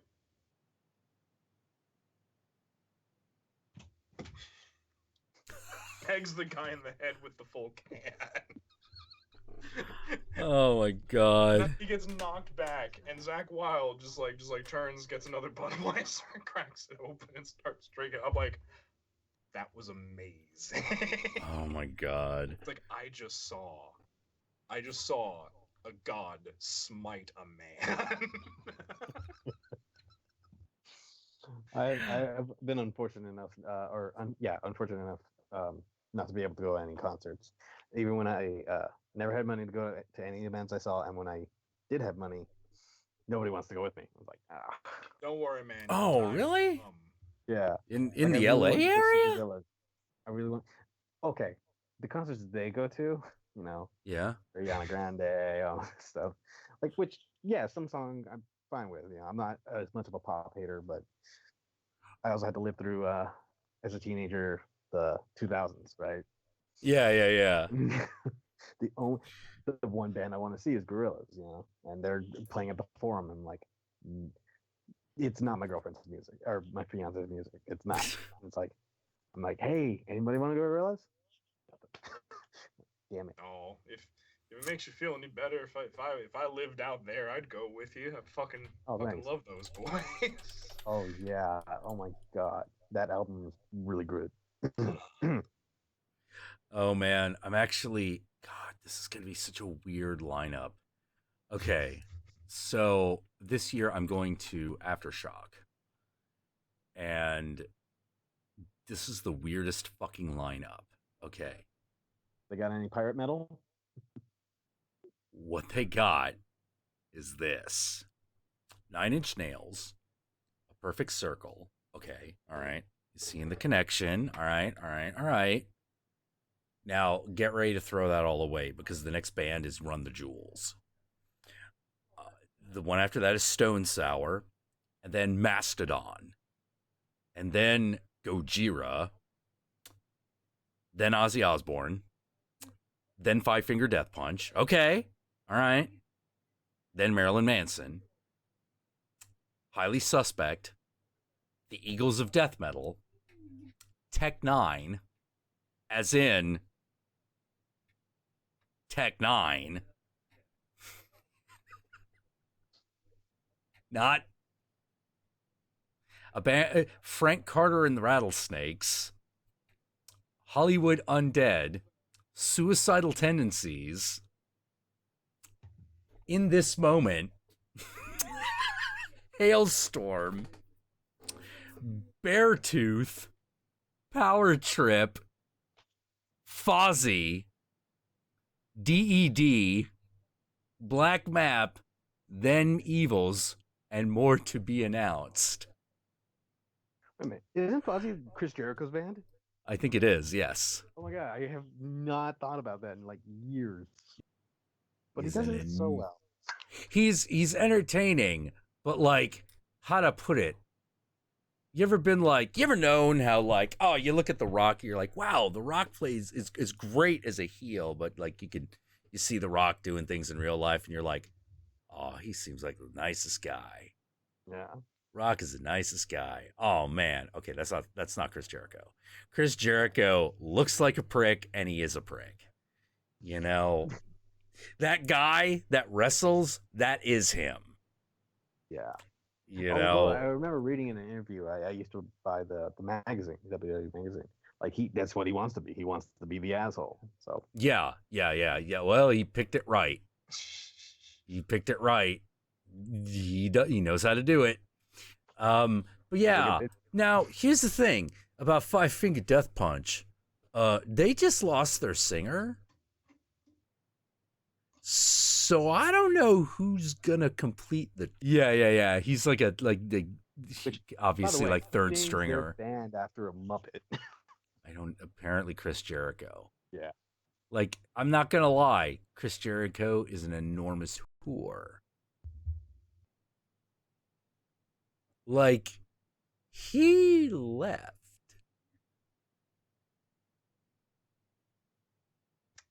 I can't imagine Five Finger Death Punch without its front man. I'm gonna be honest. This is a puzzlement. It is a massive puzzlement.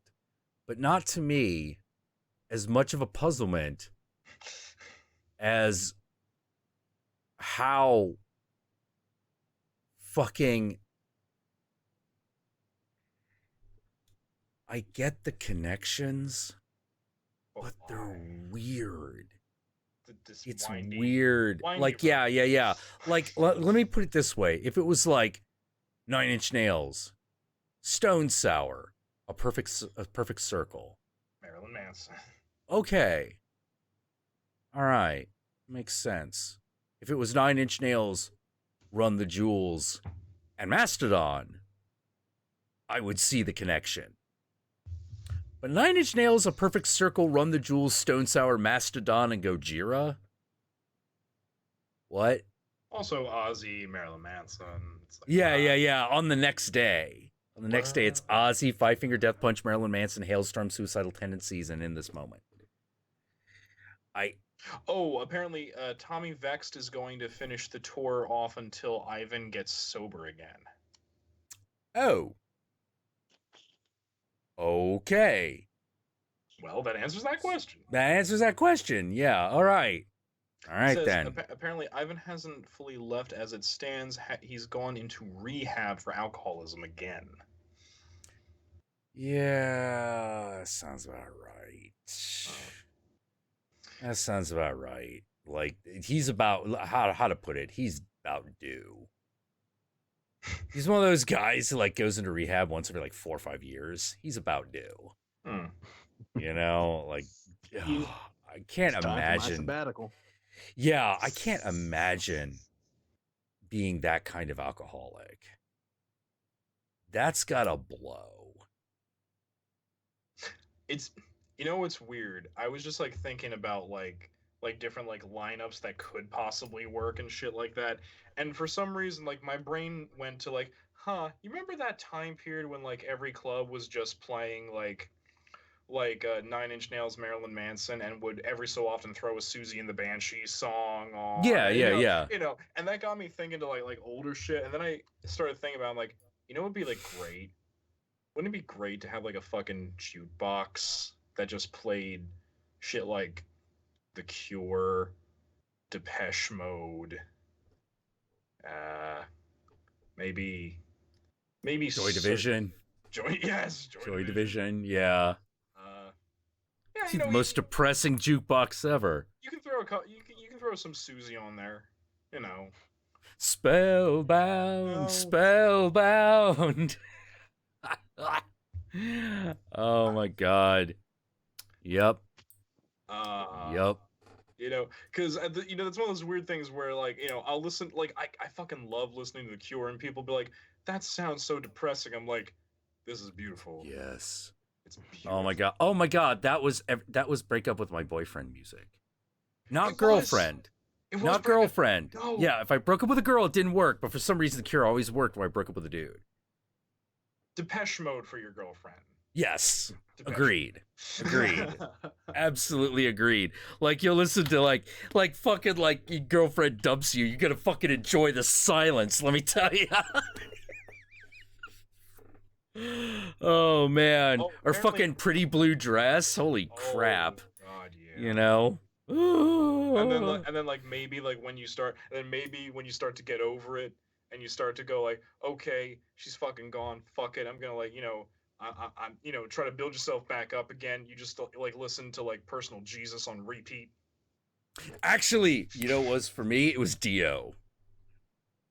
Oh, I just meant like when you're coming out of the Depeche funk, like before you move on to the next band, it's like it's Personal Jesus. Oh, right. Yeah. But like no, when I was like, that girl was a bitch, it was like fucking like Dio time.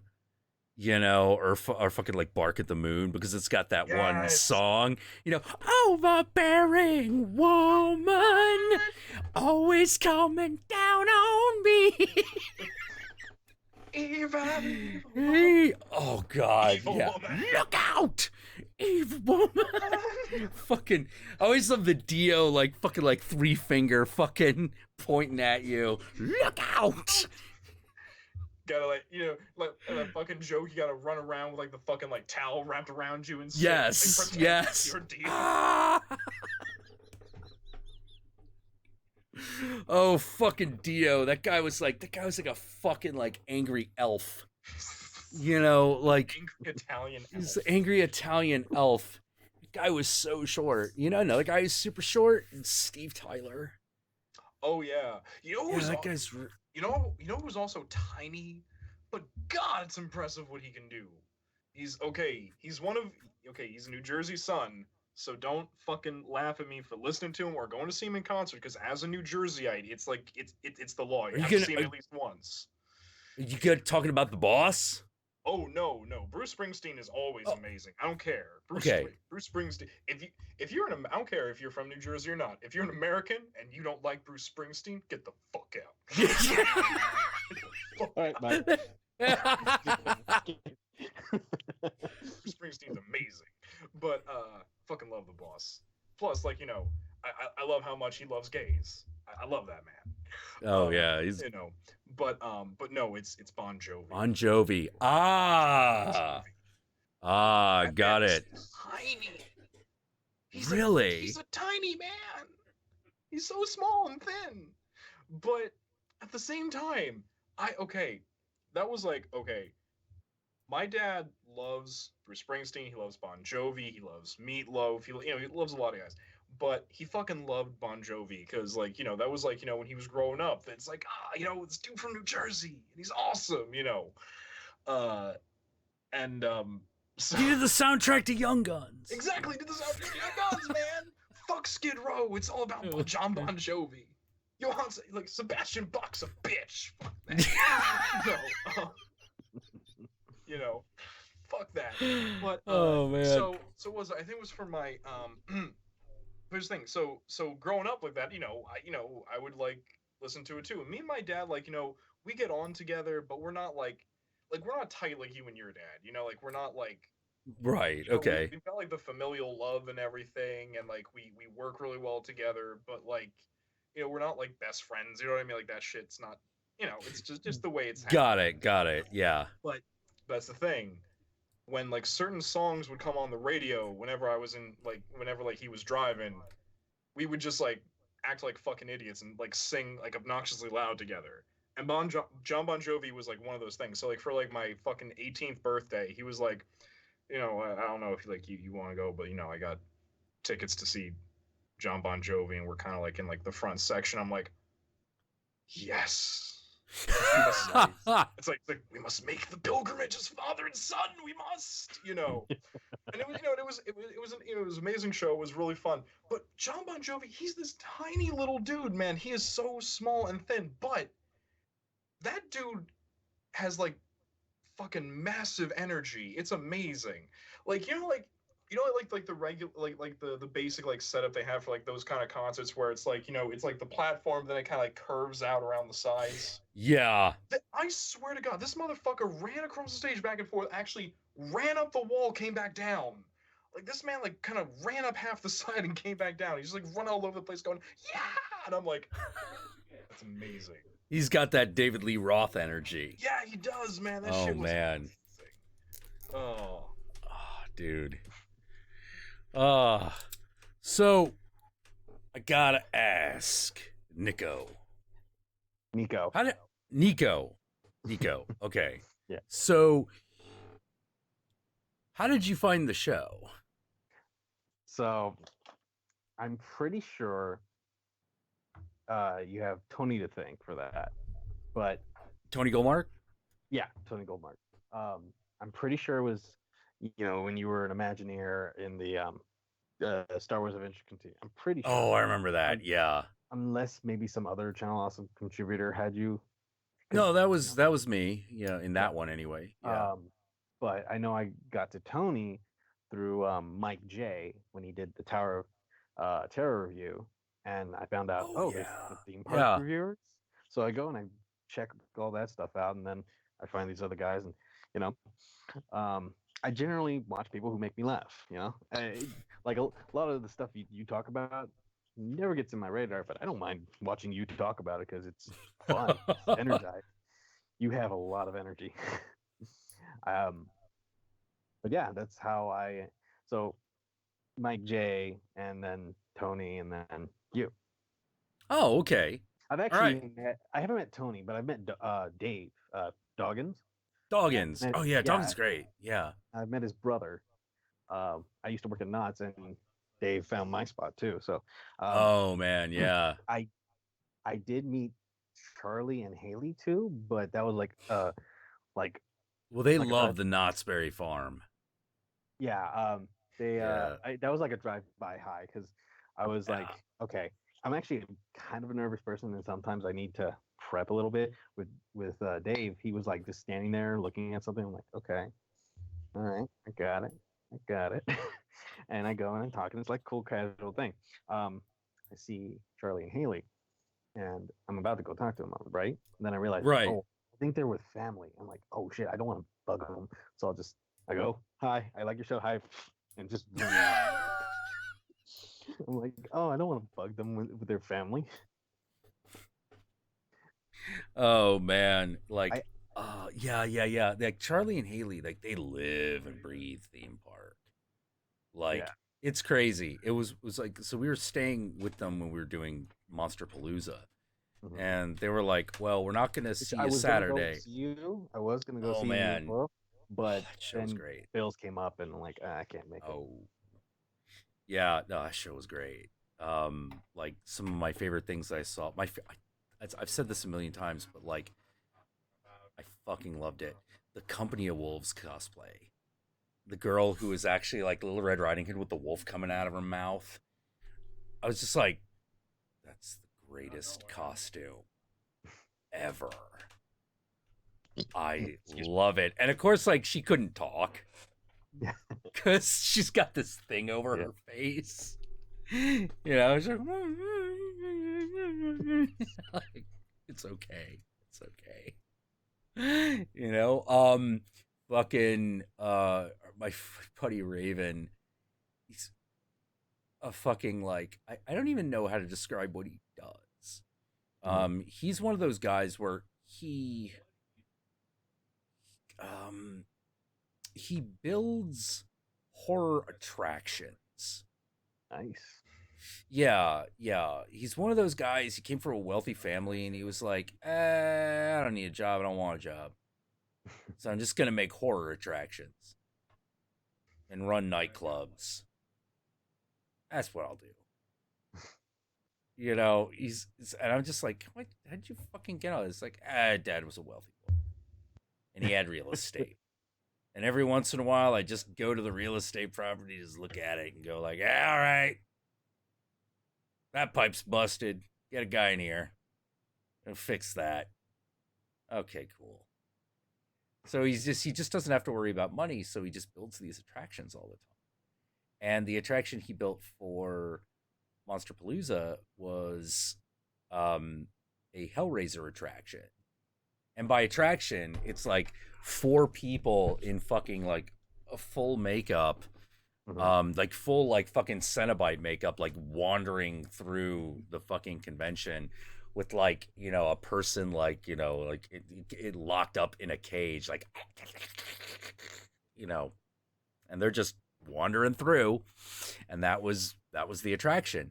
And unfortunately, I didn't get a lot of good pictures of it.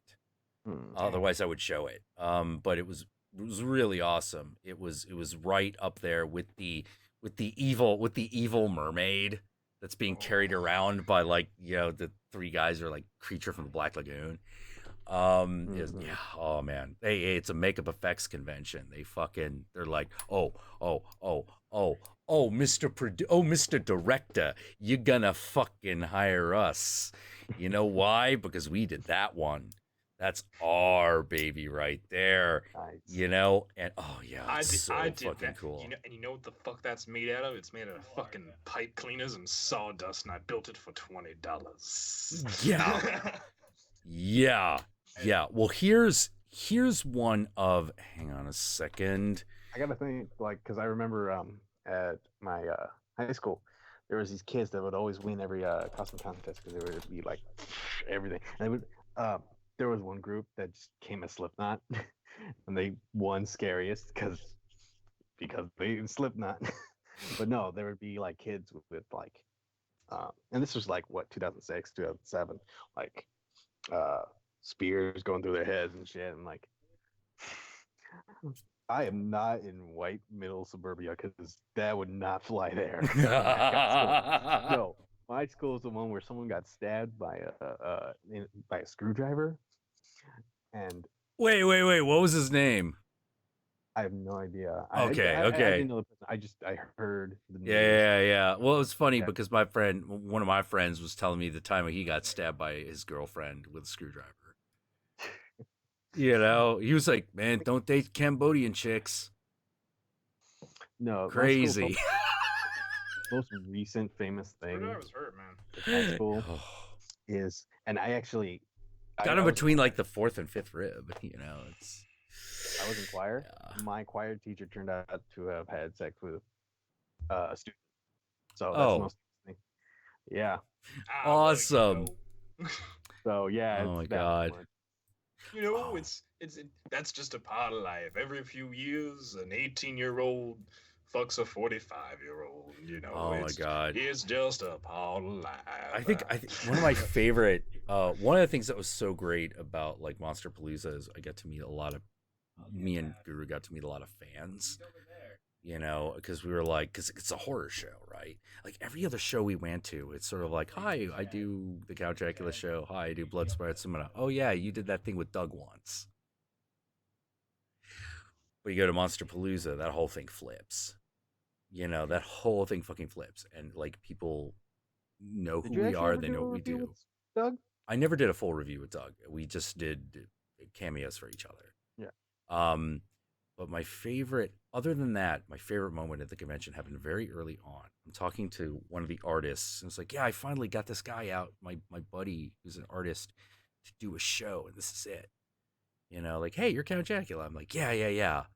I'm gonna fuck off. because you and your friend are about to be extremely busy.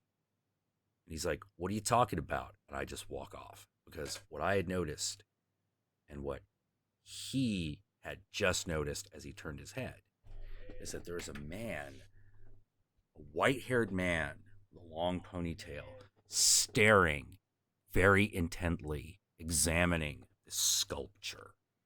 And he is taking it all in. And it's Rick Baker. Yeah. So I'm like, you're about to be very busy. And as soon as I leave, he's like, are you the artist? Hi, I'm Rick Baker. I'd like to talk to you for a moment. Nice. Yeah. And I'm like, oh, yeah. I'm like, oh, shit. Yeah, like, look, you introduce yourself to Rick Baker, that's no thing. Rick Baker introduces himself to you, you're going places. Yeah. Yeah, and he did. This was the guy who did the sculpture of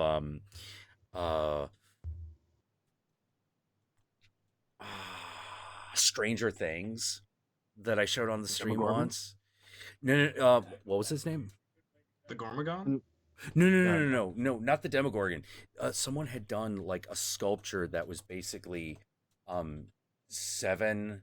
It's like on top it's 7, and then there's a street, and then below are all the boys tied up with the Demogorgon.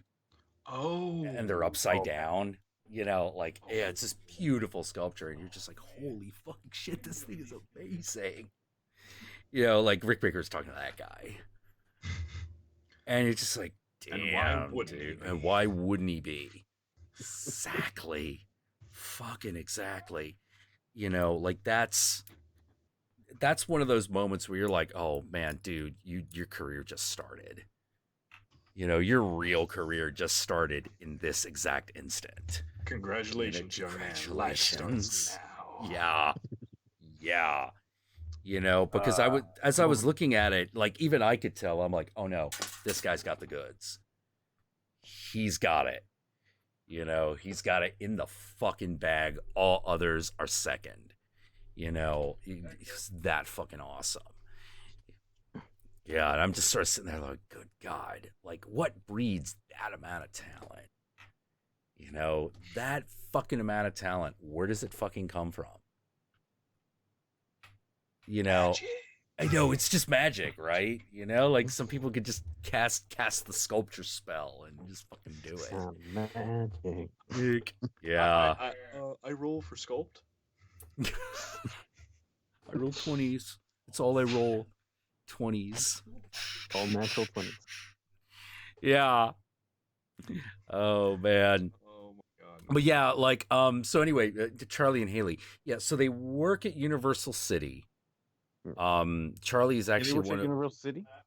Yeah, Charlie works at Universal City. I knew Charlie works at Transformers. Yeah, he works at the Transformers ride, but he's also like one of the supervisors. Nice. You know, like he moved up the ranks really quickly. I was amazed because I was like, oh, okay. He's like, yeah, I'm doing like Simpsons ride or whatever. You know, and I'm like, okay, that's cool. He's actually the one that got us into Hollywood Horror Nights, despite the fact that it had sold out. You know, because he's like, well, there's no such thing. There's no such thing for people I know. It's and I'm like, scarcity. Oh. Yeah, controlled scarcity. Yeah, exactly. And oh god, that was so fucking fun. That was so fucking fun. I loved it. But yeah. So he became a supervisor, and I can't do Horror Nights. I'm a puncher. So Oh, I stay away. I once did it. I'm like, oh no, I did not mean to do that. Okay, I'm not gonna do this. No, because I worked with those kind of people, right? Because right. Knott's version. Not Scary Farm. Yeah, not Scary Farm. I remember the first night I worked the Not Scary Farm. The ambulance came and because one of the clown girls got hit real hard. I'm like, damn, like she was bleeding out her nose and shit. And I I'm want like, to point. Oh, go ahead. Oh, I just want to say, by the way, that was like one of the best jobs I ever had in my fucking life. What? Not Scary Farm? Oh, no. For 3 years. Unfortunately, I he does not pay me to do this anymore. But there's this guy. Okay, around here, we do there like around Halloween. There's a lot of fucking like haunted house mazes and cornfield mazes and haunted rides and shit. There's a lot of that shit around here during Halloween because we have like a lot of fucking space for it, and we have a lot of old buildings. You know, like New Jersey has like the most like Revolutionary War like era buildings and battle sites out of any place else in the United States. So we have like a lot of old abandoned shit. And there was this guy who he runs like fucking like 30 of them. He owns like 30 of these goddamn things. And for 3 straight years, he would actually pay me to walk through and test them and critique them.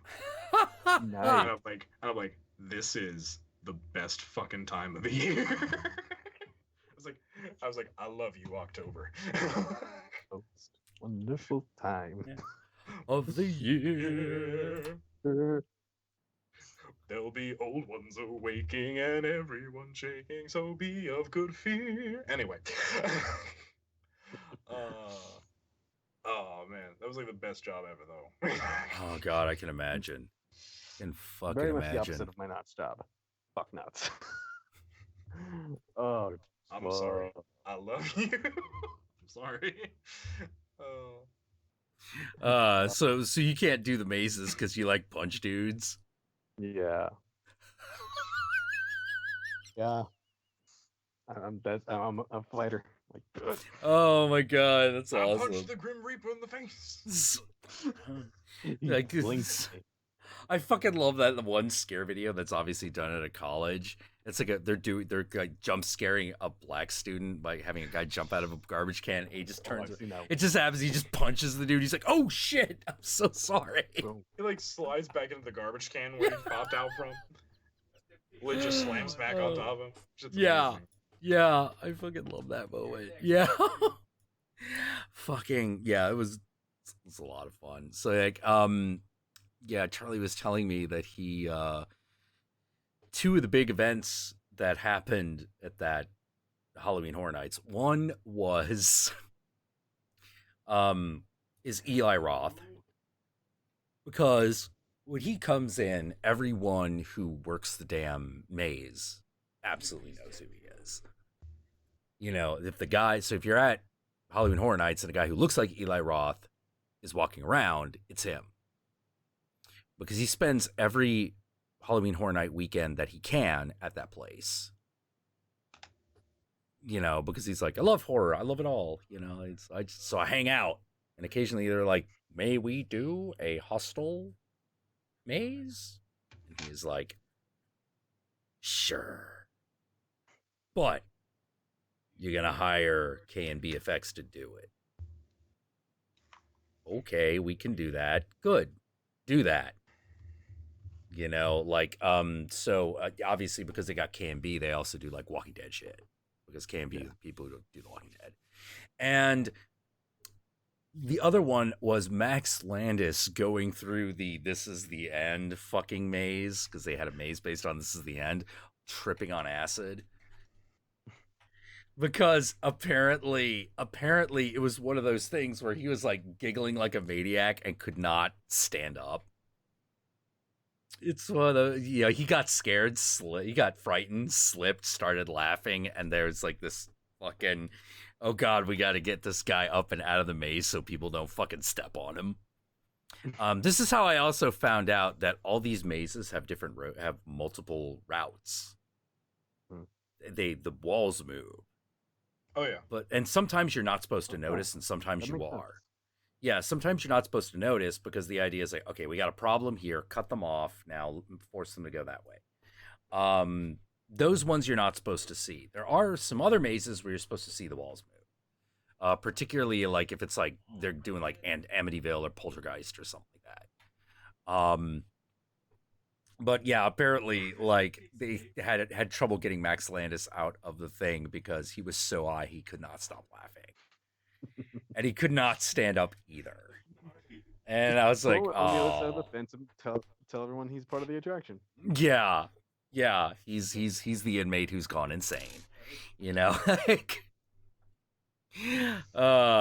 yeah. So when we were there for Monster Palooza, they're like, we're going to Knott's Berry Farm, and I'm like, you work at a theme park all day.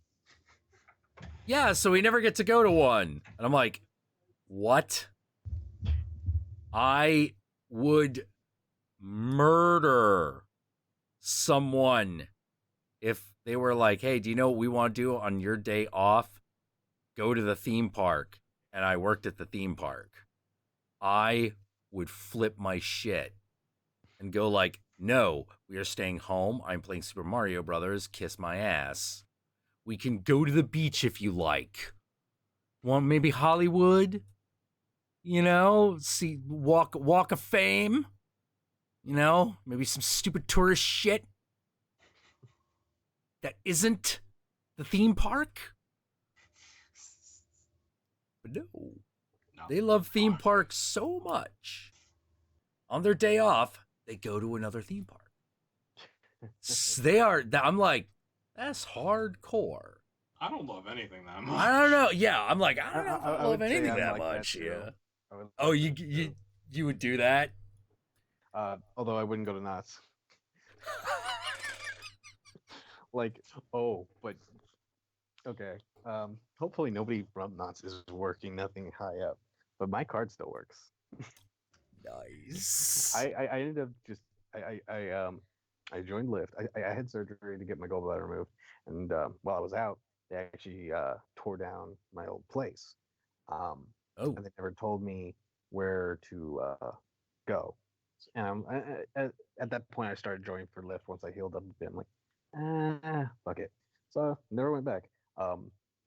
Never got a call. I never called them. I'm just like, I'm making more money doing this anyway. So Right. I had the spare ticket, and that was gonna expire in February. And I'm like, okay, I'll use this, and then I'll go and see if the card still works. Because I keep getting these and I still do like MetLife insurance thing. You can get that through Knott's. Right. I guess.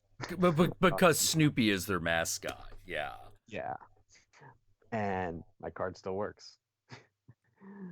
So you could just get into the park. I can get in at any time. So Soak City too. So like, and I hated working at Knott's so much that when people ask me, "Oh, can you get me in?" I'm like, "Yeah, sure. How much? $40. Isn't that just to cover?" Yeah, I don't care. I don't care about making a profit. I will screw Knott's, get you in for $40. I don't care. Oh my god. So what? That's called the side hustle, children. So what made it such a chore? What made it such a, oh my god, please don't make me do this again? It wasn't the coworkers. The coworkers were the only thing keeping me sane. I actually turned out to be in one of the best spots. Everyone was pretty chill. They may have been in all their own cliques, but I was friends with everybody. It was the asshole bosses who the schedules were never put up. There would be days where I would come in Sunday, not knowing my schedule for the next week. Oh, jeez. So the very end of the day. So very little flexibility when I try to like fit something else in. I would have to like wait weeks in advance. I would like have to write because a lot of stuff you have to still write down. There's that. Oh god. So you have to write down everything. They still have like the punch cards. They don't have the punch cards. The card actually did do that, so there was a bad at least. Okay. But, what was I? If like you wrote down your stuff, right, all the days you want off, God forbid they switch supervisors because then you gotta redo that shit. And, like a whole bunch of other policies, which generally, most main establishments have. So it's just one of those grinds. But all that piled on together. The one thing that really got me, that I'm done with this place, and I ended up working there another year still. So if you do not have a valid ID to get beer, we cannot serve you. If it's expired or if it's not one of our valid things, we're not supposed to serve you, right? It's grilled Okay. every day. I get this guy, right? And he's getting all pissy about it. And I'm like, okay, whatever. Sir, I'm going to call security and stuff like that, right? And so my boss's boss, I guess, yeah, he shows up, right? And says, I'll just give him the beer. And I'm like, what? It's drilled into us every day. We have auditors that come to occasionally like check us, and he wants me to serve him beer. And I'm like, no, I'm not gonna. Like, this is the boss's boss, right? And like, even then, I was like, you can get someone else to do it. I am not going to do it. I follow the rules. And he was kind enough to like fine and have someone else. But I turn, and in that old place, there was like a window where like people could see us working, this giant window, and I turn to it, and that guy holds up the beer and smiles. I'm like, fuck you. I was done. Oh, jeez. Jeez. So they just... Was he causing a fuss? What was the deal? Giant ass fuss because he wanted a beer. Because apparently his stuff worked at Disneyland. What stuff worked at Disneyland? His IDs and shit. Okay, but what's... Wait. What kind of ID does Knott's Berry Farm need to serve alcohol? Or California ID. If we have any foreign IDs, there's a little booklet that we have to check. None of what he had was on that checklist. And oh, wow. Here's the thing. Knott's, no matter how old you are, you have to get checked. Even if you have all white hair, you got to get checked. Good God. They're anal as shit. Right. So, like, you're worried. Yeah. So you're, like, worried. I'd have been worried that it was, like, a test. Nope. Oh, God. Like, I've been in those situations where I send someone to test you. And it's really not cool. You're like, what the fuck is going on? It's sort of like, you take the loyalty test. You are loyal to the farm now. You're like, oh. You will bleed, funny though. Snoopy. All Knott's employees have to say my pleasure. I managed to get away with never having to say it ever. My pleasure? Oh, jeez. Oh, it would be my pleasure. It would be my pleasure to strangle you while you don't. Well, like, that was always the problem that I had, which is like, look, unless I'm in front of a horror thing all day, and I can guarantee that, you do not want me in front of a fucking theme park anything. Working there every fucking day. Hi, welcome to Disneyland. Fuck you, and that princess is a bitch. She will not give me any ass. It's like, is that what makes her a bitch? Yeah, it is what makes her a bitch, at least in fucking my book. Ariel's a fucking cunt. Yeah, like, fucking Cinderella ain't that good either. Why are you talking to me, fucking kid? Piss off. What? Don't fucking cry. Like, I didn't even touch you. What do you put? Your feelings are not my responsibility. Grow up here, have a fucking helmet. Get out of my goddamn life. There is no light show. Mickey Mouse is a fucking, Mexican guy in a suit. Your fucking perfect world. I'm gonna make it crumble all around you. Mulan ain't really Chinese. I fucking hate you. Goofy's drunk as shit under that costume. Goofy's drunk as shit. Donald Duck's got AIDS. I hate you. Daisy's a fucking Nazi. Nazi. She's a Nazi. She's a Nazi with a fucking black cock fetish. Don't ask how that works. It just goes together. Fucking white nationalists are fucking obsessed with fucking Mexican girls, and fucking female white nationalists are obsessed with black guys. I don't know why that is. It's just the way God intended it to be. See, that's how you know I'm not a white nationalist, because I like my Asians. Yeah, for some reason. Well, the weird thing. Jungle fever. I don't.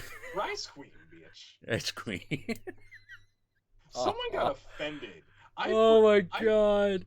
I put that in my second, in like, okay, in that fucking, on that other channel I got, I put that in a video, because I put that in a video, and someone got offended. No, because I reviewed my beautiful laundrette, and I was like, and you know, he's Indian Guyanese, and I happen to be a person who has a physical appreciation for men of Asiatic descent. Big bold letters across the screen. Rice Queen. And I was like, yeah, I'm one of those. You know. And someone got offended, like, that is, you know, you are relegating an entire, oh, fuck off. Fuck you. Fuck off. If you're from this continent, I'll probably fuck you. I don't care. Yeah, like it's so bizarre. Like, when did we lose our ability to just be into what we're into? Like, I get now. I'll be honest. I find it amazingly funny that every white nationalist is into interracial fucking. It's their secret fetish, and I'm not. It's the most taboo. Yeah, because it's the sweetest taboo, let me tell you. But it's funny how that works, you know, because that's not a facetious statement. That is accurate as fuck. You know, like you always know when you meet the super fucking we gotta protect our borders white guy, he's got a Mexican girlfriend. He just does. You know, watch like border patrol porn and shit. Yeah, totally. Totally. And you watch, she got tits out to here. Oh yeah. She got tits out to here, hips out to here, and she fucking makes enchiladas. Yeah. And there's always that point where you're like, dude, how could you be so fucking against the border? This woman is clearly not even Mexican American. She's clearly from Mexico. Okay? She has 6 names. She has 6 names and doesn't know who the Raiders are, okay? She's not a Mexican woman from fucking California, I'm telling you. You know, like...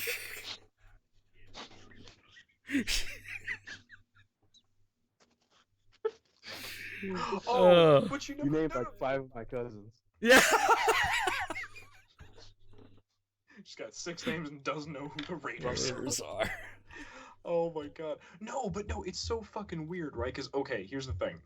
I figured out the reason why a person got offended, right, is apparently there are gay guys who call themselves rice queens or say, oh, I prefer Asian men, but they come at it from this weird Orientalist fetishizing route, you know, like the crazy white dudes who like want to be Asian. Oh. You know, and they lump all the Asian culture together.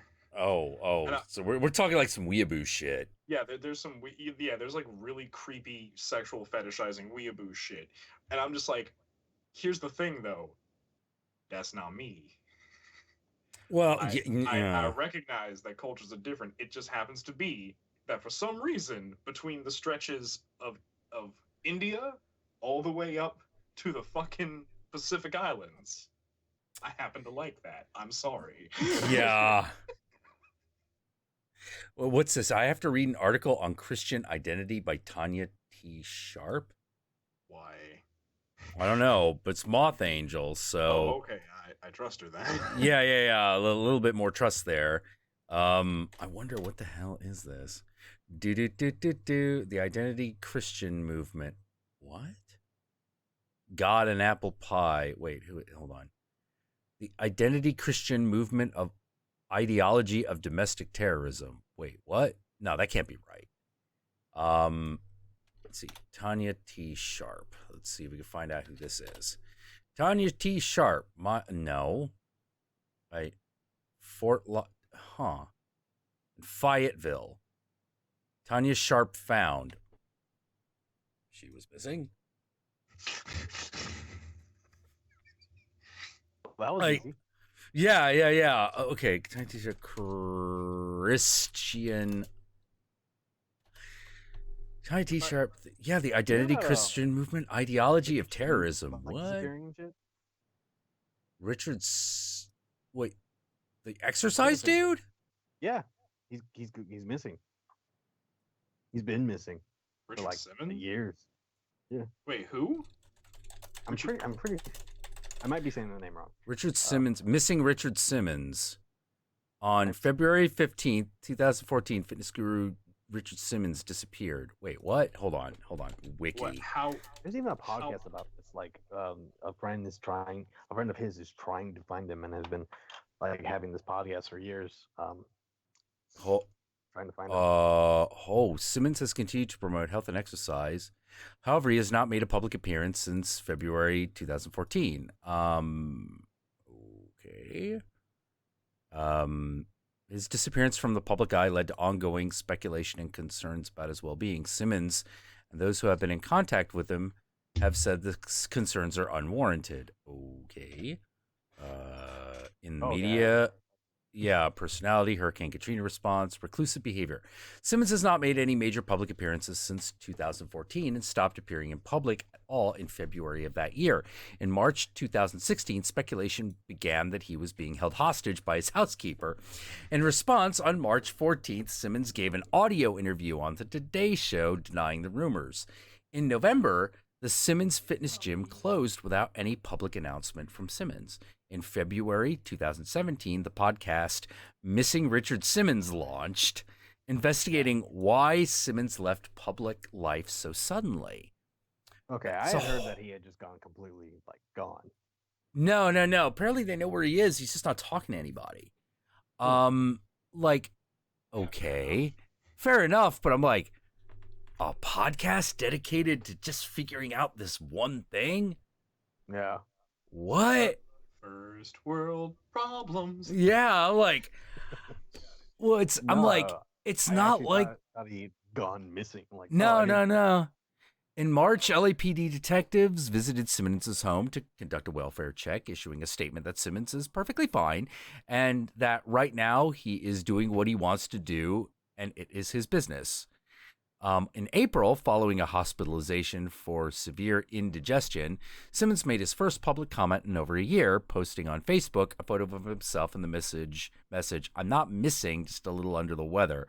However, the picture that was included in the post was several years old. And there was some speculation that the person using his account to post the message might not have been him.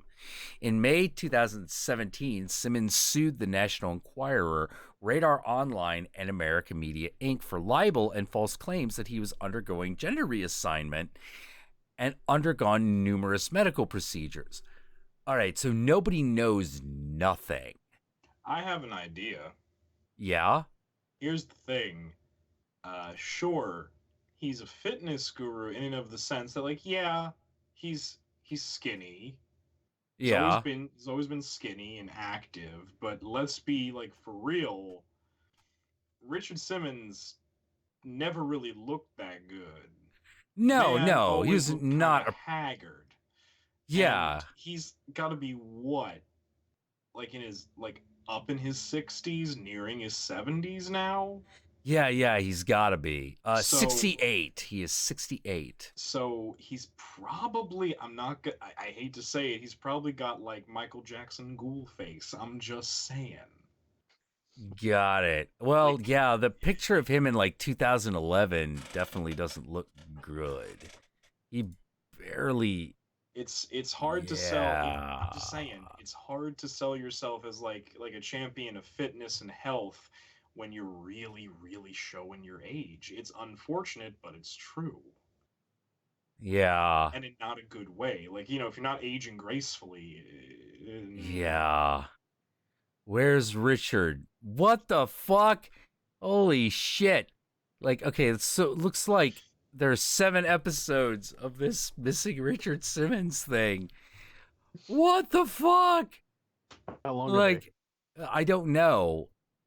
Like, hold on, let's see. I have One. never been much of a fitness guy. Filmmaker? One. Yes. Oh, they're like New a Yorker? half hour Sure. long. I was thinking like if this is like one of those 1.5 hour, 2 hour ones, like No, apparently not. Hey, it's Apparently Dan. They're like a half hour long, and that's it. Maybe I'll check that out just for the sake of doing it. What the fuck? I'm telling you, man. It's just he probably just ate Asian grace. I tell you, like we can't all be like that 104-year-old like woman like who lives on a farm in Hong Kong. We can't just. I'm sorry. Yeah. You know, well, like Asian grandma look awesome. Well, I really want actually what I want to look like when I'm an old man. I want to look like a Rick Baker. He looks awesome. That guy looks fucking awesome. Fair enough. You know, yeah, like just get to wander around, look like fucking like Odin all day, or fucking something like that. This is gonna sound possibly a little bit racist, and I apologize. But do you know what I want to look like when I'm like really fucking old? How? I want to look like the white equivalent of fucking Uma Thurman's Kung Fu master in Kill Bill. Oh, Pai Mei? I want to, yeah. I want to age that well. Yes. Yeah. I want that. I want to age. I want to age like Lao Tzu, not like Confucius. Confucius looks so tired. He's Exactly. like, oh, why has my life gone this way? Yeah, because look, I am old. Give me my fish heads and my rice, and just fuck off. No, because that was a thing. Like at one point when Confucius like went to find Lao Tzu again to ask him for advice because he was confused, Confucius became distressed to note that Lao Tzu, while his hair had gone completely white, his face and skin had not aged a day. And on top of that, Lao Tzu looked at Confucius and said, "Aw, look at you. You look so old, my student. I told you not to worry about shit. It ages you prematurely." I was like, I want that. Yeah. I want that. Yeah, there's a reason that like the god of longevity looks like Lao Tzu. Yeah, probably. Yeah, it's probably. They were probably like, no, that's got to be him. That's what he looks like now. He's got to be the god of longevity. He's got to be. I love by the way, like in the Taoist like pantheon, that, like Lao Tzu, like just like fuck it. I have like the 8 trigram furnace. I make the pills of eternal life. I'm like, yep. Sure you do. I'm sure you do, man. It's mainly sugar, like. The chocolate coating helps it go down smooth. A spoonful of sugar helps medicine go down. I read that somewhere. Oh God. Yeah, no, Lao Tzu's a trip. If you are depressed, you are living in the past. If you are anxious, you are living in the future. If you are at peace, you are living in the present. Lao Tzu. Yeah, well, he's right there, kind of on the money on that one. Kindness in words creates confidence. Kindness in thinking creates profoundness. Kindness in giving creates love. Oh. You know what I really want to do? I want to like go, and I'll get someone else to drink it, honestly. But I really do just want to be that one fucking guy who everyone thinks is drunk because he has like a bottle of Chinese rice wine and he's just constantly pouring it and going like this all day. But what's actually in it is like white tea. With a little honey. Yeah, like I actually like always kind of imagine myself as like, the crazy monk in the fucking gambling parlor. Just fucking like drinking and like you're playing mahjong or cards or something. It's just be like, wait, aren't you a Buddhist monk? Like, the temple I serve is different now. It's like, well, once the Buddha is the Buddha, what could possibly remove his enlightenment? or like, actually, I love the answer to this one. Like, you reached enlightenment. I did. You reached ultimate enlightenment. Yes. What do you do Afterwards, oh, very important, dirty laundry. You need to take care of it. It smells. That's true wisdom. Yeah. That's true wisdom of the ancients right there. Like, do your fucking laundry, kid. It stinks. Like, what the fuck? Shit don't change until you learn to wipe your ass. You know? Oh, man. An ant on the move does more than the dozing ox. Oh, man. Let's see. Water is the softest thing, yet it can penetrate mountains and earth. This shows clearly the principle of softness overcoming hardness. Oh, like, man. Lao Tzu, I think that's bullshit, but good for you. But good for you, yeah. Silence is a source of great strength. Knowing others is wisdom. Knowing yourself is enlightenment. Oh, man. Wait, that's not Lao Tzu. That is Buddha. Like, Lao Tzu is not allowed to look any older than 1,000. Or any younger. Yeah. When you are content to be simply yourself and don't compare or compete, everyone will respect you. Lao Tzu. When the best leader's work is done, the people say, we did it ourselves. Elves, yes. Yeah, the greater the number of laws and enactments, the more thieves and robbers there will be. Stop trying to leave, and you will arrive. Stop seeking, and you will see. Stop running away, and you will be found. Give evil nothing to oppose, and it will disappear by itself. Who've gone missing in the mountains. Yeah, no shit, right? To a mind that is still, the whole universe surrenders. Give evil nothing to oppose, and it will disappear by itself. That's don't feed the trolls, by the way. Yeah, you really get down to it, You know, and that's kind of why, whenever people react to Trump, I'm always like, please stop. Like, please stop. The fact that you react is the reason he does it. You know, he wants attention and to cause a fuss so that he's important. That's how a narcissist works. So when you pay attention to his bullshit tweets, you're doing exactly what he wants, no matter what you're saying about it. That's how he wound up in the office. That is how he is in the Oval Office. So I am just like, you know what? Fuck it. I blocked the president. I blocked the fucking president on Twitter. Still watch him.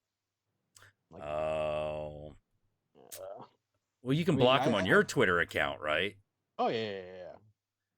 Well, you see, here's the thing. I pay what I refer to as the right amount of attention to that. Meaning, I find out what he did, and then I say, okay, exactly what congressman can I write a bitching email to try to inform him that his constituency does not approve. Oh my God. See, that's the thing. I don't rant, I don't rave, I just okay, I'm just going to write my congressman. And be chill. Oh, actually, yeah, Moth Angel. I'd be totally into that. If you're not feeling well today, obviously we won't do it today though. So Grime Lord is going, nigga, don't you sleep? Yeah, but not until dawn. Oh shit, it's 4. I'm a vampire. You know, I got. And I'm secretly one of the immortals. Yeah. Like, that you have to learn in order to do that. Yet one of the secret techniques you have to master is the ability to never fall asleep. You also have to master the ability of not aging. And riding on a cloud. You have to be able to ride on a cloud. Nah, I'm barefoot immortal. I fucking walk everywhere. Oh my god. Actually, the Bandit Immortal is my favorite. Because, why are there 8 immortals? Because 8 is a lucky number, and they needed another immortal to be 8, so they just grabbed a random guy. And that's the thief, the bandit, the trickster immortal. you know, who just kind of doesn't want to do anything. He's kind of a dick. He's just sort of like, oh, I just want to steal things. You know, it's like heavenly. Let us go to heaven. Do they have a treasury in heaven? Yes. Okay then. You talk to the king of heaven while I go off over here. Not towards the treasury. That's an optical illusion. Pay no attention. And I'm just gonna steal these shoes, which now give me magic powers. That's fucking that's shit he does. And they're like, why is he an immortal? And they always go, because we needed 8. We needed 8, otherwise. God damn it, Jade Emperor. Yeah. God damn you, Jade Emperor. What are you doing? You fuck everything up with this numerology crap. You know, like, what is this? Oh, man. Oh. Apparently, I am the savior of the 3rd shift.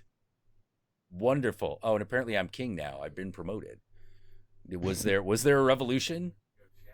You know, did you guys fucking have a revolution without me? God damn it. What have I told you? But, you know, they did it for you, so that's kind of sweet. All right. That's kind of sweet. You know, it's a thought that counts, really. Yeah.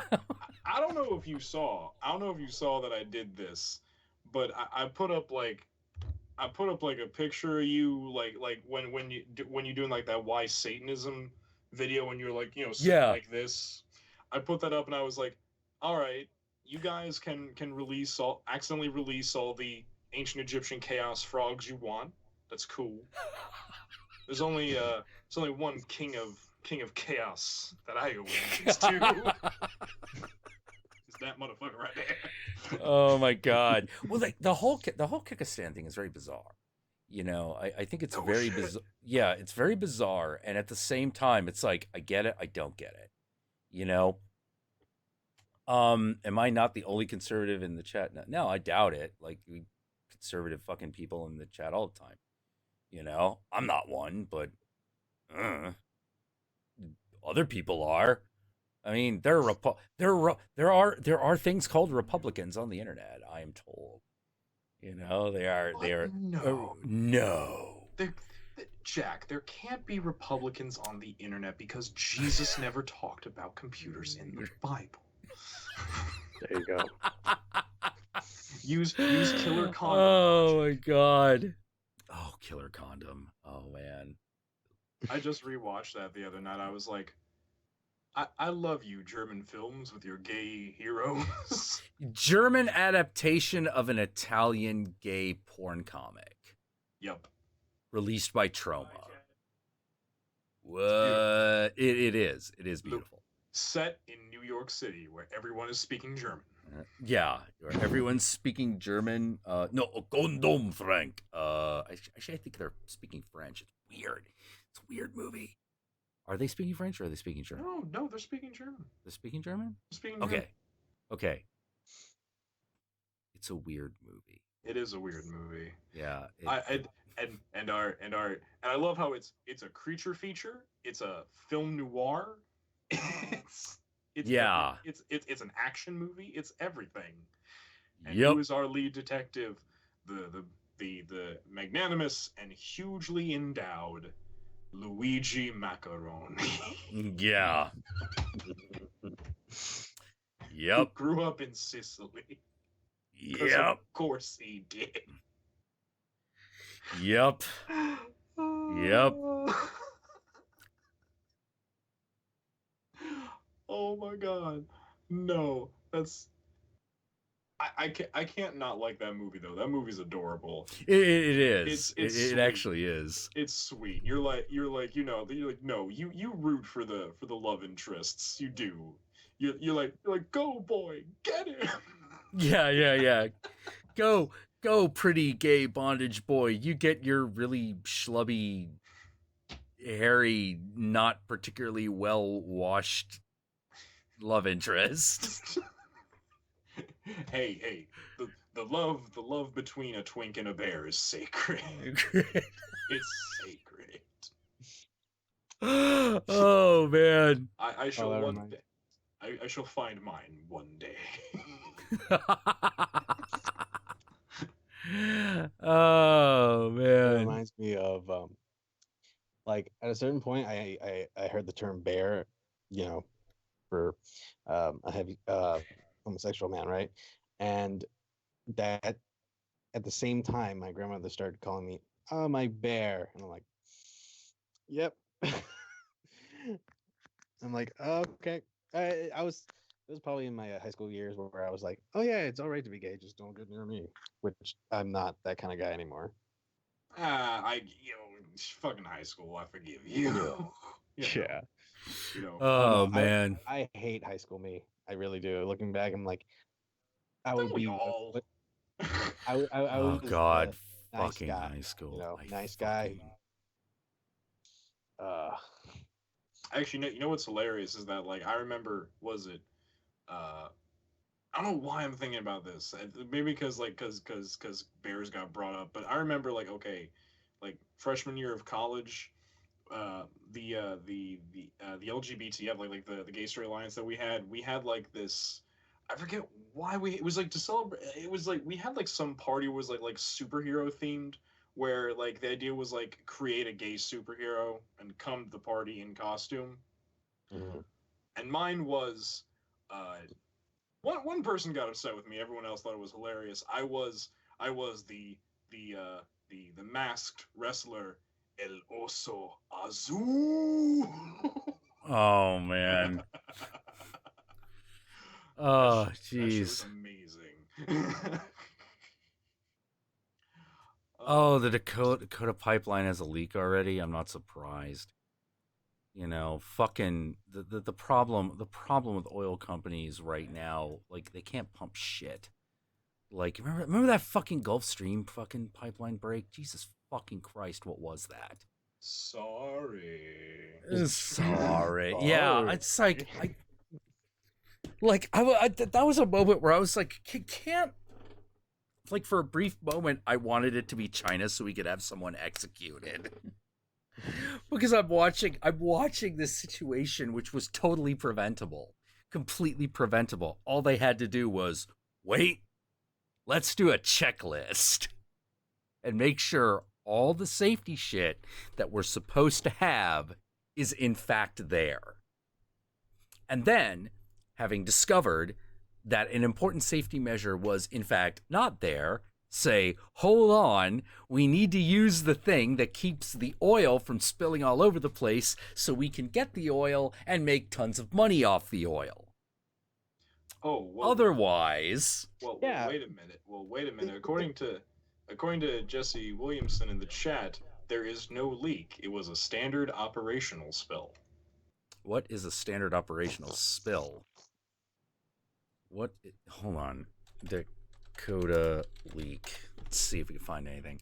Dakota pipeline sprung to leaks. Okay. How bad are they? I think that will determine whether they are operational.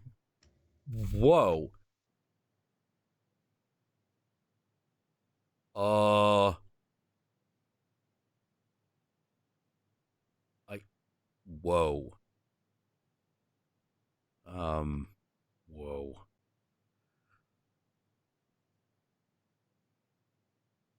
Oh, okay. Oh, I see. All right. Okay, let's see. 84 gallons. Okay, that's not too bad. 20 gallons. Okay. So 100 gallons has spilled in total, or 210. Okay, that's actually not too bad. It's not the best. Led by members. Standing Arab tribes trying to. Oh,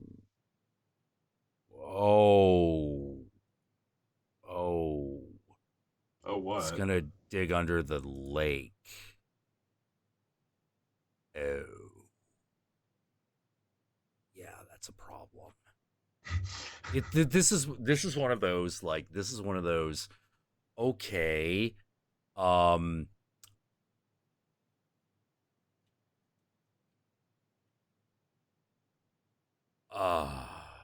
Yeah. No, that's actually a concern. That's actually whoa.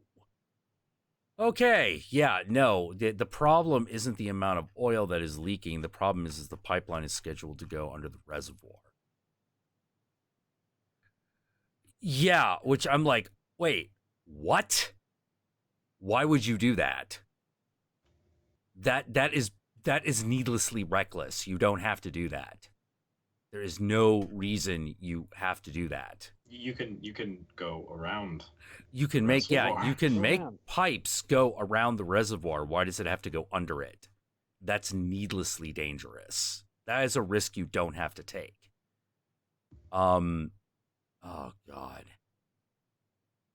Oh boy. No, and there's no. They never address that. Business Insider doesn't talk about that. You go a long way towards validating the concerns expressed by the local indigenous tribes and their allies over the past year. Well, no fucking shit. No fucking shit. You can't have like 100 gallons of fucking raw crude in a reservoir. That is potentially disastrous. And I get like the idea that some people are like, oh well, you know, it would be like 90 feet below, but like the problem is that it's pressurized. Yeah. So when that thing blows, it will just blow and seep into the ground, and it will get into the water. It's not whether or not it will. It will, because it's oil. You know, it's not like sewage. Like if you pump sewage under a reservoir, nothing bad will happen. You know, if there's a lot of it, maybe the water will be bad. But crude oil? It doesn't work the same way. You know, no, because if it actually leaks, it will get into the bottom of the lake. Even if it's 100 feet below. Because it's oil. Oil gets everywhere. You know how, like, if you spill oil on your garage floor, you're almost never getting that out? It's the same thing. You know, and once and the ground is not like a big solid deal. It's porous. Yeah, it's porous. So once oil gets out of the pipe, once the pipe leaks, it never stops. You know, the problem is that there's no reason to do that. There is absolutely no reason to do that except to save money. Money which would easily be made up by the pumping and sale of the oil itself. You know, like what's $500,000 in the face of making millions a month? You know? Versus if you poison a water supply, the lawsuits and the PR nightmare. Yeah, the everything. It's a nightmare. Yeah. Like, but then again, maybe not. After all, the Gulf oil rig. I mean, what happened to PB after that? Nothing. No one did anything. You know, so yeah, maybe they can get away with it. Yikes. Just fucking yikes. You know, like, and it's always stupid shit like that pisses me off. It's not like, well, we need this because, and they got it, and we gotta go get it. You know, it's like, that's never the terrible stuff. Like, as dumb as it sounds, like killing people over their property actually is more honorable than, yeah, we just let people potentially get poisoned because money. No water supply will be poisoned. I hope not. That's kind of what I would like. But I'm not sure I would trust a fucking oil pipeline running so close to the reservoir. That's a problem. That's a risk that's not worth taking. Do you know how fucking... All right. You want to know an area where they did something like that? It's called Flint, Michigan.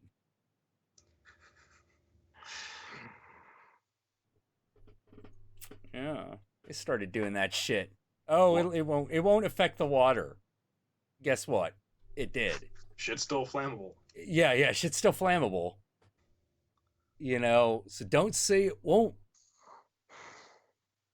We need a healthy economy. No, we need health. We need health before we have a healthy economy. And the thing is like I said, it's not even an issue of whether or not we don't even need to make that choice. Why is the pipeline going near the reservoir? All right. Do you know? All right. So let me put it this way. Do you know how much 100 feet is? The standard city block is 200 feet. So about half a block worth, half a city block worth of space is going to be between the reservoir and this pipe. The pipeline has to cross the river somewhere. Okay.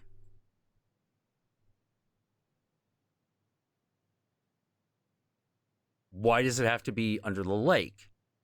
Why not farther downstream, where the risk is minimized? Because water flows down out to the ocean. Now, that's not ideal, but the risk to people is significantly lowered. Have I seen the area of the map we're talking about? Well, let's look. Dakota Pipeline. Let's check it out. Images. Dakota Sioux Pipeline is not on Standing Rock Sioux land. That's not the map I care about. Dakota Access Pipeline. What the fuck? How is this pipeline supposed to fucking work? Jesus fucking Christ. This thing goes through 4 states? What the fuck? Like, what kind? Wait, no. Oh, you didn't know that? 4 fucking states? No, I didn't know that. Yeah. That's fucking ridiculous. Like, what? Can't you get it out of the ground and go by truck? You know, I mean, I know that uses some of the oil, but what the fuck is this? The argument about not using trucks is because they keep getting turned over and flammable. But then it's like you're replacing one danger with another. Yeah, you're replacing one danger with another danger that you can't do anything about because it's fucking underground. So wait, okay. What? Okay. So here's the thing. Are they talking about the fact that where it's going to be crossing the river, it's like between Bismarck and the Oseti Sakowin camp? I think that's one of the points of contention, yeah. Because okay, well, all right, well that's the Missouri River. Okay. Missouri River flows quite a bit. Yeah. So, all right. So, there's the Standing Rock Reservation. That's definitely going to be a problem. Detail area. How fucking wide is? Oh my fucking god.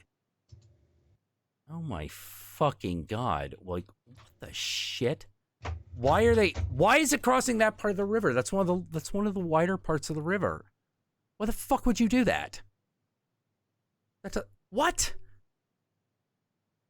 Like, what?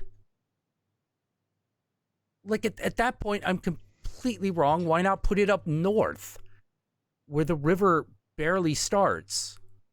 Okay, and Jess, if you're gonna say that like it's not crossing native land, yeah, technically you're right. But when you say it's nowhere near native land, that is very much wrong. That's very wrong. I'm looking at a map of this. It's like it's only 5 miles away. Yeah, so that's near. Yeah, that's very close.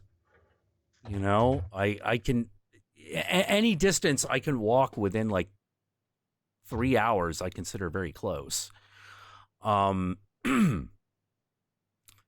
You know, like for comparison, it takes me 2 hours to drive to Sacramento. You know, my God. Oh my God. Why did it take this route? What? There's. Whoa. Oh man, opponents of the oil pipeline say they believe the company deliberately sought to destroy the artifacts, which are located. Oh my fucking god. Okay, so they've destroyed burial sites. Well, that's fucking nice. That's fucking lovely. Not seen Poltergeist. Yeah. Have you not seen Poltergeist? This is not gonna go well. Fucking a wall vagina is gonna fucking come out of nowhere. Can I just say though, I kind of like the idea of like Sue ghost dance zombies attacking. Oh my god. I kind of like this idea. Yeah. Fucking. Oh god. That that's actually one of the central things that happened in Shadowrun, which is like a guy shows up and is like, "I will show you the true ghost dance," and it works. And all of the American military installations in the greater Midwest are fucking destroyed. And basically all like, like however many couple thousand like Native Americans are left here. It's like, you get off our land now. Like, well, we're gonna attack you. It's like, we have spirits who will destroy your airplanes. No, you don't. Yes, we do. Yeah, and they're like, send in the air for. Yeah. Fucking. You have no idea how much I wish. Oh my god. Do you know? Okay.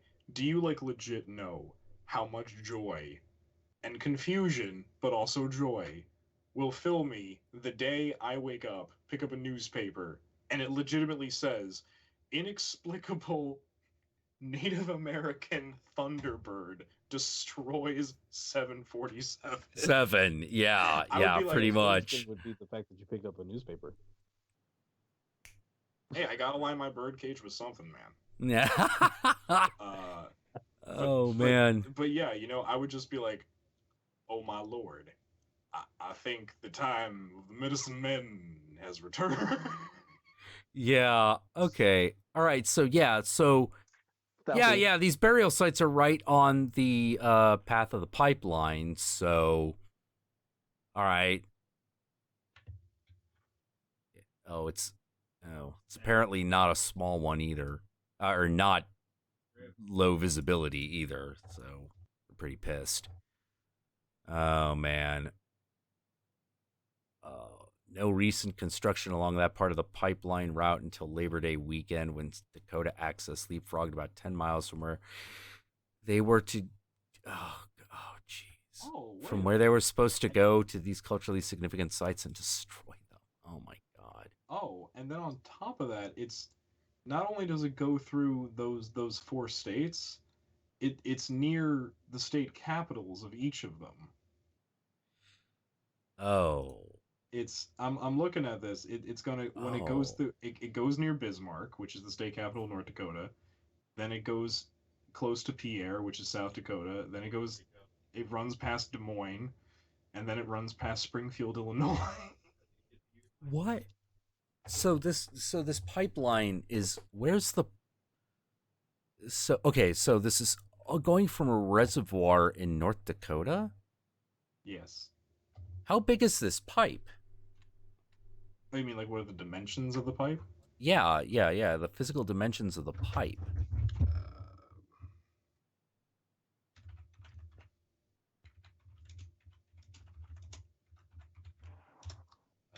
Let's see. Yeah, because I'm like looking at this and I'm like, wait, how are you supposed to make use of this damn thing? What the fuck? Like, is there enough oil in that reservoir? Like, I mean, I guess there must be, but wait, okay,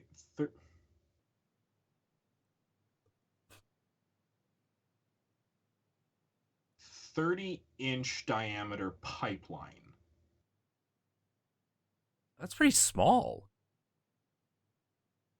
That's about like that. Yeah. 30-inch diameter pipeline. Okay. 30-inch diameter pipeline is at least 48 inches underground from the top. 48? That's it? Yeah, the top of the pipe is only 2 feet away from the top of the ground. What? And what is it fucking made of? I need to be hearing NASA material. Oh, I'm looking. Okay, I'm looking at like a proposed like a side, like a fucking like side like underground view of like of the Lake Oahe thing. Yeah. Like, it going under the lake. This it's like, wait a minute. Okay, it's at least okay. It's the existing non-DAPL pipelines are currently under the lake, and they're going through the sand and clay layer. And these are the ones that are. This is the pipeline that already exists. The pipeline that already exists is going through the sand and clay layer. It's not even in like the shale. Oh, jeez. Because that would be harder to dig through. Now, to its credit, the DAPL pipeline path does partially go through the clay shale layer, but a lot of it is still in the sand, and at the end it comes back up through the sand anyway. What? Okay. All right, so I'm getting some pictures of the actual pipeline itself. Are you fucking kidding me? This thing is gonna leak like a motherfucker. There's no way this thing doesn't fucking spring a leak under those conditions. You've got to be fucking kidding me. Like, this does not look good.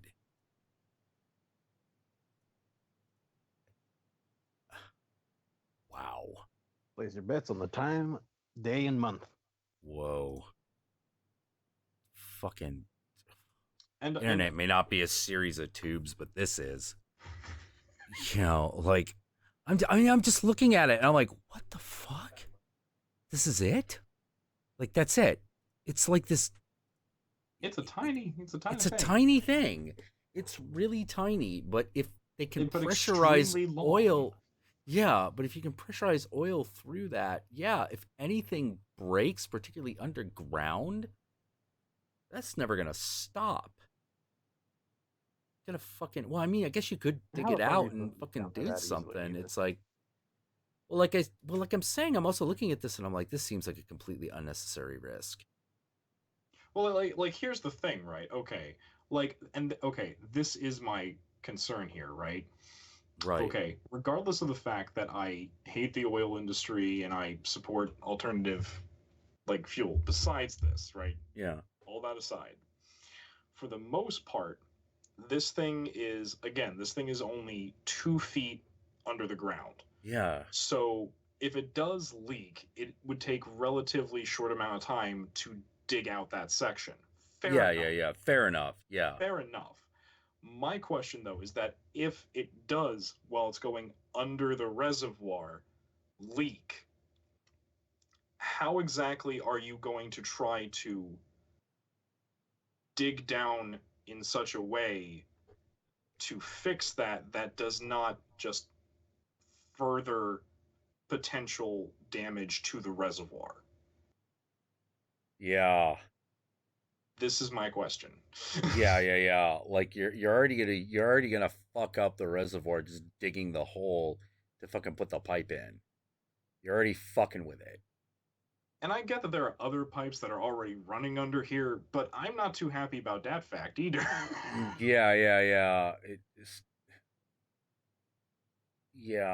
Got an idea. Don't do that. Move it. Oh, we can't move it. Well, too bad. Well, all right. I wouldn't want to live there, I'll tell you that. God. I'm pretty sure even the conservatives over there are like, we don't want this shit. Like they tried doing something. Well, they tried doing like a fracking thing up where I live recently. How'd that go? Oh, we en masse people like threatened to fucking like start like fucking burning shit down. Yeah. Because that's the thing, was it like like, okay, so I live in New Jersey, right? I live like right next to the Delaware River. Like 3 to 4 states, mine included, are fed fresh water by the Delaware watershed. They wanted to frack right there. And we were like, no. Cause we watch the news, and we keep seeing how in this town in Michigan, if you turn on the faucet, you can light water on fire. No. Oh man.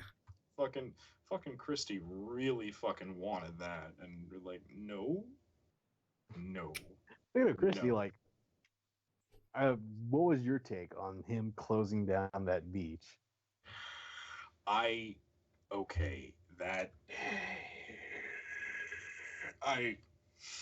love how people are like, oh, but you know, but his residence is there. Like, what is he just not going to live in the? I'm like, no, you can stay in your summer house, but that fucking beach is part of the state beach that you fucking shut down. I don't care if you're the fucking governor. I don't care if you think. No, you know what his response to the whole thing was? Did you hear what his response was?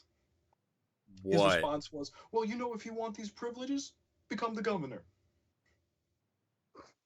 That's what he said. That is not going to go over well with the people of New Jersey. Oh, it hasn't. It hasn't. You fucking mug, you could tell me what to do? Like, that's not going to go well. There have been threats against his family. It's quite interesting. However, can I say this right now? Silver lining. The Republican Party is at its lowest, its lowest approval rating it has ever been in state history. Actually, Governor Christie currently right now has the lowest approval rating of any governor of any state since they started recording that. Really? He has under 15% approval ratings. Whoa. Less than less than 15% of the state. And we're a densely populated state. Less than 50% of us are kind of okay with him. So silver lining of all this, we're electing the new governor in November. So the Democratic candidate is pretty much a shoo-in. Right. And here's the thing. The guy who will the Democratic nominee who will most likely get the governor's seat, it's a guy named Murphy. I fucking love this guy. Because one of his first things he says is I'm going to legalize recreational marijuana. And on top of that, the sitting state Senate for the past 3 years of Christie have tried to legalize recreational marijuana. Our current state Senate, who will still be there when the new governor takes office, they've unanimously said, okay, well, as soon as you're fucking gone, we're going to try to get this legalized. So we have a state Senate who wants it legalized, and a most likely incoming governor who wants it legalized. Right. The executive and the legislative branch of my state government are in agreement, or will potentially be in agreement on this issue. So there's that. Also, this dude is great. He wants to start taking money out of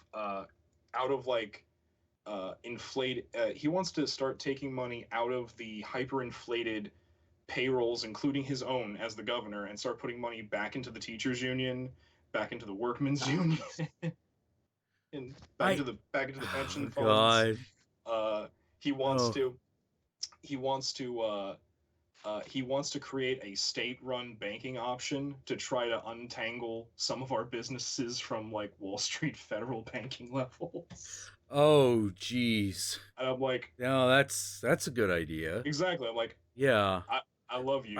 We gotta figure out how to avoid an SNL situation though. Yeah. Yeah. But God. Well, that's the thing. SNL. That's what I love about this guy. This guy's like, he's a very progressive liberal. He's very much a Democrat, but at the same time, he really wants to like bolster the state, like the state's like the state power over itself. He wants to like start cutting some of the ties to some of the areas of like federal entanglement with the state government. And I'm like, I'm kind of okay with this. I'm kind of okay with this. Especially since he wants to like start like putting shit back into the educate. No, because that's a thing too. Like y'all might not know this, but like past like 2 terms he's been in, like fucking Christie has like gutted our educational system. He's fucking gutted it. Like I've seen kids like fucking like having to share textbooks from the 90s. Oh my god. Actually, Moth Angel brings up a very good point. Like, to be fair, oil companies can't do without their government subsidies. Well, you're right on that front. You know, that's definitely a thing. Like, yeah, wait, are they talking about morals now? What is going on? How did that go? Yeah, let's see. I just think that a long time. Let's see. Moth Angel says, I think that a long time established business should be able to run without that much federal help from the government. Otherwise, it's just a bad business. Yeah, unless it runs a vital service. You know, which oil and energy is, to be fair, is potentially that. But I don't know why. They're saving money. They're saving money and there's taking unnecessary risks. Like, this seems like an unnecessary risk. Yeah. You know, like, I know it will cost more, but if the cost of moving the pipeline is going to upset the profit balance of pumping oil, why are we pumping it in the first place? If it's that fucking delicate, why are we doing it? You know, like, that's a big question that I have, because it's not like I will admit, the profitability of oil has plummeted. You know, everything's renewable energy now. Yeah. Everything's moving to renewable energy. This is not if, it's when. And I am not kidding. Like, why do you think Saudi Arabia is sweating financial bullets right now? Why do you think Russia wants coal back so badly? Because Russia, when it attaches itself to an industry like coal and oil, it does so en masse because it's a communist state. They're like, we will do this now. Well, one of the reasons Putin was so keen about having Trump in office is the idea of selling Russian oil to America. This is currently Let me join. not I a have good a word or idea. two. Because, as I've said, nobody buys coal. Nobody buys coal. In fact, there are mining towns that purely exist to sell coal to the government, which has to buy it to justify the industry. And there's no other reason to do it. That's called a subsidy, children. Yeah, that's a subsidy in all ways. It's a very direct subsidy. Operational spills and leaks that do damage are not the same thing. Yeah, they are. That is double speak. A spill is a spill. It doesn't matter what you call it. See, here's the thing. Spill just means that liquid has gone over from its container into where it is not. A leak is when a sealed container has a puncture in it and the liquid spills out of the container into an area which it's not supposed to be. That's a semantic thing. Yeah. That thing leaks. That thing puts oil somewhere that's not the pipe. That's bad. Now, I know that people are like, well, what's better, having this pipeline or having, it transported by train, and I find myself going, well, you got me there, but I think train is probably better because you do have to get it out of the ground eventually. I don't know if this pipeline is going to solve any of the leaks we'll have to see, but I don't understand why you would take the risk. Why take the moral and ethical risk? Is oil isn't as profitable as it used to be, but like I said, if moving it is going to tip the balance from profitability to non-profitability, why are we doing it? Why is it happening? Why would you do that? And the answer is, let's see, not the same thing. It's not that a pipe may leak, so we have no completely fair outcomes. It's simply economic responsibility. Operational, because there is no risk. What are you talking about? There's every risk. See, here's how do you think that there's no risk? There is every risk. And the whole thing, well, why should we spend billions more? Because if those companies are really making the amount of money that they claim they are, a few billion more to ensure the safety of the general population should not bother them. Yeah, it should not bother anybody. If it does bother them, they're either A, not making as much money as they say, or B, they're saying that saving a bit is more of a, something that they're more concerned with than general safety. And if any amount of money is worth any amount of risk to the health of any living being, I don't know you or want to know you. I'm sorry. I can't understand that. Yeah. That's it's built to serve the test of time. I'm sure that's what they say. But why do I trust them? Why would I trust them? Lies like that have been told in the past. Mistakes have been made in the past. These reassurances have been made in the past. And guess what? Problems always happen anyway, because all systems break down. Shit goes wrong. Mistakes happen. Accidents happen. Shit happens. Shit happens. I'll be honest with you. It doesn't even need to be the company's fault that it happens. If it happens, it's already a problem no matter what happens. It's like the problem with nuclear energy. The problem isn't whether or not the safety record works, is whether there are fewer safety violations in a nuclear power plant. The cost of a safety violation, the risk of a safety violation in a nuclear power plant is massively, massively greater. Hey, it sucks that if a coal mine fucking collapses, a dozen people die. You know what's worse? Poisoning an entire ecosystem. That's way worse. Also, saying that the construction of the pipeline exceeded legal requirements, weren't the legal requirements lessened recently? They were. That's why the pipeline was able to be built. So... Yeah.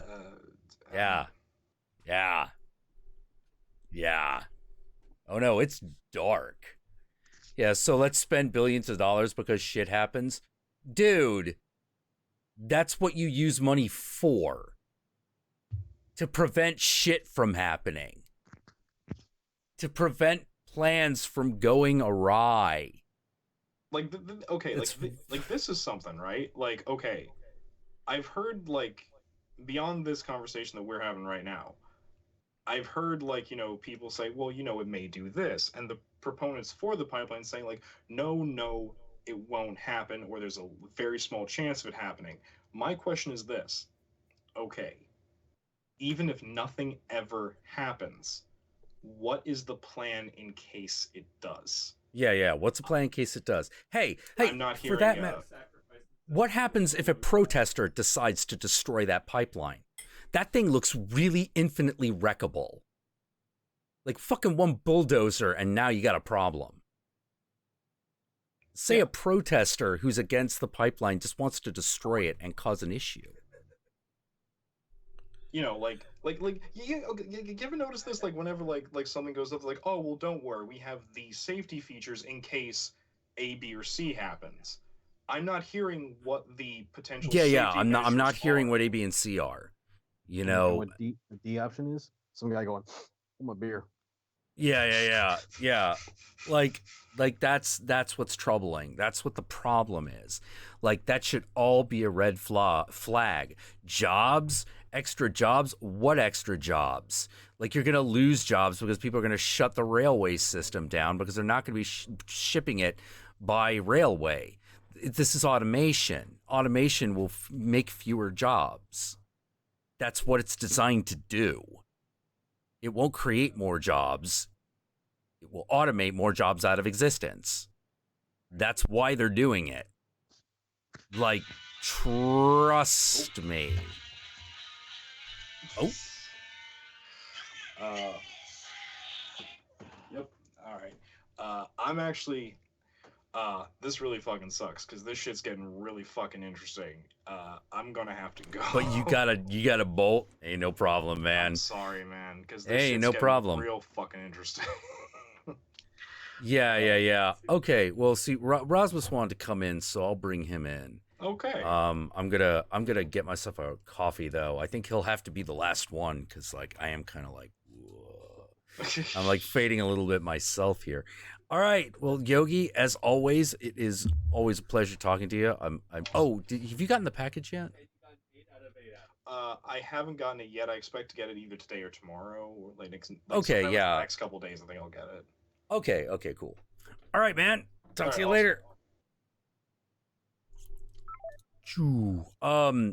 Nico, do you want to hang around?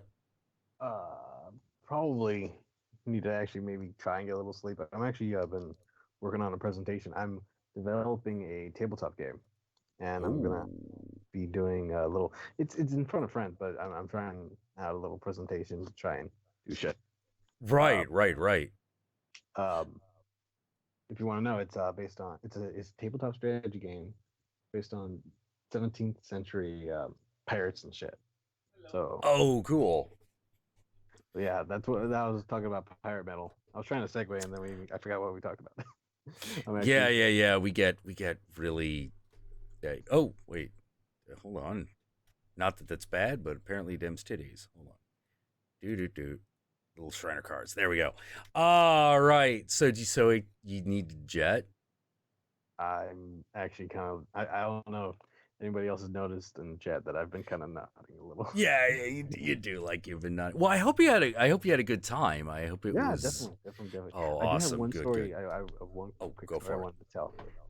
There was nothing to segue it though. So, on my mom's side, there was this lineage, right? Her maiden name is Boca Negra, and I don't know if you know in Spanish, but so it is actually Blackmouth. Yeah. The story behind that is that some ancestor of ours, right? Not too distant. Her husband left her, and so she was so mad. She's like, "I'm not gonna carry his name. We're gonna be called Blackmouth." And my mom got made fun of so long in that because her name was now Blackmouth. Yeah, she was born Blackmouth, so her great grandmother or somebody just didn't have the foresight up. Oh, yeah, this is probably not a great name to use. Boca Negra. Boca Negra.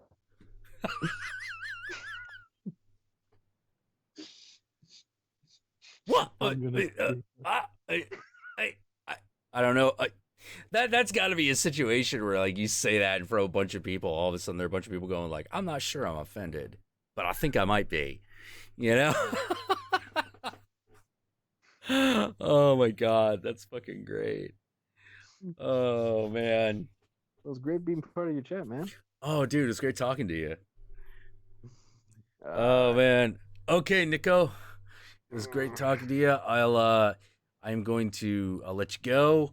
I'll get Rasmussen here. We'll close this out, but I think I'm going to definitely need to get a coffee. So if y'all in the pit will hang tight for just a moment. Looks like you're preoccupied a little in there anyway. And we will continue in like 5 minutes, and we'll bring this sucker home. Nico, once again, great seeing you. Great talking to you. Yeah. Oh, man. All right. We'll be right back. This is going to get this.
Okay. Hey, Erasmus. Oh. Oh, wait. And things are happening. Wonderful. Happening. We can hear you. Okay. Hey. Good. Okay, so you said you had you had something to chime in on this. Yeah. On this thing. Yeah. I did a school project on on this whole energy thing of Night, green Hector. on green energy, and people are kind of fighting over different. Now it's politics, but fuck that. No, the thing is, with green energy, or the problem with green energy in America is that oil is the big businesses. Yeah. They have a monopoly on that, but they don't have monopoly on green energy at all. And right. Yeah, and a lot of European countries like Denmark and Italy and a lot of other countries already have monopoly on green energy. So if America got to green energy, they couldn't keep up. It's all the big businesses who live on oil will simply just die out. Right. Yeah. The plus side would be that a lot of smaller businesses would begin to grow up in America and try to right make cheaper. Because you have to build all that new infrastructure. Yeah. Yeah. And smaller businesses will begin to appear, but the problem is that America, even though it's a capital country, it is not built to small businesses. It only built to big business. And now when you have got Trump, who tries so desperately that it is kind of sad to make oil and coal back in the business, the problem is people don't use that energy as they did in the past. No, they really don't. Like our usage of oil is actually going down. Yeah, exactly. Yeah, I was shocked to find that out. I was like, what? Really? Holy shit. It actually doesn't. It does make a lot of sense because green energy is it's a lot of money you what do you call sparing? You know, don't throw away on unnecessarily. But yeah, it's a large cost out. Yeah, it's a large cost outlay, but it's relatively cheap to upkeep and is not very disastrous when it breaks. Yeah. You know, also, oh no, a windmill fell over. Yeah. Okay, just put it back up. You know, like yeah, it's not a big problem. You know, same thing with solar energy. Oh shit, we got a solar panel out here. Yeah. Okay, we'll just replace it. Another thing, there also we talk a lot about the solar energy and wind energy, and it's not reliable. Well, it depends on location. But there is other energy types. There is nuclear energy, who is actually kind of reliable. It's just when it goes wrong, which the chances are small, but when it go wrong, it go horrible wrong. Yeah. It's high. It's when it goes wrong, it's extremely high risk. Yeah. You know, it's like on the random event table. Like if you happen to get that number, it's like, okay, now everything goes wrong. Yeah. You know, like. Like it is a catastrophe as opposed to just a big problem. Yeah. Yeah. Then we have nature gas, which isn't that popular yet because we are still in development in that area. Yeah. And there is a theory about seismic energy by using volcanoes and earthquakes to collect energy. But it's only. Well, that's got to be in its infancy, that kind of stuff. That is really infancy, and it is not reliable yet. It's actually based on a theory from Nazi Germany, who started off as a weapon. And no, it's not high risk for wind and solar to fail. It's not high risk. No, it's very low risk. Yeah, low risk. People think about when it will fail when they think when the sun is blocked or when the wind stop blowing. But depending on where you putting it, and also depending on the quality of solar panels and windmills, it can actually work really well. In Denmark, we have very often too much energy that we sell to Norway, Germany, and Sweden. You forget you need fossil fuels for renewable energy in case it fails. No, you can buy What? energy from countries around you if you Yeah. if you look up, example, the way Denmark have done it, it is when if we finally need it, we just buy from the countries around us. Yeah. That's the idea. Basically, we wouldn't. Yeah. You know, that's a no, we wouldn't situation. Now, you still need oil for certain things. Yeah. Airplanes, for example. Like Yeah. you still need oil for air flight because like they can't get the power output to be enough to create flight yet. Yeah. And they don't know when that's going to be possible. They have no projections for that. There is airplanes who run on solar energy, but still to get up over the clouds, which the plan is get over the clouds where you can't run out of solar energy. Mm-hmm. There you still need oil or gasoline or something to start up. Right. We'd just be using a lot less of it, and so we'd be prioritizing it to the things that we need it for. Yeah. You know, that's the idea. Yeah, we'll still need some oil, but the amount that we're pumping now is well over those projections. Yeah. I also want to say, Jesse, if you actually consider yourself a frontman for capitalism, then you would be on board with green energy because that is progress. And progress. Oh, that's massive progress. Yeah, and that is a big part of capitalism.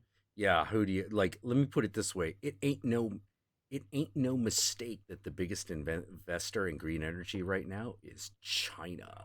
Oh yeah, China was, and that came as a big surprise from that the whole was world. A big surprise. Yeah, because they're like, Yeah, because when Trump said he didn't want to follow up their Americans part of the green energy deal, we were really afraid that China also would jump out, and that made just the whole planning meaningless. But no, China was just like, no, we're falling through. We're not. Yeah, they doubled down. Yeah, they completely doubled down because they saw the potential. They know. Look, I'm going to tell you something about China. China is not a country that likes to take a lot of risk. Yeah. Also, also because of all the pollution in their major cities, they have begun to really invest in green energy because they want to have a bigger tourist crowd to their bigger cities. Yeah. It's very high risk when the risk is millions of people having no electricity. All right. Oh, okay, Jesse. Yes, it costs a lot of money, but that's a part of capitalism. You use money to make money, and money needs to go around all the time. That's why capitalism and communism can't work together, because communism ruins the idea about money flowing around. Yeah. It's the big problem with communism. It doesn't actually cause money to flow. It causes money to accumulate at the top. Yeah. Only. Ironically, ironically, in a way that is even worse than rampant capitalism. Yeah. I also saw Jesse bring up that socialism doesn't like capitalism, which is not true. Not true at all, actually. No. Both socialism and liberalism is very much interested in capitalism. But the way they go through it is different, because socialism doesn't believe in that people will spend their money out of their good hearts, or spend money enough to circle around to everybody. Where liberals, strong liberals, I should say, believe that yes, they do. Yeah, yeah, yeah. The idea is to create. The idea is the ultimate idea of socialism is wealth, the redistribution of wealth, because the problem with capitalism is that, despite the fact that I do believe that communism is much worse, Yeah. It has the problem that more and more money accumulates among fewer and fewer people who are unable to properly spend it, and so the value of the money drops. Yeah. Okay. Denmark is a very socialistic country in American's eyes. The funny thing is, in the beginning, Denmark was actually more against socialism than America is today.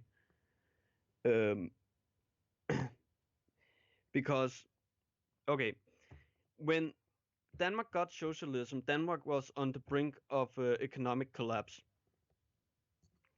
And when the socialists then came and then said, hey, we need to take all the money from the rich people down to the poor because the poor need the money. It's the poor people who are our future, not the rich guys. When they said that, at that time, it was like the 1% who was the rich people, and all the rest was actually dying on the street of hunger. So, I lost my point. God damn it. I'm sorry. I'm tired. I have written internet episode I want to put out. So Right. Yeah. Well, I think we were talking about the relationship between socialism, capitalism, and communism. Yeah. You know, where socialism is literally... Okay, Jesse, Go on. you want to know how Danish economy is? Okay, fine. Denmark has the most balanced economy in the world right now. Yeah, it's a very stable one. Yeah. Our valuta hasn't increased, but it hasn't fallen down either, which is an extremely good sign. Yeah. Yes, a stable currency is actually really good. Yeah. It doesn't create a lot of profit in the money market, but it's very good for the people who hold the currency. Yeah. And just because a valuta increase doesn't mean that is a good sign, because that can increase the risk of creating an economic bubble. Yeah. Create a crash artificially. Yeah. You know, Ask Japan all about that. Ask Japan, ask America, ask every country in the world. It happens every time a new business.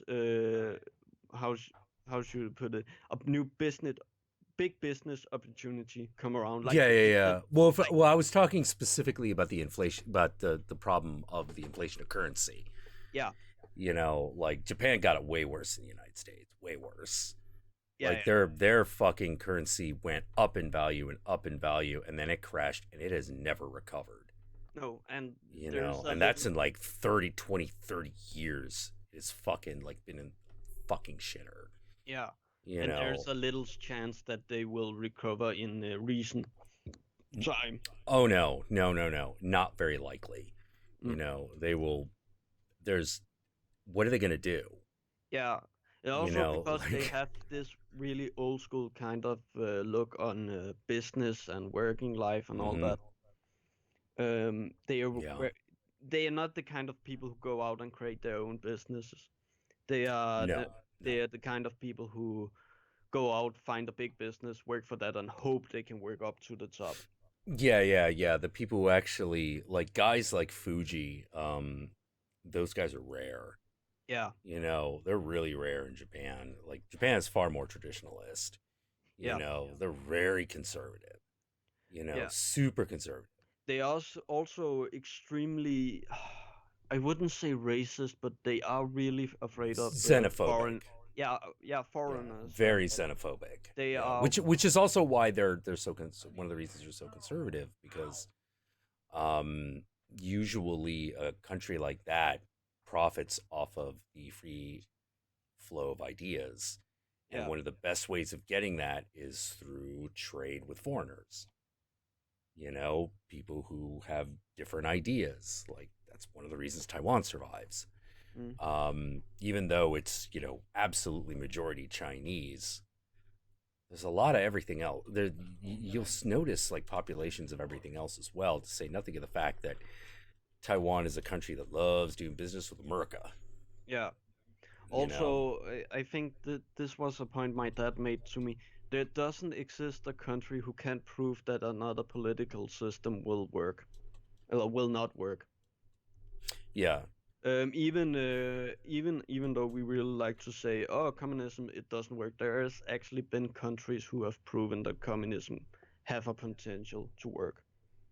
Yeah. It's just that it's got the problem of the potential corruption.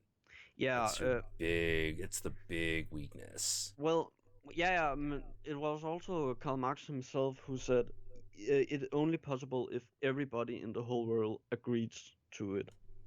Yeah. And he stated that's not gonna happen. Yeah, and he stated itself, it's never going to happen. Yeah. The utopia is not. Yeah. Not very likely. And there's a lot. The thing I think is so frustrating about that is there actually is, like, it's very weird. In a lot of ways, people see socialism as kind of communism light, but that's not actually it. No. A lot of socialists hate communism because communism, in their eyes, steal how you say independency. Yeah, because the problem with communism is that it's a system that requires authoritarianism in order to function. And that's a real problem. That's a gigantic problem. And socialists are kind of like, well, wait a minute. Well, we like this idea of creating a healthy economy by redistributing wealth, but everything else seems like a really bad idea. Yeah. Yeah, the way I would describe socialism is where you put your money into the government because you own the government. And the government's job is to make sure that everybody in a country can live properly. Yeah. Like this needs to be it needs to be a priority for any for any truly moral nation. Because I know what it looks like. I know what a country that looks like when it becomes dog eat dog. Yeah. It's not pretty. And when people talk about, big government and small government, I always saying, look, the government shall just make sure that nobody controls people outside of the government. Because the government is owned by the people, so those who is controlled by the government is controlled by the people. But if a company begins to control people, then it is a very niche group of people who control you. Yeah, well, my feeling, I have a very complicated feeling, very complicated feelings between, about the relationship of the government to the people and companies to people. They're two different social structures, but they each require the other, in order to function. Okay. Gintu brought something up that if you introduce socialism, that rich people will begin to leave the country.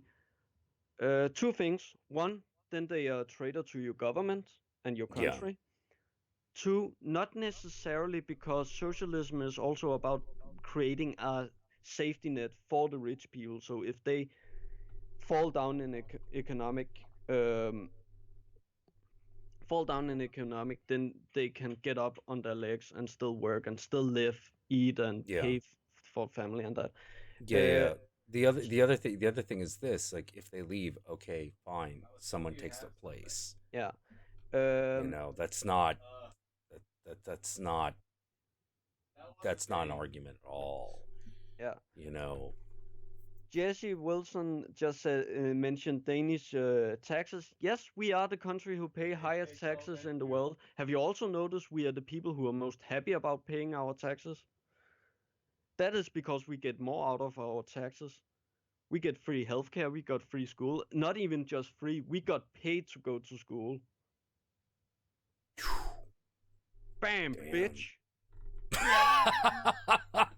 I mean, Yeah. Jesus fucking Christ, I hate when people bring that up, especially because if you begin to pay privately, the cost for school and the cost for education and healthcare, it go way up. So what's the tax percentage at your income level? Oh my God, Moth Angel, I think that is your area because if I remember right, it is 45%. 45%? Yeah. Oh man. I'm- Okay. I'm- Is it taken out of your salary automatically like it is in the Yeah. United States? Yeah, Okay. automatically. Like you don't have. All you need to is check up if they are right, and if they aren't, you just call to that part of the government who control that, and they will fix it. Oh, oh wow! You can actually talk to the revenue agency. Yeah. Oh my God! Yeah, we can't do that. Oh. Yeah, we can't do that. It's impractical. There are too many people. Like it's one of those things where it's like I understand why we can't. There are just so many fucking people in this country. It's impractical to do that. The rooms that have like all the paperwork that the IRS deals with are massive. Okay, Moth Angel had just brought it up. 45 to 50% in taxes. Okay, 45 to 50%. Okay, Yeah. that's pretty high. Yeah, that's pretty high. But what's the debt average? Oh God, it is based on your income. Yeah. Oh no. I mean, like, what's the average debt? The debt that the average person and family in Denmark holds, like in credit cards and mortgage and things like that. Oh God, I don't know. I actually don't know about that.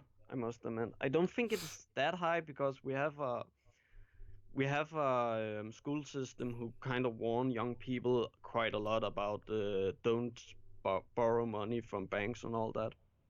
Yeah. What about you personally? How much debt do you have personally?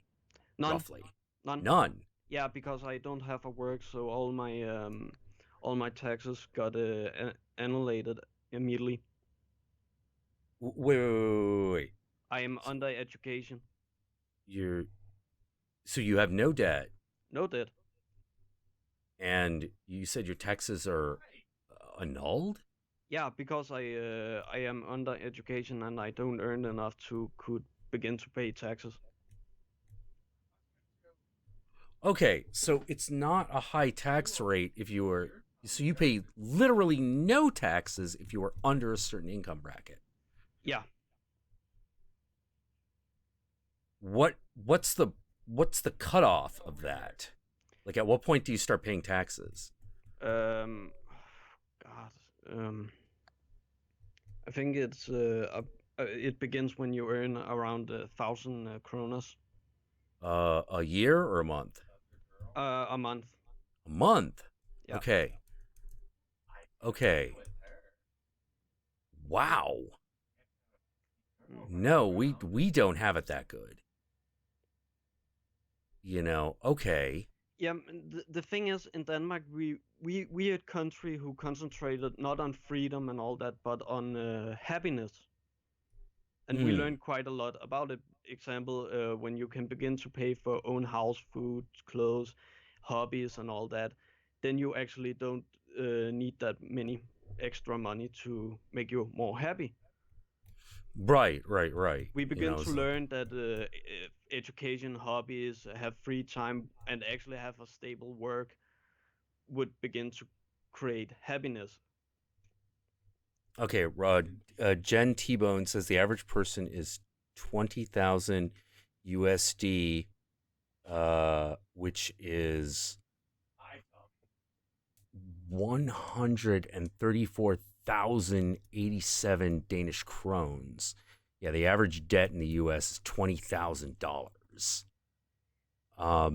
which is over 100,000 Danish krones. Okay. Like, that's the average person in America. Yeah. I actually would say I'm kind of surprised it is that little when I think about it. Yeah. Well, that's roughly the amount of debt I have. Yeah.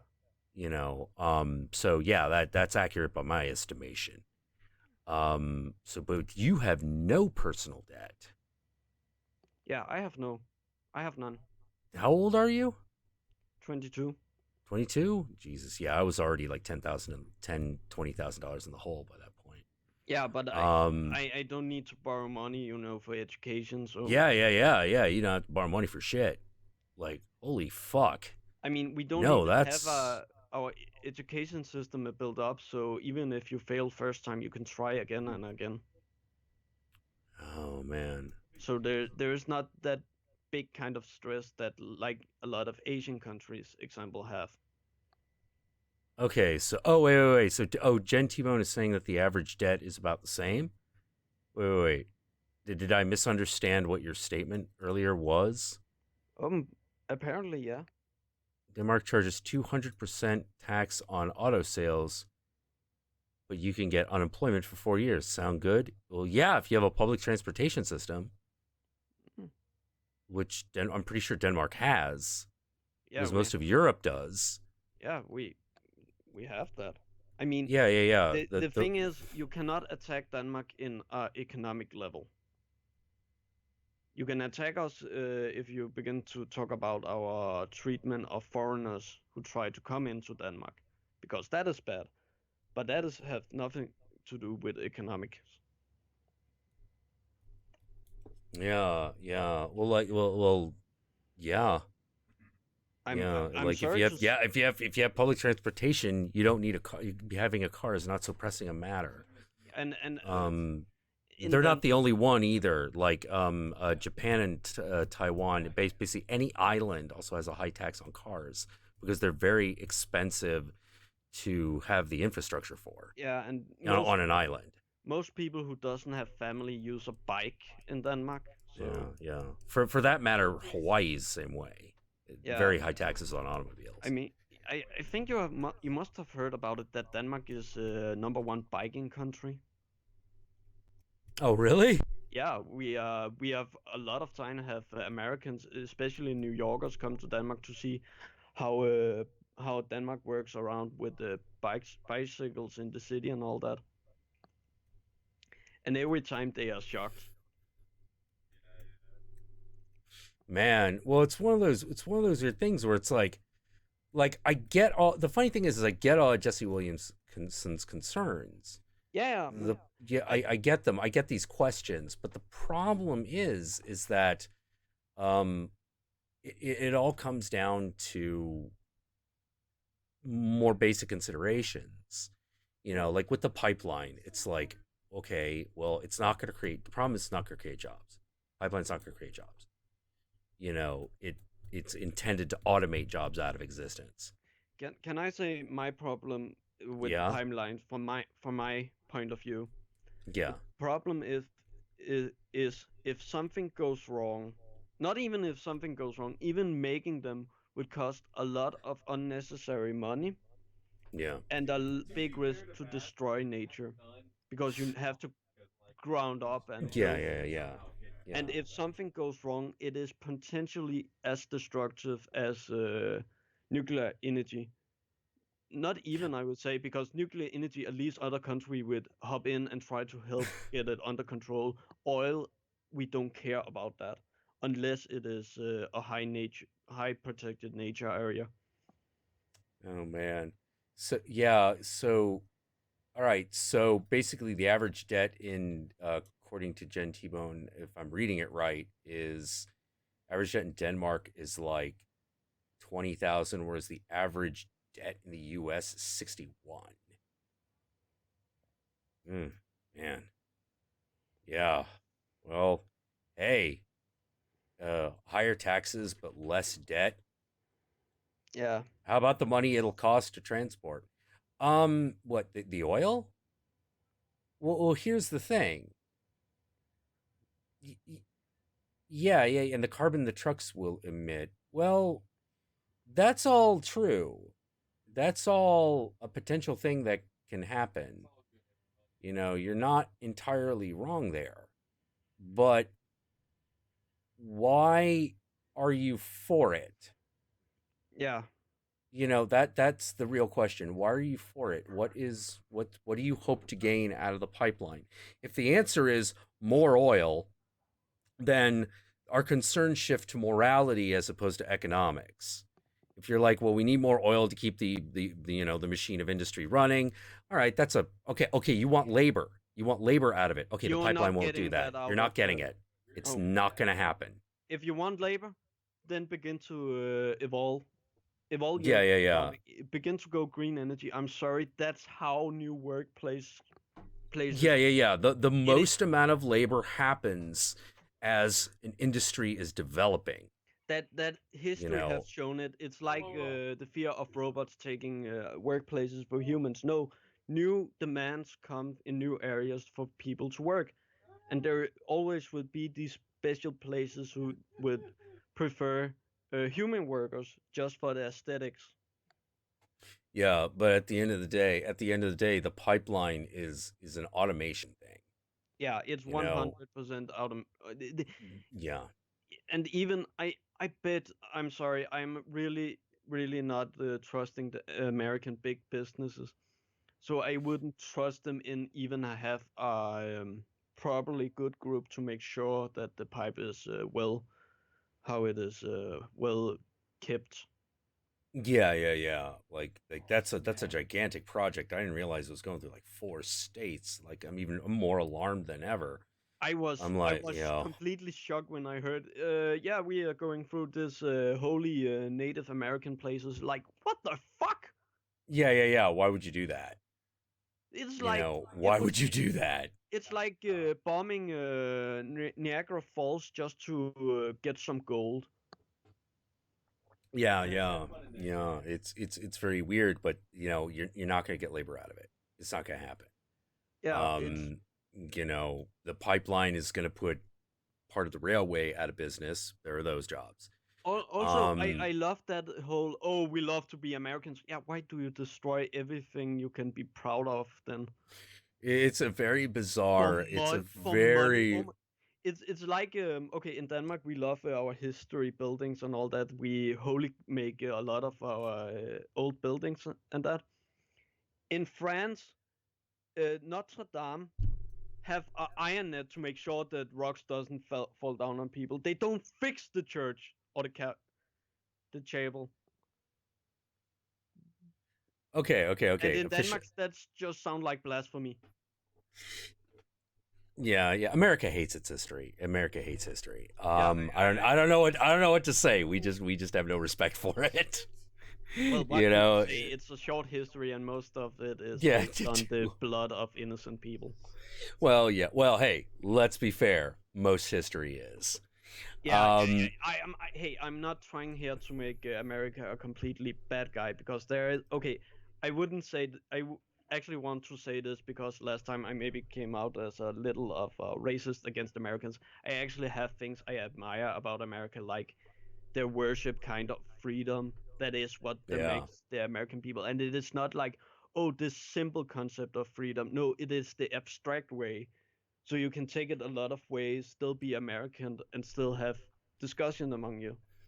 Yeah. Freedom is a big thing for us. While in Denmark, our is based off probably propaganda history from before we became a Christian state.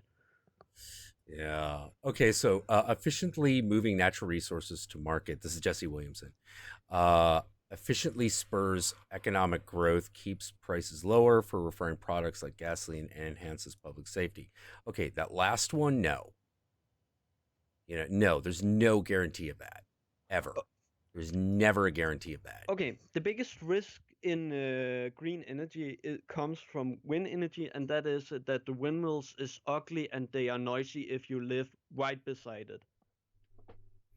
Yeah, moving natural resources to market spurs economic growth. Okay, here's the thing. Those are old infrastructures. Those are old businesses. We're not going to, if we move, oil is a very old business and it's shrinking. And it is not, if I remember right, America doesn't even have a monopoly on oil anymore. It's actually in the Middle East. Yeah. It is.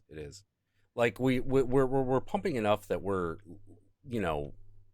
Yeah, depending less and less on oil from the Middle East, which is part of the reason I'm sure for this pipeline to begin with. But it, yeah, the answer is yeah, kind of, but I don't know where you're gonna see that growth. Like, I don't see where that's gonna happen. Okay, Jin Tubne, didn't we help you with Germany in World War II? Actually, no. Yes, we got free after World War II. Here's the problem. All the work our freedom fighter didn't America want to actually say we did. America actually saw Denmark as a traitor country because we allied. Whoa. Wait a minute, Jesse Williamson. In addition to energy independence, all right, yeah, agreed, and lower fuel prices, potentially, I would say that's far from a guarantee, though. The pipeline will create an estimated 55 million of property tax revenue each year. Whoa, dude, hold on a minute. Like, didn't you just argue against a high tax rate? But now that this business is going to create more tax revenue, like that seems like a little inconsistent. That it generating tax revenue would be a thing that is wanted in one context when it's pure profit, but it's not wanted in the context of improving people's lives overall. That seems strangely inconsistent and strangely out of alignment with itself. Yeah, I don't think that's a good idea. To do that. I'm not saying you're wrong here. Your data is wrong. I'm just saying that seems to be an inconsistency that's happening. Let's see.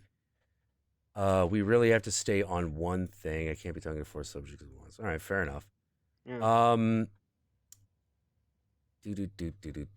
Yeah. The main thing I'm getting about the biggest problem I have with the pipeline really kind of came down to, okay, so if the practical upshot is that this is going to be safer, then why are we taking this unnecessary risk with this reservoir? Yeah, especially because you're not allowed to it. Yeah. We're also not allowed to do it. Yeah, it's Native American land. You're not allowed to do it because it is the Native Americans who owns it. 1, 2. Obama actually said you were not allowed to do it. Then Trump came into the picture and ruined that. Yeah. Which is something, I'm sorry, I really hate about your political system, that things can change so fast. Yeah. It's really screwed up. Well, especially in this instance, because when you got right down to it, it's like, well, there's every reason in the world to go with the diverted pipeline that was actually designed by the Army Corps of Engineers. Yeah. That one, they were like, no, this isn't even the best way to do it. Here's the best way to do it, and it avoids all the risk. And it's like, oh, okay, well, all right, Army Corps of Engineers, fucking awesome. Fucking good job.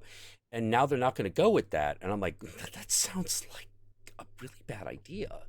By the way, if you don't believe that the corporation is your corporation is corrupt in America, I highly suggest you go over and seek a YouTuber out who calls himself History Buff, who actually talk about a movie about Native Americans in context to the fact that the Native Americans with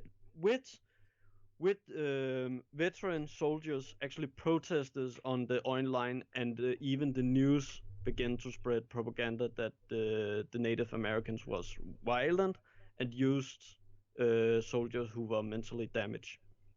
Yeah. Oh, I remember that. It is directly sick. And oh my god, I got really pissed when I heard it.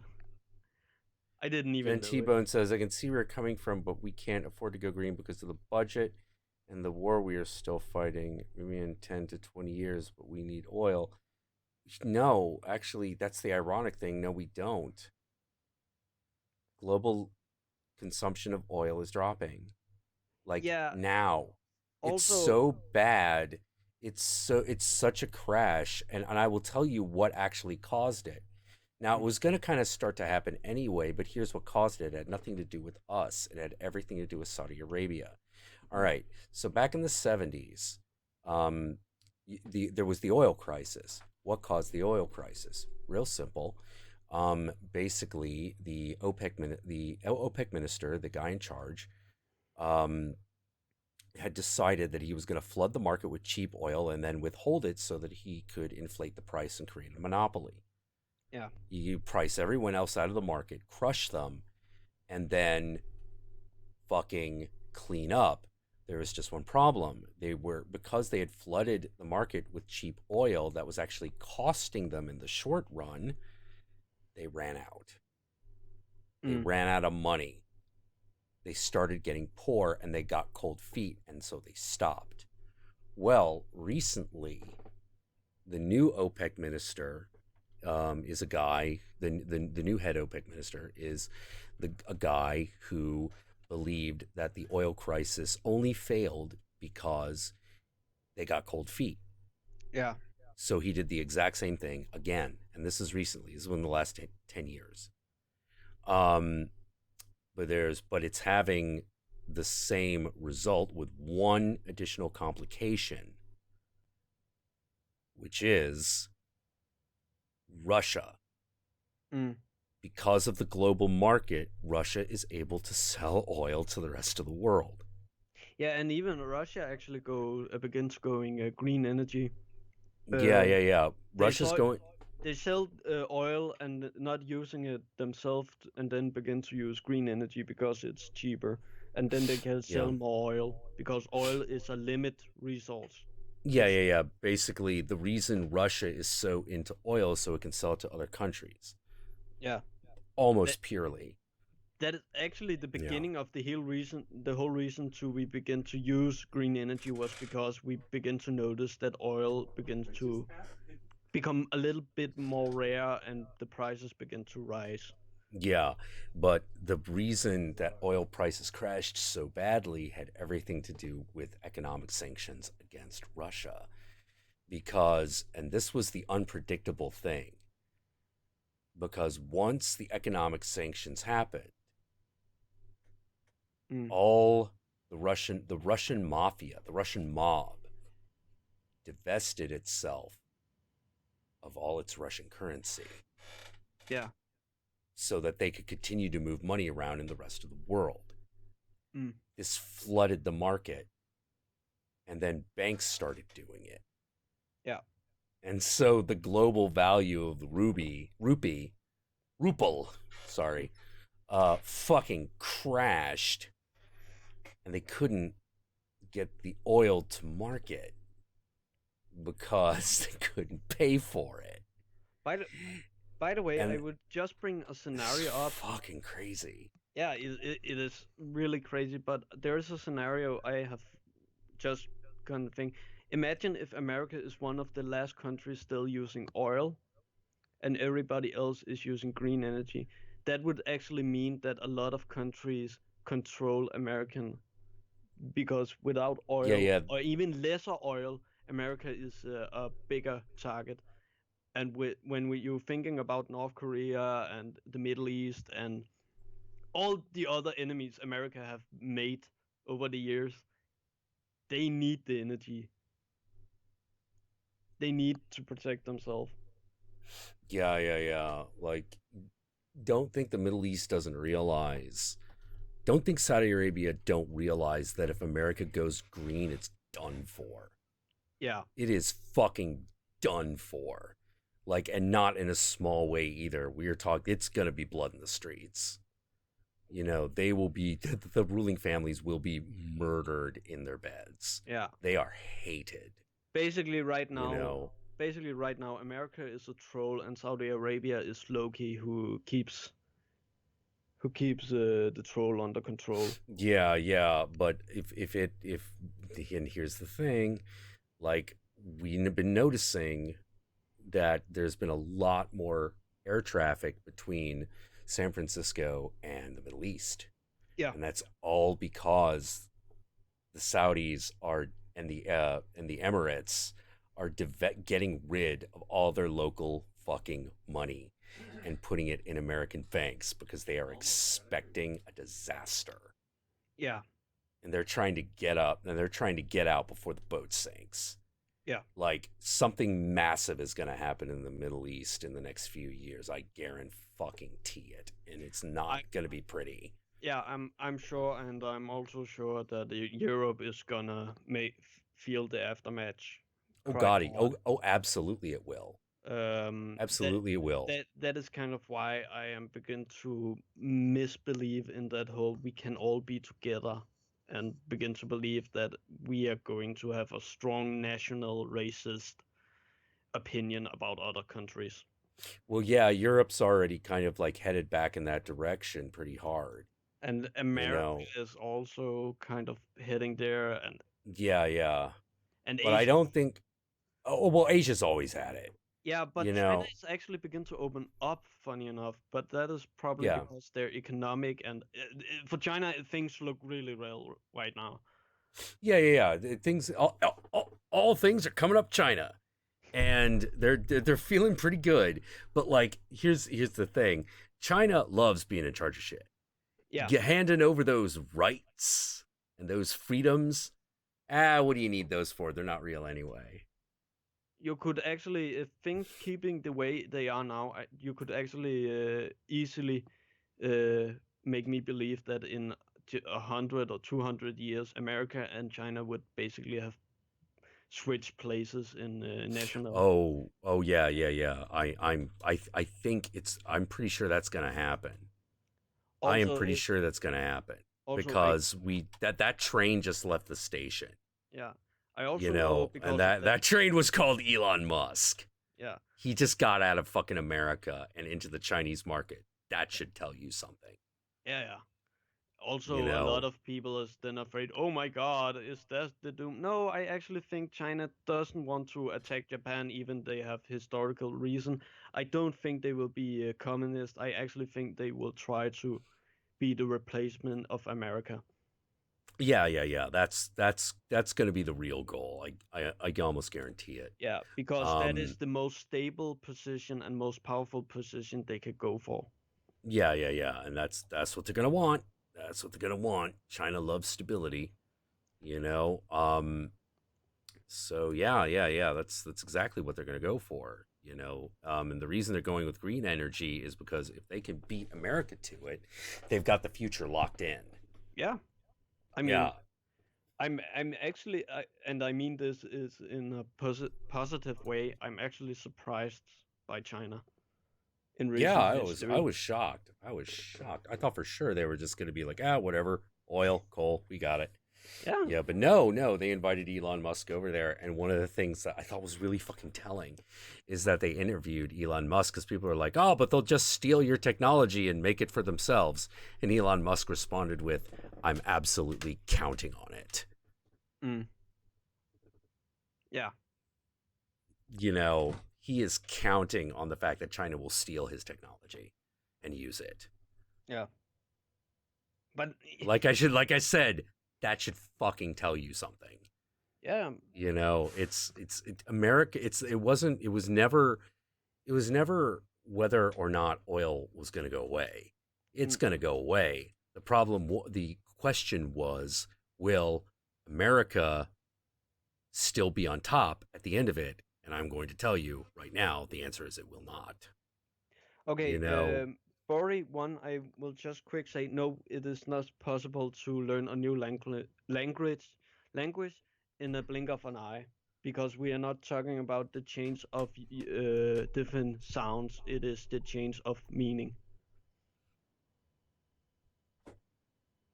Wait. What are you talking about? Like languages for? Yeah, one guy just said that at a point we would get matrix technology and we can learn language in a minute, and I don't think that would ever be possible, because learning a new language is not only the learning of using new sounds to the same meaning. It is also learning new meanings. Right. Uh, Right. Yeah. Yeah. It's much more complicated. yeah, Now, yeah. it's why like when you it's why when you study a new language, your dreams get so weird because your brain is rewiring itself. Yeah. You I mean, know. I'm learning basic Japanese. Oh my god, it is hard Oh yeah. because I'm going from a language who basically say there is no difference between genders to not only is there different between genders, they are different in position. Yeah. You Yep. have no idea how hard that is to Yeah. learn. Yeah. Yeah. Yeah. Like here's the weird thing. Like one of the biggest things that is hard for me to wrap my brain around when I learn another language is if the language has a single sentence structure. Yeah. Has a stable sentence structure. Like German and Japan have one single sentence structure. Yeah. You know, English does not. Mm. English wanders all over the place. You could put a sentence together any which way you fucking want. Yeah. You know, which is which is actually a little unusual. Most languages force you to go like to go like, you know, like noun, adjective, verb. Yeah. You know, subject, description, action. Yeah. You know, but English doesn't. English wanders all over the place. Actually, English and Danish is so close that you actually should be able to learn Danish extremely fast if you Really? if you put your mind to it. The only problem you would have is pronounce some of the sounds we make. Oh, like glute. Yeah, which I absolutely cannot say. Yeah, you know, like you end up learning it is because a lot of our sounds come way down from the throat. Yeah. Oh, geez. Yeah, that English not so much. Yeah. Yeah, English is mainly in the tongue. Yeah. That is the biggest problem for Danish to learn. That is a th sound because you shall stick your tongue out, and it is rude in Denmark. So we have a natural not to do it. So we are fighting against our own English. nature. Yeah, but English speakers, like, you know, you learn to make the sound without actually like sticking your tongue out, but you have to learn to stick your tongue out first before you can do it without doing it. Yeah. You know, and yeah, Chinese. Oh man, the Asian languages are hard because they have so many sounds that the West just never hears. Mm. You know, like zh. Yeah. That's not a sound that English makes. You know, neither is j. If you really want to try to hua, that's not a sound. That's not an English sound. It's shenwenhua. You know. Yeah. If you actually really want to try to fuck with your brain, then try to learn Old Nordic. Oh my god, I have no yeah, they fucking recently figured out how some of that stuff was pronounced, and you're just like, what? Yeah. Like I don't know how to say it. Other sound like it sounds like a combination of the Swedish chef and the fucking like dragon speak from fucking Skyrim. It's weird. Yeah, you I know. mean, personally, when I hear it, it is so frustrating because it's like it is so close, but still so hard to. Oh my god. Because you make a line of sounds right after each other that is not natural in Danish to say. So you're just like. Urgh! Yeah, like the the extra. Here's the weird thing. Here is the really weird thing about other languages and pronouncing their sounds. Do you know the situation in which it is easiest to make the sounds of a language that you've never heard before is in singing? Mm. Because you're listening to all the intonations and all the tones. So if you listen to, like, say, Chinese, if you're learning Chinese, listen to Chinese pop songs that are sung in Chinese and try to learn how to sing them, even if you don't know what the fucking words mean. Yeah. You know, just try to sing it. It's why like a British person when they imitate a Texan in a song. Mhm. Why does Cotton Eye Joe sound right? Mm. It sounds right because they're imitating music, not the casual speech. Yeah.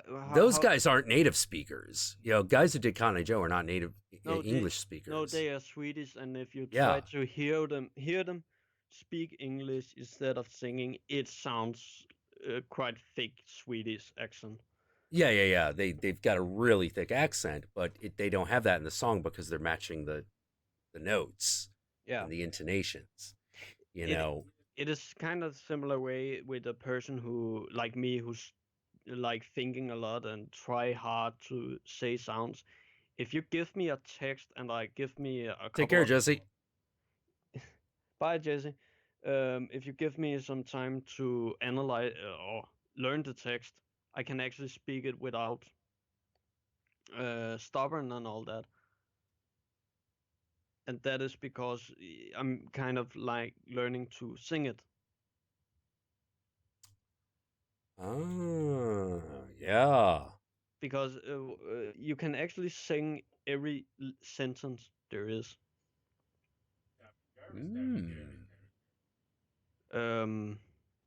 I know it sounds really dumb if you begin to think a little bit about it, that you can actually sing Donald Trump's acceptance speech. Oh my God. But then again, we have heard the Joker make the same speech, so... God, oh man, I don't know why. Oh, God, my brain just went to a weird fucking place. Like, I was like, you know what I haven't heard in a long time? Rammstein. I miss Rammstein. You know, I fucking... Yeah, but the reason I was thinking about that is I was thinking about language. I was thinking about singing foreign languages, and that brought me to We're All Living in America. No, we are living in America.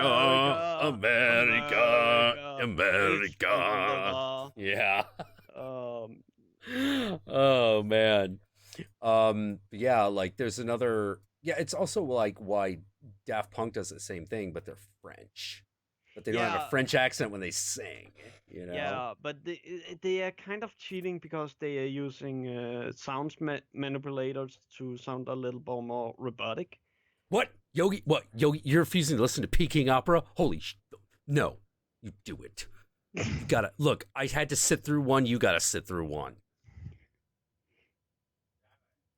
What the fuck is a Peking opera? Oh. Okay, this is Peking opera. Peking opera is highly ritualized, not as ritualized as like kabuki or no theater in Japan. No. But reasonably ritualized, you know. so kind of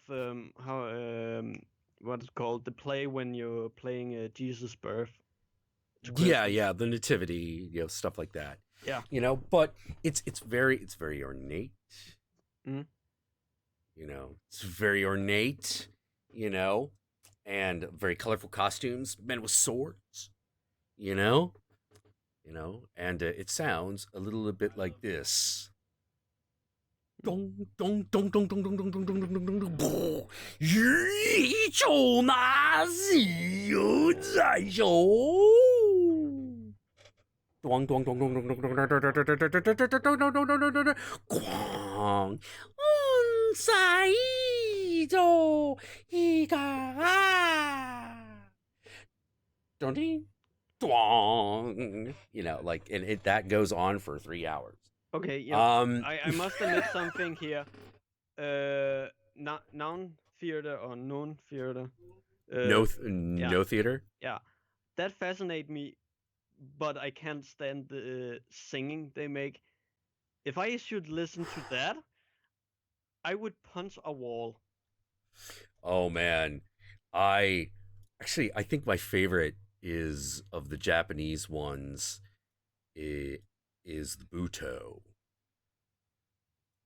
The Buto is amazing because it's the freaky one. Okay, I'm not that good to the names, but can you tell me the plot? better to remember the Buto. plot. Oh my god.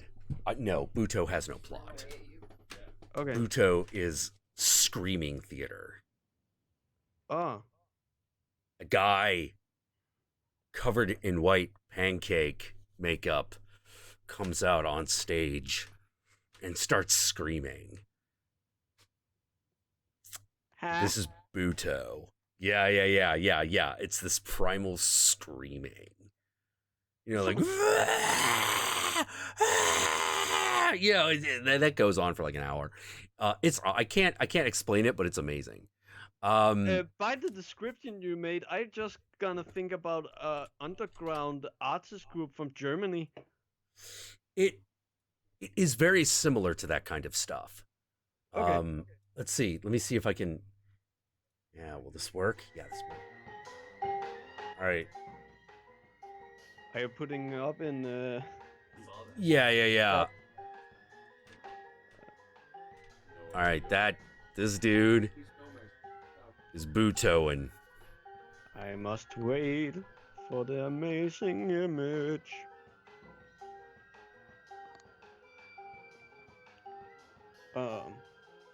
By the way, when we are talking about theater in Denmark, there's actually kind of popular is going to places where you have old farms and all that, and actually make plays based on sagas and historical books and all that. And if you try to go to one of them, they are so fucking cool. Because you're basically just sitting beside our old house where a group of people pretending there is forest and castle and all that while you're eating lunch.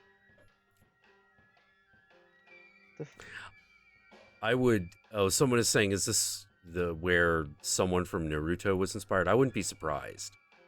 I ain't seen Naruto. I don't know what the fuck. Yeah, Whisper. yeah, that is where one of the characters from Naruto is inspired. And can we please stop talking about Naruto? Yeah, that goes on for a while, and he eventually starts screaming. Yeah, because basically it's the dance of death and disease. It's a theater form based off of the plague. It's fucking dark as fuck. You know, and so Japanese, right? Yeah. By the way, Tupni, Swedes doesn't actually like the Viking past that much.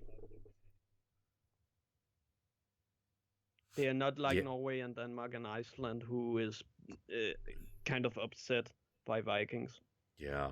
Oh my God. What was the name of that one band? I had found this one weird Japanese band that was like, let me see. Let's see. Japan band Shrimp. See if I can find it. Ah, yes. Here we go. Let's see. Drowned Shrimp. Autopsy report of drowned shrimp. The fuck? Drown? Yeah. It's a band called Autopsy Report of Drowned Shrimp.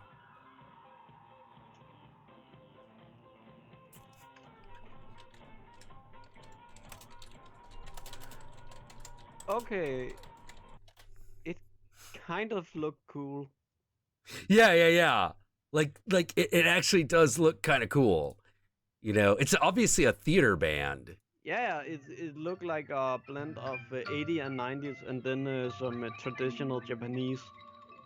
Yeah. It's kind of like a weird Japanese like shrimp version of guar.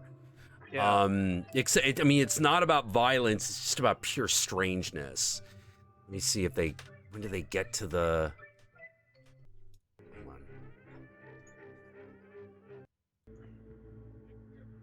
Let's see. But hey, after I've heard baby metal, I'm just like, okay, when I need to hear Japanese music, I need to be drunk first.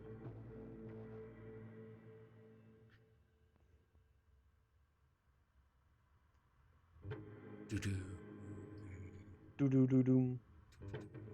Yeah, there we go.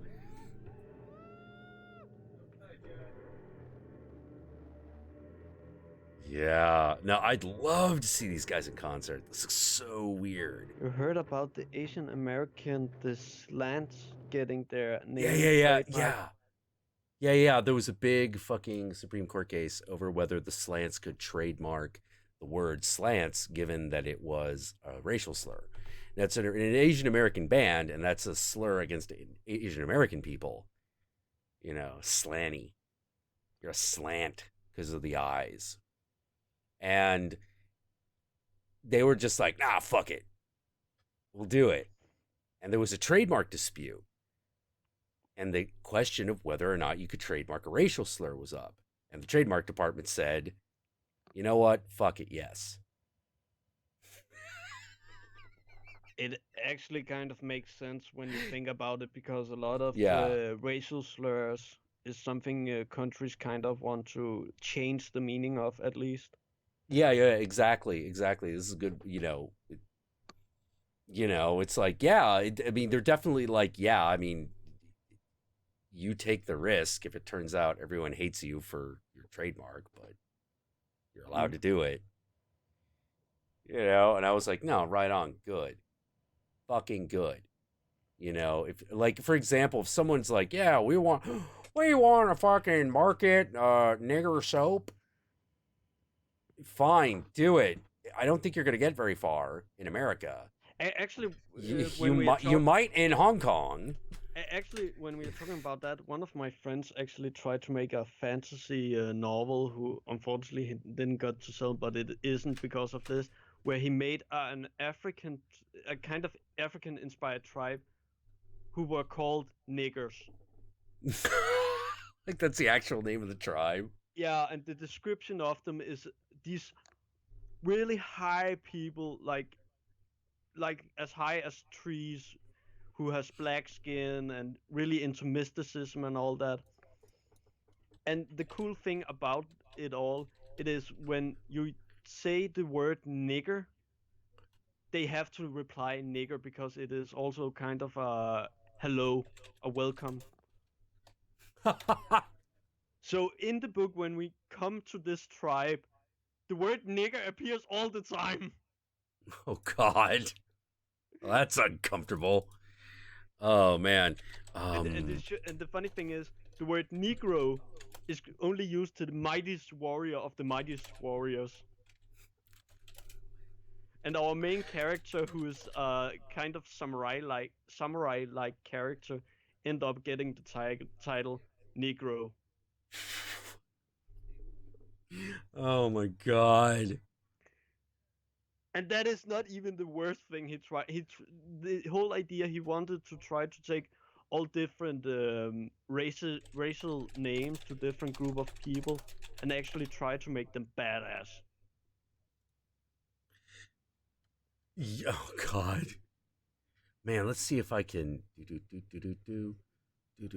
By the way, Yogi, thanks for the information about the Malleus Malfarum. Fakaru. Where did this come from? There is this.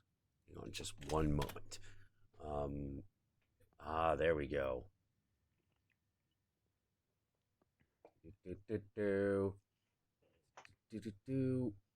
Kambi. What the fuck does that come from? I was remembering, sorry, we were talking about it, like tall African people. Yeah. And that reminded me that one of the elven races of Shadowrun, because like they have like a lot of subtypes that they put in. One of them was called the Wakambi, who were the basically they were elves from like deep Africa that were like 7 feet tall, really fucking thin, and like black as the ace of spades, but I don't know where the origin of that idea is. I don't know if that's an actual like legend. Yeah. You know, like I know that the Menehune is. The Menehune is a Polynesian legend of like a troublesome, a hairy, troublesome, like little dwarf spirit. Yeah. You know, okay, but okay. The Hammer of the Witches. Thank you for the knowledge about that, Yogi. I'm happy for that. what is it? The Hammer of Witches is apparently some documents in the Danish Royal, in the Danish Royal Library. Yeah. Yeah, who is let's see, miskendte instruction. Instruction book to witch trials and all that. Oh. Yeah, and actually, when I looked it up, you can actually buy them in modern Danish and also modern English. Ooh. That could actually be interesting to have in my book collection. Yeah. Oh man. Well, you know what? I think it's 6:30, and I think I should probably turn in. It's okay. I only did this on a whim because the chat kind of pissed me off the way thing got. It didn't seem to you couldn't interact with people properly. Yeah. Well, it was it's one of those things where it's sort of like it's good to get the opinion of someone who is in a country where where green energy has been attempted in earnest. Yeah. I just hate people dismissed like, oh, it's a fantasy country, or we brainwash or something. And it's like you're talking about a country where we learn immediately when we come into school that don't trust the media. Also, always be critical of the thoughts of. We are learned to teach ourselves and be critical about everything we learn. Yeah, no, man, I wish they did that here. You know, like we are not taught critical thinking skills in school. No, the reason is because in Denmark there was a strong attempt to, try to make sure that we didn't need teachers when we enter a certain age, and we learned no teachers is needed no matter what. So. Oh, that's an interesting philosophy. Yeah, kind of learn us in a young age to teach ourselves, and then remove the teachers, and then have the students just learn themselves and go to exams. So they got kind of a list over things they need to learn, and then learn over a year, go to exam, and then learn again. Oh, that's interesting. Yeah. Like our education is entirely dependent on instructors. Yeah. Yeah. So the idea of even attempting to do it differently seems like it's literally a foreign concept. Yeah, you know, you can also, when you hear about other school system that you kind of teach all the answers to each exam. Yeah, I can't really understand how people can work when they got out of school, because you literally teach them to listen to other people and not think for yourself. And it begins to create that idea of, I can kind of see why people begin to be brainwashed by religious groups and business and political ideas. Yep. Because absolutely. you have basically been trained your whole life to be a drone. Yeah. It has that effect on a lot of people. You know, like a lot of people. A lot of people just become passive observers in their own lives, and it's weird.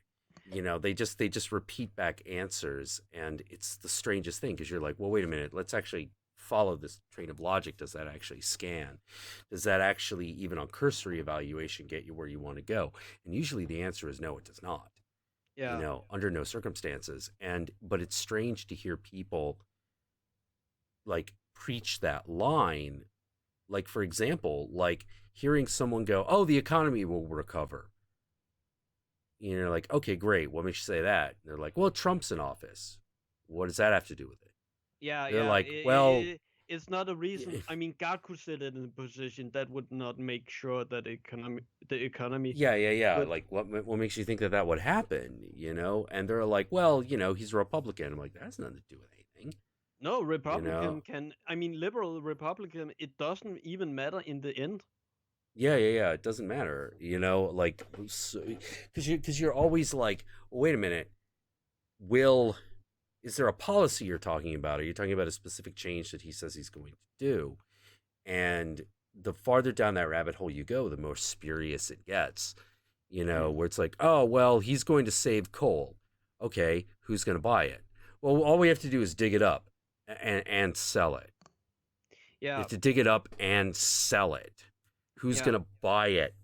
Nobody buys coal anymore. Oh, and by the way, the biggest consumer of coal just decided to go green energy. So there's that. Yeah. Like, if we can't sell coal to China, we can't sell it to anybody. Yeah. Like literally. But the funny thing is, seeing Danish teaching, when you can really see it clear, it is when in debates, like if a person say, well, I'm educated in economics, and in Denmark, we kind of like, so? Congratulations. It is like saying, well, I know more about black people suffering because I'm black. Wait, what? Wait, I'm a little lost where you're going with this. I am a black person, so I know about American black people suffering, even though I could be a black person from Africa. Oh. Okay, I see the comparison. The things is not necessarily connected at all. Yeah. They're not necessarily connected. It's not necessarily the same thing. You can't compare a black person in Africa to a black person in America, except on maybe the biological level, because it's a completely different situation. You might be able to compare the racial strife of South Africa to the racial strife of some of the deeper parts of the American South.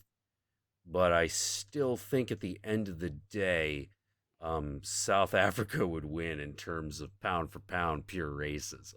Yeah, and they have come a long way now. I don't even. Yeah, they have come a long way. But they had a long way to go. Yeah. Oh my God, the power balance among black and whites even at some point changed so much that it seemed like the white was kind of how you say it, under the power of the black people. But luckily they had a really good president to say, we are not that kind of people. Yeah. We want our freedom. We're not gonna take our vengeance. Yeah. Nelson Mandela, great guy. Strong. Very strong leader. Yeah. I don't know how to say it. Like, I love and hate watching Trump behave, because me and my brother came to this we're having this discussion once about what a strong leader is. Yeah. And he said this one line, and I was like, no, this is perfect, because like that one of the guys we were arguing with was like, no, but the world needs strong leadership, blah blah blah blah blah. And my brother shoots back with, the good shepherd does not lead. The good shepherd is followed. Yeah. And I was like, oh shit. Yeah. No, that's it. Actually, the strong leader is the one everyone goes like, you know what? No, he's our guy. Not the guy who just goes out there and beats his chest and fucking says, well, I'm the greatest. Well, clearly you're not in control of shit. Yeah. That's how I feel about Trump. I'm like, clearly you are not in control of a goddamn thing. Actually, maybe I should make a list of my top 10 choices of historical leaders, just for fun. Yeah, well, I mean, like, the funny thing is it feels like let me just be mean about it. I feel like whenever these strong men come into office, they all want to be Genghis Khan, but the problem is they ain't Genghis Khan. No, and it wouldn't even work in today's international policy. Oh God, no. The kind of leaders we need today isn't those who want to conquer. The leaders we want today is those who want to protect. Yeah. We need, if I must take a Danish king as an example, we need people like Harald Bluetooth, who wanted actually to change the entire system of Denmark in order to protect it. Well, I remember Václav Havel of Czechoslovakia. Yeah. Yeah, he was a revolutionary thinker. Yeah. Megamoth, not Megamoth. Megamoth. Yeah, Moth Angel. Transformed to Megamoth. We can't do that. I have another friend who goes by Megamoth. That's why that fucking happened. Okay, so where is Denmark in terms of debt? It's actually relatively high. Oh. In comparison to the rest of the where's America? United States. Wait, what? It's higher than the United States. Why is household debt higher in Denmark than in other countries? The main reason why households raise debt is that they buy homes and consumer durables such as cars. Hence, household debt cannot be viewed in isolation from household wealth. All right. Large pension wealth. Wait, what? Well, you can see it kind of this now when I think about it. Even if you have a high debt, it doesn't mean you go bankrupt. You can still make deals about pay a certain amount of money in Denmark. Oh, interesting. So a lot of people actually do that in Denmark. They borrow money to buy a car or a house if they need it, and they pay a certain amount every year. Let's see, United States. So wait, why'd you get rid of the United States? Wait, what? Households assets 2015 percent of disposable income. The Czech Republic, Hungary, Czech Republic, Estonia. Wait, these. God damn it! I hate it when they do that. All right, so let's see, private pensions, equity, and other financial assets. Okay, so Denmark is about where you would expect.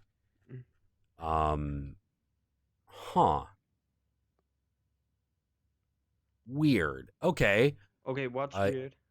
I'm just looking at all those numbers and just going like, okay, well, that's odd. Apparently, the debt is higher, but at the same time,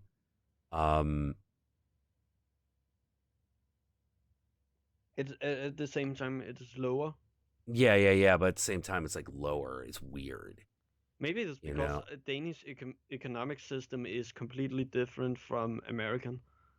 Well, it can't be that different, Actually, quite a lot, because I remember when we heard Bernie Sanders talk about, or my dad mentioned when Bernie Sanders talked about that he want to make America kind of closer to Denmark, Norway, and Sweden. My dad basically said that is impossible because that demanded that you change your entire economic system from the ground up. Yeah, it could be. And also your philosophy around economic freedom. Which you already have gone to, you already have betrayed a country for to get the economic freedom. So I don't think you want to change it unless you have a gun in your back head. Yeah. Probably not going to be our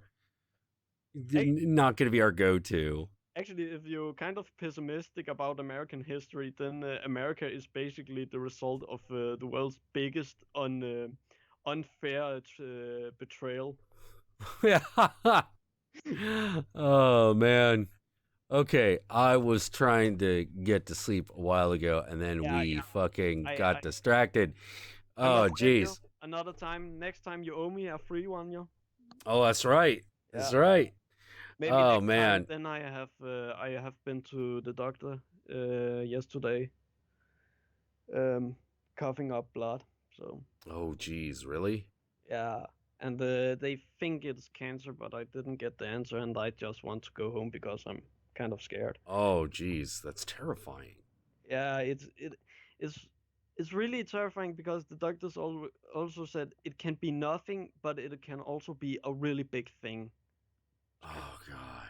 And I hate they talk so cold to you and so, technically about things, and you're just like, please, I know you're not allowed to speak another way to me, but it hurts. It really hurts. Yeah. I need to know that you give a shit, you know? Yeah, and the worst thing is sometimes you can see in the people's eyes that they actually give a shit, but that actually kind of make it worse. Yeah. It's gonna hurt one way or the other. Yeah. You know? Next stream, Count Jackula works at fixing the U.S. economy. Yeah, like that'll fucking.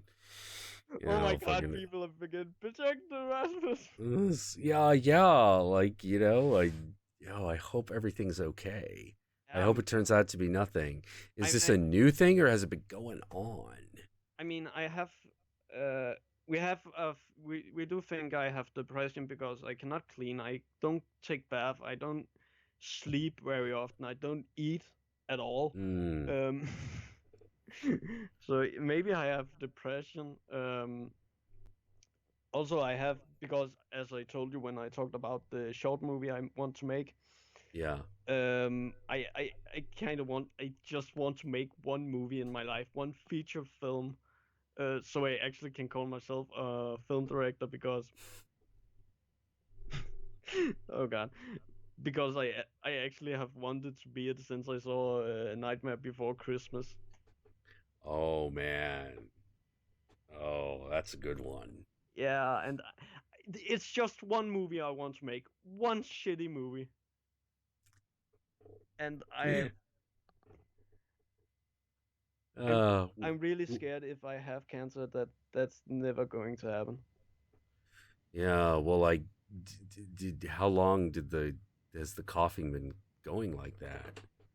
Well, I have had some pains and coughing a lot lately.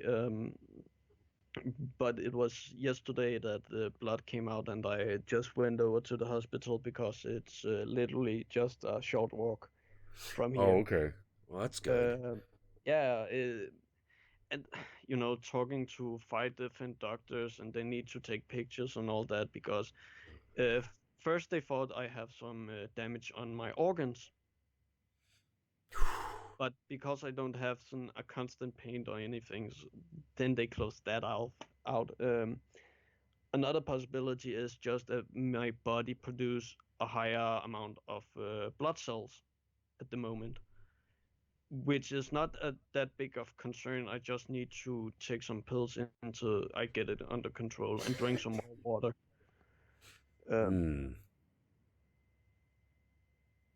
Well, I hope everything. I love Morph Angel. Rasmus Henriksen, remember cancer in us is not death sentence anymore and free Danish healthcare. Oh man, yeah, no, everyone's. I know I'm definitely fucking. Let's hope he doesn't go to a death panel. Yeah, oh god, that whole thing. Guys, I'm sorry if I made you a bit depressed. I'm just. Oh, hey man, no, better that you share that kind of thing if you need to talk about it, man. Yeah, who knows if I was gone before I talk to you again? I mean. Yeah, everybody'd be going like, why didn't he say anything? And then everyone would feel bad. I could imagine some people would be like, where has he gone? And yeah. Well, like I'm hoping for the best, definitely, because whoa, like let's hope he's just being like overly cautious. Yeah, because of course that would be the best in his situation. Don't play either side. Yeah. Oh, what's funny? There are no death panels. That's what's funny. It's actually the private healthcare system that has the death panels. That's what's hilarious. And those are the countries I live in. Morph Angel, it's first time you actually show me love. And that is when you learn I am literally deaf.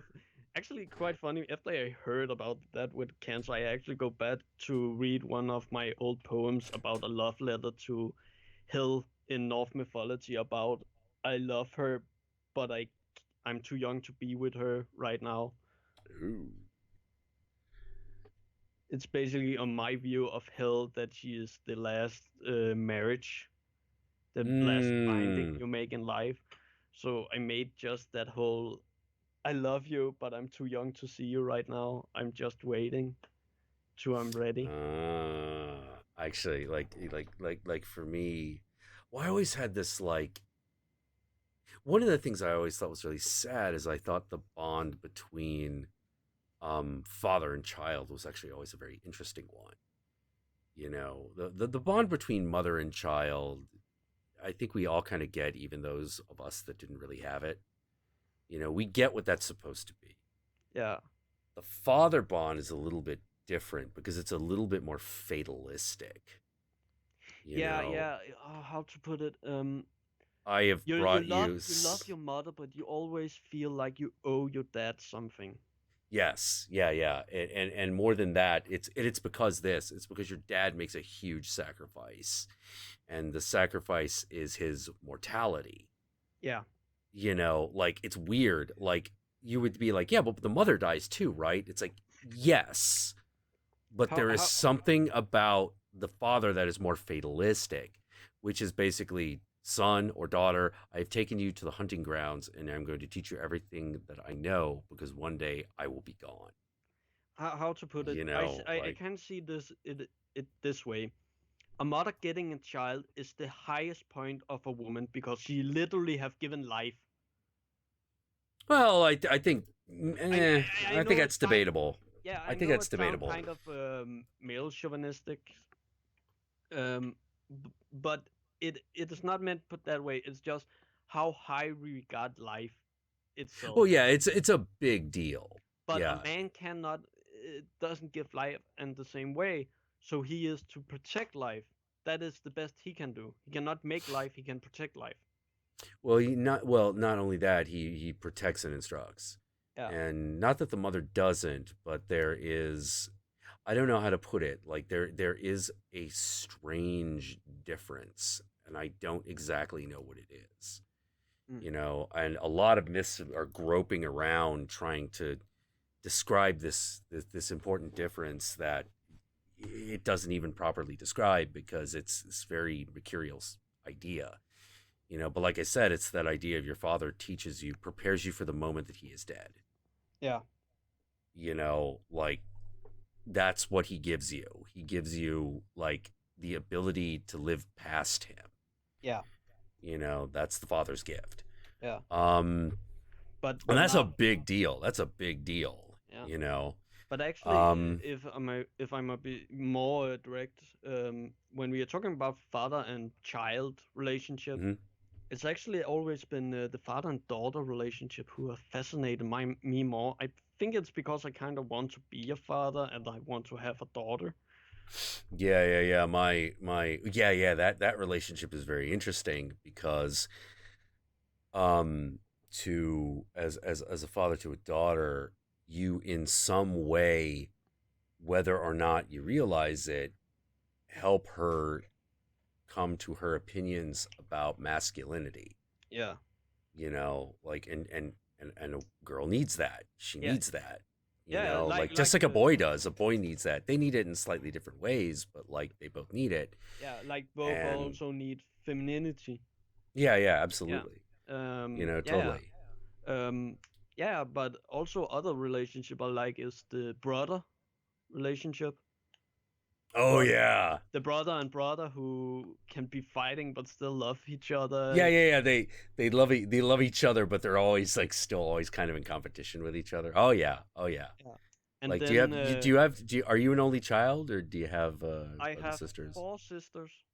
You have 4 sisters. Oh. Yeah. 2 older sisters and 2 smaller sisters. Oh, yeah. Oh no. The relationship between brothers is very interesting.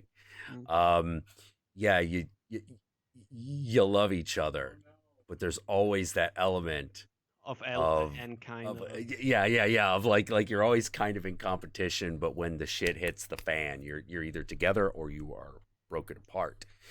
And depending on your relationship with your brother and the kind of person you are and the kind of person they are, determines that. Yeah. And if people just ask, oh, what about sisters or brother and sister? It is completely different. It's very different. Yeah, it's very different. because Yeah. brothers kind of feel like you still can be friends.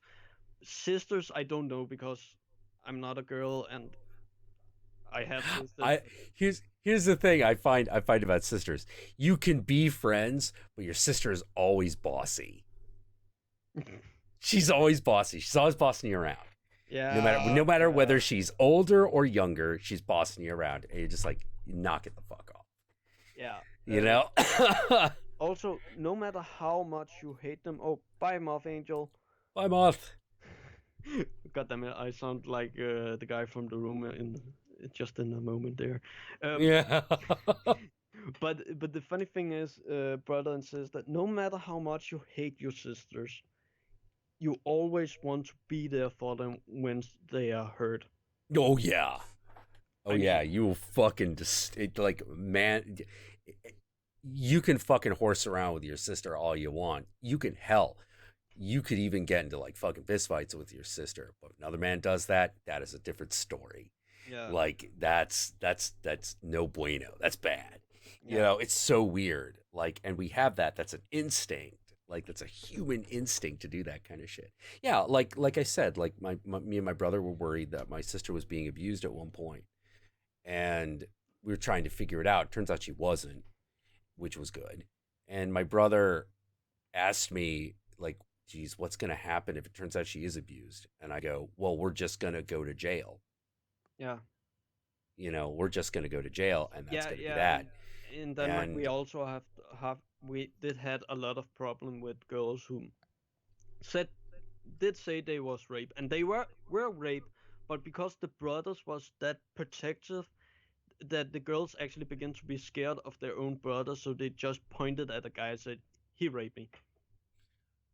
Yeah. And the guys began to go after that person and beat him up, and we even have had one case where a guy died. Oof. In a like she was raped, but she didn't finger the actual dude. Yeah, in most cases, geez. because she was scared of her brothers because they got so emotional involved. Another relationship I also find interesting, and it is only because I don't think we explore it that much in modern days, is the hero and princess relationship. No, it's become very unpopular to talk about. Yeah, and Anita, that whole, the princess is just a person safe. Oh, you idiots! A lot of stories focus on that the princess actually is a lot of brave and all that. A lot of myths about the princess who got sacrificed to the dragon is because the princess wanted to be sacrificed to the dragon, to give mercy to other women who was on the line to sacrifice. Yeah. Dragon Slayer got into that. Yeah, if you're going to dismiss that, I'm sorry, you are male chauvinist in my head. Yeah. It's a very odd aspect. The hero. Well, it's very interesting. Like, metaphorically speaking, what's the hero's journey talking about? Man's journey is that he must reunite with the feminine within himself. Yeah. Which is kept locked away, and usually by what? What's locked the princess away? Yeah. Father. You know, the father, the dark masculine force has kept a man away from his own emotions. You know, clear metaphor. Yeah, you can also see it in many of the hero journey stories. A lot of male heroes' biggest help is of woman. Oh yeah, it's often feminine. Yeah, that is kind of why we call the goddess. At a certain point in the journey's hero, we call the goddess. Yeah. Yeah, that is because that is the most normal to see. Now there is actually in Scandinavia, in the old sagas, it was actually common to also have women take the male hero journey. Yeah. As a man, that is where from Lord of the Ring, that whole "I am not a man." Yeah. That came from, and that is, to me, that is brilliant. That is a brilliant idea. Yeah. Because it makes sense in my head. Yeah. Because it's it's this weird aspect. But when I think of the woman's journey, the story that really comes to mind is not. There are two of them. Yeah. Well, the mythic one, the big mythic one, is the story of Psyche, Cupid's wife. And how what does she have to do? She has to defeat her husband's mother. Yeah. By proving herself worthy of Cupid's love in his mother's eyes. But this mother-in-law is very unreasonable. Aphrodite is a complete bitch to Psyche. She just abuses this poor girl, and Psyche has to appeal to Aphrodite's father, which is Zeus. And so it's like, I need you to do something. And Zeus is like, all right, I'll step in. Psyche makes her case, and Zeus is like, all right, fine, I'll do this. He's like, Aphrodite, you're going to knock this off. This girl has proven herself that she loves your son, and she wants to marry him. So you're going to let that happen. And if you don't, things are going to get very bad for you around here. And and so they do. But the other one that is a much more recent story, very recent actually, that I feel like, no, you captured it. This is it. This is the journey, was Fury Road. And the character Furiosa, and how that really is her story. Mad Max just happens to be there. Actually, quite right. That is, of all the Mad Max movie, that is the one who has perfected the Mad Max formula. That Mad Max is just a binding character to these stories. His introduction, he is not the focus of these stories. No, he isn't. And I kind of like that we've done that. And because like I said before, everything about Furiosa points in the direction of how the woman's journey actually needs to go. One, she must start out with an obvious wound. She should start out with an obvious wound. Some sort of symbol for how society has wronged her. With Furiosa, she's missing an arm. Like something that's we never find out how that happened, but you can't imagine it's anything good. She has that big long rifle, which looks like a spear. She is covered with the symbols of the moon.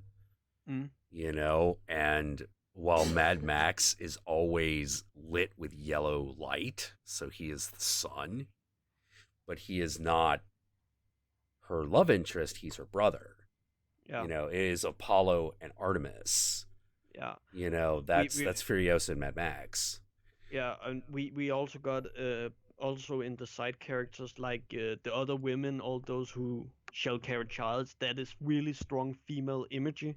They're all virgins. They're all cloistered, and Furiosa is the kind of like the mother, the older, slightly mangled woman who is just trying to like help these younger women. And we have the guy who is kind of brainwashed into this male chauvinistic society, who then break down and actually become a real man right after, when he sacrificed himself after he talked to a woman, opened up to a woman, kind of show how vulnerable, hurtful, injured he actually is.